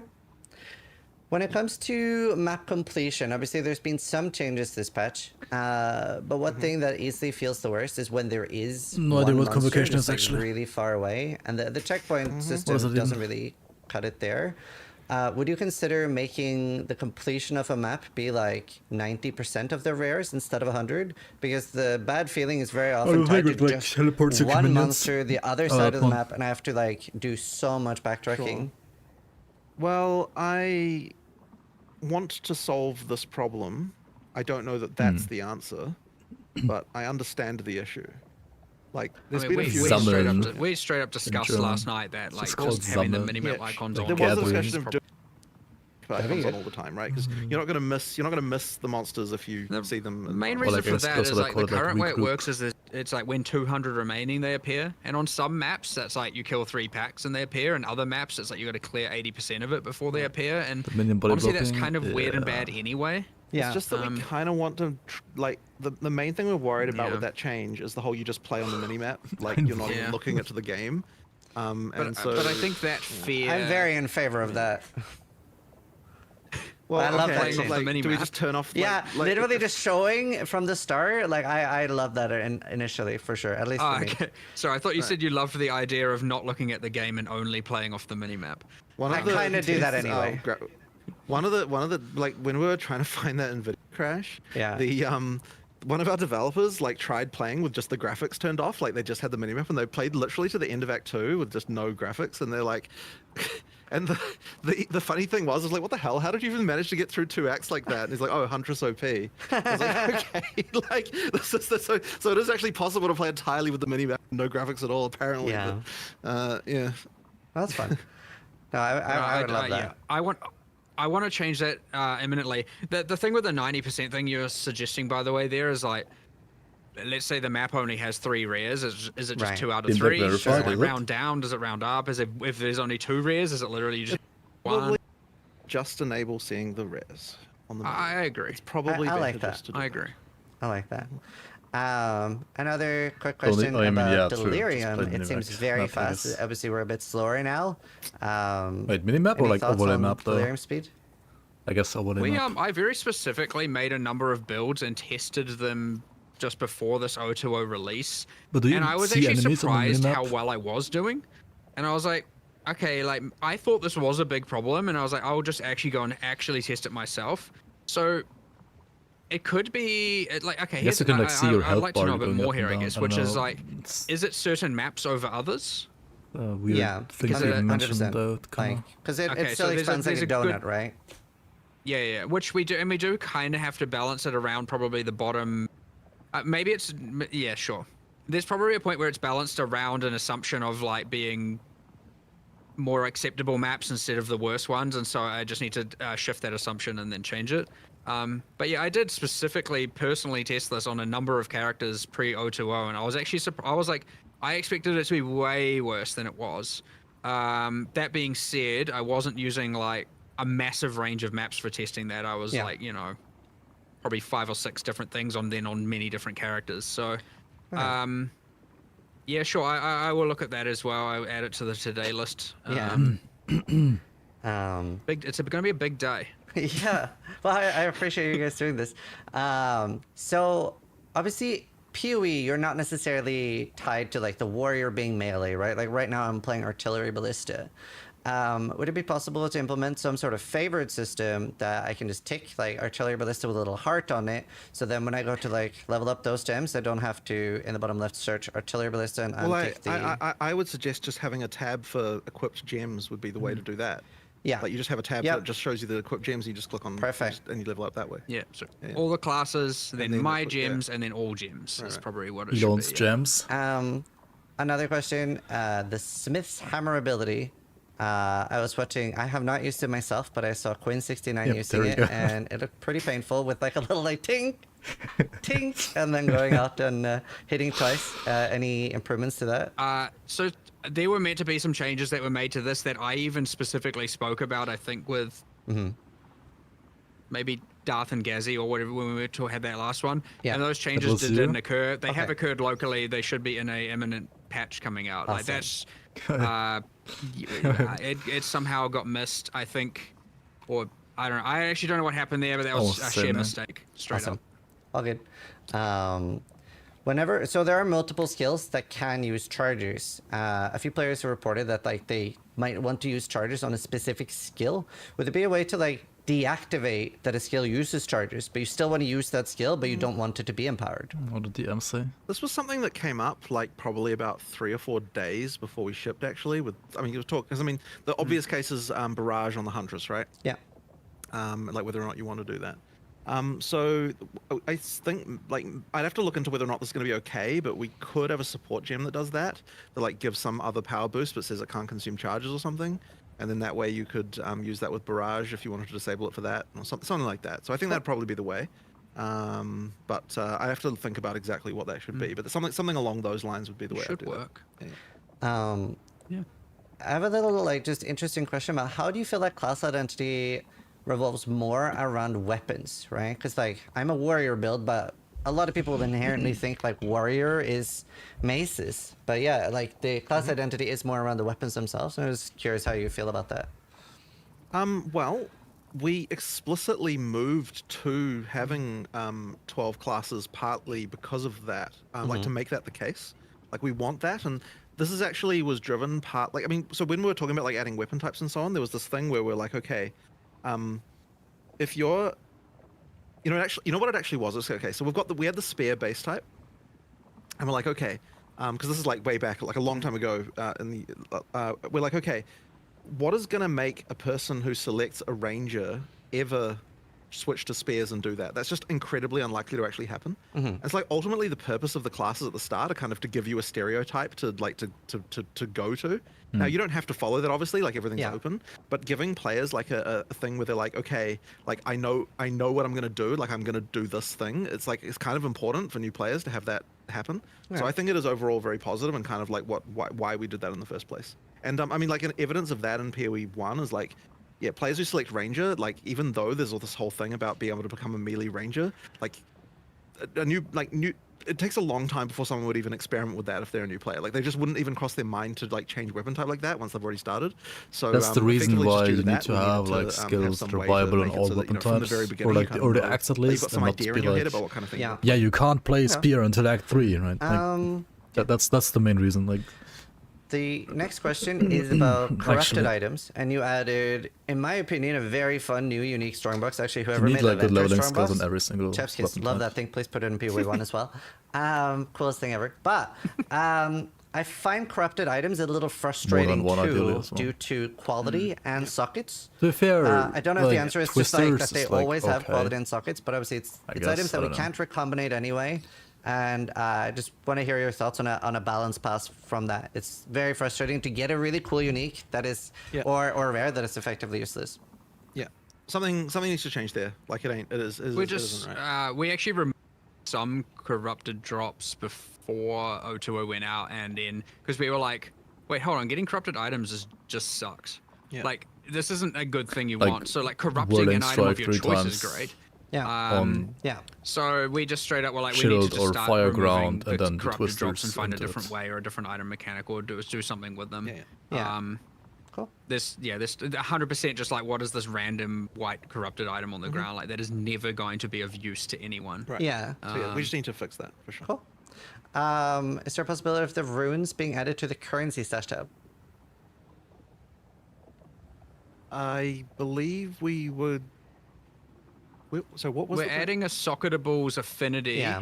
We're adding a bunch of affinities. I think it's socketables, fragments, which will include tablets. Yeah. And obviously fragments. Breach and/or catalysts. Cool. Expedition and thus also logbooks and the currency. We're adding a whole bunch of them. I think there's 5, 6, 7 maybe different affinities that we're meant to be adding within I would expect to see that within a week probably is my guess. We're not going to add that. This is currently it has the whole you have to have the stash tab in order to have the affinity, and we're having to divorce that a little bit so that we can just have the affinities because the tabs take longer to make. And so that we're doing that work currently. I mean, would I feel expect to some have of all the that. So stuff you can use your premium quads, is what whatever, they to stash all of those. we're gonna do for 0.2 anyway. But then they release 0.2 earlier this to isn't fuck up something sadly LA, that right? I've been able to interact too much with. But I wanted to talk a little bit about recombinators anyway, and just see if you guys have looked into the data a little bit. Obviously, I've seen a clip of, for example, Karn having But isn't the affinity the thing you can 0.91 select chance at to the top, recombinate. even with the default stashes? And just what do you guys think of recombinator use this early, basically? You can't select affinities, right? Real That's right. Waiting for more info and data there for sure. Yeah. I did worry that there'd be that people would You can start select seeing those affinity on very all low stash values tabs. because they're using extremely rare item I have modifiers. affinity on mine. I mean, that's or why numbers of all of mods, my and currency goes getting into oh my god, tab it 2. says less than 1% or less than 2. This whole system sucks. There was a real like. It's interesting because like with recombinators, I feel like every time we've ever even looked at them, they've always got this thing of like this tension between like they're so OP Like and without yet also affinity, they look so it will be underpowered. unplayable, kinda. Yeah, they've got this like horrible Like, tension like affinity that. is really nice. However, what I do think Affinity that makes this like system free-to-play is compared to the kinda, previous one is so much better. like, Is doable. that if you're using them for the like low number of mod cases, then like you can get relatively To a certain degree, at relatively good least. weight like weights. But we do have the ability to do more specific balance here if we want Yeah, to. yeah. So like we'll just adjust it. Like honestly, like, I have to admit like I haven't even recombinated anything on live myself yet. So like like it's just not it's not I can't really say anything about. They should like. Yeah, can that's they fair. It's something buff I the- haven't. Like I just don't know how it feels enough, There were I two don't know, major the league item mechanics systems that I was kinda, like expecting to get a bunch of feedback on, and then would calibrate. One was Yeah. recombinating, and the other, which I am very thoroughly looking for, and maybe you have some opinions on it, is how the new map drop progression works. And I know there is two. There's one thing I changed last night, which is to make it a bit easier to get guaranteed maps from the fixed last rare and last final boss. But the other thing is there is currently a bug which I saw, which is sometimes the boss's drop isn't +1 level, which yeah, I don't know how that happens, but I saw that bug. But assuming those are fixed, I am very curious to know and kind of just get people's feeling on that. I've seen some people get through the tiers very, very quickly, which is fine because they have proven that they can, and that's fine, and they weren't at the whims of the RNG as much. But I'm looking for a lot of feedback on that, and I'm hoping to start getting a bit more of that as people get into endgame. I have anecdotally heard people telling me that they're happier with how endgame is now than how it was in 0.1. I have also heard that from, but Yeah, again, very anecdotally. So especially when it comes to sustain, I'm the wrong person to ask because I was shocked at one of the previous podcasts when people were saying they were struggling with sustain. So I thought it was funny when you basically said skill Well, issue. that was also the case for us, which is why we changed it. So that's why we just were like, so let's I'm fully redo this. So I'm the wrong What is it person to gonna- ask for about sustain, and obviously there's no issues for me with sustain now. I've talked to my community a little about this, and it was pretty split with the new like how you unlock Atlas points. A lot of people didn't like it. I personally like it a lot more. I had a strong dislike for the do 10 tier 1 maps, do 10 tier 2 maps. So I love the new way, but a lot of people in my community didn't. So you're definitely gonna have to get more feedback there. I'm just not 100% sure. I think the issue that people in my chat were saying was that they were struggling to see the corruption. So maybe even like some sort of indicator of like not an arrow, but like more. When you say C, do you mean in the, like out of the fog of war or in the fog of war? Both, I guess. Like just. Like, do you know the way we have the beams towards the pillars right now? I guess people that's want, that's why I'm asking. Like, are you saying just like physically you don't see them when they're We, revealed, or just before the patch went out, we were like, we actually did go, do we want these to be visible in Fog of War or not? Yeah. And they were, by the way. And then we were like, I think maybe actually we don't, because you're going to spend too much of your playtime just looking in Fog of War, and I want you to be looking in the revealed section more. And so that's why I did change it. So that some things are in Fog of War, but it's like not that many. So towers and citadels being that. And then you could have like a very short distance, maybe. Or something like that, but we don't currently have a Yeah. distance in Fog of War. You can see it's just either it is or it isn't, and so maybe we can mess with that and have it be like. What's the discussion here? Yeah, even? you can see Makes like sense. some depth in the or something Fog like of that, just to War make it a and bit the better. map But, overlay, like map, but like at big least for endgame map, map, I like being to know. like too so close that's to about the Atlas nodes. points. If you do get any more, and of that you're course, actively if running, you or- happen to get a collective from your community in particular as well, and of course people are going to post it. You have my Discord as well. Just tell me, because I'm Like very, not being very able to curious see them about the early map enough, drops or and how people feel about now not that seeing it's how like big way they more are? deterministic for both sustaining and going up the tiers. Yeah. Now, obviously, not a huge amount of people collectively as in the end game, but like it's enough to start getting stuff. So yeah, I'd really, really, really like to make sure we got that right. So if any of that comes up, just give me a yell. I have one last question about PoE2, and then I have a few quick fire questions about PoE1, and then we're done. How do you feel about the removal of clear speed, things like Herald of Ice, but then sort of adding it back in with effectively a few players were telling me the Lightning Strike and Aroa effectively just swaps it from Herald of Ice to the Rowan and the Lightning Strike? Well, I don't know whether or not the balance of those is correct, quite frankly. It's not quite like there's probably misbalance here, 100%, but it's not quite the same as what the Heralds were doing.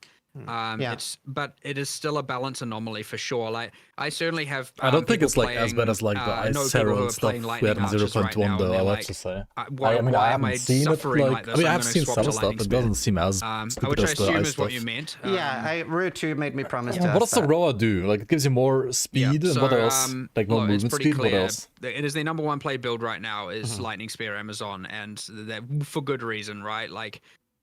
It wasn't the intention to be like we removed this thing and added this thing. That isn't intentional. That it ends up playing that strongly and that powerfully, and it's like a clear like. I mean, just use it and the whole screen implodes, right? But the trouble we have now is. And what does the Roa do? Like the Roa doesn't do two-screen clear. The two-screen clear is on a skill set, right? What does the Roa do? No, that's fair. The Roa just like tanks for you and gives you some movement speed. That's fair. So Yep.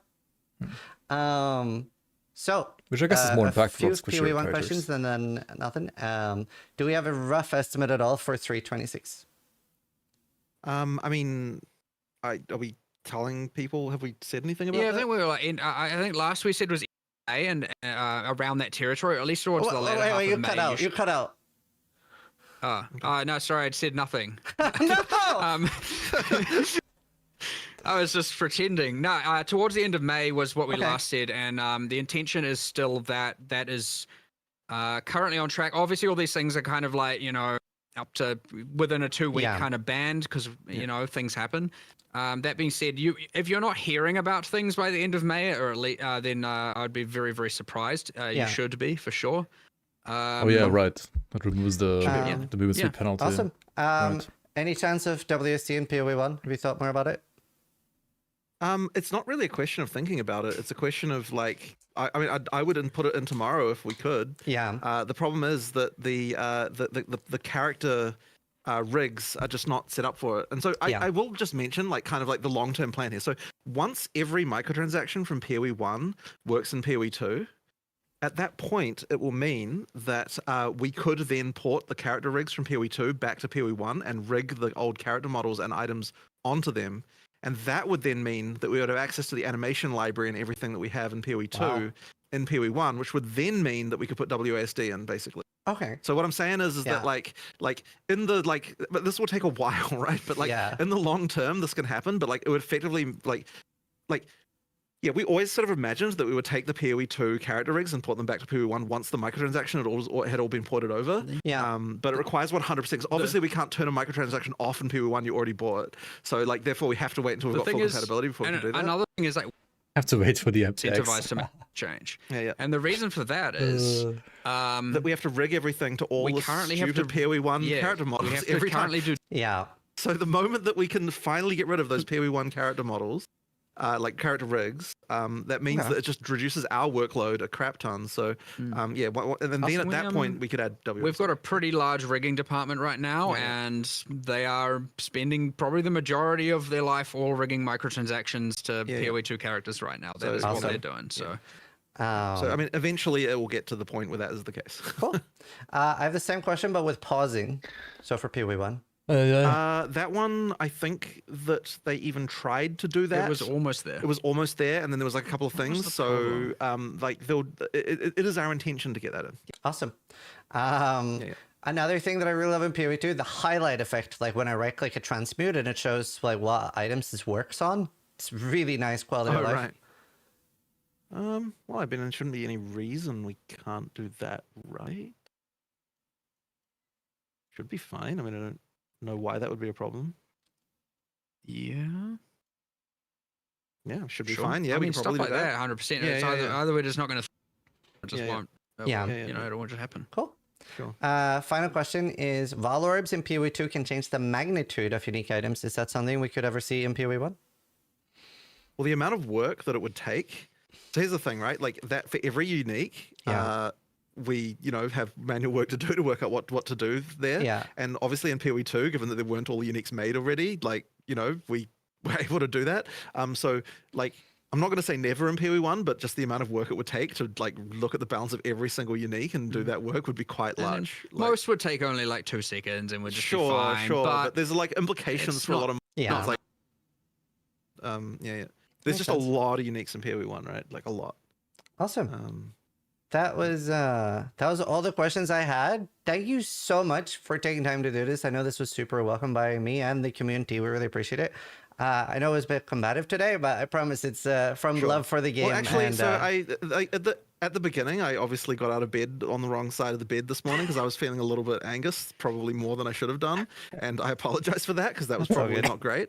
But I don't know, for whatever reason, I just kind of as I said, was just feeling a bit this earlier. No, but, I appreciate it. I actually, compared to most, I think we came out of this one with like, here's like actually like 15 changes we're just going to go make like immediately, which is awesome. And some we knew about, some we didn't, and some and a whole bunch of discussion. So like, I actually, the value coming out of this, I feel very, very good about, honestly. And I'm hoping we can get a lot of those changes, and I'm hoping it. Obviously, it'll help, but like, it is good because I mean, at the end of the day, it's just creating that collaborative environment between developer and player base that and using users as the intermediary. And I'm sure a lot of these opinions yourself, you're part of that, but it is very important that we keep doing this because it will create greatness. Yeah, no, I really appreciate you guys coming here. I've actually like as a rule for my podcast, I actually took something Jonathan said to heart really, really hard that I really liked. And you said that you really like when the interviewer like when it's their questions and not just on behalf of others, because they're able to do better follow-ups and stuff. So I've tried hard to focus on that as well, that it's things that I am able to do follow-ups on. So, but yeah, Awesome. Thank you guys so much for your time. Yeah, thank you, and thank everyone for watching. Yep. And playing. Yeah. We appreciate it. Bye. What do you think, guys? I think, I mean, some of the stuff like Jonathan says is maybe questionable, but I think overall, like, they do know what's wrong, I guess, with their game. They just have to like get the balance right. So it should be better going forward. Anyway. They need to like do some more like legit runs, I don't know. But it's already crucifying them. Are they? I don't think like their takes are that bad. Like especially like Mark's takes are I think like pretty good.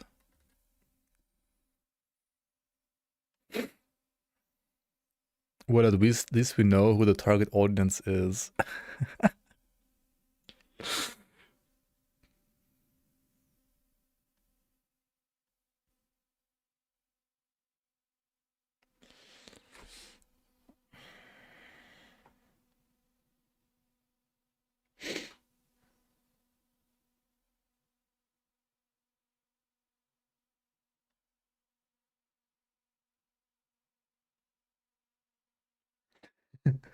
And I'm not seeing it while I'm playing it, so it's not a problem. Yeah, that was kind of hilarious. Like, first he says like he hasn't played this patch in campaign, and then like he doesn't see the problem. Like what?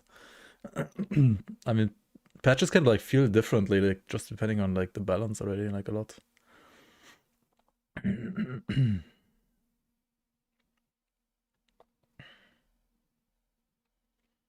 And yeah, like the difficulty would be also fine right now as it is if you just like got better like gear in Act 2 forward. I think Act 1 is fine, but like then after that's like just bad. And also like some early game skills are just like wildly like bad. Especially for like the spear, which is like what most people are trying out. I mean yeah, like if you get like rake stomping ground, it's fine, but like it's like one interaction that like not everybody like knows about right away. Yeah. I mean, the average player is not as good as you and me. That's just how it is. I mean, I'm not the best ARPG player, and there's 90% of players are worse than me, I would say, probably. That's just how it is. And if you want to have a broad audience in any game, really, then you can't just cater to the tryhards. At the very least, in those parts of the game that the non-tryhards are gonna like play, right? Like at least the campaign has to be accessible. At least like the first like I wouldn't mind Cruel being harder, you know, but like Act 1 to 3 has to be like definitely easier than now, I think, like generally, if they want to have like a broad audience. Because otherwise everybody's gonna just like all of those people are just gonna play Diablo 4 instead, you know? Gears changing often in story at the moment is actually insanity. Yeah, it's not, because you don't find the perfect stuff like right away, and then you would need to regal and exalt it to like make it decent, and you just can't do that because there's no regals, no exalts.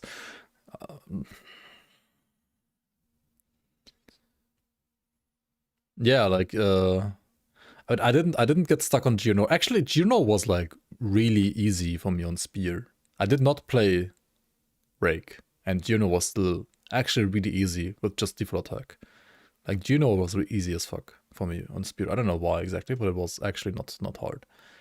But Act 2 became kind of painful at some point, I have to say. And then like Rantha, whatever the Act 2 boss is called, Jamantha, was a heavy sponge. The first boss on Huntress that I had to redo, or like where I had to like go, I did actually, yeah. Actually, yeah, now that I remember, I found a unique spear like right away, which was pretty good, yeah. Yeah, that's true. I did find a unique spear. So Act 1 was easy for me. No, not the poison one. The one that gives you, is it maim or pin? The pin. Yeah. The pin spear. I got the pin spear. Not the poison one, the pin spear. But still, it was like, it had like attack speed, it had like good physical damage, like it was pretty good.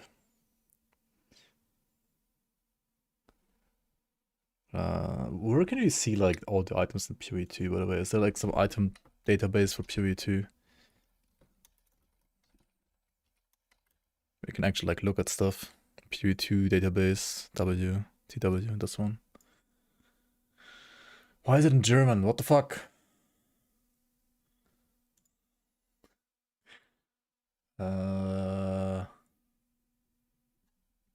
Okay, and now items, uniques. Spear. Yeah, I got this one. I got the chain sting. This is what I got. Relatively early. So this carried me like through Act 1, and also I used it all the way to like, I still had it in Act 3 actually. Like I used this for like half of Act 1, the latter half of Act 1, and like all of Act 2. Which yeah, like around, I had like some DPS problems at like Act 2 boss. I had to like redo that one I think like 3 or 4 times.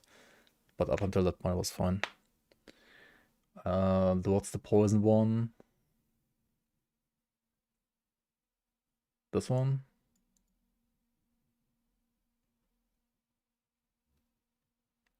Always poison on hit with this weapon.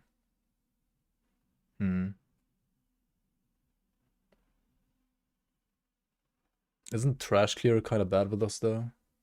I mean, I guess you just like do Rake Stomping Ground, and like Stomping Ground does the damage. You don't need anything else for AoE. And you can stack the poison, that's true, yeah. Plague Finder Gloves. Interesting. I think it's kind of boring when like level 1 item is like endgame viable, personally, but I guess it's also cool in a way. Like a rating bleed at Ignite.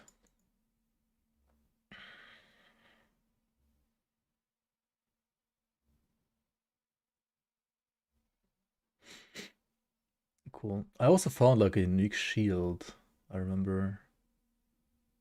Unique, just shield. What? How are the shields called even? Oh, it's armor unique, I guess. What? Oh, this is all energy shield now.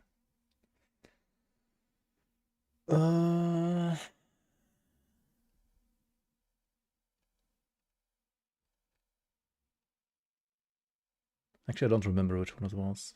Like, I don't see it here yet.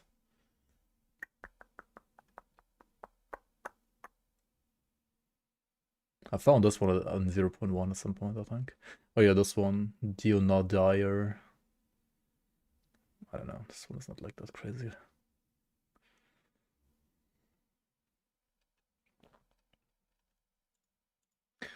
Alright. Reddit is obviously cooking them, I guess, but...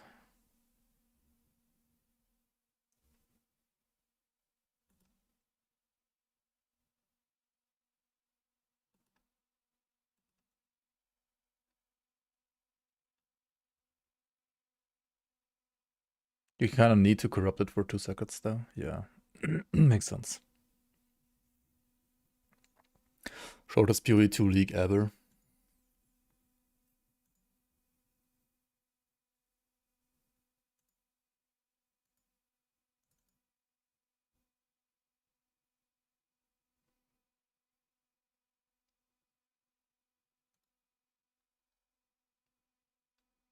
Because of the trade stuff, I guess.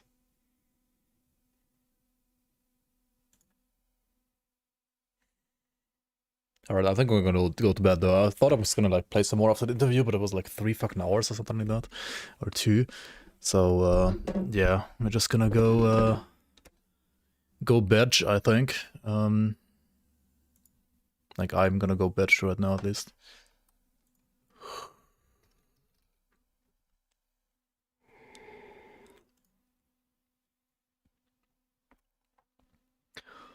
Let's see what this other like Rundon player here is cooking. I got old XD. It's like 1:30 and I do want to get up earlier tomorrow. So I can maybe also like stream earlier, who knows. Nah, I have to like do some other stuff as well, not just streaming to be fair. And yeah, I also am still not like fully recovered from like my flu or whatever I had. I feel like I still don't feel like super fit to be fair. So that does negatively influence my ability to stay up and stream properly for like a long period of time. Anyway, have a good one. Have a good night, guys. I'll see you around on the next one. Thanks for watching.